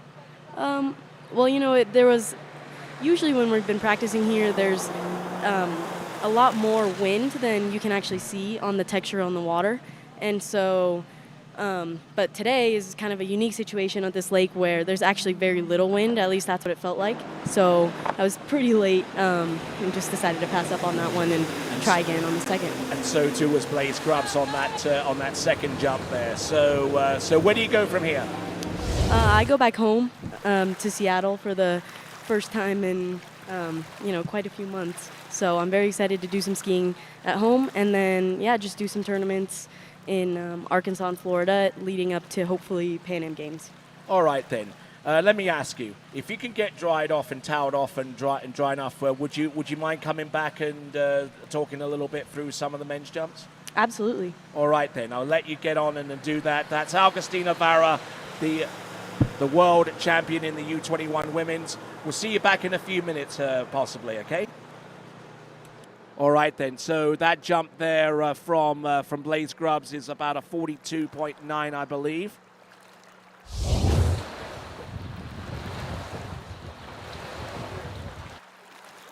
Okay, so 42 meters exactly. So not getting much out of the ramp or anything close to that with the first two jumps. He jumped 51.7, and that was at the 1.65 meter ramp height. Right now, Blaze Grubbs currently in 7th spot in the overall competition based upon my latest reckoning. Coming to us out of Rio Linda in California and trains over at Belacqua Lake 2, as well as Santa Rosa Beach. There we go. That's better. That is somewhat more like it there for Blaze Grubbs. Is that going to be enough to go better than 51.7 meters or 170 feet?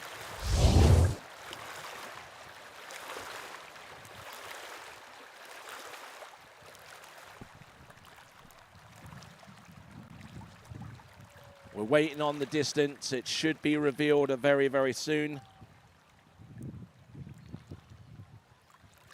Distance, 49.3, 49.3. I thought that jump in all actuality was going to be a little bit better, but no. So 50.9 on the opening jump. And that does nothing for his overall because he has a far more superior jump from the opening round. So for Blaze Grubbs, based upon the latest overall, Blaze Grubbs is stuck in 7th place overall without any hope of getting a little bit higher in that competition. All right then, folks.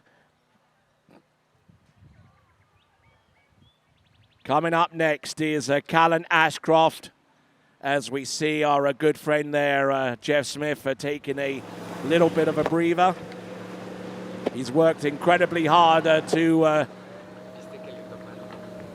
officiate these championships as chief judge, and a big kudos should go out to the officials. They've worked incredibly hard, and they've been efficient from start to finish, and obviously led by the chief judge, Jeff Smith. A big ups to him for a great tournament. All right then, folks, we have got Callan Ashcroft.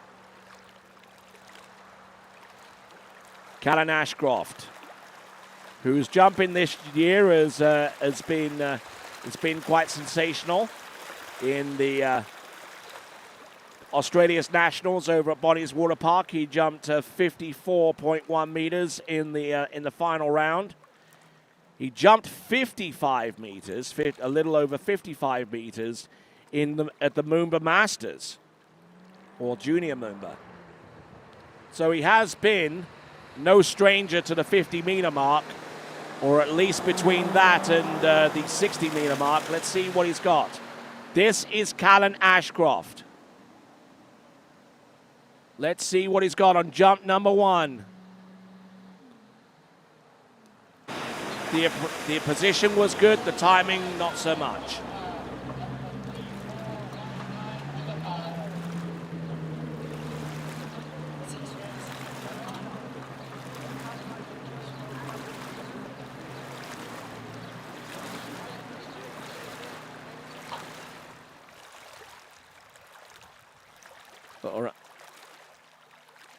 All right then, so Callan Ashcroft getting ready for jump number 2.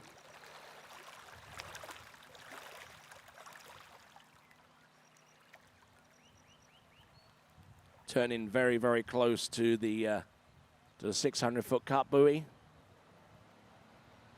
And now getting ready for jump number 2. Looking at the instant replay once again to see how things pan out for him.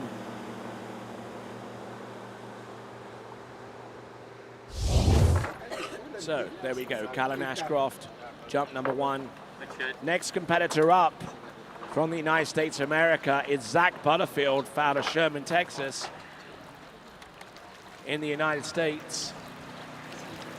He's had a pretty good season so far, but would certainly love the opportunity to put a jump distance out there that would end up being on the podium. He's certainly capable of it.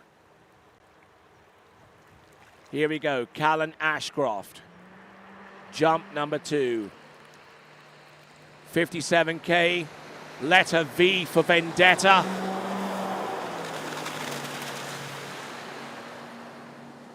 Here he comes.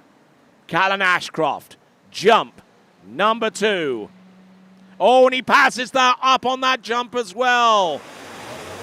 Incredibly early on the first 2 jumps, and now is in a rather unenviable position of needing to score on his one and last jump. Callan Ashcroft out of Australia, a member of their team, looking to try and get some points on the board. Anything over 53.3 meters will be more points for Australia as they chase down Chile for the silver medal spot. It would appear that the United States has a lock on the team classification. They are that far in front. But Chile and Australia are battling all the way through to the end.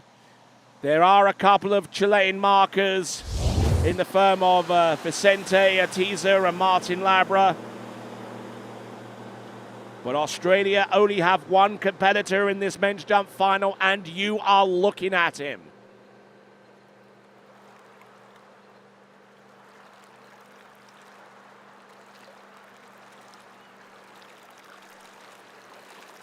Of course, there's an outside possibility that Chile can actually close up the gap significantly in the team overall classification. Trying to get the latest for you on that. Here we go, folks. Callan Ashcroft, jump number 3. Setting the boat 2 foot wide.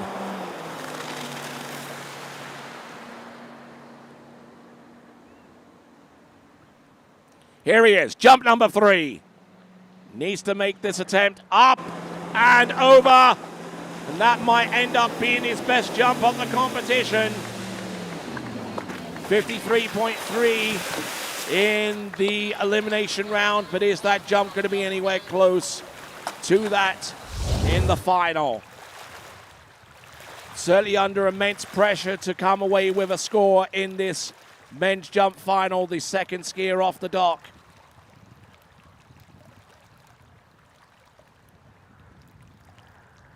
The distance will be known very, very soon.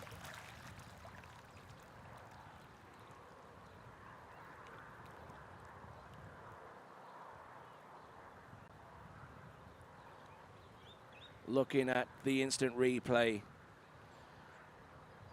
Just an absolutely wonderful shot there.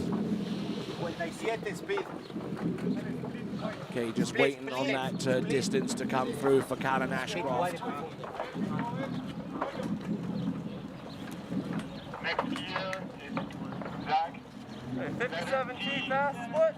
Just waiting on the distance, and while we do that, we're going to send out our next jumper.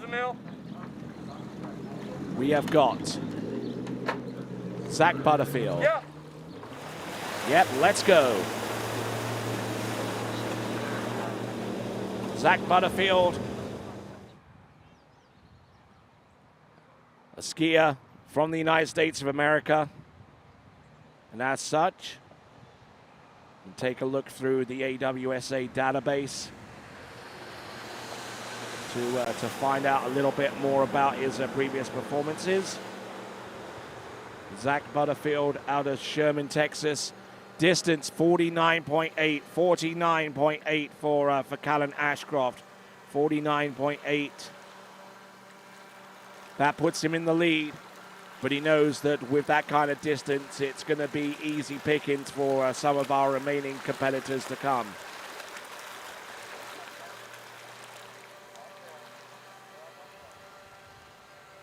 So, Zach Butterfield, his best jump distance within the last season or so is a 54.4 meter jump.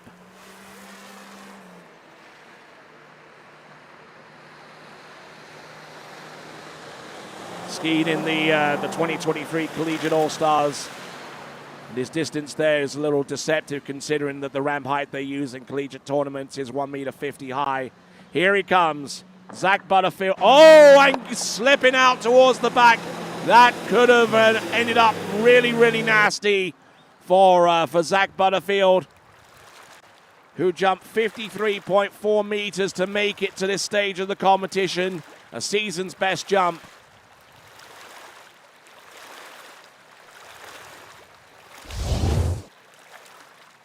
We'll look at this one more time for Zach Butterfield.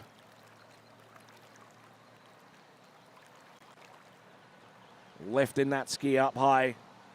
I'm sure his parents, Krista and Bruce Butterfield, are watching in from their home in Texas, seeing what we've seen right here.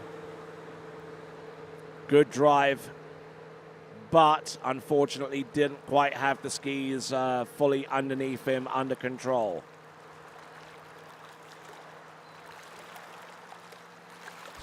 So a lot of messages that have been sent. Thank you very much for doing so on the live chat. You can be a part of that live chat by subscribing to the TWBC YouTube channel.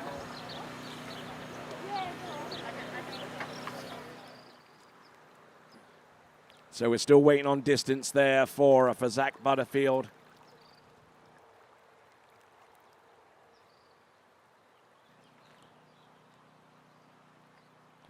Okay, just waiting on the distance. It should be known very, very soon.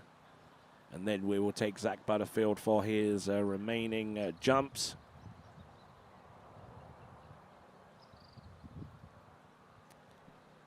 So tense moments here at Boca Laguna as we await the opening distance. There you see along the shoreline the world women's slalom champion in the U21s, Anne-Marie Wroblewski. All right, here we go. Let's go into jump number 2. All right, we're moving on to jump number 2. I think it's I think that Zach Butterfield is pretty much consigned to the fact that that first jump just didn't have the meat to it to challenge our leaders. So he'll want to go straight ahead and take jump number 2 before his feet cramp up in the bindings. Those bindings incredibly tight for the majority of our skiers. Tight enough to constrict your feet and cause blood loss, blood constriction in as little as 6 minutes.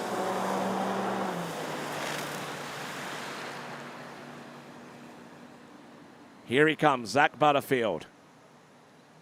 Turns in, drives off the second wake. Better looking second jump there. That is definitely more in terms of distance. But I still feel that Zach Butterfield is yet to fully connect with the big jump that he's looking for.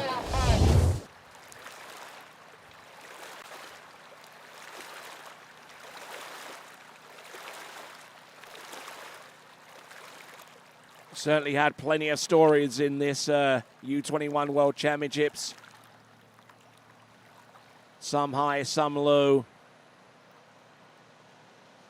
and everything in between.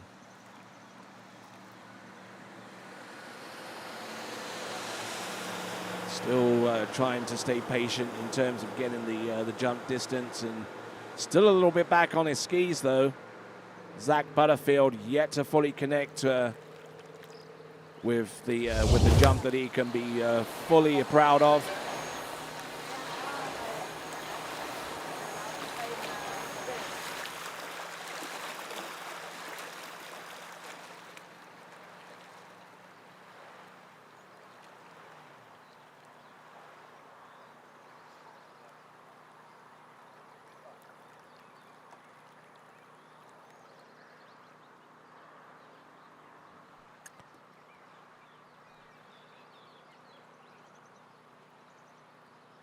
Okay.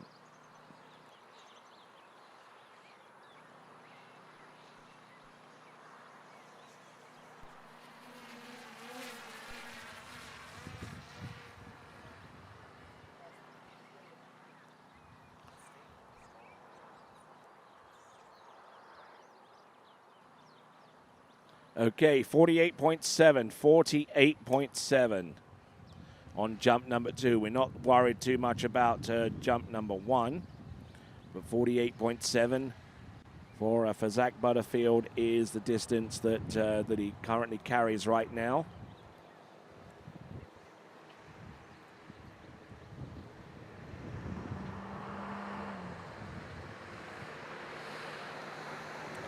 So, Zach Butterfield, who apparently is big on business. Apparently he owns his own lemonade stand, according to our live chat folks. Here he comes. Jump number 3, better looking jump there, getting more of an upward kick and more trajectory on jump number 3. But I still feel that he left something behind him on that third and last attempt.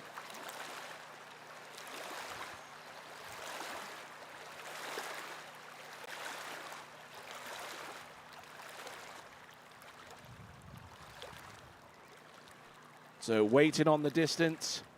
This should be in excess of 48.7 meters, at least by my reckoning. But just look at this shot here as Zach Butterfield launches on jump number 3.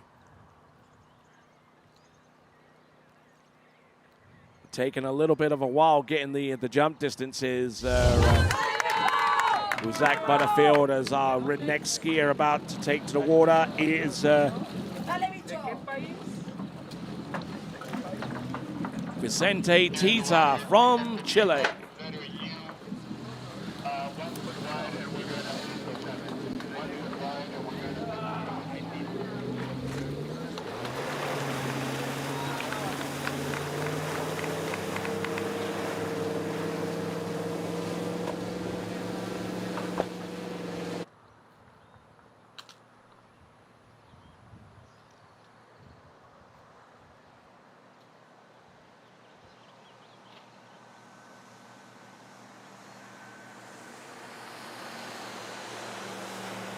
All right, so waiting on that score for Zach Butterfield on the last jump.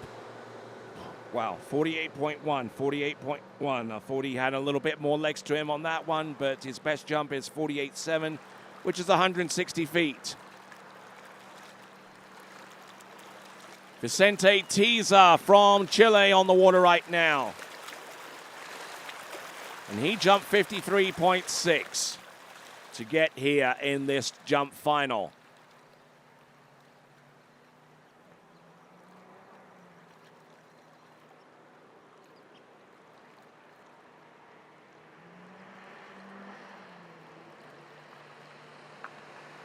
Here comes Vicente Tiza. Selecting U on the 0 off system. Let's see what he can open up with.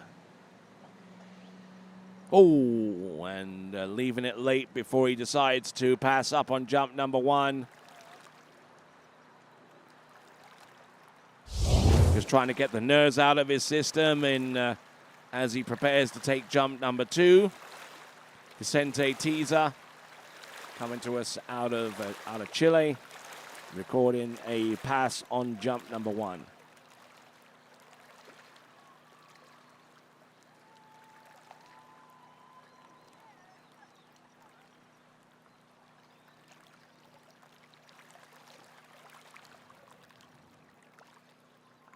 All right, so looking at that refusal there. Got a good view of our crowd along the shore side. There's Nelly Ala.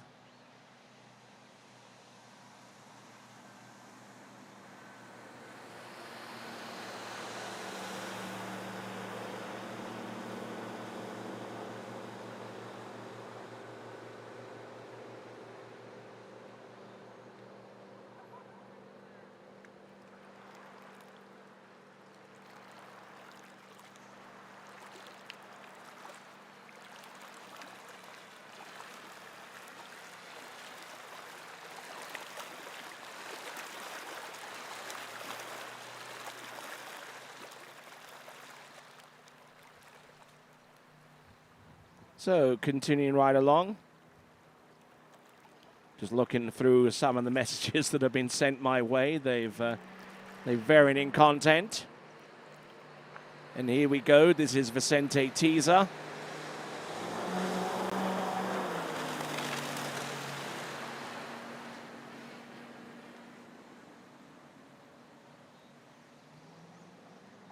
Here he comes, Vicente Tiza, up and over, will land and ride that jump out, so he has a score in the books.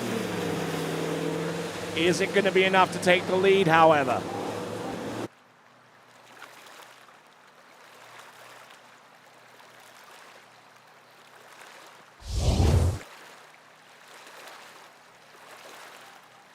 Vicente Tiza, who jumped 56.6 meters at the Latin American Championships in Biamalucus in Peru.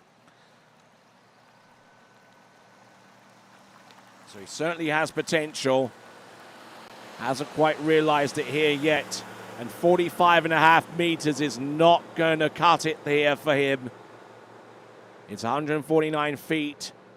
45.5 meters, and he has one jump remaining, one last roll of the dice.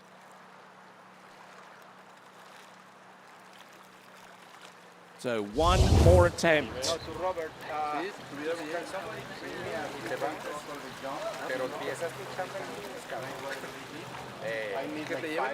One more attempt for Vicente Tiza. Martin Labra will be coming up next.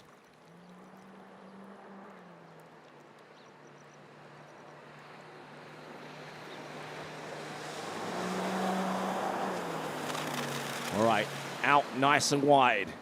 Here he comes. Jump number 3. Oh, this is better. This is better. Not altogether anywhere close to where he's truly capable of, but he'll swim into shore. He'll be a little bit disappointed with that effort. The opportunity there that lie before him, he certainly realizes that, and unfortunately unable to achieve it with the third and last jump or with any of his jumps.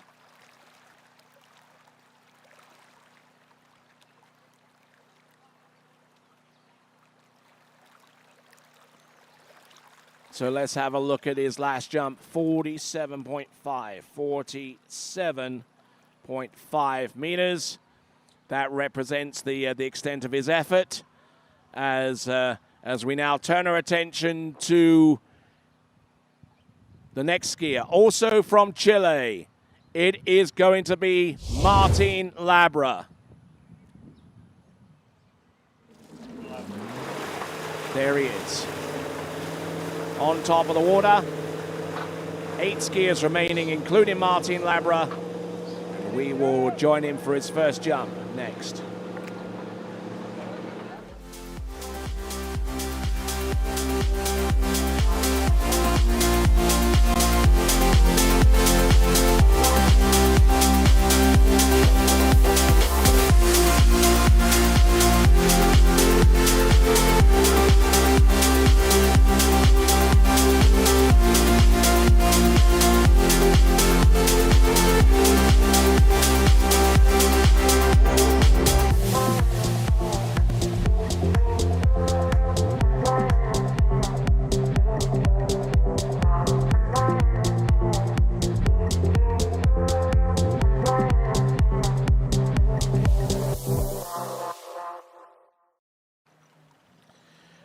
Then, so we got Martin Labra out on the water, who jumped 54.3 meters to get into this final, and joined here by Agustina Vara, the U21 Women's World Jump Champion from this cycle.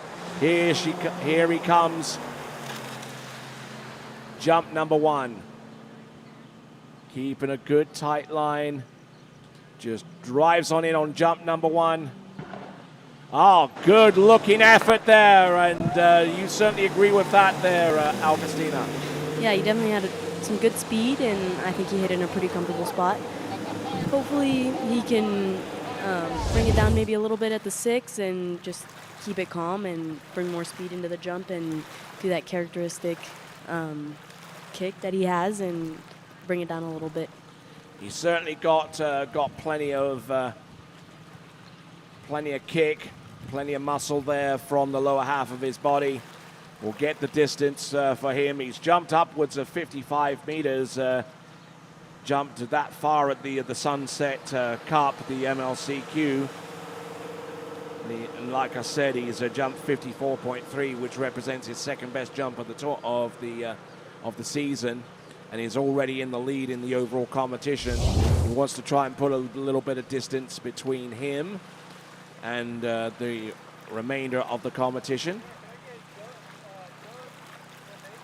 Looks like one or two world champions getting some pickleball practice in there somewhere. As we look at the starting dock and see Will Gibson from New Zealand about to take to the water. We're waiting on that jump distance there for Martin Labra.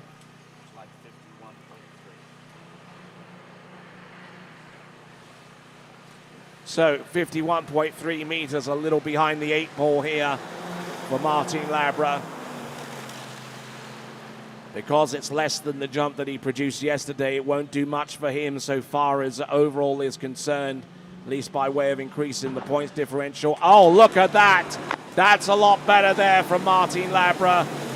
Can't help but be impressed by that, Augustina. Yeah, you know, Martin's in a little bit of a tough situation because he is so young. He's coming straight out of the under-17 competition at Masters. So he's only had a couple weeks to bump up the speed to 54 and find a nice spot there. So it's definitely a tough situation. I was in a similar one last under-21 Worlds of bumping up to 54. So let's see. Hopefully he can bring it down a little bit and, yeah, just carry a little bit more speed. And what's really important for him, I think, is going to be just staying relaxed, just with the wind the way it is. You know, you have to carry speed if you want to go far, but it's hard to do that when you don't really feel the wind that's going to slow you down. All right, then, great perspective there from Agustin Navarro. And the first jump, the second jump, rather, was a 53.1 meter attempt. Plug in that distance into my calculation so far as the overall championship is concerned. It won't do much for him because he's jumped better before these finals. And I know, you know, just being a teammate of his, I know he definitely wants to go a whole lot further than this. You know, people say you can't jump too far here because maybe there's altitude and this and that, but I know Martin and I know he wants to go far.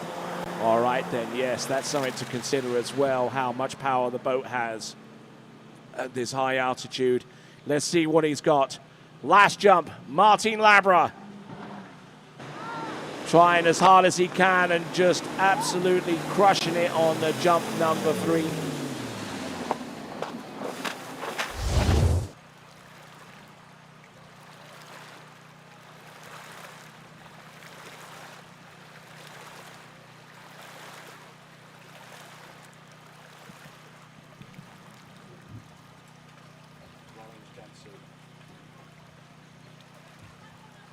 All right, then, so here is Martin Labra on his third and last jump. We'll get the distance for him, but in the meantime, a quick note to our people along the shore side. Apparently, one of our competitors who's looking to jump has misplaced his jumpsuit, a gray Eagle jumpsuit that belongs to Florian Paff, needs to be located in order for him to go out there and jump.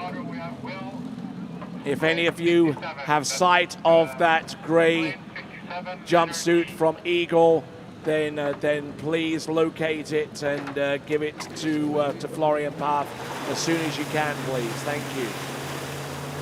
The jump distance on jump number 3 coming up soon. 50.00, 50 meters exactly. So Martin Labra's scoring is done now. Skiers are now going to take pot shots at his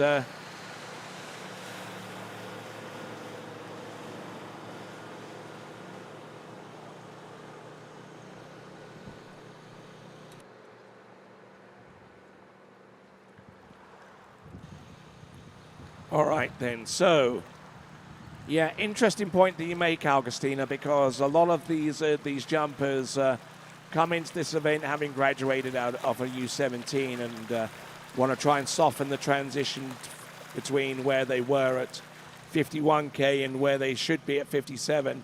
So somewhere in the middle, they'll jump at 54. Yeah, and I think a pretty important note is that 54, the look is actually very similar to 51.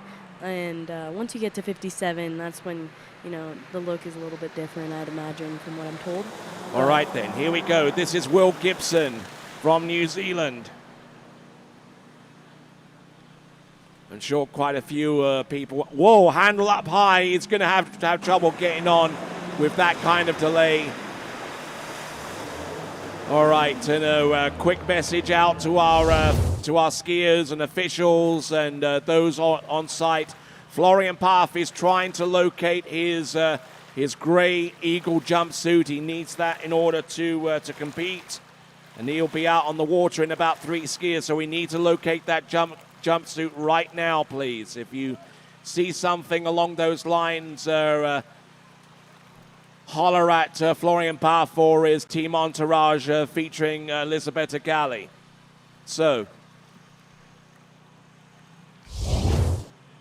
all right then, we continue to rock here at the World Championships. Augustina Vara sitting next to me, the U21 women's jump champion, and here I am right here in Hog Heaven with the men's U21 jumpers as we work our way towards the conclusion of this tournament so far as on-water action is concerned. All right, so a lot of great jumping to come. We've got 2 jumpers towards the end who jump at the 6-foot ramp height.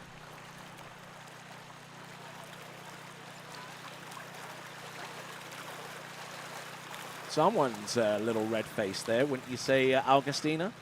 Yeah, I think there's 2 people, actually. Yep. All right, then. So looking along dockside, we see Fletcher Holm there alongside Luisa Jaramillo on trying to give him some a few pointers and encouraging notes before he takes to the water. Will Gibson passing up on jump number 1. Here he comes, jump number 2. A little bit of a delay at the end of the turn of this time, but he takes it and he sends it down.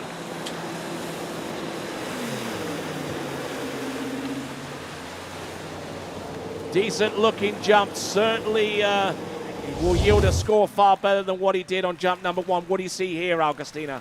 Yeah, I think he was a little bit late and just panicked a little bit, but he knew he needed to get a score on the board, and he actually ended up hitting middle. So I think if on his 3rd jump he can have a similar spot at the 6 and just maintain that calm out of his turn, he's going to be able to go a lot further. 54.3 meters puts him in P1 right now. 54.3 meters. He's still got 1 more jump to come. All right, how does he remedy the slack line at the end of the turn? Well, you know, I think it's really important to just try to be light with the rope and just not panic and just, you know, let your skis move out a little bit. But it's important to move with your lower body instead of your upper body. Once you start moving your shoulders, you can run into some trouble and end up dropping onto your left ski, which is not what you want to do. Now, plenty of people have basically made the comparison in terms of turning towards the jump to be a little bit of a comparison between an IndyCar start and a Formula One start. Ideally, you want to go closer to the IndyCar because it's a rolling start. You take speed into the first corner. With the F1 start, it is standing, and if you get bogged down a little bit in the turn, it will feel like that as compared to the IndyCar start. That's better. He's got tight line off the turn. I don't know if he enjoyed that too much, but he was certainly trying to will himself to greater distance. That's Will Gibson from New Zealand. Yeah, I think he actually had so much speed that he ended up a little early into the ramp, but he's certainly a great jumper technically, and hopefully we can see more out of him in the future years, and he can keep jumping, and I'm sure he has a bright future ahead of him. Absolutely, no two ways about that. Looking at the distance, oh, it's 51 meters, so won't improve beyond that jump in the middle, but he does hold P1 right now as he gets ready, as he leaves the stage right. And I tell you what, the next jumper is pretty much the skier of the tournament right now. It's Fletcher Holm, who jumped a PB on the very first day of this competition in Series 3 to make it to this stage. Yeah, Fletcher's certainly a phenomenal skier. I think there was a little bit of a problem with his scores, which is why he was in such a low series, but it's great to see him in this final.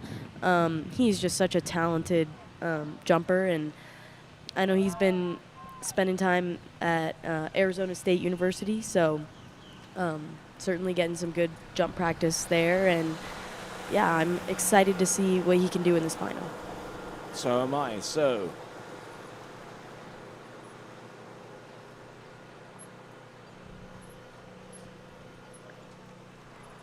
all right, so getting ready for jump number 1, his only marker in the overall competition. So we'll plug in a number and see if it helps him out in terms of overall. He is about 492 points adrift from the lead score in the overall competition. And for those of you that are wondering who that is Martin Labra. We've already plugged the scorers in for him. No improvement upon the first round, so he stays exactly where he is point-wise on 26:44.08. For Fletcher Holmes' point of view, his score is 21:54.14 in the men's overall competition. Here we go.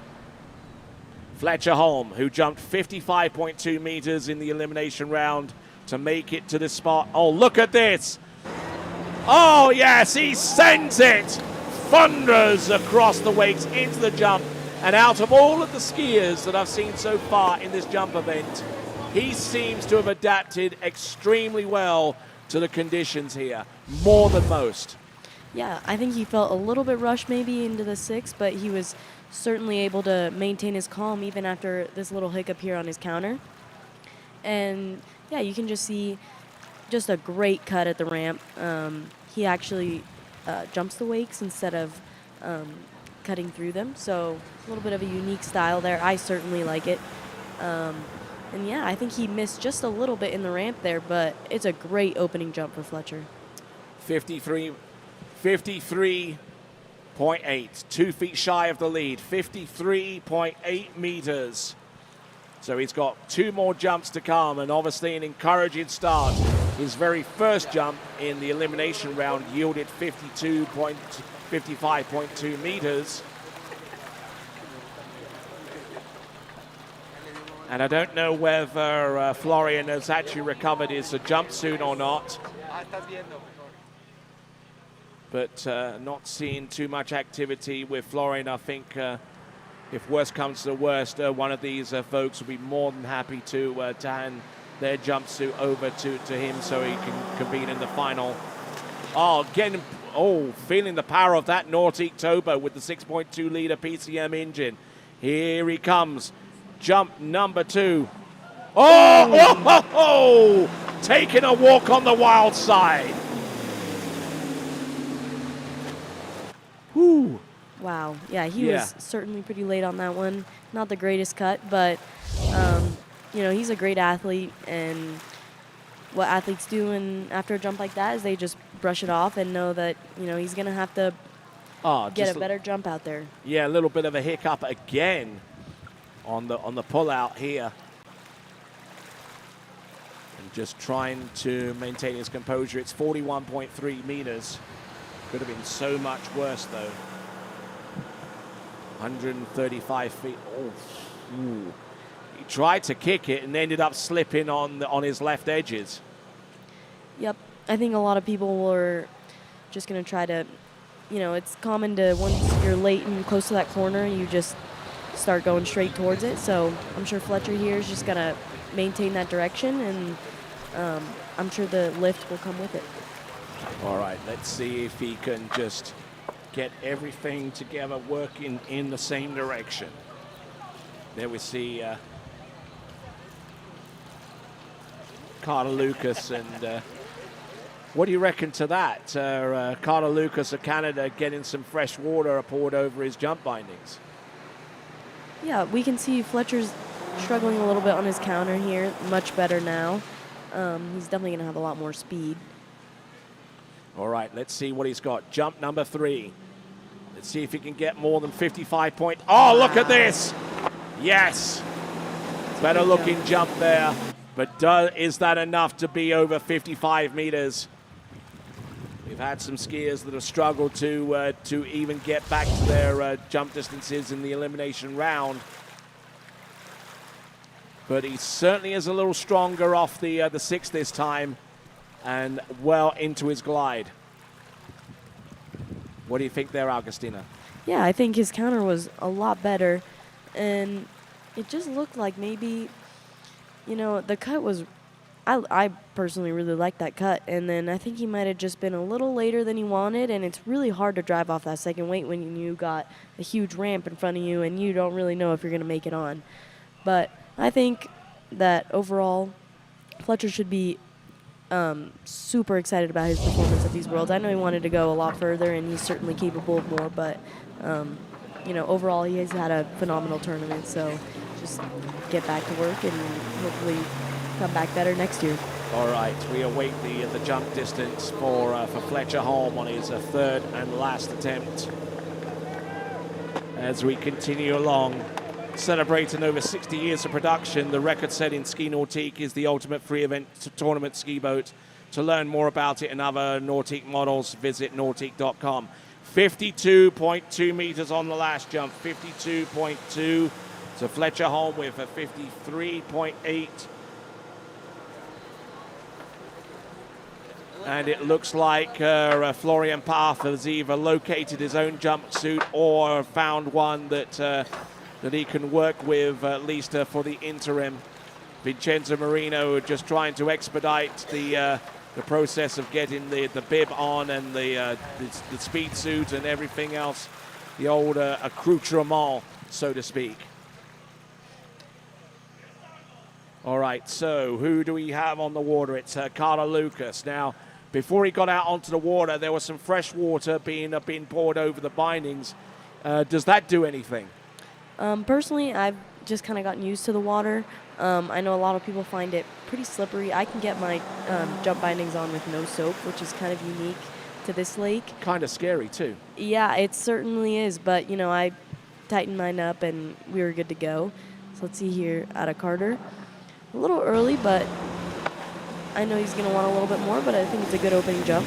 Nice flare off the top of the jump there from Carter Lucas. And okay, so getting off to an encouraging start with jump number 1, and we'll see what he can do by way of the second and third attempts. Turning in off, I believe that's a 600-foot cut buoy, or it may actually be the 7. Yeah, I'm sure he went somewhere between the 7 and the 600-foot buoy. Wow, takes the lead with 55.5 meters, or 182. Yeah, and he's certainly got room for improvement here. Just a little bit slow out of his turn, and just you can see him drive through that second wake, and that's just where all the distance comes from. I think he might have let up a little bit into the base, so certainly can improve in that aspect, but a great, great cut. Oh, absolutely, absolutely. Good skiing. So, still a lot of implications so far as the overall is concerned. We see Florian Path about to get ready for his jumps. Getting some words of encouragement from Alicia Bagnoli, a fellow Italian team member. And Italy, the current team champions of Europe. From last season's Europe and Africa Water Ski Championships in Richeto, and looking to successfully defend that title when the European and Africa Championships takes place in San Gervasio at the end of July. Here we go. This is Carter Lucas. Ooh, just not finding any kind of rhythm out there, Augustina. Yeah, I think he had a little bit of a bobble on the wakes there. I'm sure he can just brush it off and come back better for this third jump here. Not quite sure where he went wrong on the wakes, but let's see if we can get a better look here. Just a nice strong counter out of Carter.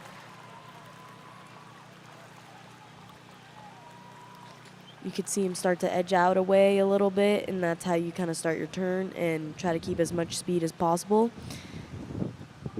And out of his turn, he looked quite good. A little bit on his heels, I think that's where it all went wrong. But Yeah. he's just, you know, make sure he feels confident coming into his third jump and just make sure he attacks that ramp, because that's the only way to get a nice further jump. All right. Okay, Florian Pfaff on the dockside. He looks like he is ready to go.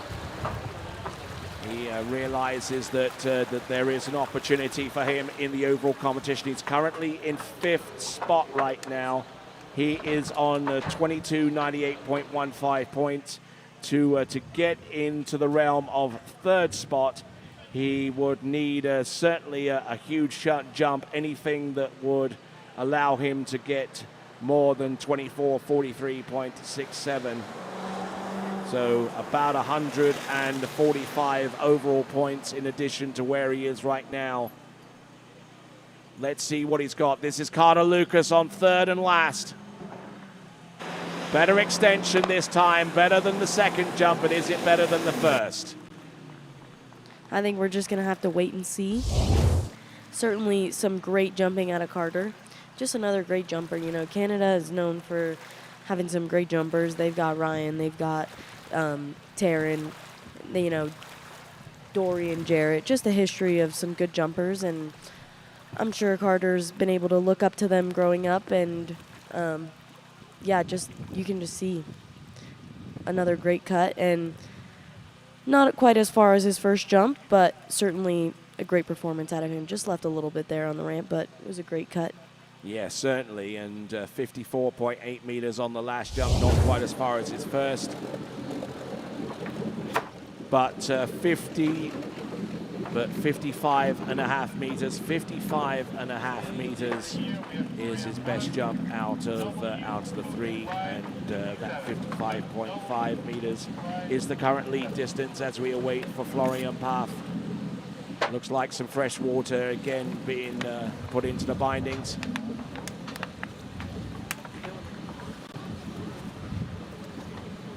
All right, let's take a look at this.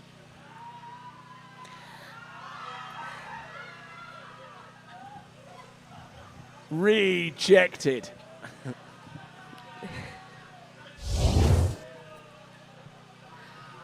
I'm sure we all saw that one coming. Who gets to catch the bouquet? Yeah, we were all waiting for that one through this whole week, so I'm glad the webcast got to see.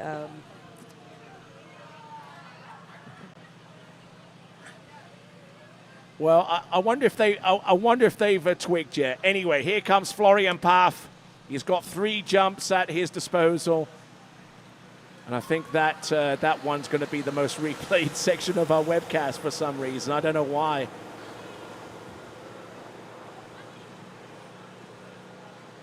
All right, Florian Pfaff. Let's have a look and see what he's done so far in this competition.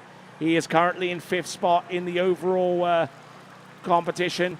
He has and still retains the 1,000 points as being the best overall slalom skier.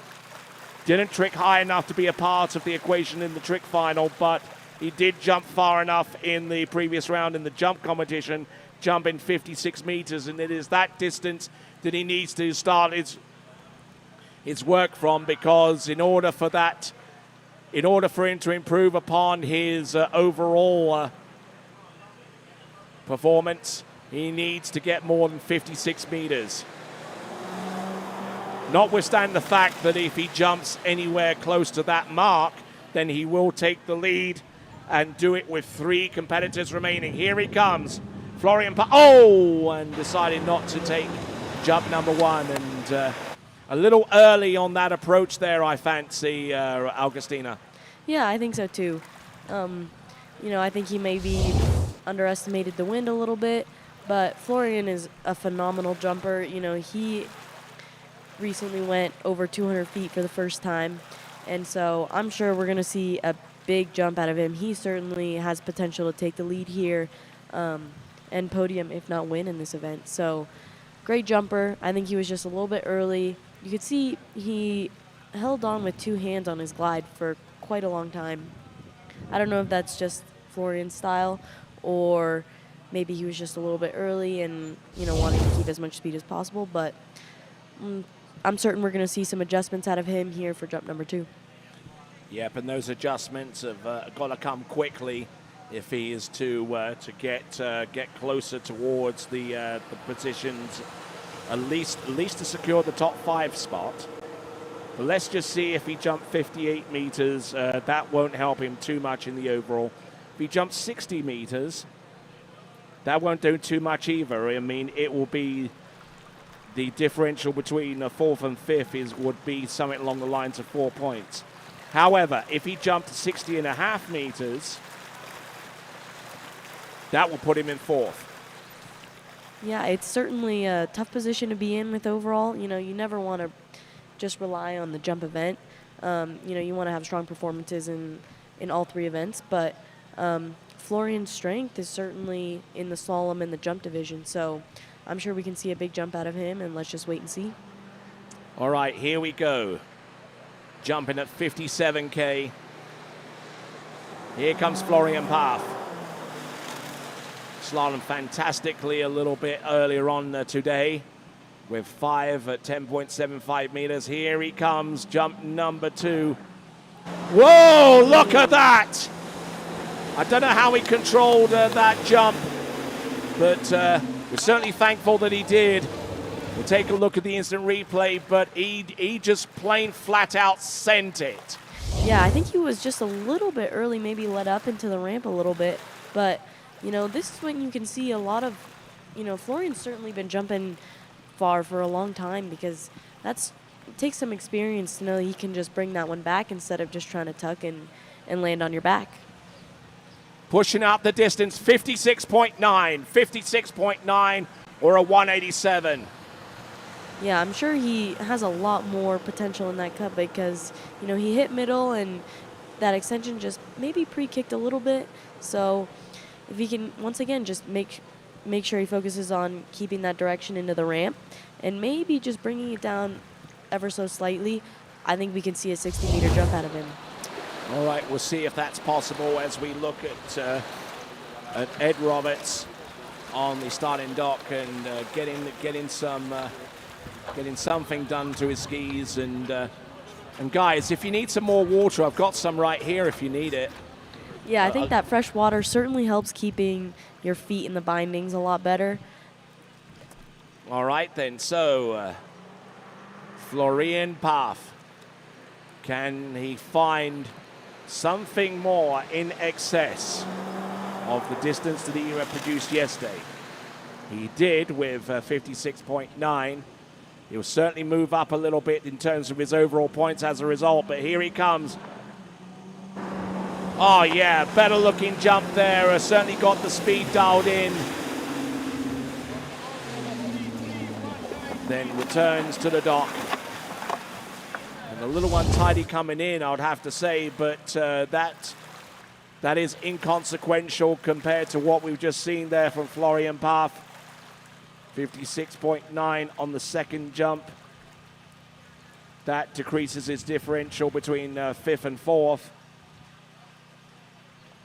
Let's have a look and see what he's got. Oh, it's 57.4. Look at that, Augustina. Wow, a great jump. You know, I love watching Florian jump. I always know he's going to give it absolutely everything he's got. You know, he's just got such a unique style in the air. You know when Florian's on the water, when you see him fly through the air like that. And you never really know what to expect, but I knew he was going to either be our new leader or go out trying. Oh, absolutely. And Florian started off in 5th place overall, is rooted at 5th place overall. So a top 5 place in the overall competition in the men's category. Certainly a good little performance there from him. We look forward to seeing more of him in the future, Florian Paff. All right then. skier on the water as it stands right now is Ed Roberts. And realizing that he's got to jump more than 57.4 to take the lead. It's important that he does, because if he does take the lead, then it ensures himself a spot on the podium with 2 competitors remaining there, Augustina. Yeah, I have the pleasure of actually going to school with Edward. He's one of my best friends at the University of Alabama, and I know he's just such a strong jumper, and he's been transitioning again up to 35 in the past few months, and so I'm just really excited to see what he can do out here. He's certainly been training hard, and I know he's a great jumper, super strong cut, and let's see if he can put it all together and take the lead here. All right, here we go. This is Ed Roberts, a skier, collegiate skier at the University of Alabama. Not bothering too much to deal with that piping on his handle that's been loose over the last few days. Let's see what he's got. Jump number 1. Good start off the turn. Oh yeah, decent looking jump, good lift. Yes, he's enjoyed that one. If it's more than 57.4, it takes the lead, and with 2 skiers remaining after him, would secure a spot on the podium. Augustina. Yeah, you can see Eddie here just taking a nice big cut on his counter, and he's just super strong, and I just know he's gonna get after it today, and I'm certainly rooting for him. He's certainly, him and Will have helped my jumping out a lot, and I think we've all been able to benefit here. But a 54.6, I know he's gonna want more. He's got a bigger cut in him. I've seen it before, and I just hope he can maybe bring it down a little bit at the 6, carry a little bit more speed. I know he liked it, but I know he wants more. All right there, so we see Tobias George is our second to last competitor out, and by the time we get done with him, we'll have a pretty good indication of where the overall medals are going. Tobias George is, for his part, currently in 4th spot in overall right now, just a little ways behind Jake Abelson, who has the bronze medal in his pocket right now. But will he relinquish it, depending upon what Tobias does in the overall competition? Fair to say that the top 2 spots in the overall are pretty much a lock. With Martin Labro, you've just seen jump. Oh, look at that, a little late off the turn, and it looked rather untidy, but he lands the jump, skis away, and we'll see what he has by way of his 3rd and last jump. We're going to take a look at the instant replay here for Will Roberts, for actually Ed Roberts. Yeah, I'm sure his older brother Will is going to be cheering him on here. He's up to jumping quite a little bit, but yeah, just here out of Eddie, a little bit further. I know he can go further than that, though. I think he might have been a little late. Hopefully he can just start his turn a little bit earlier than he did there, and not have that little bobble coming out of his turn, and able to carry a lot more speed through his turn, and hopefully that'll translate into a further jump. Okay, so Eddie Roberts there with his jump of 54.9, currently in P3 right now.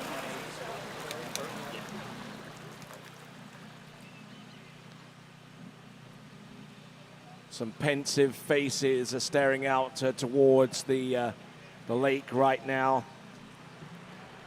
We'll take a look at the leaderboard very, very soon after we have a look at Ed Roberts with his 3rd and last attempt. Currently in 3rd place in P3. This now is Ed Roberts.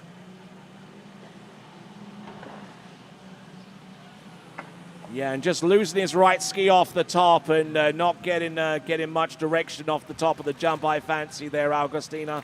Yeah, he certainly had the intention. The cut was there. let's take another look here. You can just see him really cutting at it, coming out of the 6, and taking that speed into his turn here. I think he certainly was plenty late, and you can see him edge out a little bit to start his turn. Maybe just panicked just a little bit, and yeah, I think he just missed the ramp a little bit. All right then, so with that distance of 56 meters, which it does end up being his best jump, it's not enough to ascend the podium, and that means that Florian Paf from Italia has put himself on the podium in the top 3 with 2 jumpers remaining. Florian Paf with 57.4 meters. That's the target for our remaining 2 jumpers to ascend the podium themselves. Our remaining 2 jumpers, our remaining performances will come courtesy of William Roberts, and before him, Tobias Georges. We continue on to the final stanza of this competition. The 2 jumpers at 1.8 meter ramp height, and that is going to be Will Roberts and Tobias Georges as we continue the coverage of the 2023 U21 World Water Ski Championships, coming to you live from Boca Laguna. We will rejoin the action next.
What if I told you there was a place where the sounds of nature are only broken by the roar of a boat? A place where that summer feeling lasts all year long. A place where the Florida sun is only outshined by the smiles of the skiers. A place where first-time skiers can ski alongside world champions, and the world-class coaches work with all levels of skiers. What if I told you there was a place where life slows down and your only job is to make lifelong memories? That place is Swiss Water Ski Resort. Book your trip at SwissWaterSkiResort.com.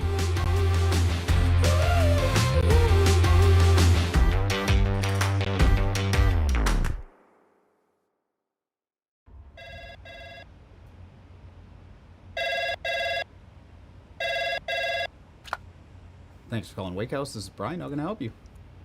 Yeah, Will. Can I let him know who's calling? All right, just a second. Will, I got a fill for you. Perfect. Give me just 1 second. All right, hit it. Thanks for holding. This is Will. Hey, how's it going? Good.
All right then, now we're down to our final two competitors. Tobias Georges will take to the water first, and then we'll follow on with our last skier to take to the water. And it's going to be Will Roberts, Argentina versus the United States here. All right then. So I'm sure that some of you folks are wondering what kind of distance Tobias Georges needs to jump in order to retake third spot in the men's overall competition. I'm sure some of you would like to have that information, but I won't tell you until he's left the dock. It's certainly within reach, put it that way. So far as the overall competition is concerned among the first two competitors, my congratulations goes out to the silver medal winner, Vincenzo Marino, who got within 138.95 points of the winner of the U21 men's overall competition, and that is Chile's Martin Labra. So a big congratulations to him, the presumptive men's world overall champion in the U21s, Martin Labra. So, getting ready for Tobias Georges of Argentina. I'm not too sure whether he knows the distance that he needs in order to get third place overall. Now, third place overall at this time is currently within the possession of Jake Abelson. A remarkable set of facts there for Jake Abelson is he wasn't able to get into the final in 2 out of the 3 events, but yet his trick score right until the very end was enough to keep him in contention as a top 3 overall competitor. And the only thing that's stopping Jake Abelson now from grabbing the bronze medal in the World Men's Overall Competition is this guy, who needs to jump 62.8 meters to get the third place overall with the 3 jumps that he has at his disposal. The target for him, obviously anything over the current lead distance from Florian Path. That's mission number 1, to get on the podium. Second target, the distance of 62.8 meters, certainly within his range. But, as anyone will tell you, jumping here is no cakewalk whatsoever. You're going to have to earn the distance. It ain't given to you.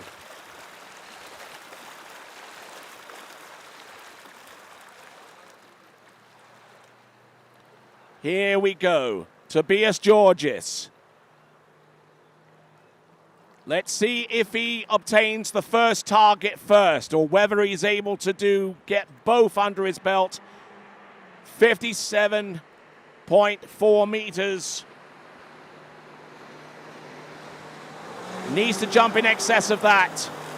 Setting up with letter Z. Z for zebra on the 0 off. Here he comes. Jump number 1 with the max speed of, hitting the bottom right-hand corner, and he flies in for a good landing. Oh my word.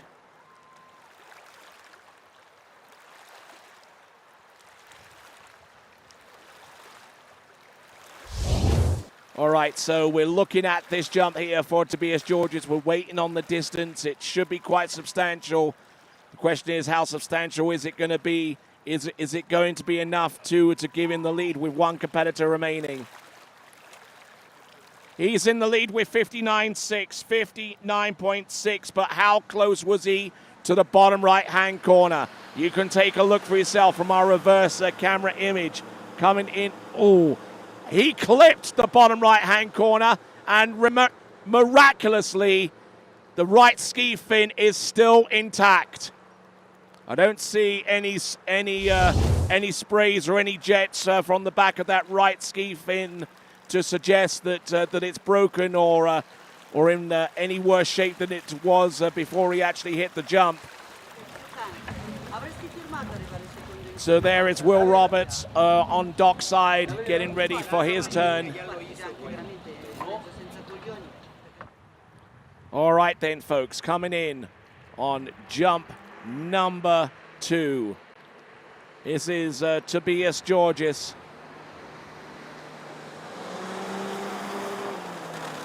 All right, he's still searching for that target. He's already on the podium for the jump.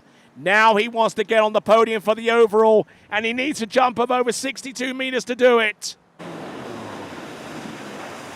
So passing up on jump number 3. So now it's a head-to-head battle between himself and Jake Abelson. Jake Abelson holds 3rd place overall at this time.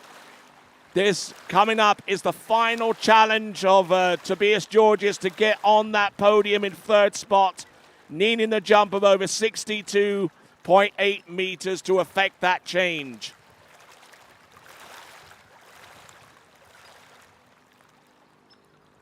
So just looking at the instant replay, passing up on jump number 2. Plenty of stories, plenty of battles to be fought and won and lost as we get ready for the 3rd and last jump. We have 6 more jumps to come. Those belong to Will Roberts. Just getting 1 or 2 signals, the final signals he's able to gather from his coaches along the shore side. We'll see if he can unleash a jump. He's already in the lead in the jump competition, and the worst he can finish is 2nd. Florian Path, the worst that he can finish is 3rd, and he is currently in 2nd place at this time. Here we go, folks. Don't forget, we have the prize giving to come a short time after the conclusion of these championships.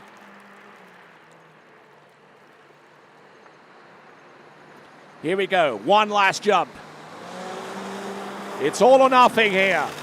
Needs more than 62.8 meters to get on the podium in the men's overall. Can he do it with this one final jump? Oh, and that jump there certainly will not do it, which means that your top 3 in the overall. In 3rd place overall, Jake Abelson. In 2nd place, Vincenzo Marino. And your winner of the U21 Men's Overall Championship is Martin Labra of Chile. That concludes the overall competition, but we still got one more jumper to come. We've yet to wait, yet to get the distance for Tobias Georges on the final attempt. It's 47.9, 47.9. Didn't quite connect with that one, and was extremely late on the bottom right-hand corner for the majority of the jumps that he took.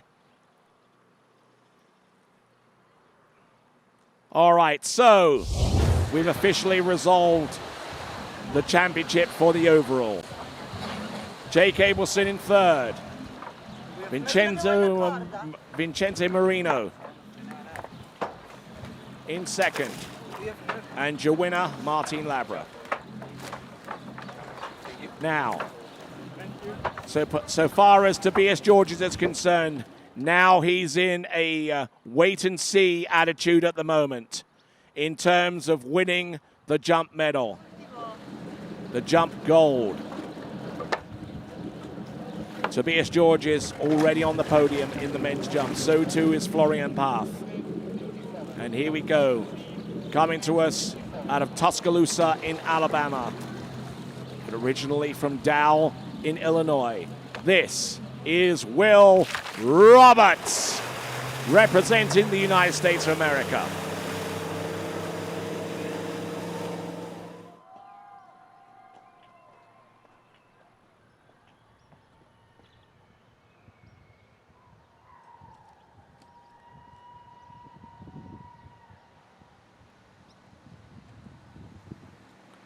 Here we go, one final skier. The distance that he's chasing for the championship of the world is 59.6. 59.6 is his target distance. He jumped 62 meters in the opening round.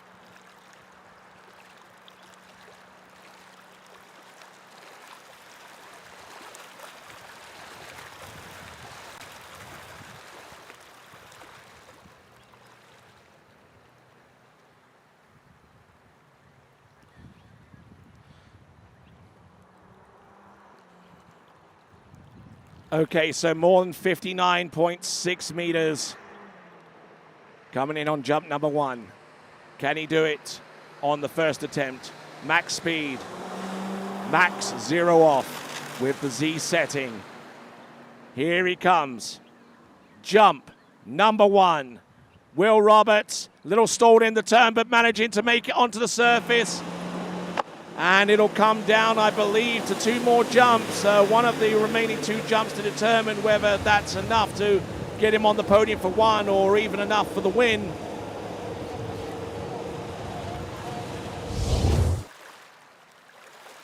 Waiting to see what the distance is from Will Roberts.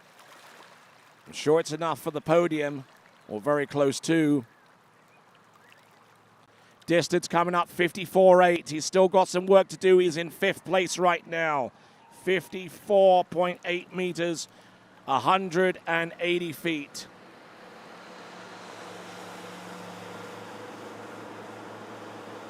Just spread his skis at the bottom of the jump and just not committing himself to kicking that one whenever he's in that position.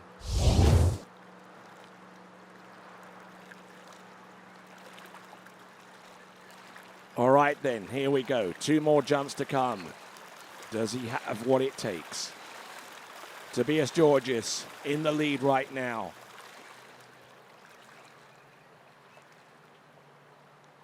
And Tobias Georges already has a spot on the podium. Is he going to get the gold or the silver? Florian Pfaff, is he going to get the silver or the bronze? Coming in. Jump number 2. Tense moments towards the end of these championships. He is our last skier to go. Took in a huge turn. Oh no! Oh my word! He gets pitted out on the jump.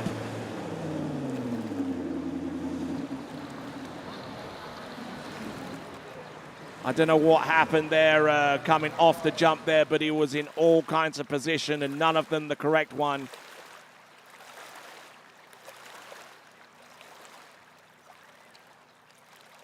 Just really couldn't handle that on jump number 1. He's on the back of the boat. He appears to be okay physically. Emotionally, emotionally, it could be a different story. He's still got 1 more jump to come. Does he elect to take it? Or does he cede the title to Tobias Georges?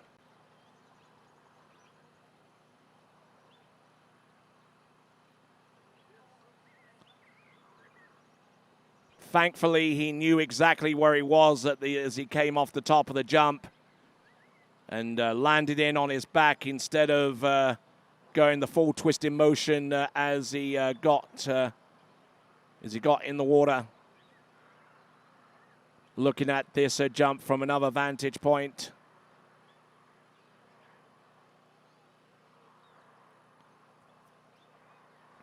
Handle up a little bit high off the turn as he drove in.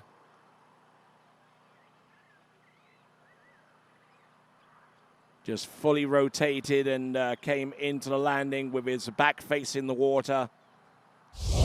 I know there aren't too many safe ways to crash, but that's probably as saved him any potential strain.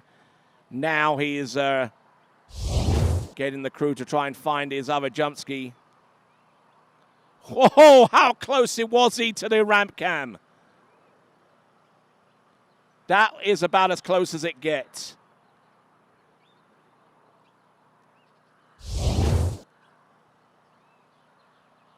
All right, let's see.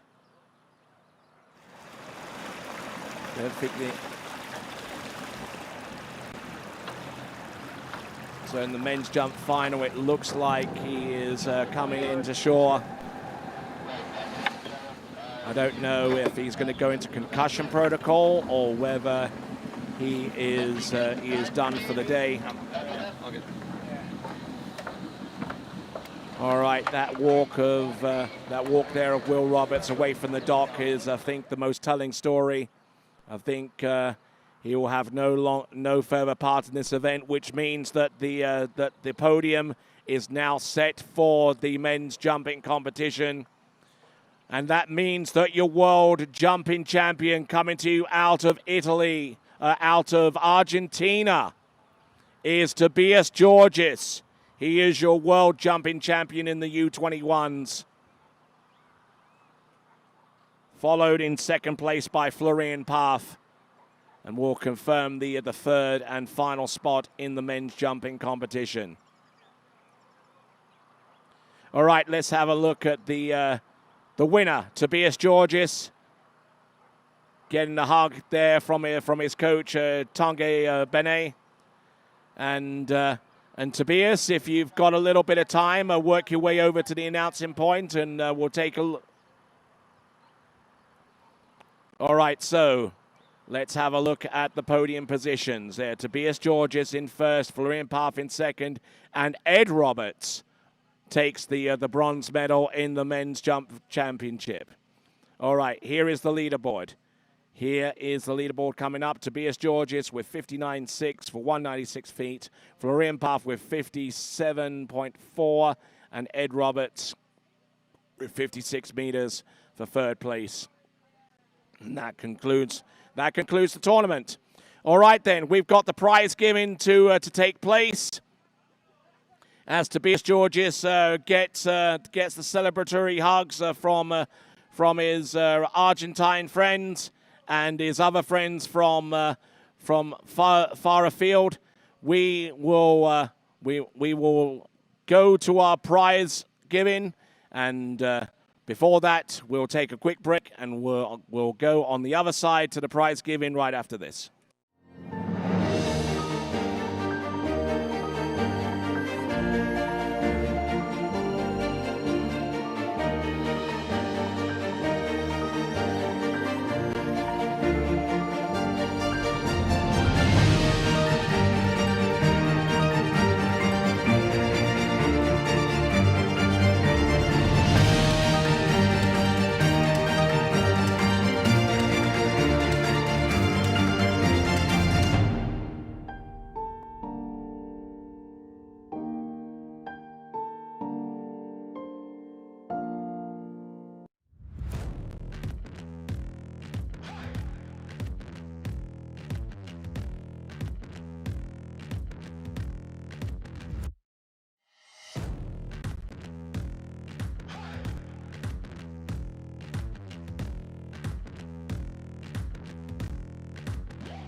For skiers and water enthusiasts, Florida lakes are what dreams are made of. Combined with world-class golf, remarkable weather, natural beauty, theme parks, and so much more, it's easy to see that Florida is paradise. For more than 30 years, I've enjoyed Florida's lakes and many offerings. If you are interested in Florida real estate, let me be your guide and trusted advisor as you search for your paradise. Together, we can make your dreams a reality.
Celebremos en grande los 200 años de lucha y grandeza que nos corren por la sangre y que nos mueven a dar siempre lo mejor y a no rajarnos.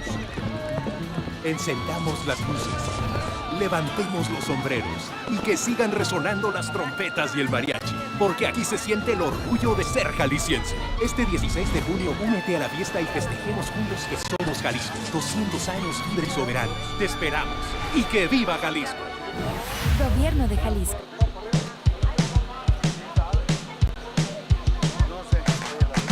Today is gonna be a little something more. I've got a plan in mind, a special thing in store. The light bulb inside my head says, get out and play, 'cause you never feel this way.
I've been a fan of Marcus Brown since I was like 13 years old. He's been my childhood hero. So for him to offer something like this, you know, which is it's great not just for me, but it's great for water skis to have something like this where people can really get a bespoke water ski experience. It's going to improve their skiing, their body, you know. And Jenny's she's amazing too. So just to have the access to both of those guys, I think it's huge, and it has been massive just to talk things through and to get a new understanding of stuff I haven't tried yet.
What if I told you there was a place A place where the sounds of nature are only broken by the roar of a boat. A place where that summer feeling lasts all year long. A place where the Florida sun is only outshined by the smiles of the skiers. A place where first-time skiers can ski alongside world champions, and the world-class coaches work with all levels of skiers. What if I told you there was a place where life slows down, and your only job is to make lifelong memories? That place is Swiss Water Ski Resort.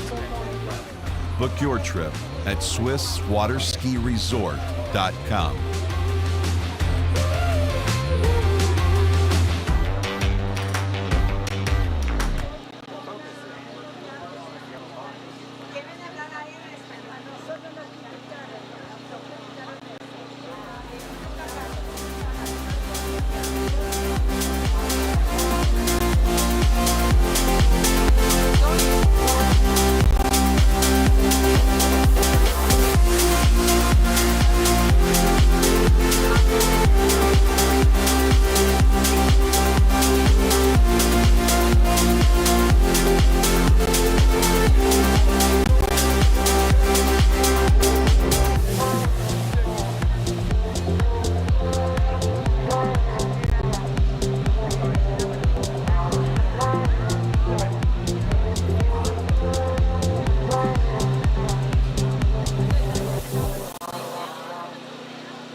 Good afternoon and welcome to the prize presentations here at the 2023 U21 World Water Ski Championships, coming to you here at Boca Laguna in the Chapala in Mexico.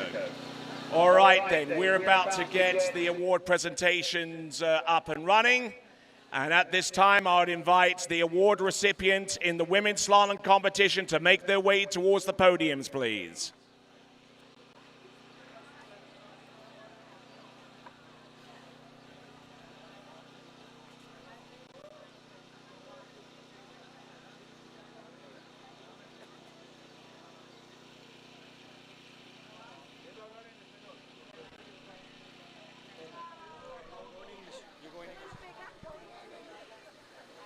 All right, ladies and gentlemen, I invite the award recipients to make their way to the area behind the podium, please, in the women's slalom competition. Trinidad Espinal, Sadie Ferguson, and Anne-Marie Rablaski.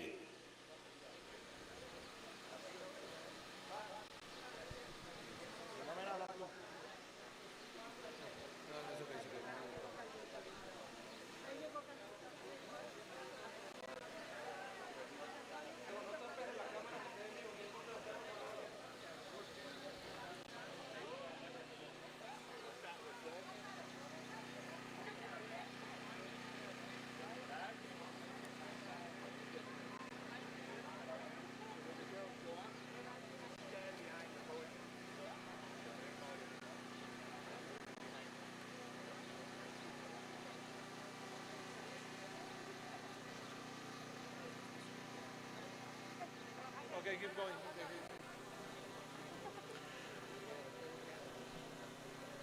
All right. Our award presenters and our recipients, please make your way to the area directly behind the podiums, please.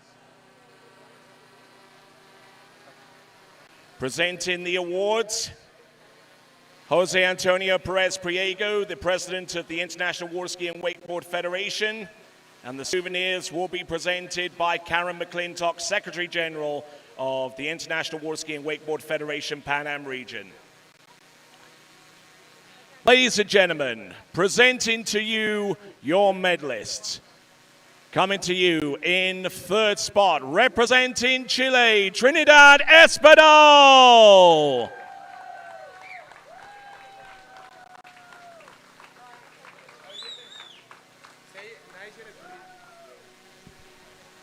Damas y caballeros, presentando el podio de Slalom Sub-21 mujeres. En tercer lugar, de Chile, Trinidad Espinal. And now, ladies and gentlemen, presenting to you silver medalist runner-up, coming to you from Australia, it is Sadie Ferguson. En segundo lugar, de Australia, Sadie Ferguson.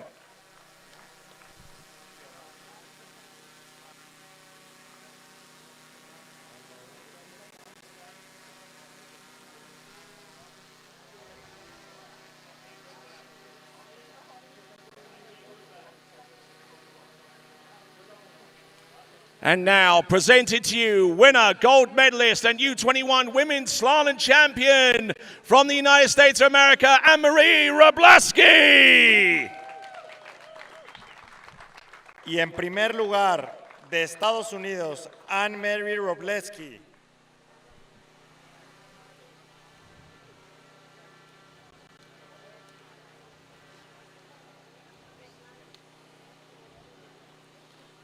And now, ladies and gentlemen, please be outstanding as we play the Star-Spangled Banner.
Gentlemen, presenting to you your medalists. In third place, Trinidad Espinal, silver medalist, Sadie Ferguson, and your world champion, Anne-Marie Wroblewski.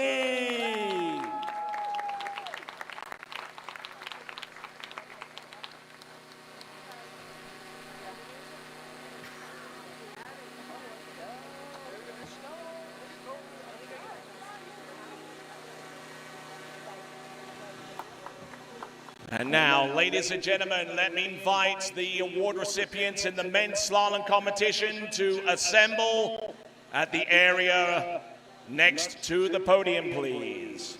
The recipients are Florian Paff, Nikolaus Antonsen, and Charlie Ross.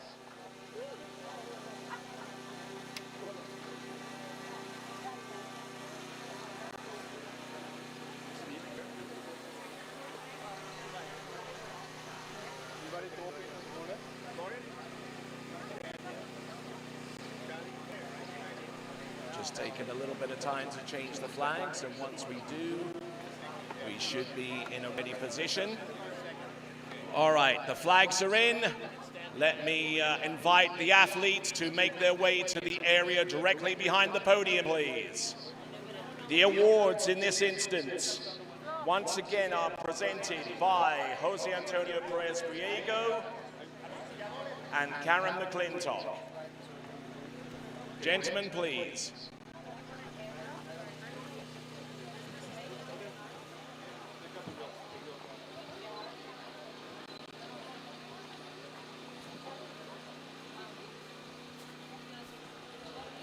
Ladies and gentlemen, presenting to you your medalist, representing Italia in third spot, Florian Paff.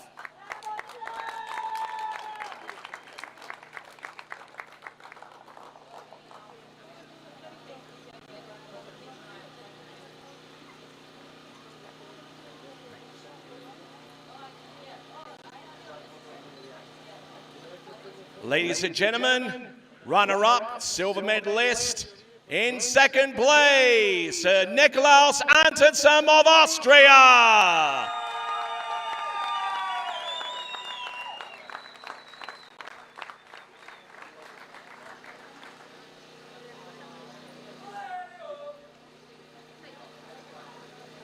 And now, presenting to you, winner, gold medalist, and U21 men's slalom champion.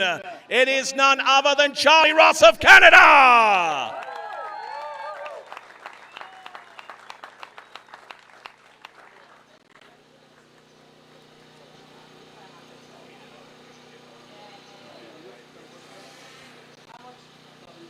Ladies and gentlemen, please be outstanding as we play Oh Canada.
Ladies and gentlemen, presenting to you your medalist in third place from Italia, Florian Paff. Second place and runner-up from Austria, Nikolaus Antonsen. And your champion of the world from Canada, Charlie Ross.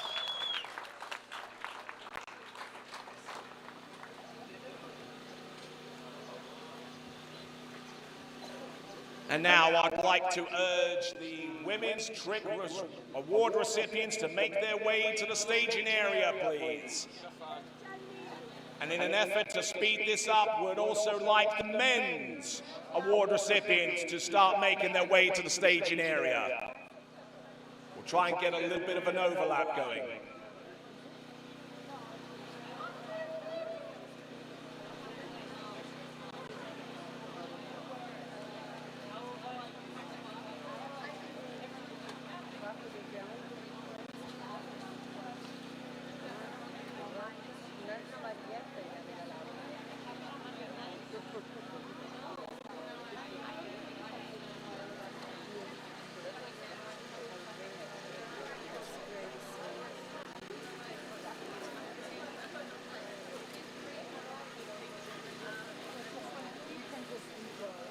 And the men's trick-in recipients, if you can be so kind to make your way to the staging area as well, it would help us out a bunch.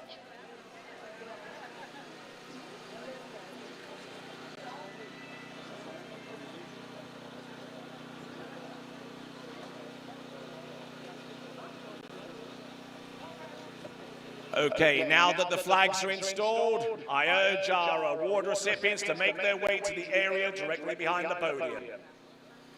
Presenting the awards this time, Mr. Carlos La Madrid, the president of the Mexican Water Ski and Wakeboard Federation.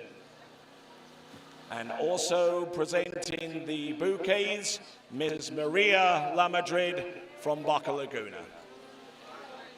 Ladies and gentlemen, presenting to you your award recipients in the women's trick competition. In third place, representing the United States of America, Alexia Abelson.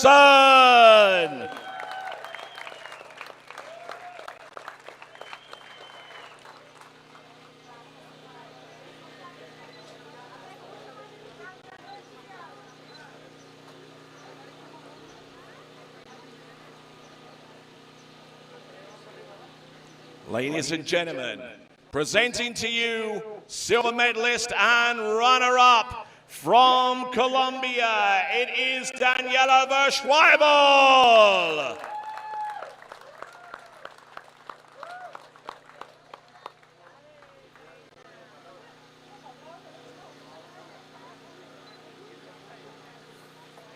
And now, presenting to you, winner, gold medalist, and U21 Women's Trick Champion of the World from the United States of America, Kennedy Hansen.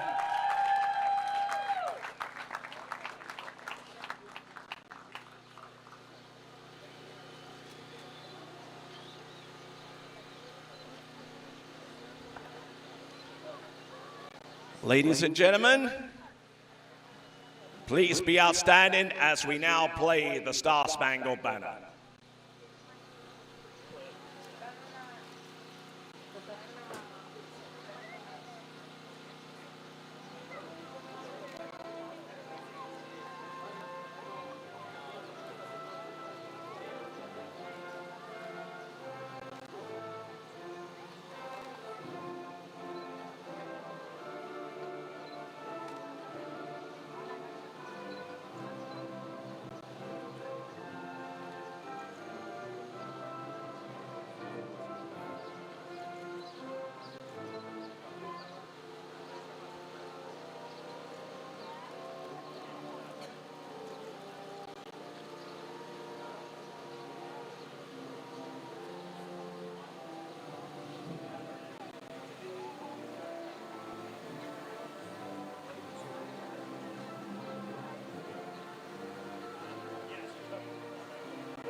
Ladies and gentlemen, presenting to you your medalists, Alexia Amelson in third, Daniela Verschweibel in second, and your champion of the world from the United States of America, Kennedy Hansen.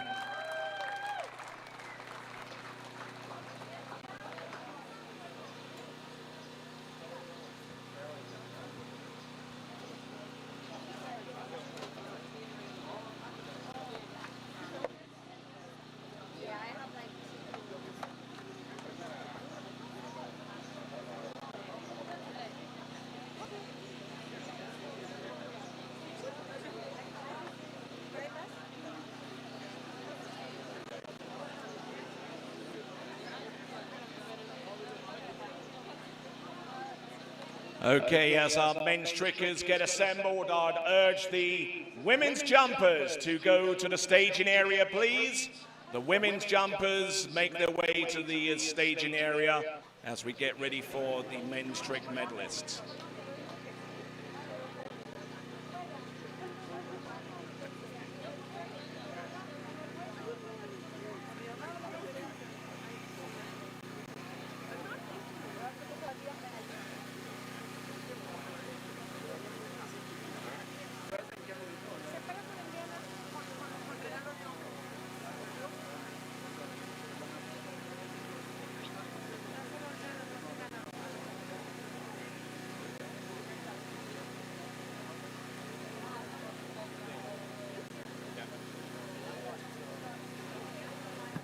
And now, gentlemen, please make your way to the area behind the podium. I'm going to have the help here of Carlos Lamadrid Jr., and we got Carlos Lamadrid Sr. and Miss Maria Lamadrid to present the medals and the bouquets respectively. Because, ladies and gentlemen, the Men's Tricking Championship of the World in the under-21s. In third place, representing Chile, Martín Labra. En tercer lugar, medalla de bronce para Chile, Martín Labra.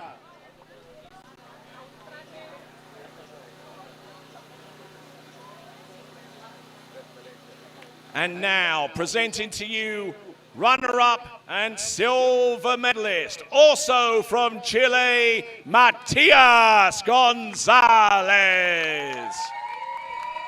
En segundo lugar, medalla de plata de Chile, Matías González.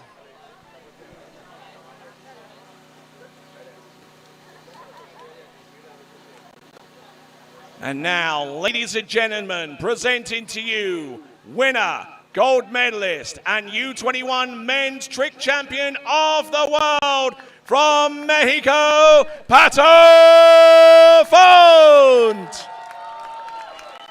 Y en primer lugar, campeón mundial de México, Patricio Font.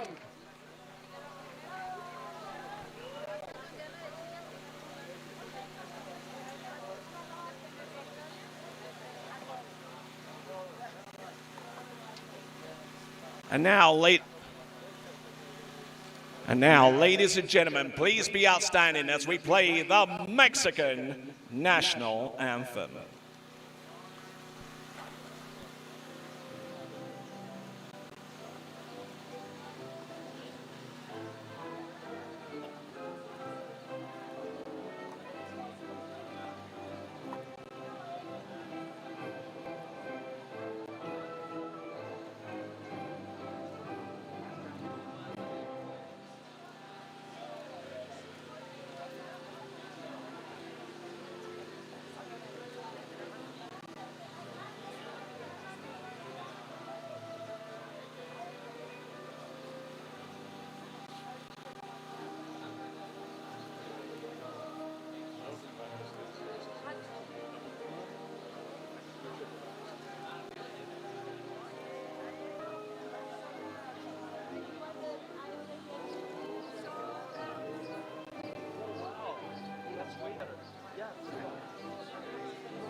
To you, your medalists.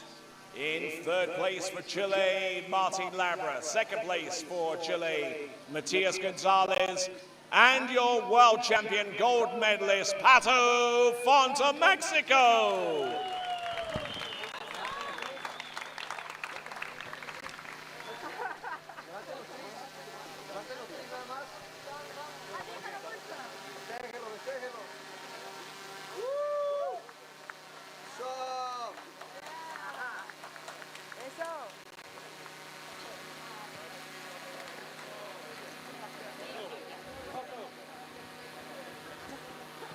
No la iba a tirar. No la iba a tirar. ¿Me haces un favor?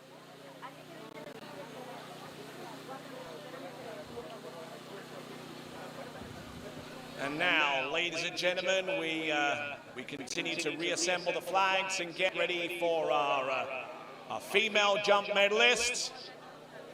And also, I'd like to urge the men's jump medalists to make their way to the staging area as well, please.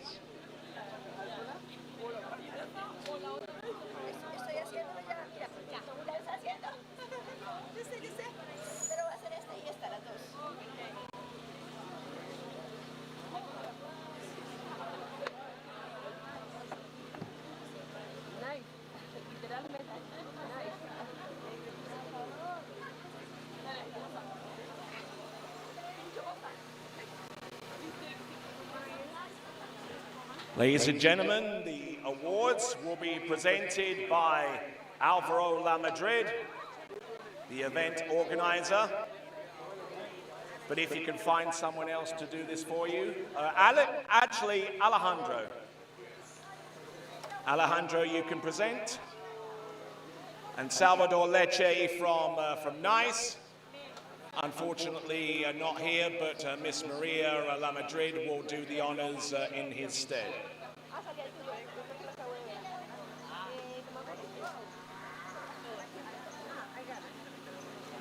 Ladies and gentlemen, presenting to you the medalist in the U21 women's jump event. Ladies and gentlemen, in third place, representing Malaysia, Alia Yong Hanafa.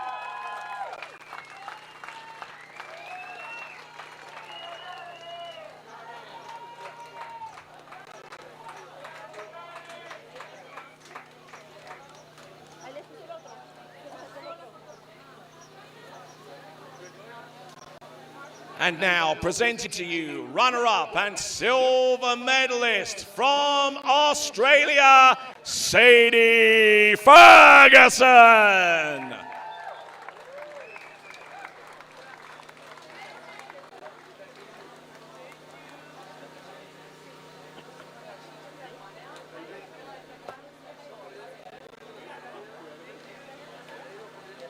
And now, ladies and gentlemen, presenting to you, winner, gold medalist, and U21 Women's World Jump Champion from Chile, Augustina Vara.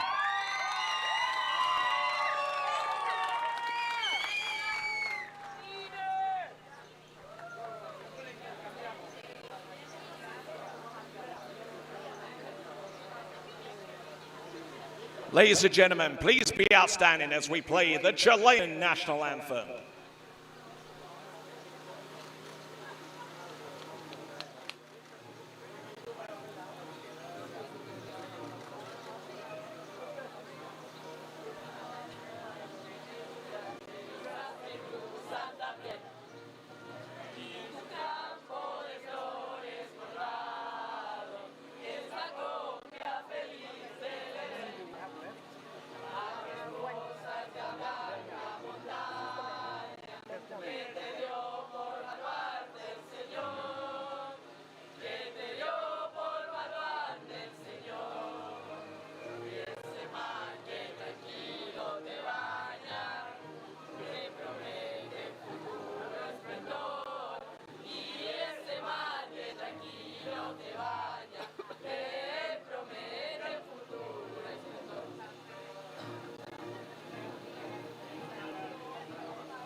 Ladies and gentlemen, once again presenting to you your medalists.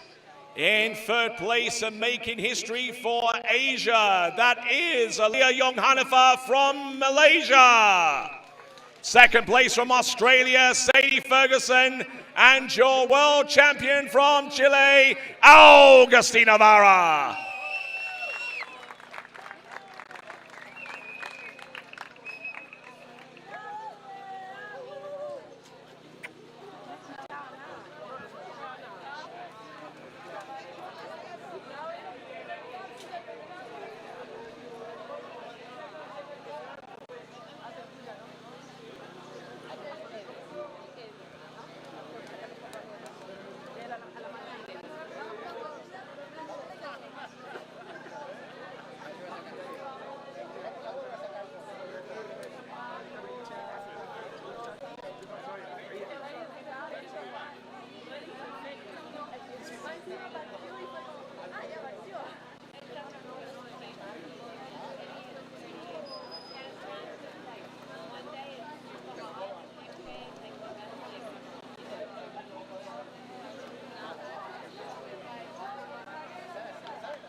And now the flags are in place.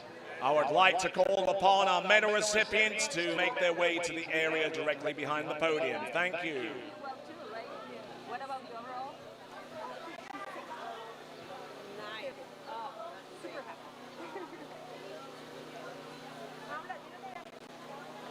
Ladies and gentlemen, presenting to you your medalists in the U21 men's jumping competition. In third place from the United States of America, it is Ed Roberts.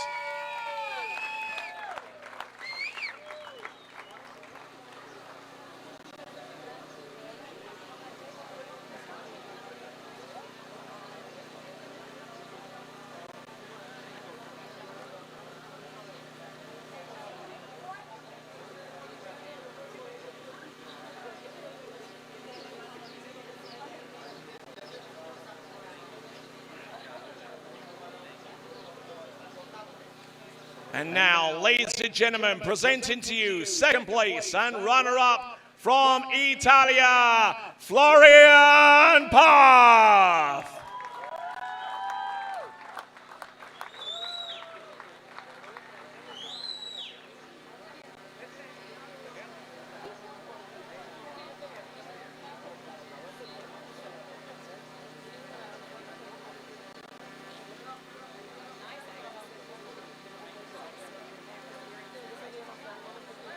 And now, ladies and gentlemen, presenting to you winner, gold medalist, and World U21 men's jump champion from Argentina, Tobias Georges.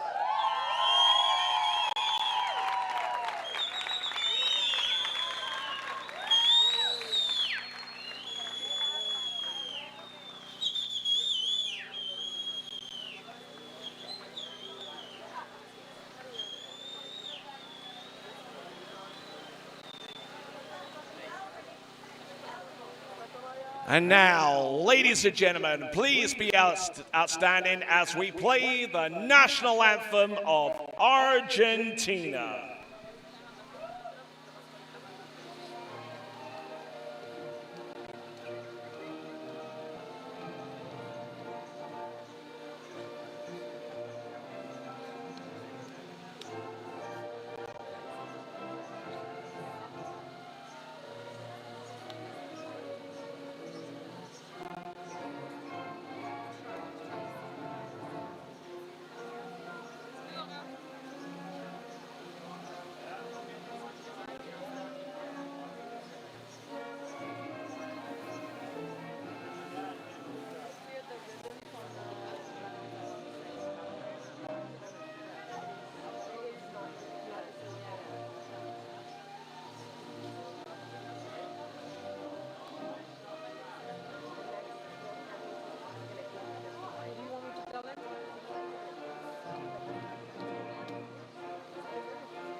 Ladies and gentlemen, presenting to you your medalist, Ed Roberts in third for the United States, Florian Path for Italia in second, and your world men's under-21 men's champion of the world, Tobias Georges of Argentina.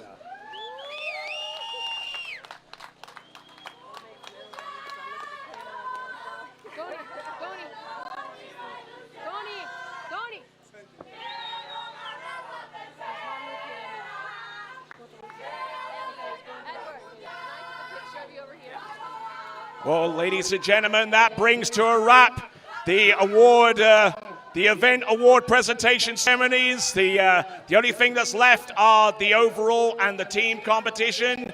Stand by, ladies and gentlemen, for those of you watching the webcast for details of the next event on TWBC.